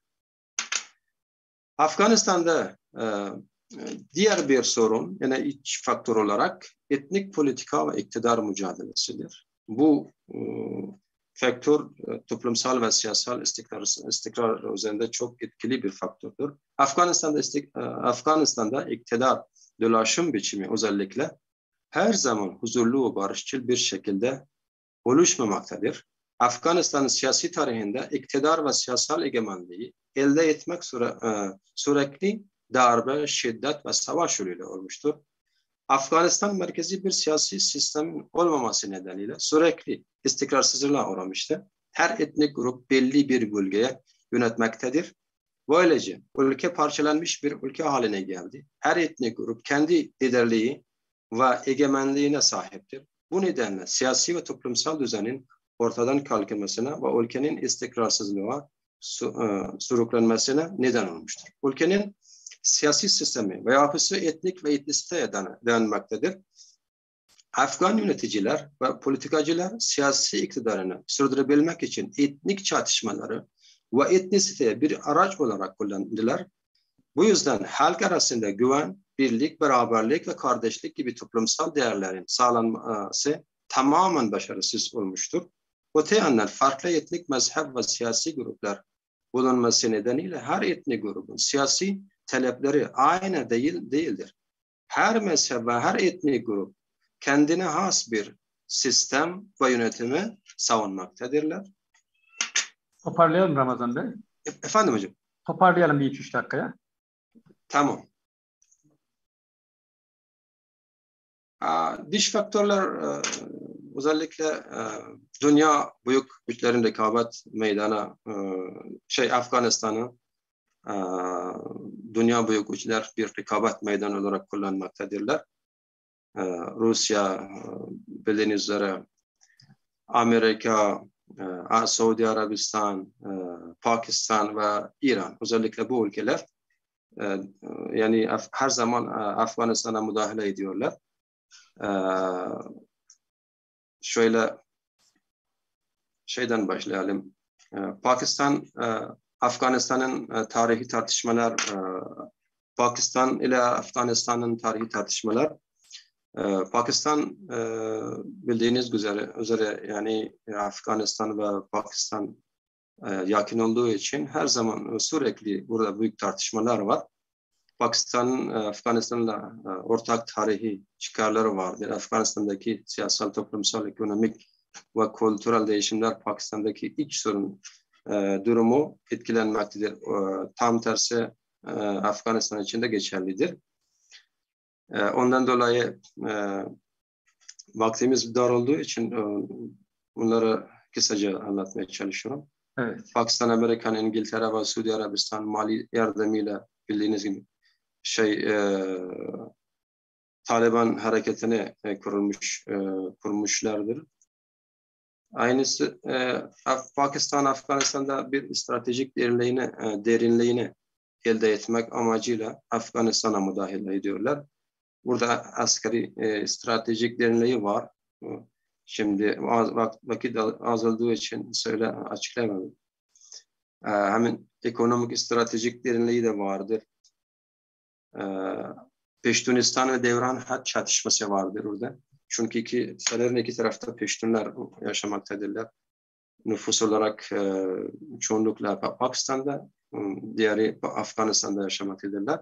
Piştunistan meselesi ve bir de devran hat, sınır çizgisi üzerinde çatışma var. Bundan dolayı müdahaledir, sürekli müdahale. Bir de şeydir, Pakistan ve Hindistan arasındaki çatışmalar Afganistan'a bir şey olarak kullanıyor, bir savaş meydanı olarak. Bir de Suudi Arabistan ve Afganistan'da bir radikal ve selefi hükümetinin oluşumundan bahsedebiliriz. Ondan dolayı Suudi Arabistan da sürekli Afganistan'a müdahale ediyor ve Taliban desteklemekte bulunuyor ve aynı diğer mesela terör örgütler ya da radikal gruplara da desteklenmekte bulunuyor. Vahhabi gruplara özellikle. Ondan sonra İran ve Afganistan, bunlar dış faktör olarak geçiyor. İran ve Afganistan ile tarihi tartışmalar vardır. Bu tartışma siyasal ve güvenlik nedenleri vardır. Sosyal ve kültürel nedenleri vardır. Bir de en büyük sorun Herman ya da Helman ve suyu, orada bir nehir var, Herman Nehri. Oradan Afganistan'dan İran'a su akıyor. Bu da büyük bir tartışma vardır. Böylece Afganistan sürekli istikrarsızlığı ve güvensizlikle karşı karşıyadır. Çok teşekkür ediyorum. Ben biraz teşekkür ederim. Bu sunumumuz kısaca anlattım. Çünkü vakit dar olduğu için umarım ki denizsin inşallah. Evet. Gerçekten doyurucu bir sunumunuz oldu. Teşekkür ederiz. Teşekkür Demek ki bu içerideki etnik durum dış güçlerin de işlerini kolaylaştırıyor gibi bir durum söz konusu herhalde. Aynen. Dördüncü konuşmacımız Yasir Bey. Onun da yine konusu Afganistan'daki sosyoekonomik krizin çözümünde İslam ülkelerinin rolü. Buyurun Yasir Bey. Merhabalar. Merhaba. Herkese hayırlı vakitler diliyorum. Türkiye'de olan hocalarıma ve arkadaşlara da hayırlı akşamlar diliyorum. Öncelikle benden önce hocalarıma da verimli konuşmalar yaptığı için çok teşekkür ediyorum. Gerçekten çok verimli ve çok güzel konuşmalar yaptılar. Herkese ayrı ayrı teşekkür ediyorum. Bildiğiniz hocalar da bahsettiği gibi Kabul'da 15 Ağustos 2021 yılında Kabul'da Batılı destekli hükümetinin çökmesi, Taliban'ın yeniden yükselişi ve dış yardımları kesilmesi Afganistan'da sosyoekonomik krize yol açmış ve Afganistan halkı üzerinde ağır bir baskı oluşturmuştur. Bununla ilgili ben bu sunumda Taliban'ın önce Afganistan'ın sosyoekonomik özellikleri nelerdi? Taliban'dan sonra işte bu sosyoekonomik durum nasıldır? Ve son olarak da Afganistan'daki sosyoekonomik krizin çözümünde İslam ülkelerin rolü ilgili kısaca bir sunum yapacağım. 2001 yılından sonra yabancı yardımın akışının da etkisiyle Afganistan hızlı bir ekonomik büyüme oranı yakalamış ve ülkenin önemli sosyoekonomik göstergelerinde kısmi bir iyileşme kurulmuştur. Uluslararası Para Fonu verilerine göre Afganistan 2003 ile 2012 yılları arasında %9,2'lik ortalama bir ekonomik büyüme oranı sergilemiştir. Fakat 2013 ile 2020 yılları arasında ülkedeki ekonomik büyüme yavaşlayarak %2'ye gerilemiştir. Bu ülkedeki son yıllarda ekonomik büyümenin yavaşlaması, yabancı yardımın azalması ile küçülen hizmet sektöründen ve bunun sonucunda iş imkanları ve gelir seviyesinin daralmasından kaynaklanmıştır. Bu az önce bahsettiğim gibi bu Afganistan'ın büyüme oranı 2003 ve 2021 arasında gösteriyor. 38 milyon nüfusu ile bir tarım ülkesi olan Afganistan'ın ekonomisi temel olarak tarımsal faaliyetlere dayanmaktadır. Milli gelirinin büyük bir bölümü tarım sektöründen gelen ülkede tarım gayri safi milli hasılanın %27,01'ini oluşturmaktaydı. Ülkenin ekonomik büyümesinde tarım sektörü en önemli ve etkili faktörlerden biriydi. Bunun sebebi nüfusun %70'inin kırsal alanlarda yaşaması ve hane gelirlerinin toplam %61'inin tarım sektöründen gelmesidir. Bunlara ek olarak Afganistan'daki tarım sektörünün sağladığı iş imkanının bütün istihdam içindeki oranı ise %40 idi yani Taliban'dan önce. Tarım bir ülkeye söyledik. Afganistan'da tarım yani üretimi 2018-2020 yılları böyle bir özelliklere sahipti. Onlara geçiyorum. Afganistan'ın Milli İstatistik ve Bilgi Kurumu'nun verilerine göre ülkenin 2021 GSYH'si yaklaşık 19 milyar dolarda. Bu paranın yaklaşık %30'unu yabancı fonlar oluşturuyordu ve bu rakam ülkedeki kamu harcamaların %75'ini teşkil ediyordu. Yani bir başka bir ifadeyle yabancı yardımlar Afganistan milli bütçesinin hemen hemen 5'te 4'ünü oluşturmaktaydı. Yani görselde de gördüğünüz gibi 2000'den sonra bu dış yardım Afganistan ekonomisinin bayağı bir etkisi vardı. Dünyanın en yüksek ülkelerden biri olan Afganistan'da 2019-2020 yüksellik oranı %40,1'de. Ülkedeki işsizlik oranının yani gösterilen kesin veriler olmasa da resmi olmayan raporlara göre işsizlik %60 civarında olduğunu tahmin edilmişti. 2020 yılında koronavirüs salgını ve Afganistan'daki işsizlik oranının yükselmesiyle beraber ülkedeki yoksulluk oranı yükselmiş ve nüfusun %61,7'si yoksulluk sınırının altında kalmıştır. Afganistan'daki en büyük ekonomik imkanı ülkenin zengin doğal kaynaklarıdır. Ülkedeki maden kaynakları, doğalgaz, petrol, kömür ve başka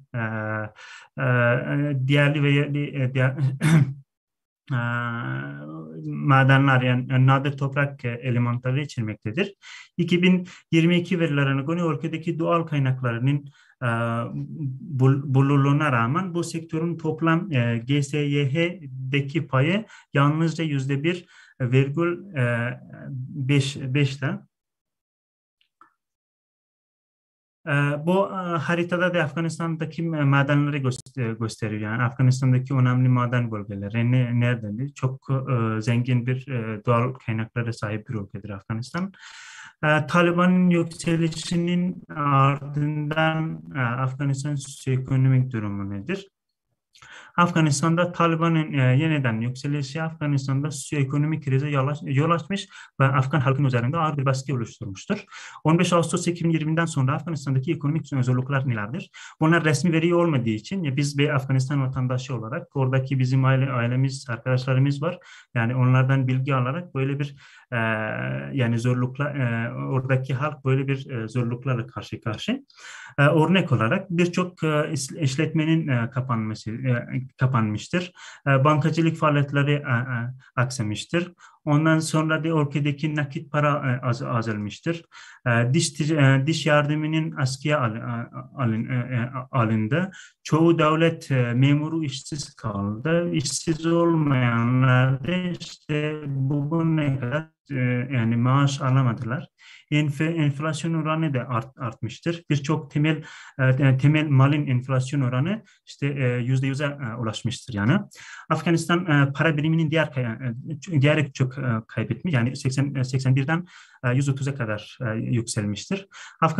Afgan halkının yaklaşık %90'ı satın alma gücünü kaybetmiş. Yani bu 5 ay içinde bu kadar büyük bir kriz yani Afgan halkı böyle büyük bir krize karşı karşı. Ayrıca Afganistan'ın az önce Doktor Şeyla Yusuf ve Mehmet Mehmet Gül hocalarım da bahsettiler. İşte Afganistan'ın ülkedeki ABD'deki yaklaşık %10 milyar dolarlık varlığının bloke edilmesi ve uluslararası para fonu tarafından Afganistan'ın kotalarının kesilmesi bu ülkedeki sosyoekonomik krizi ağırlaştırılmıştır. Birleşmiş Milletler Kalkınma Programı derhal ve zamanda alınması gereken önlemlerin gerçekleştirilmemesi durumunda Afganistan'da yoksulluk sınırının altında yaşanan insanların yüzdesinin 2022 yılının ortasına kadar %70'den %97'ye yükselebileceğini konusunda uyarı bulunmuştur. İşte böyle bir durumda Afganistan'da insani bir kriz karşı karşıyayız. Başka bir basit örnekler mesela yani çoğu restoranlar, kafeler kapanmıştır. Oradaki sahipleri ve çalışanlar hepsi işsiz parasız şu an. İnşaat projeler zaten yani 15 Ağustos'tan sonra çoğu yapılmıyor ve oradaki çalışanlar hepsi işsiz şu an. Yani işsiz insan yani demek ki ekmek parası yoksa demek ki aç kalır. Başka bir örnek mesela birçok terzilik gibi yani çok yani küçük işletmeler onlar da işte satın alma gücü zayıf olduktan sonra böyle bir tür işletmeler de kapanmıştır. Taksicilik de işte halkın cebinde para yoksa kimse takside oturmuyor. Onlar da şu an bir işsizlik durumunda vardır. Ve başka bir örnek de matbaalar, fotokopiciler falan onlar yani böyle bir tür işletmeler tamamen değil ya %80'e 85'e kapanmıştır. Ve başka bir çok önemli bir konuda Afganistan'ın ekonomik krizi güvenlik sonuçları da yol açabilir diye söyleyebiliriz. İşsiz kalan gençlerin terör örgütlerine katılması mevcut ekonomik krizin en önemli sonuçlarından bir tanesi olabilecektir. Başka bir ifadeyle işsizlik ve yüksüzlük gençlerin DAEŞ ve diğer terörist gruplara katılmaya teşvik edilebilecektir. Nedeni de şöyledir. Taliban da işte iktidara gelmeden önce bunlar da bu işsizlik gençlerden onların gücü de işsiz kişilerden oluşturuyordu. Ve bu da şu an Afganistan'da yeni bir tehdit olarak görünüyor. İkinci olarak da Afganistan'dan diğer ülkelere yönelik gücün yoğunlaşması Afganistan'daki mevcut ekonomik krizin bir başka olumsuz sonucu olabilecektir. Örneğin her gün yaklaşık 5.000 Afgan sadece İran sınırına yasa dışı yollardan geçtiğini dair veriler Afganistan'dan gücün yoğunlaştığını işaret etmektedir. Ve bu hatta Türkiye'den yani komşu ülkeler değil daha öteki ülkelerde de hatta Avrupa falan de ülkelerine de etkisi vardır.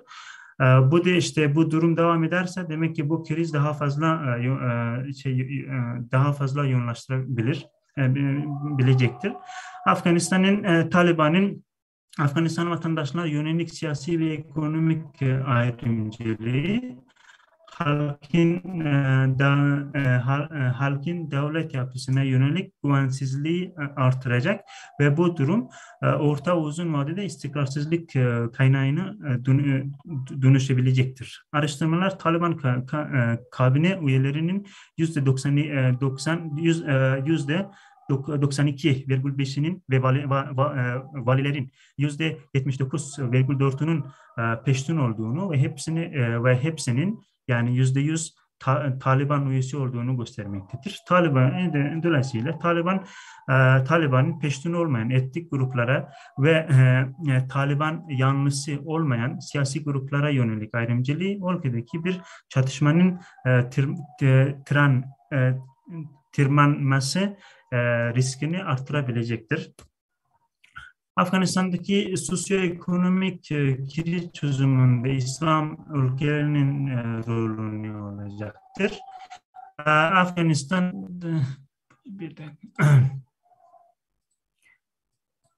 Afganistan'daki sosyoekonomik krizin çözümünde WFP, UNICEF ve UNHCR gibi uluslararası kuruluşların yanı sıra çeşitli ülkeler yapıcı bir rol oynayabilir. Özellikle İslam ülkeleri ve bu ülkelerde faaliyet gösteren hayır kurumlar, Türk Kızılay gibi işte NGO, sivil kuruluş, sivil örgüt kuruluşları bu konuda avantajlı bir rol oynayabilirler.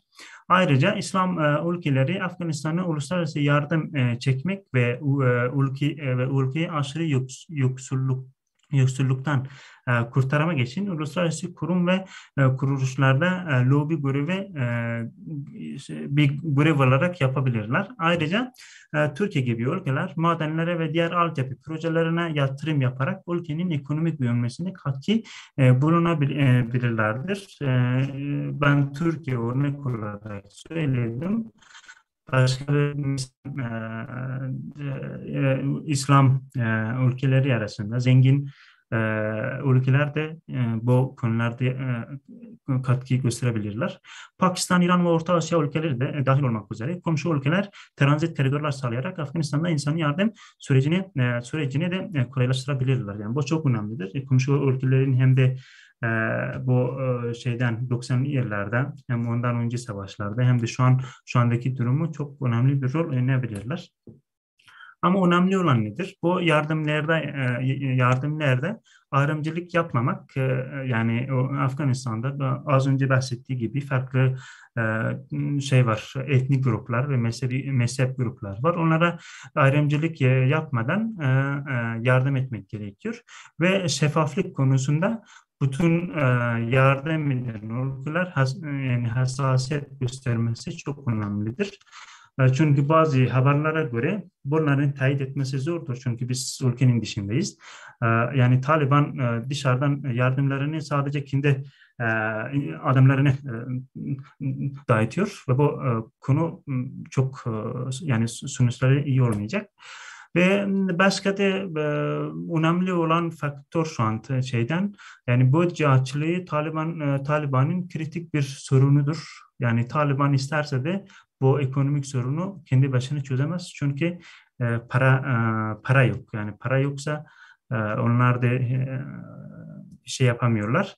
Ve bu grafikte de gördüğünüz gibi sadece işte 2012'den sonra hatta ondan önce de böyle bir bölge açılığı Afganistan karşı karşıyaydı. Şu anda bu çok kritik ve çok önemli bir sorun.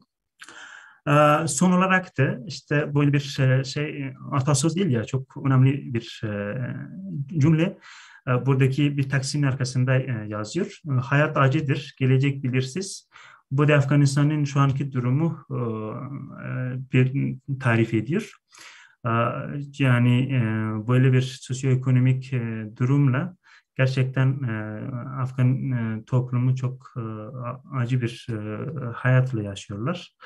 Ve gelecek hala da belirsiz. Yani Taliban bu sorunu çözebilir mi bilmez mi? Hiç yani söylemesi çok zordur. Ve ülkeler de nasıl bu sorunu Taliban'la işbirliği yapacaklar mı, yapmayacaklar mı? Bir belirsizlik vardır. Dinlediğiniz için çok teşekkür ederim. Biz teşekkür ederiz Yasir Bey. Hakikaten çok acı bir durum. İnşallah bir an önce bütün bu sorunları giderecek hamleler yapılır diyelim. Ve son konuşmacımız Müştak Bey. Yeniden bir önceki oturum gibi son konumuz Keşmir. Bir insan trajedisinin, ticaretinin oluşması ve küresel güçlerin rolü diye. Buyurun. Yasir Bey şeyi kapatabilirsiniz. Ekran paylaşıyor. Pardon zaten yokmuş. Evet buyurun Müştak Bey. Assalamu alaikum wa rahmatullahi wa barakatuh. I thank so much to Assam and to all the organizers. Asam'a ve organizatörlere çok teşekkür ediyorum. Türkiye Cumhuriyeti'ne de bana bu fırsatı tanıdığı için ayrıyeten teşekkür ve şükranlarımı sunmak istiyorum ve umuyorum ki bu organizasyon hepimiz için başarılı ve hayırlı olur.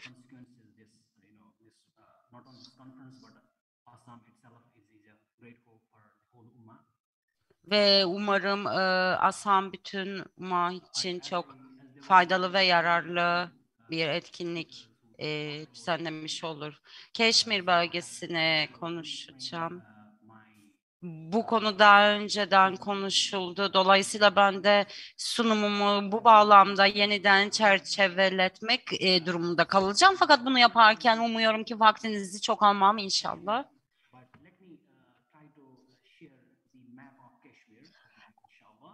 Öncelikle yapabilirsem inşallah Keşmir'in haritasını paylaşmayı diliyorum sizlerle.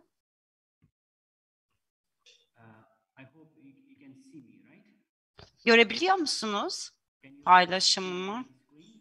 Ekranımı görebiliyor musunuz şu anda? Ekran paylaşım için yardımcı olabilir misiniz arkadaşlar? Yes, we can. Can you see it? Görebiliyor muyuz?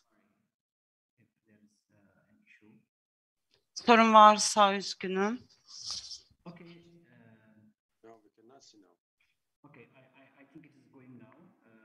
Sanırım şu anda var. Çok fazla slaytım yok açıkçası ama göremiyorsunuz değil mi?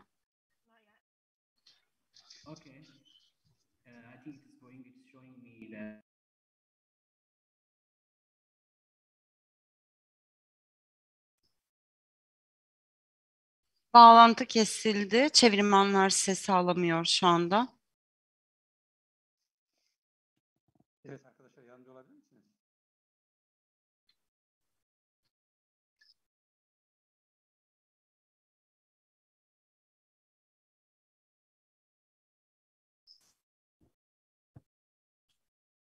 Osman Bey. Hocam internet bağlantısı probleminden dolayı Müştak Bey koptular. İletişime geçmeye çalışıyorum. Tamam. Eğer süre uzarsa, olmazsa diğer oturuma geçip daha sonra Müştak Bey konuşabilir. Hocam isterseniz Cengiz Böyle Hoca'ya yapalım. siz devrederek biz Evet, Cengiz Hocam. Abdurrahman Bey'e Evet. geçiş yapalım. Çünkü şu an gözükmüyor. Cengiz Hocam burada mısınız? Hocam buyurun dinliyorum. hocam. Bu oturumu kapatalım biz. Olmazsa arkadaşım bağlantı kurarsa son konuşma olarak o da tekrar sunumunu yapabilir. Cengiz Hocam buyurun. Kolay gelsin diyorum. Teşekkür ederim. Teşekkür ederim hocam. Cengiz Hocam, Şafat Bey'le başlayalım inşallah hocam. Evet, ben bir içeriği getireyim hemen. Bir dakika.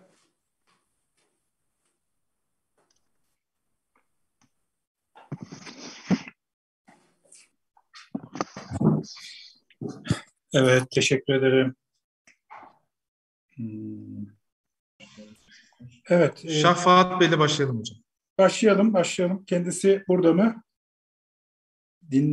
Açık mı kendisi? Evet, Şafat Yusuf Zahi ilk konuşmacımız. Selamünaleyküm bu arada cümleten. Evaluation of Islamic Banking in Afghanistan. Bu bildirimiz de Afganistan'la ilgili ama bu İslami bankacılığın geçirdiği değişim açısından ele alan bir bildiri ve yeni yönetimde neler bekliyor bu anlamda. Bununla alakalı. Buyurun. Evet, ekran paylaşımı da açıldı zaten. Buyurun Şafaat Bey. Başlayabilirsiniz. Bismillahirrahmanirrahim. Assalamu alaikum ve rahmetullahi ve berekatuhu. Nahmaduhu ve nusalli ala Rasulihil Kerim. Amma ba'd. Fa'auzu billahi mineşşeytanirracim. Bismillahirrahmanirrahim. Thank you, Professor Cengiz Toraman and Profesör Doktor Cengiz Toraman'a teşekkür ediyorum. ASSAM'a da bu etkinliği organize ettikleri için çok teşekkür etmek istiyorum. Bu çok özel bir etkinlik ve program oldu. Çok ilgi çekici bir gündemimiz ve konularımız var. Çok teşekkür etmek istiyorum.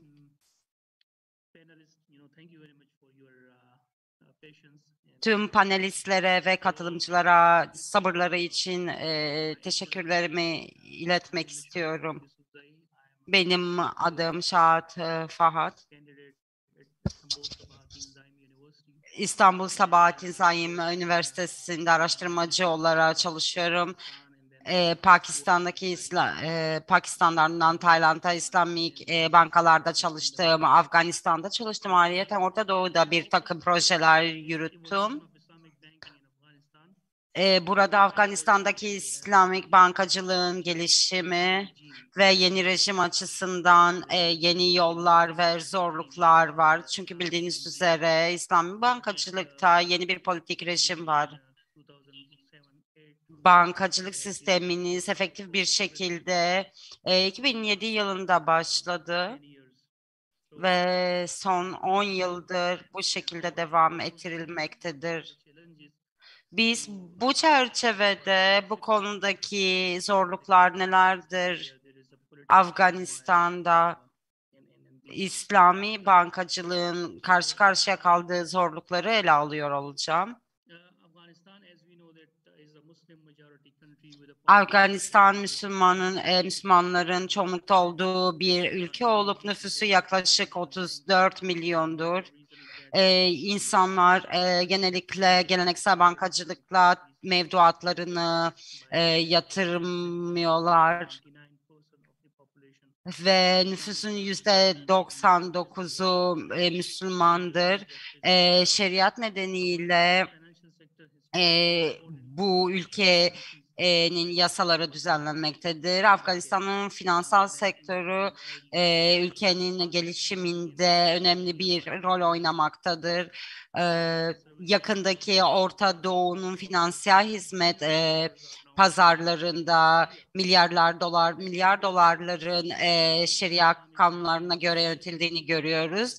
Konvansiyonel bankacılık anlayışıyla karşılaştırıldığında İslami bankacılık anlayışı oldukça yeni bir işletme biçimidir ve insanların finansal gereksinimlerini dini inanışlarına bağlı olarak yerine getirmede çeşitli imkanları önümüze getirmektedir.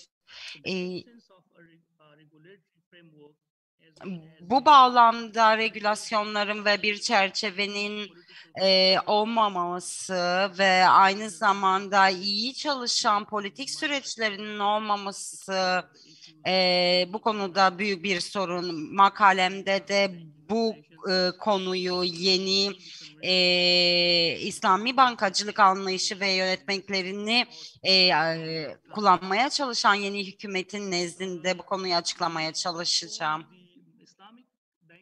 İslamik bankacılık sektörünün 2007 ve 2008 yıllarında baskınlık kazanması durumunda Afgan'ın Birleşmiş Bankası ve Meyvent Bankası 2007 ve 2008 yıllarında İslamik bankacılık operasyonlarını açtılar. Merkez Bankası insanların ihtiyaçlarını anlamak yönünde aynı zamanda teşvik edildi. Bu nedenle 2007 yılında İslam bankacılık birimini güçlendirdi. Uzun süre inaktif olmalarına rağmen eski bankalarda operasyonları vardı.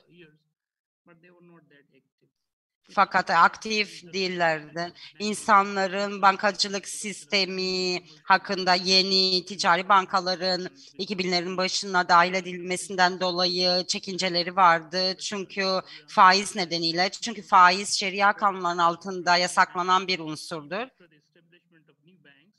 Yeni bankaların kurulmasından sonra insanlar tasarruflarını bankaya yatırmaktan çok evlerinde tutmayı tercih ettiler. Bu nedenle bu ülkedeki insanların sadece %5'inin bankacılık sistemine dahil olan bankalarla çalışmadığı tahmin edilmektedir. Tüm bunları dikkate aldığımızda finansal kurumlar bağlı bir kurum açmaya karar verdiler. İslam bankacılığı sistemi ve bunu da faizsiz bankacılık sistemi olarak yapmaya çalıştılar. Buradaki hedeflerden bir tanesi bu faizsiz bankacılık sistemini mümkün olunca çok insana ulaştırmak ve insanların güvenini kazanmak. Ardından 2019 yılında Merkez Bankası resmi bir şekilde ülkenin şeria yönetişim çerçevesini İslami bankacılık kapsamında belirlemiştir.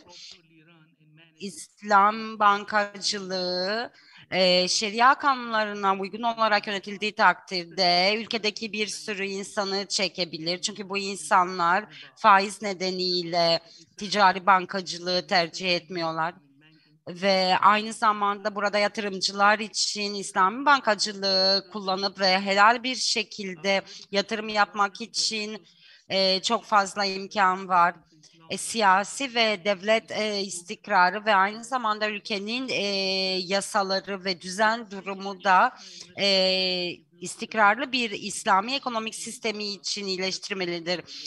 Ulusal ve uluslararası yatırımcılar yerel bankacılık sanayinin büyümesine katkıda bulunabilirler. Devlet İslami bankacılığı tam operasyonel bir hale getirmelidir. Ve aynı zamanda devletin ekonomik büyümesini ve istikrarının sağlanmasında önemli bir rol oynayabilir. İslam'ın ana hedefleri adalet, kardeşlik olup bunlar İslami bankacılık anlayışının yapı taşlarıdır. Peki bu ne demek? Bu demek ki refahı daha çok duygusal yönden, manevi yönden ve tabii ki fiziksel olarak da bu sektöre dahil etmektir.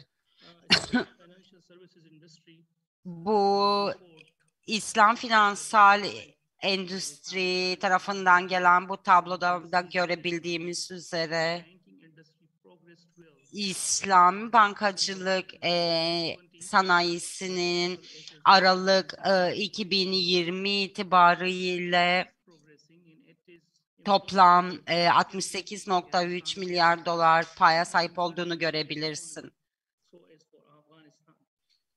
Afganistan'a dönecek olursak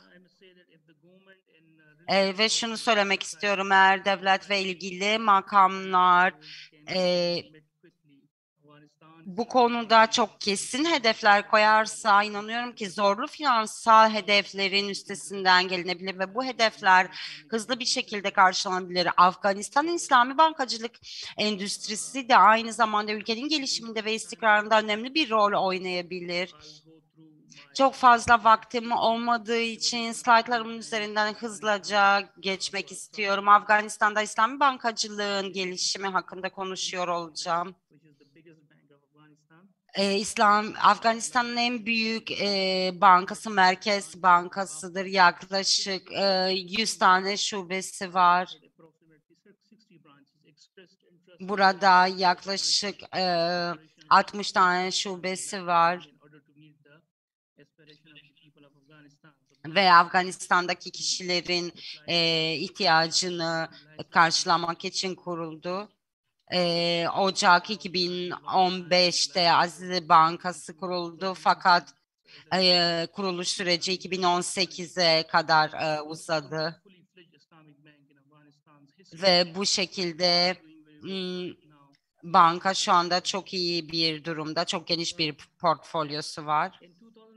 2015'te Afganistan'ın Merkez Bankası ilgili özel uluslararası İslami bankacılık firmalarına yaklaşarak kendileri için bir düzenleyici çerçeve hazırlatmak istediler. Bu bağlamda İslami bankacılıkta Afganistan'da düzenleyici bir çerçeve geliştirme işi çok saygıdeğer bir Malezyalı organizasyona tayin edildi. Aynı zamanda seminerler farklı düzeylerde organize edilerek kamu farkındalığı İslami bankacılık konusunda geliştirmeye çalıştı. Ardından 2019'da Merkez Bankası ülkenin şeria yönetişim çerçevesini, çalışma çerçevesini İslami bankacılık için ortaya koydu. Daha az önce konuştuğumuz gibi İslami bankalardan bir tanesi Afganistan'ın İslamik Bankası'dır. Ekranda da görebileceğimiz gibi farklı bankalarımız var. Bunların hepsi İslami bankacılık anlayışı altında faaliyet gösteren bankalardır ve Afganistan'da faaliyet gösteriyorlar.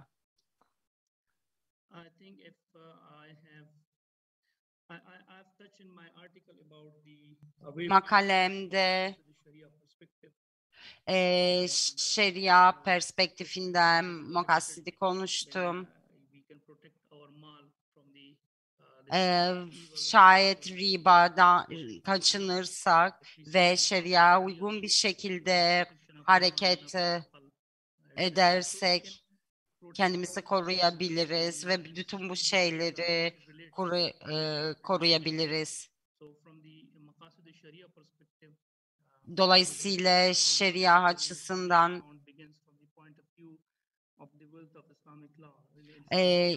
İslami yasalar açısından uygun bir bankacılık anlayışı teşkil edebiliriz. Bu şekilde şeriata uygun olarak bankacılık işlemleri geliştirebiliriz. Uyumlaştırma süreci var. Burada büyük bir çelişki söz konusudur. Şeria'nın okullarındaki insanları çoğu Hanefi kolundan geliyorlar. Fakat İslam bankacılık konusundaki görüşleri veya ürünleri konusunda tutarlıdır.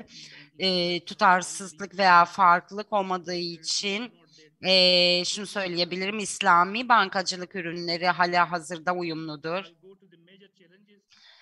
En büyük zorluk ve önerilere değineceğim şimdi de. Devlet veya siyasi rejimler tarafından onaylanan ayrı bir yasa yok. Yine parlamento tarafından da uygulanan ulemanın fikrine aykırı olarak hareket eden bir bankacılık anlayışından bahsedemeyiz. Ve şerianın teknik uzmanlarına ve İslami bankacılık anlayışına göre hareket eden bankerlere göre burada da aykırılık teşkil edebilecek herhangi bir unsur söz konusu değildir. Gelişmekte olan ülkelerde yönetmelikler belirsizdir ve bazen de hiç yoklar. Konvansiyonel bankacılık anlayışından İslami bankacılık anlayışına geçmek için uygun bir yönetmelik, bir kanun olmadığını söyleyebilirim. Burada bütün portföyü görebilmek ve değerlendirmek önemlidir. Çünkü bu konuda Merkez Bankası ile uyumlu bir şekilde çalışan spesifik bir yönetmelik söz konusudur. Burada yerel gereksinimlerin karşılanması gerektiğini düşünüyorum. Burada geleneksel bankaların İslami bankalara dönüştürülmesi için bir dönüşüm planı yapılmalıdır. Teknik olarak yapmamız gereken şey AOI dönüştürme politikalarını adapte etmek ve konvansiyonel portföyü İslami bankacılık anlayışına uygun portföye dönüştürmek belki bir çözüm olabilir. Müşteriler genellikle İslami bankacılık usullerine aşina değiller ve bu da sorunlardan oldukça büyük bir sorun. Dolayısıyla İslami bankacılık deneyimine ve şeria kanunlarına aşina olan insanları işe almak çok büyük bir sorun teşkil etti.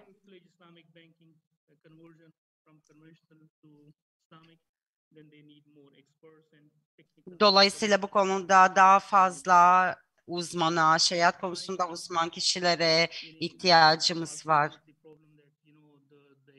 Değinmek istediğim başka bir sorun var.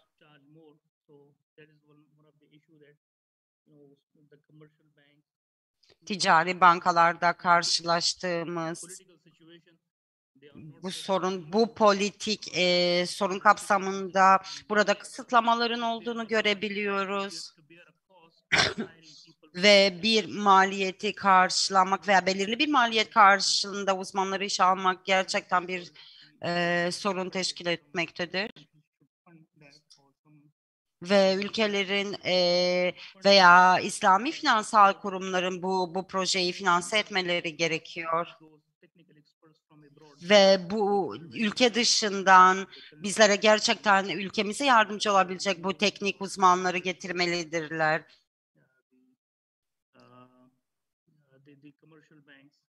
Ve ticari bankalar üzerindeki bu finansal yükün hafifletilmesinde yararlı olabileceğini düşünüyorum. Dediğim gibi bütün portföyün dönüştürülmesinde gerekli olan teknik personel var, engellerimiz var. Dediğim gibi etkili bir İslami bankacılık mevzuatının ve mekanizmasının olmaması bu konuda çok büyük bir sorun teşkil ediyor. Tüm bu İslami Gelişim Bankası'nın Afganistan'a yardımcı olması gerektiğini düşünüyorum. Onlar ihtiyaç duyulan teknik uzmanları getirebilirler. Ticari bankalar aracılığıyla bunu yapabiliriz. Dediğim gibi yönetmeliklere, dönüştürme planlarına ve genel olarak konuşmak gerekirse geleneksel bankacılık anlayışının İslami bankacılık anlayışına dönüştürülmesi yolunda sağlam bir çerçeveye ve mevzuata ihtiyacımız var. Çok teşekkür ediyorum.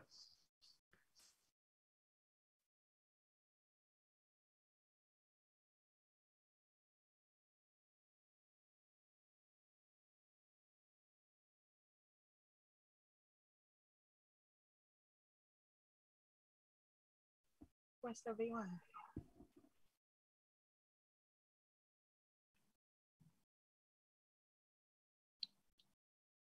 Yes, Professor. Evet, Sayın Profesör. Bu kadar anlatacaklarım. Değerli panelistlerimiz, sorusu olan var mıdır Sayın Osman'a? Sorry about that. Teşekkür ediyorum Şafaat Bey. Güzel sunumunuz için. İnşallah Türkiye'de de İslami bankacılıkta epey yol kat ettik. Her ne kadar Malezya kadar olmasa da çok güzel birikimlerimiz de var. İnşallah gelecekte Afganistan'a bu anlamda da bir yardımımızın olması, katkımızın olması Afganistan'daki İslami bankacılığa bizi de çok memnun edecektir. Neticede İslami kalkınmanın, bu arzu ettiğimiz İslami birliğin yolu önemli bir kısmı da İslami bankacılıktan geçiyor. İnşallah gelecekte de Türkiye'nin Afganistan'a bu konuda vereceği çok değerli katkıların olacağına eminim. Bizde de tek şey var. Bankacılık Düzenleme ve Denetleme Kurulu tüm bankacılık faaliyetlerine şey yapıyor, yönetiyor. Dolayısıyla tek bankacılık sistemi ile yönetilmesi de inşallah bir sıkıntı olmaz Afganistan'da. Ben ikinci konuşmacımız olarak Abdurrahman Fuat Bey'e sözü vermek istiyorum. Kendisi Hint ve Osmanlı Müslümanlığının geçmişi ve oradan hareketle acaba günümüze bunu nasıl şey yapabiliriz, ilerletebiliriz, köklü ilişkilerimize farklı bir bakış açısıyla kendisi yaklaşacak. Buyurun Abdurrahman Fuat Bey, hazırsanız başlayabilirsiniz. Hocam Abdurrahman Fuat Bey'in bağlantısıyla alakalı problem var. Öyle mi? Müştak o Bey zaman biraz önce yapalım. düşmüştü. Evet, Müştak Bey o zaman şey yapalım. Müştak Bey'i alalım konuşmaya. Kaldığı yerden inşallah devam etsin. Eğer Abdurrahman Bey gelirse Müştak Bey'den sonra onu alabiliriz değil mi? Evet hocam. Tamam. O zaman Müştak Vani Bey eğer müsaitse Keşmir'le alakalı olan sunumunu yapabilir. Buyurun Müştak Bey. Başlayabilirsiniz. Söz sizin. Once again, Assalamu alaikum ve rahmetullahi ve berekatuhu. Bir saniye. Selamun aleyküm ve rahmetullah ve berekatuhu. Elhamdülillahi Rabbil alemin. First of all, I thank Assam and all the organizers for giving me this opportunity to present my views on Kashmir. Öncelikle Keşmir'le alakalı sunumu yapma fırsatını bana sağladığı için Assam'a ve Türkiye Cumhuriyeti'ne bana bu şansı sağladıkları için teşekkür ederek konuşmama başlamak isterim. Keşmir ile alakalı daha önceki konuşmayı yapan değerli konuşmacımız konuyu bağlamına oturttu. Dolayısıyla ben ilk önce bir harita paylaşımı yapmak isterim sizlerle. Mevcut meseleye dikkatinizi celbedebilmek için.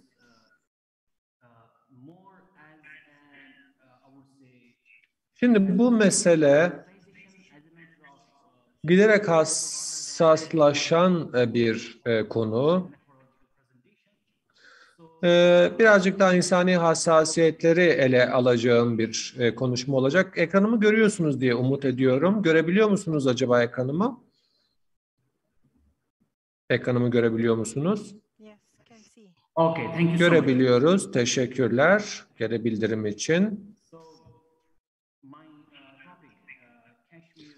Evet, konuşmam Keşmir ile alakalı olacak. Daha küresel güçlerin rekabet alanına dönüşen Keşmir ile alakalı olacak. Şimdi Keşmir tam nerede? Onu bir göstermek istiyorum. Burada bakınız Büyük Orta Asya'yı görüyorsunuz. Keşmir Orta Asya'nın bir parçası biliyorsunuz. Ve Kırgızistan, Üzbekistan ve diğer ülkeler çevresinde. Ondan dolayı bu haritayı da dikkatinize celbetmek isterim. Keşmir'de daha önceden mesela Keşmir ve Orta Asya ile alakalı bazı kitaplar yazılmıştı. Keşmir'i ve Orta Asya'yı anlatan. Sonrasında Keşmir bildiğiniz üzere şehrin büyümesiyle birlikte Keşmir ve Kaşgar ile alakalı bir kitap yazıldı. Keşmir ve Kaşgar'la alakalı. Kaşgar elçiliğinin 1873-74 yıllarını anlatan bir kitap. Yine aynı yolda sizi bir yolculuğa çıkartayım. Gördüğünüz üzere biliyorsunuz İpek Yolu oldukça tarihi ve medeniyetleri beşiklik yapmış önemli bir yol ki Keşmir'de bu yol üzerinde haritayı da gördük. Şimdi mevcut Keşmir haritasına bir bakalım dilerseniz. Bakınız Jammu Keşmir biliyorsunuz Hindistan işgalinde ve azat edilen Keşmir Pakistan yönetiminde. Şaksan Vadisi ve kısmı Şaksan Vadisi düzeltiyorum. Yine bu bağlamda Çin yönetiminde.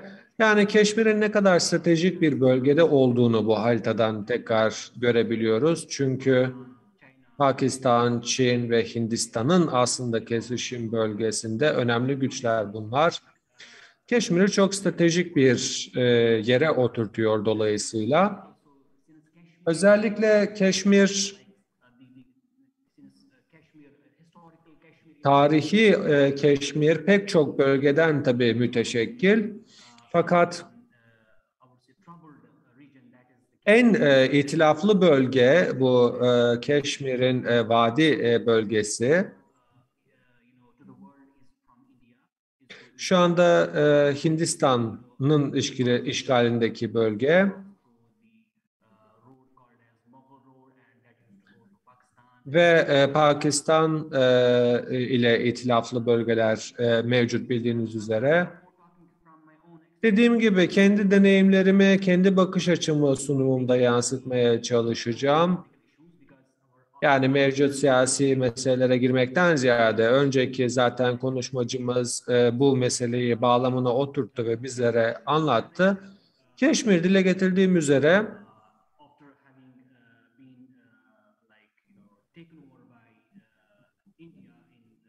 Hindistan tarafından 1947 yılında Hindistan yönetimine geçene kadar tabii ki çok tarihi önemi haiz bölgelerden bir tanesiydi ve Şahmir hanedanlığı gibi bir hanedanlığa da ev sahipliği yaptı.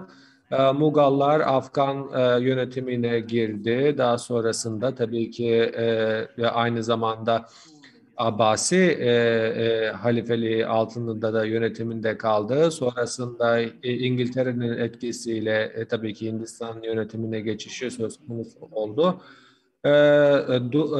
Bu bağlamda Dugal rejimiyle birlikte Hindistan yönetimi aslında birkaç kişiyle bölgeyi yönetimi altına aldı. Ve Keşmir halkı bu bağlamda eğitimsiz bir halk olduğu için ciddi bir baskı altında kaldı ve zoraki olarak çalıştırılmaya zorlandı. Ve 1920'lerle birlikte Abdülkadir Han bu meseleyi ele almaya başladı, işlemeye başladı ve Abdülkadir Han'ın destek görmeye başladığını gördük bu dönemden itibaren ve kendisi daha sonrasında şehit edildi.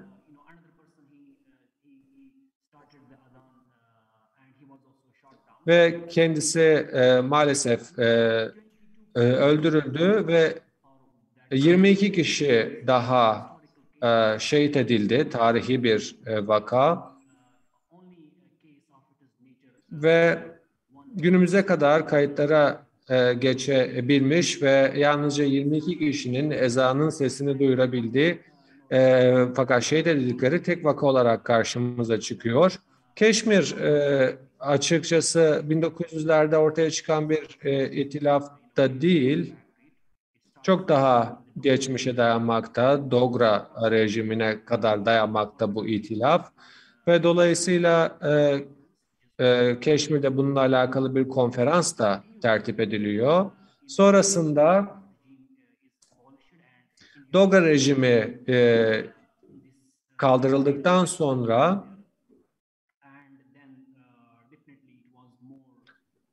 yeni yönetimle birlikte işgal güçlerinin askeri bir yönetim kurduğunu bölgede görüyoruz. Keşmir halkının rızası tabii ki alınmadan. Zaten daha önceki konuşmacımız bu meseleyi bağlamında ele almıştı. Birleşmiş Milletler'in daha sonrasında müdahaleye söz konusu oluyor ve Keşmir halkına yönelik bir referandum yapılması düşünülüyor. Fakat Keşmir problemi iki ülke arasındaki bir problem gibi gözüküyor. Fakat bu da Keşmir halkını aslında nesneleştiriyor ve efendim şu anda sesler karıştığı için çeviriyi net bir şekilde duyamıyoruz. Bir konuşmacımızın mikrofonu daha açık. On 5th August 2019, though the human rights violations and torture and rape Şu anda sesler karıştığı için konuşmacıyı duyamıyoruz. As it has been already, well documented by human rights. Bu bağlamda Birleşmiş Milletler İnsan Hakları Komisyonu'nun ve Uluslararası Af Örgütü'nün meseleyi ele aldığını görüyoruz ve daha sonrasında yerel STK'larında yine bölgede müşahede ettiğini görüyoruz ve aynı şekilde uluslararası STK'larında bölgeye odaklandığını görüyoruz ki küresel olarak da yine İslam İşbirliği Teşkilatı'nın da meseleye eğildiğini görüyoruz. Yeni rakamlara, istatistiklere sizi boğmak istemiyorum çünkü bu sunumum dediğim gibi böyle siyasi bir sunum olmaktan ziyade durumun aciliyetine dikkati çekmeye çalışacak. Çünkü Keşmir varoluşsal bir problem haline dönüşmüş durumdadır. Özellikle ölüm kalım mücadelesi verilen hayat memat meselesi haline dönmüştür. Çünkü bu konunun ne kadar hassaslaştığını, ne kadar aciliyet arz ettiğini sizlere gösterme arzusundayım.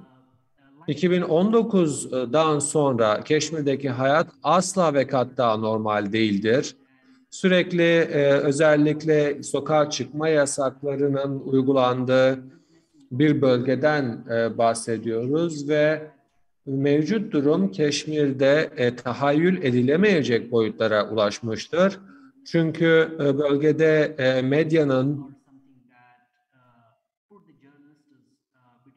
ve gazetecilerin hayat memat noktasında hayat mücadelesi verdiklerini görmekteyiz. Dolayısıyla onlar için de gerçekten bir varoluş mücadelesi haline dönmüş durumdadır. Ve ekonomik duruma bakacak olursanız Keşmir'de özellikle giderek kötüleşmektedir. Keşmir milyarlarca dolar kaybetmiş durumdadır ve özellikle vergilerin özel bölgeye yönelik uygulanan vergilerle birlikte Keşmir dünyadaki bu kadar küçük bir toprak parçası üzerinde askeri yoğunluğun en fazla olduğu bölgelerden bir tanesidir. Dolayısıyla yabancı güçlerin sürekli rekabeti altında olan bu bölgede halk ciddi problemlerle karşı karşıyadır ve bu etnisitelerin yine istismar edildiğini görüyoruz. Dolayısıyla buradaki aslında dış müdahalelerin yine boyutunu görebilirsiniz ve özgürlüklerine nasıl müdahale olduğunu bu insanların görebilirsiniz. Ve yine bildiğiniz üzere bölgedeki en büyük camiye, en büyük mescide ev sahipliği yapan bölgelerden bir tanesi Keşmir. Onu da hatırlatmak isteriz. Keşmir'le alakalı problem mevzu bahis olduğunda yani Keşmirli olmak nasıl bir şeydi? Hafızamda kalan bir nosyon bu. Yani çok fazla istatistik belki sizle paylaşmadım ama Keşmirli olmak, Keşmir halkı olmak sonunda bir rakamdan ibaret olmamalı. Orada da insanlar yaşıyor. Dolayısıyla orada da bir halk var. Onların da duyguları ve hayalleri var. Dolayısıyla bir insan onuruna yaraşır bir şekilde hayatlarını sürdürmeleri birer rakamdan ibaret olmamaları gerekli diye düşünüyorum. Tüm bunları dile getirdikten sonra bölgedeki durumun vehameti aciliyet arz etmektedir. Pandemi döneminde de Keşmir dediğim gibi bunun da ötesinde 3 nükleer gücün ortasında yer almaktadır. Dolayısıyla bir nükleer çatışma riskiyle karşı karşıya olabilecek bölgelerden bir tanesidir. Yalnızca Keşmir için bu durum söz konusu değil. Bununla birlikte küresel güçler için, dünyanın diğer küresel güçleri için de önem arz etmektedir. Daha evvelden de dile getirdiğim üzere zaten iki büyük gücün yani Pakistan ve Hindistan'ın çatışma sahnesine dönüşmüş durumdadır. Bu insan hakları ihlalleri ve durumun vehametinin giderek arttığı bu dönemde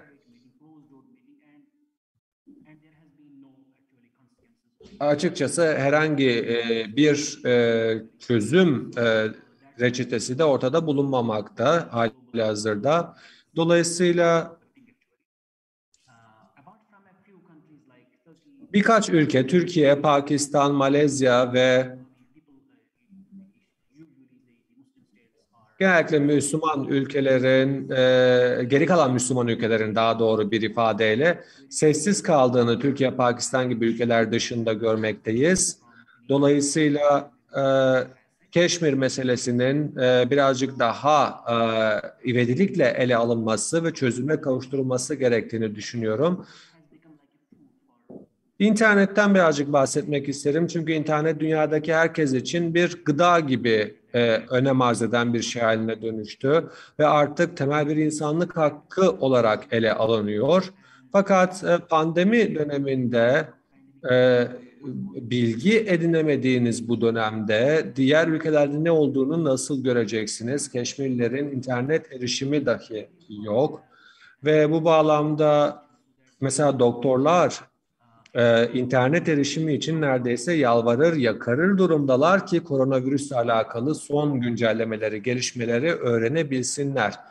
Yani bu durumun vehameti artmazmış gibi Keşmir'de sadece internete erişimden yoksun kalmıyorlar. Telefon hatlarının da çalışmadığını yine görmekteyiz. Dolayısıyla bölgedeki mevcut vehametin boyutunu tahayyül dahi edemezsiniz. Dolayısıyla bu insanların çaresizliğini dahi tahayyül edemezsiniz. İnternetin olmaması, eğitimin olmaması demek, iş fırsatlarının olmaması demek ve aynı zamanda da herhangi bir bağlantının, irtibatın dünyayla olmaması demek. Bu sadece ekonomik travmayı beraberinde getirmiyor. Bir duygusal travmanın da Keşmir halkı nezdinde vuku bulmasına yol açıyor. Ve bununla birlikte ruhsal sağlığının da halkın ciddi bir şekilde bozulduğunu görüyoruz ve yasal değişiklikler dolayısıyla da bölgede yaşayan insanların ruh durumlarının, ruh sağlıklarının daha da kötüleştiğini görüyoruz. Ve bununla birlikte Keşmirlilerin daha önce karşılaşmadıkları vehametlerle karşı karşıya kaldıklarını görüyoruz. Bu resmi sizlere göstermek istiyorum. Çok tabii ekrana şiddet yansıtmayı seven bir insan değilim ama bu resmi sizlere göstermek isterim.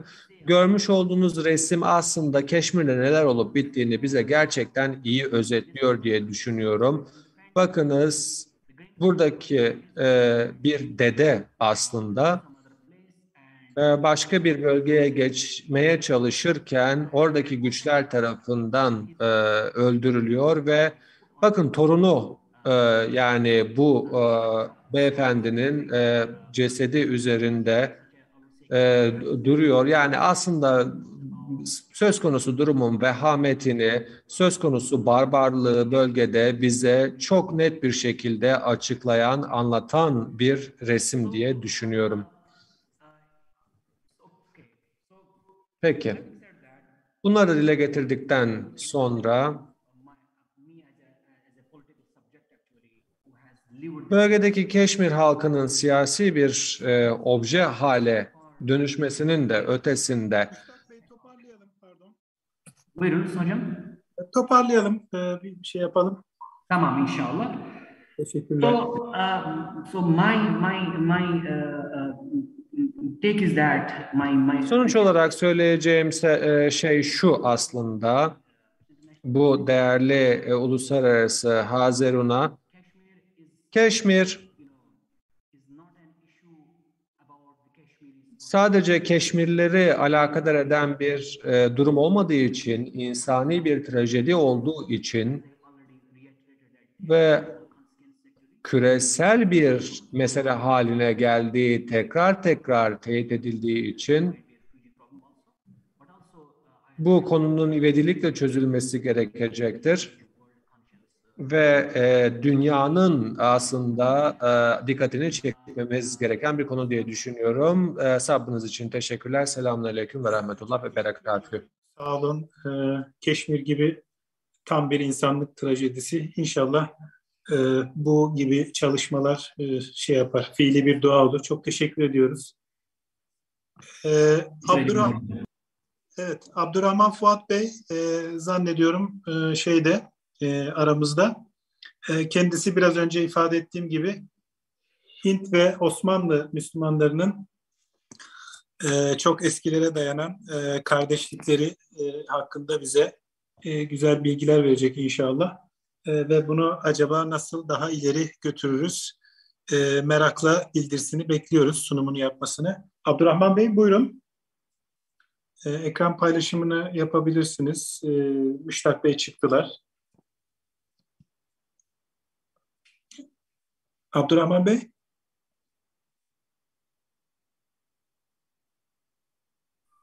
Hello. Ha. Okay. Merhaba. Thank you very much. I am Welcome Abdurrahman. again. Hoş geldiniz tekrardan.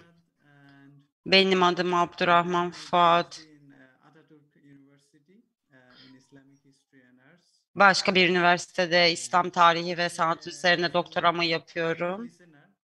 Bugün bir konuşmacı değilim, bir dinleyiciyim ve her gün bu konuda bilgi ediniyorum ama her zaman konuşma imkanım olmuyor.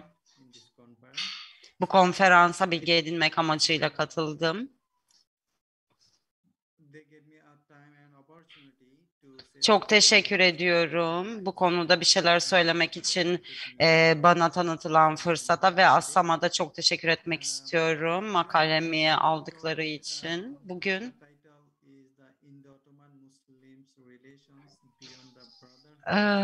Eski Müslüman, Osmanlı'dan gelen Müslümanlarla ilgili ilişki üzerine bu kardeşliğin ötesinde ve ilerleme yolları konusunda konuşmak istiyorum. Bu konuyu neden seçtiğimi anlatmak istiyorum. Ben eski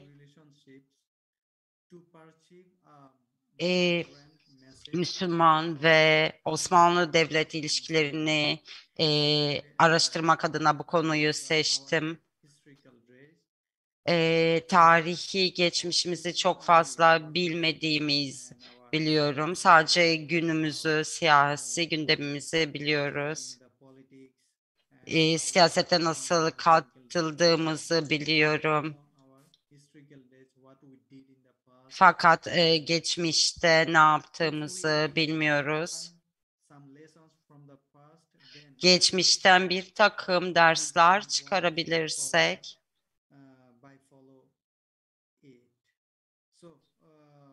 hepimiz için faydalı olacağını düşünüyorum. Bu kapsamda bir takım bilgiler paylaşmak istiyorum sizlerle.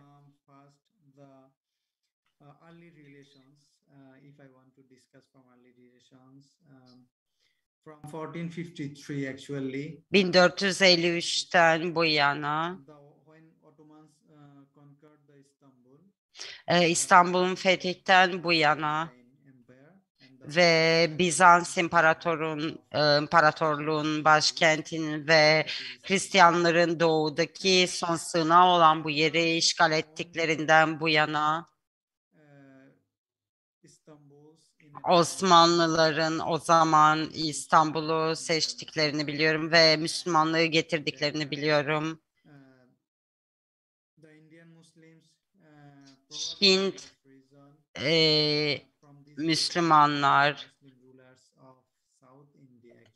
Müslüman yöneticilerin bir takımı Güney Hint kökeninden geldiklerini biliyorum. Muhammed Şah ve Mahmud Şah'ın olduğunu biliyoruz. Bunlar ana hükmedicileridir bu ilişkinin.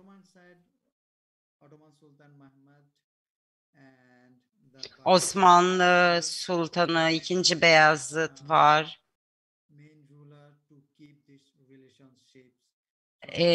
Kendileri de 15. yüzyıldan bu yana dinimizi ilerlettiler bu hükümdarlar. Osmanlılar ve Hint Müslümanları 1570'te Ezam Şah Kalafat halifesi o tarihten itibaren 15. yüzyıldan bu yana başladı.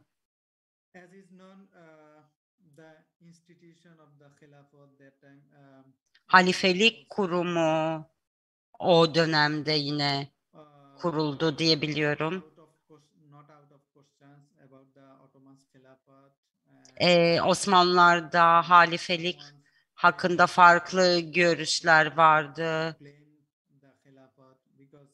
Halifelik talep ediliyordu. Çünkü Hazreti Ali'nin ölümüyle birlikte bu halifelik de sona eriyordu ve Osmanlılar'da halifelik hakkı yoktu. Bu da tartışılabilir bir konu. Umeyyed geldi, ardından Abbasiler geldi, birçok kişi geldi Osmanlılara. Kanıtlar gösteriyor ki güç Osmanlılara geçtiğinde Hicaz Savaşı'ndan sonra Al-Kıta'da Müslümanlara olan ilgi arttı ve Muzaffer Şah'a Osmanlılar yardım etmek istediler hükümdara.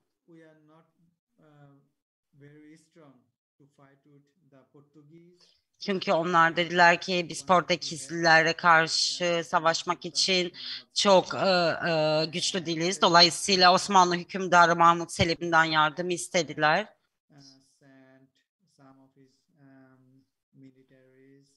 Kendisi de ordusunu gönderdi. Hintlilere, Portekizlilere karşı yardımcı olmaları için.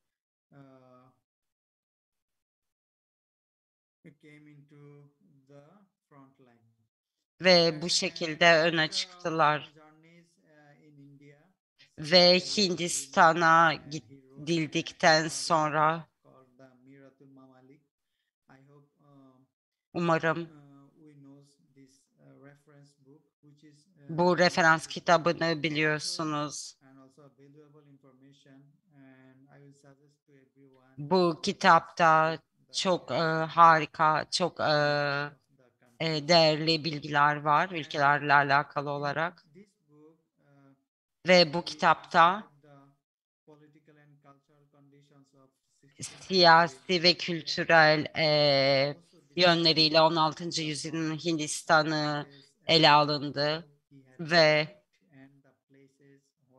kabul ettiği insanlar hakkında çok detaylı bilgiler vardı ve uzun yolculukları esnasında ziyaret etmiş oldukları, Hindistan kıtasında ziyaret etmiş olduğu yerler hakkında bilgilere yer verdi. İran'da ve Afganistan'da da olsun ziyaretleri olmuştu ve buralarla ilgili de bilgiler yer alıyor kitapta. Arka planı tartıştıktan sonra Osmanlıları konuştuk. Osmanlı kaynaklarında Moğollar hakkında da referanslar var 16. yüzyılla alakalı. Fakat daha erken tarihlerde herhangi bir resmi bilgi yok. Cihangir dönemine kadar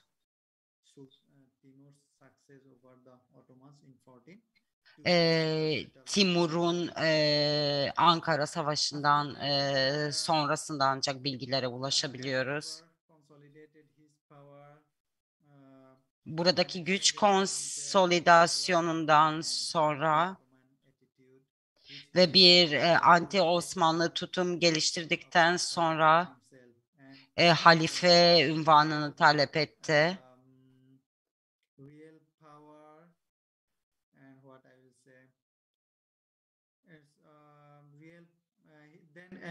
They are anti actually and they fall into an anti-climax. Burada bir karşı tutum sergilediklerini söyleyebiliriz. Ve burada bir anti-Osmanlı tutum sergiledi. Osmanlılara karşı olduğunu açıkça gösterdi. İran'la ilişkisini geliştirdi Osmanlılara karşı ve ardından Cihangir geldi ve Osmanlılara karşı kayıtsız değildi. Muhtemelen İranlılarla olan arkadaşlığı, dostluğu sayesinde, fakat kısa bir süreden sonra Gandhar bölgesinde bir çatışmaya yol açtı. Ve 4. Murat Osmanlı Sultanı ile bir ilişki geliştirdi, fakat Cihangir'in ölümüyle bir yıl sonra o 1672'deki ölümünden sonra herhangi bir şey olamadı. Ve ardından gelen hükümdar Osmanlılarla düzenli diplomatik ilişkiler kurdu. Cihan Şah gibi. Kendi döneminde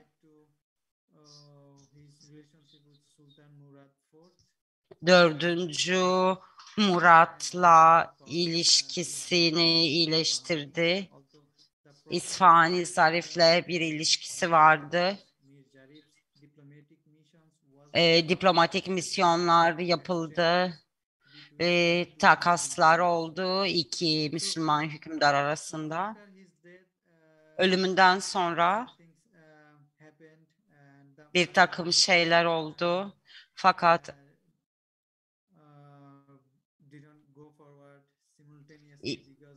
ilişkileri devam edemedi.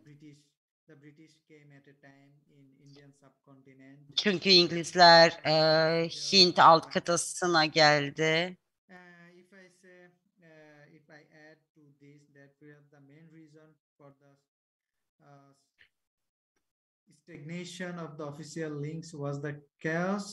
Ve bu nedenle İngilizlerin gelişiyle birlikte buradaki resmi kayıtlara ulaşılamıyor.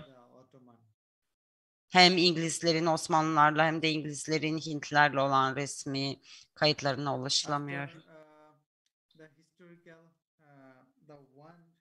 The important things here in Kamdet, the Pan-Islamism came. Burada Pan-İslamizm geldi.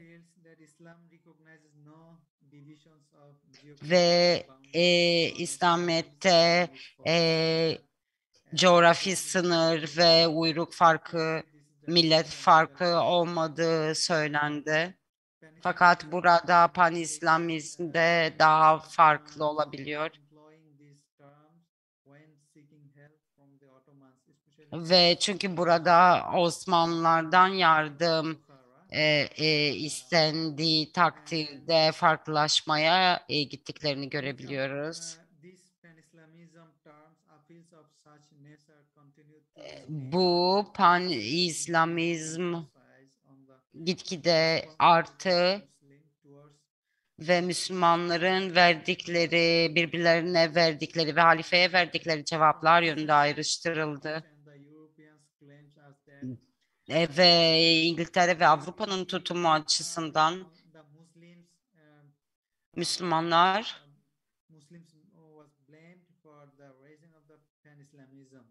Pan-İslamizm nedeniyle suçlandı. Fakat bu Pan-İslamizm Osmanlı döneminde meydana gelmedi. Daha doğrusu Irak'ta ortaya çıktı Avrupalıların gelişiyle birlikte. Çünkü kendi aralarında nasıl iletişim kuracaklarını bilmiyorlardı. Ve dolayısıyla orada kaldı. Ve Müslümanların dünyasında, aleminde bu Pan-İslamizmin izlerini görebildik. Neden pan kelimesi var?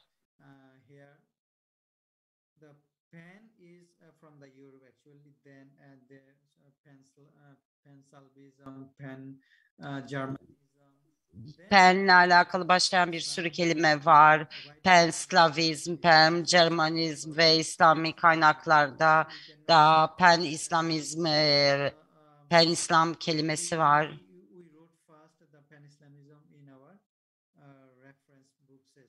Referans kitaplarımızda da pan ve İslami kelimeleri geçiyor.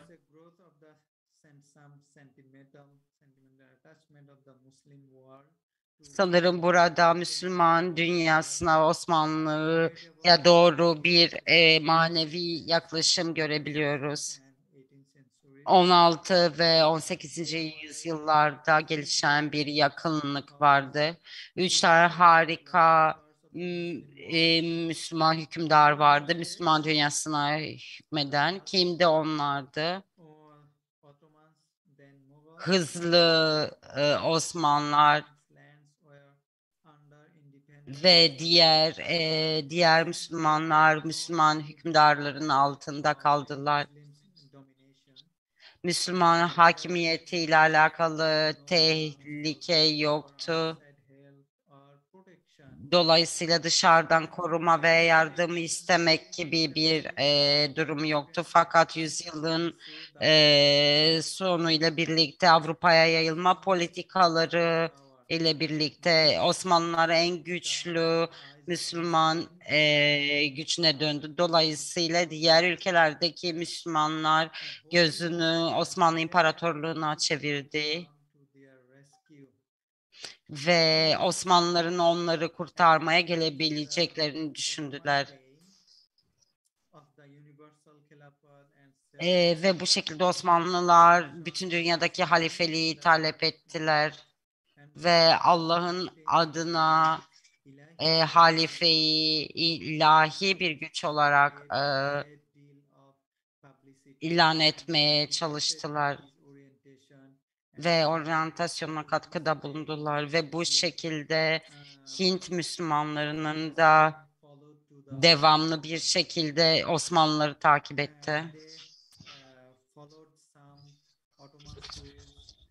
Bir takım Osmanlı kurallarını takip etti.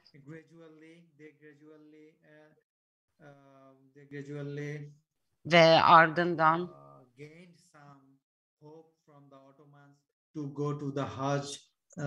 Hacca gitmek için Osmanlılardan yardım istediler ve bu konudaki birincil kaynaklar Müslüman dünyası ile alakalı olarak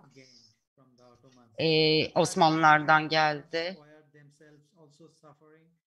Fakat Osmanlıların kendileri de hem ekonomik hem siyasi bakımdan zor durumdaydılar. Batılı güçlerden dolayı kaçmak durumda kalıyorlardı. İslami sınırlarının genişletilmesi politikası 1699'daki Viyana kuşatması da bunun bir örneği. Hristiyanlara karşı toprak kaybetmeye başladılar ve ekonomik açıdan imparatorluk kötüye gidiyordur. Osmanlı toprakları Atlantik Okyanusu'nun ötesinde dağılmaya başladı. Endülüs'te kayıplar oldu. Hindistan halkasında da kayıplar oldu. Siyasi açıdan imparatorluk Avrupa'nın üstünlüğüne karşı gelemiyordu. Sultanlar dünyanın halifesi olduğunu iddia etmelerine rağmen Müslüman dünyayı koruyamıyorlardı. Bu nedenle Osmanlı sultanları Hindistan'daki Müslümanlarla yakın bağlantılar içerisinde olmaya devam ettiler. Bunu Pan-İslamizm aracılığıyla yapmaya çalıştılar. Dünyadaki Müslümanları bir araya getirmeye çalıştılar. Tek bir çatının altına getirmeye çalıştılar. Onların sorunlarını anlamaya çalıştılar, onları korumaya çalıştılar Avrupalılara karşı. Ve sonrasında Avrupalılar Osmanlıları suçladı. Neden? Çünkü Hintli Müslümanları savundukları, korudukları için diğer taraftan Hintli Müslümanlar İngiltere İmparatorluğu'na karşı olumlu tavırlar sergilediler. İngiltere İmparatorluğu'nun onların bu sorunlarından kurtarabileceklerini düşündüler ve Osmanlı tarafında ise bu çok büyük bir soruna dönüştü, sorun haline geldi. Ve Osmanlılar ise bu bağlamda taraf tutmamayı tercih ettiler. Ne Osmanlı ne Avrupa tarafına yakın durabildiler.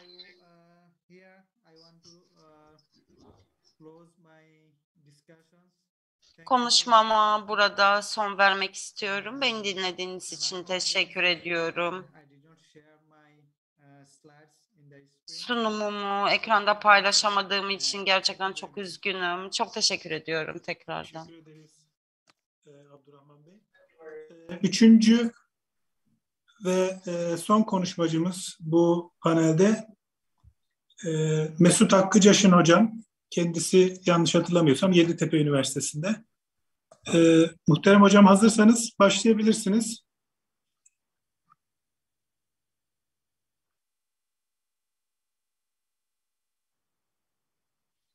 Niye? Geliyor mu sevgili hocam? Buyurun hocam, geliyor. Ekranım gözüküyor mu acaba? Evet hocam, bir sıkıntı yok. Buyurun. Herkese iyi akşamlar diliyorum Cengiz Hocam, Sayın Başkan.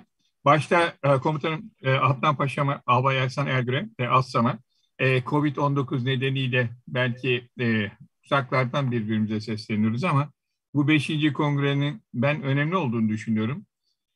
Umarım inşallah pandemiden sonra tekrar bir araya geliriz. Daha sıcak bir şekilde birbirimize kucaklarız. Burada iki önemli hadise var. Bunlardan bir tanesi Türkiye'nin savunma sanayi ve Adnan Paşa'nın ortaya koyduğu gibi bu coğrafyada, bu kadim coğrafyada nasıl biz emperyalizmi yeneriz sorusunun cevabı. Bunda da savunma sanayinin ben çok önemli olduğunu düşünüyorum. Karadeniz ve havada. Nitekim bugün mutlu bir gündü Türkiye'de. Hem bu kongre yapılıyor hem de Sayın Cumhurbaşkanımız çok büyük bir kongre gerçekleştirdi. Ondan kısaca söz edip öyle girmek istiyorum söze. Dikkat ederseniz yaklaşık 13 ülke devlet başkanı ile 32 Dışişleri Bakanı katıldı ve güzel müjdeler verdi. Bunlardan bir tanesi Türkiye'nin 4 milyardan 30 milyar dolara çıktığını söyledi ticaret azminin. Hem ekonomi hem kültür hem ticaret hem güvenlik hem savunma alanındaki bu müjdeler. Tabii Türkiye'nin de 15 milyon doz aşıyı Afrika ile paylaşacağını açıklaması Türkiye'nin az önce Hindistan'daki Müslümanlara nasıl Türkiye'nin geçmişte de yardım ettiğinin bir belirgesi ve eğer Türk-Havak'ta Dünya Sağlık Örgütü'nden gerekli izinleri alırsa Türk aşısının bütün Afrika halklarına dağılacağını bildirdi. Sayın Cumhurbaşkanı asla Afrika halklarının sırtını dönmedi. Özgürlük hareketlerini destekledik. Kıtala yeni bir sayfa açtık ve eşit ortaklık istiyoruz dedi. Ve şunu da söyledi, biz daima emperyalizmin karşısında olduk. Bugün de burada bizim ortaya koymak istediğimiz mesele acaba saldırıya karşı devletin egemenliğini sürekli korumak ve bir şekilde hizmetin bir devamı olan savunma hizmetini devletin yanı sıra nasıl yapmamız gerekeceği, Türk savunma sanayi bunun içerisinde 20 yılda nasıl bir zıplama yapmış, bunun parametrelerini eski bir havacı olarak sizlere hem de bir akademisyen olarak izah etmek istiyorum. Savunma havacılık sektörü Türkiye'nin en önemli sektörlerinden bir tanesi haline gelmiş olup, özellikle Türkiye'ye karşı uygulanan ambargolara karşı baktığımızda Türkiye'nin bu hareketlerinin son derece önemli olduğunu düşünüyorum. Ve aynı zamanda kolektif bir hafızanın, yani az önce arkadaşım İstanbul'u fetheden Türklerin aynı zamanda dünyayı barış ve özgürlük içerisine koyacak silah en modern sistemleri yapması son derece önemli.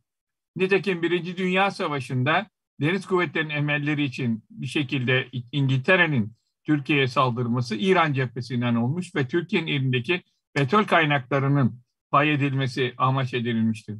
Bugün baktığımız coğrafyaya dikkatle eğildiğimizde şunu görüyoruz. Türk ordusu Suriye'den Libya'ya, efendime söyleyeyim Kafkaslar'da Karabağ zaferinde imzasını atan önemli bir aktör olarak gündeme gelmiştir ve Türkiye sınır dışı askeri harekatları da ciddi ölçüde destek vermektedir. Bu bakımdan bakıldığında Türk askerinin yaklaşık 30 yıldır Minsk dörtlüsüyle çözülemeyen problemi kahraman Azerbaycan ordusuyla çözmesi, Türkiye'nin karada, havada, denizde silah sistemlerinin Somali'den diğer bütün ülkelere ümit verdiğini ve güvenlik ihtiyaçlarını karşılayan Türkiye'nin prestijini arttırdığını görmekteyiz. Eşitliklerini bir araya getiren savunma sanayi politikaları amaç ve hedef bakımından fevkalade önemlidir. Bu bakımdan savunma sanayi gerek araç ve gereçleri, gerekse üretim ve hizmette kesintisiz yedek parça taksiminin de bir şekilde önemli olduğunu düşünmekteyim. Modern savunma sanayi geçiş askeri teknolojilerle artmıştır. Ancak hepimizin bildiği gibi modern harbin muhteviyatı da değişmiş. Araştırma ve geliştirme, Ar-Ge ön plana çıkmıştır. Modern harp Karadeniz havadan başka aynı zamanda hepimizin bildiği gibi uzaya taşınmıştır. O halde savunma sanayinin sektörel yapısı da havacılık ve uzay başta olmak üzere silah ve mühimmat, askeri gemi inşaatı, askeri otomotiv, roket ve füze sanayi, elektronik ve askeri giyim sanayi içerisinde olmuştur. Silah tedariklerine bakıldığında uygun teknoloji zamanında ve adaletli alınması ve güncel etki ve derivasyon dediğimiz gereklilikleri içerisinde barındırmaktadır. Devletlerin tedarik politikasına bakıldığında Türkiye bilim ve teknolojiyi ve sanayileşmeyi bir araya getirmekte ve Türk Silahlı Kuvvetleri'nin savunma sistemi ihtiyaçlarının %75 şeklinde yüksek bir oranla karşılama pozisyonuna gelmiştir. Burada Sayın Cumhurbaşkanı'nın başlattığı milli ve yerli harp sanayi, aynı zamanda Havacılık Enstitüsü'nde 10 yıllık tedarik programlarını hayata geçirmek ve milli uydumuzun da Türkiye'de üretimini öngören farklı bir tedarik usulüne başlanmıştır ve bu projeler çok daha hızlı yürütülmektedir. Bu bakımdan bakıldığında silah ticaretinin genel denklemini göz atmanın gerekli olduğunu düşünüyorum. Silah ticareti piyasa fiyatları üzerinden veya sembolik rakamlarla ifade edilse dahi siyasi ve stratejik yönün çok önemli olduğunu düşünmekteyim. Tedarikçi ve alıcı ülkeler arasındaki bağıntı devletlerin gelecekteki politikalarını da değiştirmektedir. Bu bakımdan son 20 sene içerisinde Türkiye yaklaşık yapmış olduğu ihracatla beraber dünyada ilk 10 devleti arasına girmiştir. Bu Türkiye Cumhuriyeti Devleti için son 20 yılda geldiği en büyük paylardan bir tanesidir. Ve küresel silah pazarının başını Suudi Arabistan'ın çektiğini bilmekteyiz. Genel ortama baktığımızda en fazla silah satan ülkelerin Amerika Birleşik Devletleri, Rusya, Fransa ve Almanya, ondan sonra da 5. olarak Çin'in olduğunu görürüz. Fakat bir gerçek, Soğuk Savaş bittikten sonra harbin bitmediğini, 8,6 milyar dolar olan silahların, küçük silah dediğimiz tüfek, tabanca, diğer silahların yaklaşık 30 milyar dolara çıkması beklenmektedir.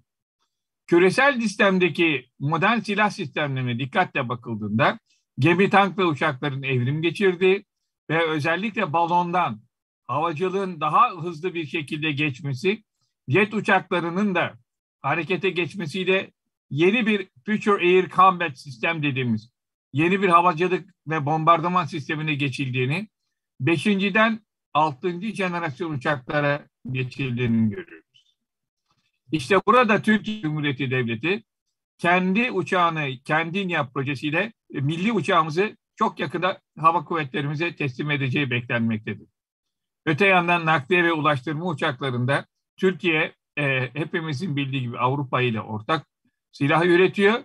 Ana muharebe tanklarına gelince Türkiye yıllardır Amerikan ve Alman tankları kullanırken bugün Türkiye kendi milli Altay tankını imal etmiştir. Demek ki hafif silahta 8,3 ile 8,5 milyar doların 14 milyar dolara çıkması Türkiye'nin de milli tüfeğini yapmasıyla bu piyasaya girmesine sebebiyet vermiştir. Değerli yorumcular, küresel silahlanma yarışının son derece hızlı olduğunu ve SIPRI kayıtlarına göre daha da arttığını görmekteyiz. Yani savunma sanayi Soğuk Savaş'tan sonra tekrardan yaklaşık %3'lük bir artış kaydetmektedir. Bu düşüşten sonra özellikle bölgesel çatışmaların artmasının bunda büyük önem arz ettiği, silahlanma yarışını hızlandırdığını düşünmekteyim. Askeri harcamaların artmasında silahlanmanın savaşlarla arasında bir ilişki olduğu vazgeçilmez bir gerçektir.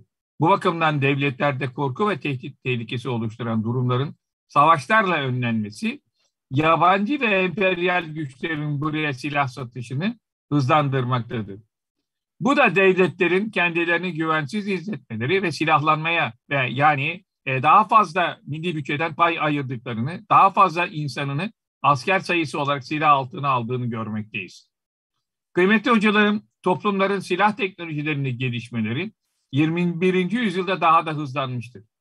Özellikle lazer silahların devreye girmesi, su altı ve su üstü denizaltı sistemlerinin hızlı bir şekilde gelişmesi, devletin de bu yöndeki envanterindeki silahlarını, özellikle hipersonik silah dediğimiz sesten 7 defa hızlı gidebilen silahların mevcut bütün radar ve hava savunma sistemlerini değiştirdiğini idrak etmekteyiz.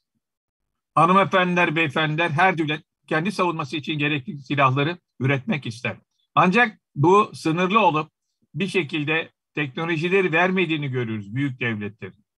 Savunma ve silahlanma arasındaki bu ilişki savunma politikalarında bir unsur haline gelmektedir.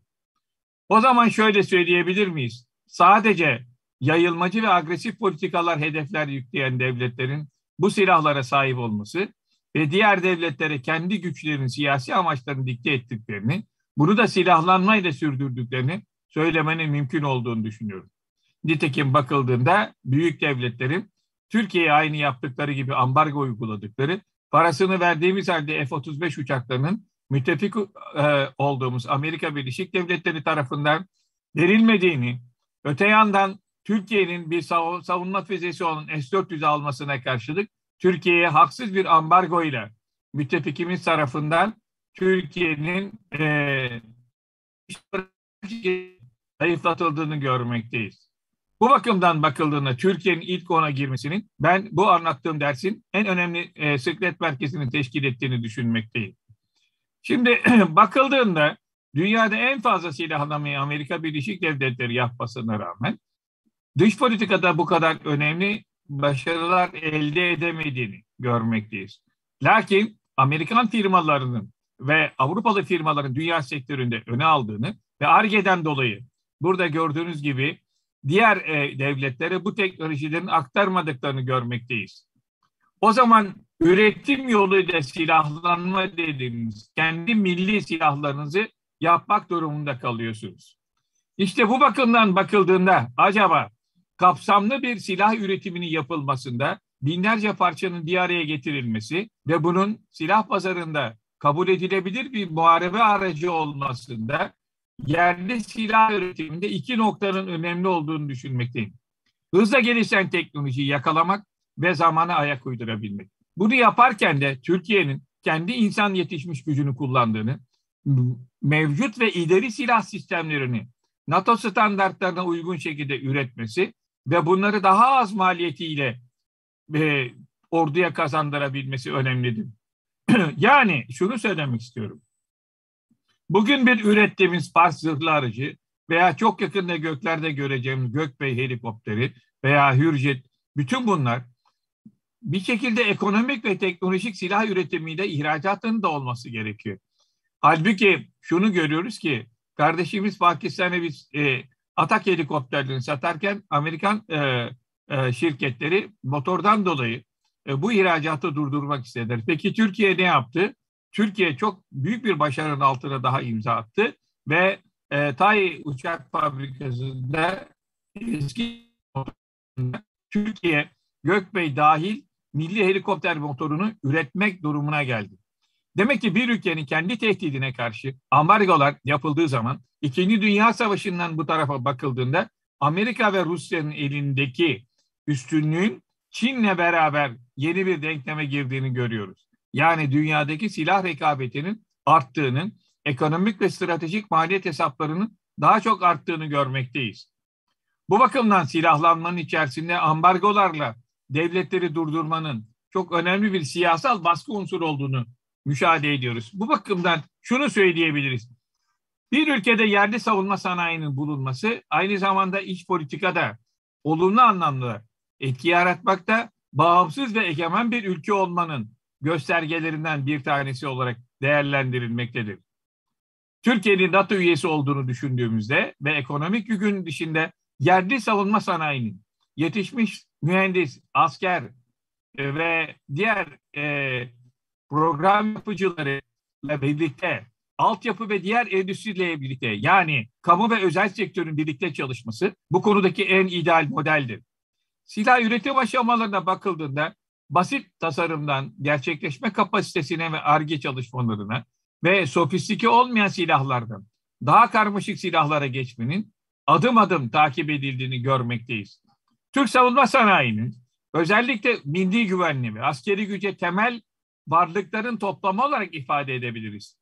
Savunma sanayi ülkenin savunması ile birlikte istihdam, teknoloji yaratan üreticilerin toplamı veya Savunma Bakanlığı'nı ve savunma ile ekipman sağlayan firmaların tamamıdır. Ve Türkiye bu noktada son 20 senede 3 uçak fabrikasını kuran Cumhuriyet'te, bir motor fabrikasını kuran, bir rüzgar tünelini yapan Türkiye Cumhuriyeti, F-16 üretimine TAİ ve Tİİ ile birlikte bugün çok şükür Allah'a ki kendi rüzgar tünelimizi de yaptık ve bir zamanlar Türkiye'nin hedef haline gelmesini sağlayan Jüpiter füzelerini, atom bombasını taşıdığını düşündüğümüzde Türkiye'nin kendi milli uçağını yapması, yani Hürkuş, Hürjet ve diğer helikopterlerimizle baktığımızda Türkiye'nin artık aynı zamanda Avrupa'ya da ve diğer Amerika Birleşik Devletleri'nde yedek parça ve silah sistemleri ürettiğini görüyoruz. Türkiye'nin milli askeri stratejisinde harekat ihtiyaçlarına ve stratejik hedef planlarına göre kuvvet komutanlıklarımızı ve genelkurmay başkanlıkları ile beraber hazırlanan 10 yıllık planlar çerçevesinde Türkiye memnuniyet verici bir seviyeye ulaşmış, kendi tankını üretebilir hale gelmiştir. Öte yandan stratejik savunma yönetimine bakıldığında, yani söylemek istediğim hadise, bütün bu silahları üretebilirsiniz. Ancak onların planlaması ve bileşenlerin sürdürülebilir hale gelmesi ve ihracat payının artması gerekmektedir.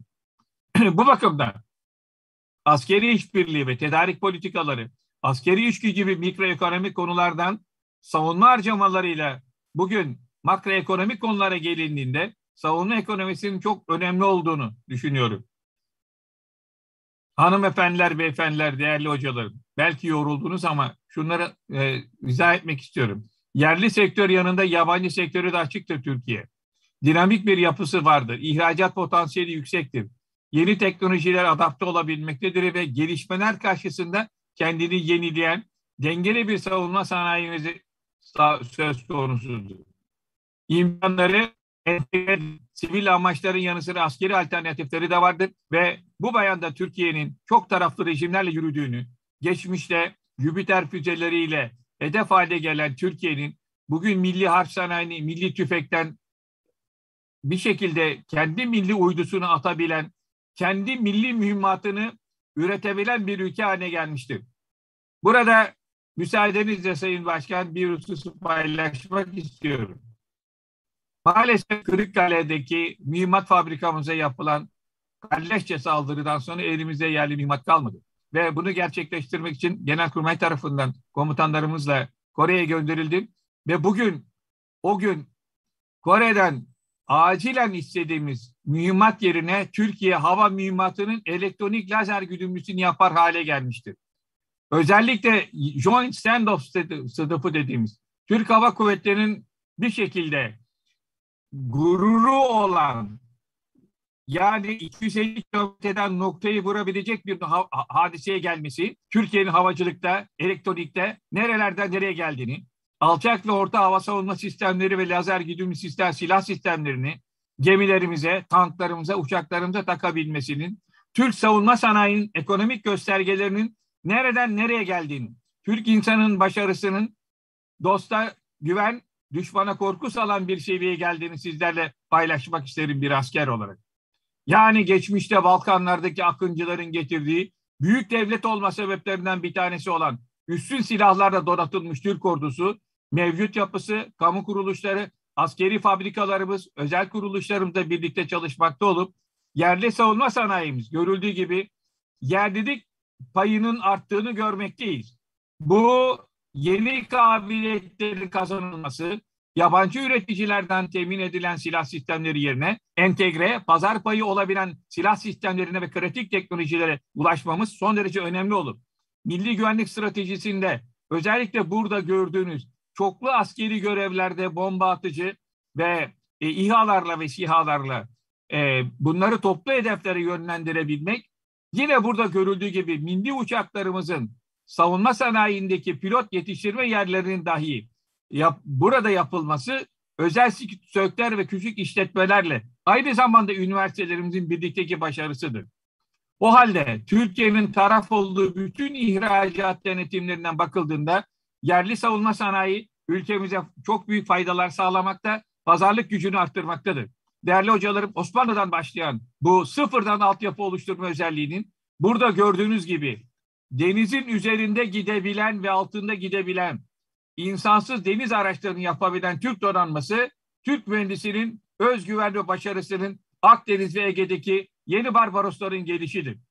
O halde savunma sanayi bakıldığı zaman örgütlenildiği, çalışıldığı, Türk tankları da dahil olmak üzere komşumuz Yunanistan'a verilen bir avuç teneke silah sistemiyle korkutulmak istenen Türkiye'nin tam tersine Ege'de ve Doğu Akdeniz'e bir güç unsuru olduğu, bölgemize özellikle Balkanlardan Kafkasya ve Orta Doğu'ya bir güç ve aynı zamanda güvenlik ekseni oluşturduğunu başarıyla söyleyebilirim. Bu itibarla Türkiye'nin Yunanistan karşısında herhangi bir şekilde mağlup edilmesi mümkün olmayıp Girit'e yapılan silahlanmanın ve İsrail'in de burada bazı silah ve sistemlerini Yunanistan'a verip Yunan pilotlarına eğitmesinin son derece tehlikeli olduğunu, Yunanistan'ın Lozan Anlaşması'na aykırı olarak adaları silahlandırmasının Türkiye'nin özellikle Doğu Akdeniz'deki elde etmek istediği zenginliklerden bir şekilde men edilmek istediğini görmekteyiz. Türkiye, bütün bu meydan okumalara karşı ihtiyaç duyduğu kendi silah sistemlerini hızla Türk ordusuna kazandı. Deniz ve hava kuvvetlerimiz bir şekilde düşmanı caydıracak kapasiteye ulaşmış bulunmaktadır. Bu bakımdan Ar-Ge'ye çok büyük önem vermekte Türkiye ve planlarının ötesinde çok daha hızlı bir şekilde silah sistemlerimizi deniz kuvvetlerimize Anadolu helikopter gemisinin de kazandırılmasıyla ve denizaltı üretiminde altını çizerek söylüyorum, dünyada 7 tane devletten bir tanesi olması Türkiye'nin son derece önemli büyük başarılar olarak mütalaa edilmektedir. Bu bakımdan bakıldığında 2020 faaliyetlerin teslimatların zamanında yapıldığını, Türkiye'nin siper ve diğer Hisar sınıfı alçak orta hava savunma füzelerini başarıyla ihracat yeteneğini arttırdığını ve 2 milyar dolardan çok daha yükseklere çekilen bir savunma harcamasının kendi milli içerisinde kapasitesini arttırdığı gibi Amerika ve Avrupa devletlerinin de ihracatın arttığını görmekteyiz. Kısaca şunu söyleyebilirim. Bütün bunları yaparken Türkiye'nin ihracat cirosunun arttığını, en önemlisi de istihdam edilen üstün vasıflı teknisyen, mühendis ve üniversite hocasının sisteme daha çok katkı sağladığını, ürün ve teknoloji geliştirme harcamaların, Ar-Ge harcamaların arttığını size başarıyla söyleyebilirim. Bu büyük bir mutluluk benim için. Türkiye'nin yerli savunma sanayi yaklaşık %200 artmıştır. Bu çok az görülen bir başarıdır değerli hocalarım. Ve payı da Türkiye'nin ihracatta kendi ihracatımızın %3,5'una ulaşmıştır. Kardeş Pakistan'a üretilen milli geminin bu konuda son derece önemli olduğunu düşünüyorum. Dikkat edin, Amerika, Etiyopya'dan Çin'e kadar Türkiye silah satmakta ve kıtasal olarak savunma sanayi bir ihracat rekoru kırmıştır. Maalesef bunları basında göremiyoruz. Bakın burada sektörün en fazla ihracat yaptığı ülkeler sadece Ukrayna değil, Almanya, Polonya gibi ülkelere gelmektedir. Nitekim İngiliz basını şunu söylüyor. Türkiye, Amerika ve İsrail sahihalarıyla teknolojisinde vazgeçilmez olduğuna inanca meydan okumuştur. Ve küresel drone öndesisinde büyük bir prestij elde etmiştir. Askeri harekatlarda kuvvet çarpanı olarak Türk ordusunun bu 3 sektörde yani Karabağ Savaşı'nda Suriye, Irak ve Libya'daki başarıları askeri tarih, taktik ve stratejisini değiştirmiştir. Sayın Bayraktar'ın yapmış olduğu silahlara baktığımızda Polonya'ya satılması NATO için çok önemli. Belki de İspanya'da bu silahlardan alacaktır. O halde şunu sonuç olarak toparlayabilirsem bana birkaç dakika vermenizi rica ediyorum. Buyurun. Sayın Başkan, evet, silahlanma devletlerin dış politikasının vazgeçilmez bir unsurudur. Savunma ve güvenlik bunun tamamlayıcısıdır ve bu politikalar devletin milli politikasının devamıdır. Türkiye, milli güvenlik stratejisinde Irak ve Suriye'den bir şekilde Lozan dengesini bozmak isteyen veya PKK, DAEŞ, FETÖ gibi örgütlerle yorulmak isteyen bunun hakkından milli harp sanayiyle gelmesini bilmiştir. Türk savunma sanayi sektöründeki değişim 21. yüzyıldaki başarılarımızın bir hedefidir.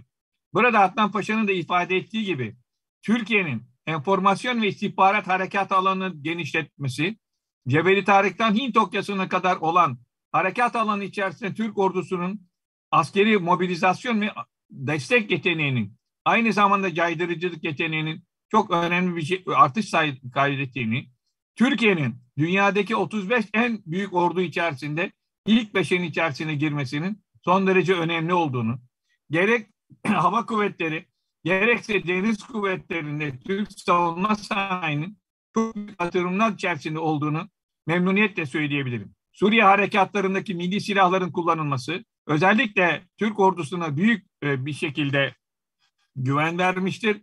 Az önce söylediğim stand-off merminin 250 kilometre menzilde F-35 uçağında dahi kullanılması, Türk mühendisinin, Türk Hava Kuvvetleri'nin ne kadar akıllı olduğunu ve milli muharebe uçağının Cenab-ı Allah inşallah Teala bir havacı olarak en büyük ithalim olan Türk pilotlarının Türk semalarının koruyacak pozisyona geldiğini, milli muharebe uçağını yakında göreceğiz.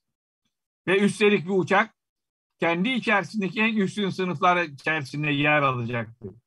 Milli helikopterlerin, milli uçaklarımız, taarruz helikopterlerimizle beraber Gökbeyin'de devreye girmesiyle bütün bunların motorlarının Türk mühendisleri tarafından yapılması artık Türkiye'ye karşı meydan okuma ambargonun zamansız kaldığını ve Türkiye'nin büyük bir hendeyi açtığını söyleyebilirim.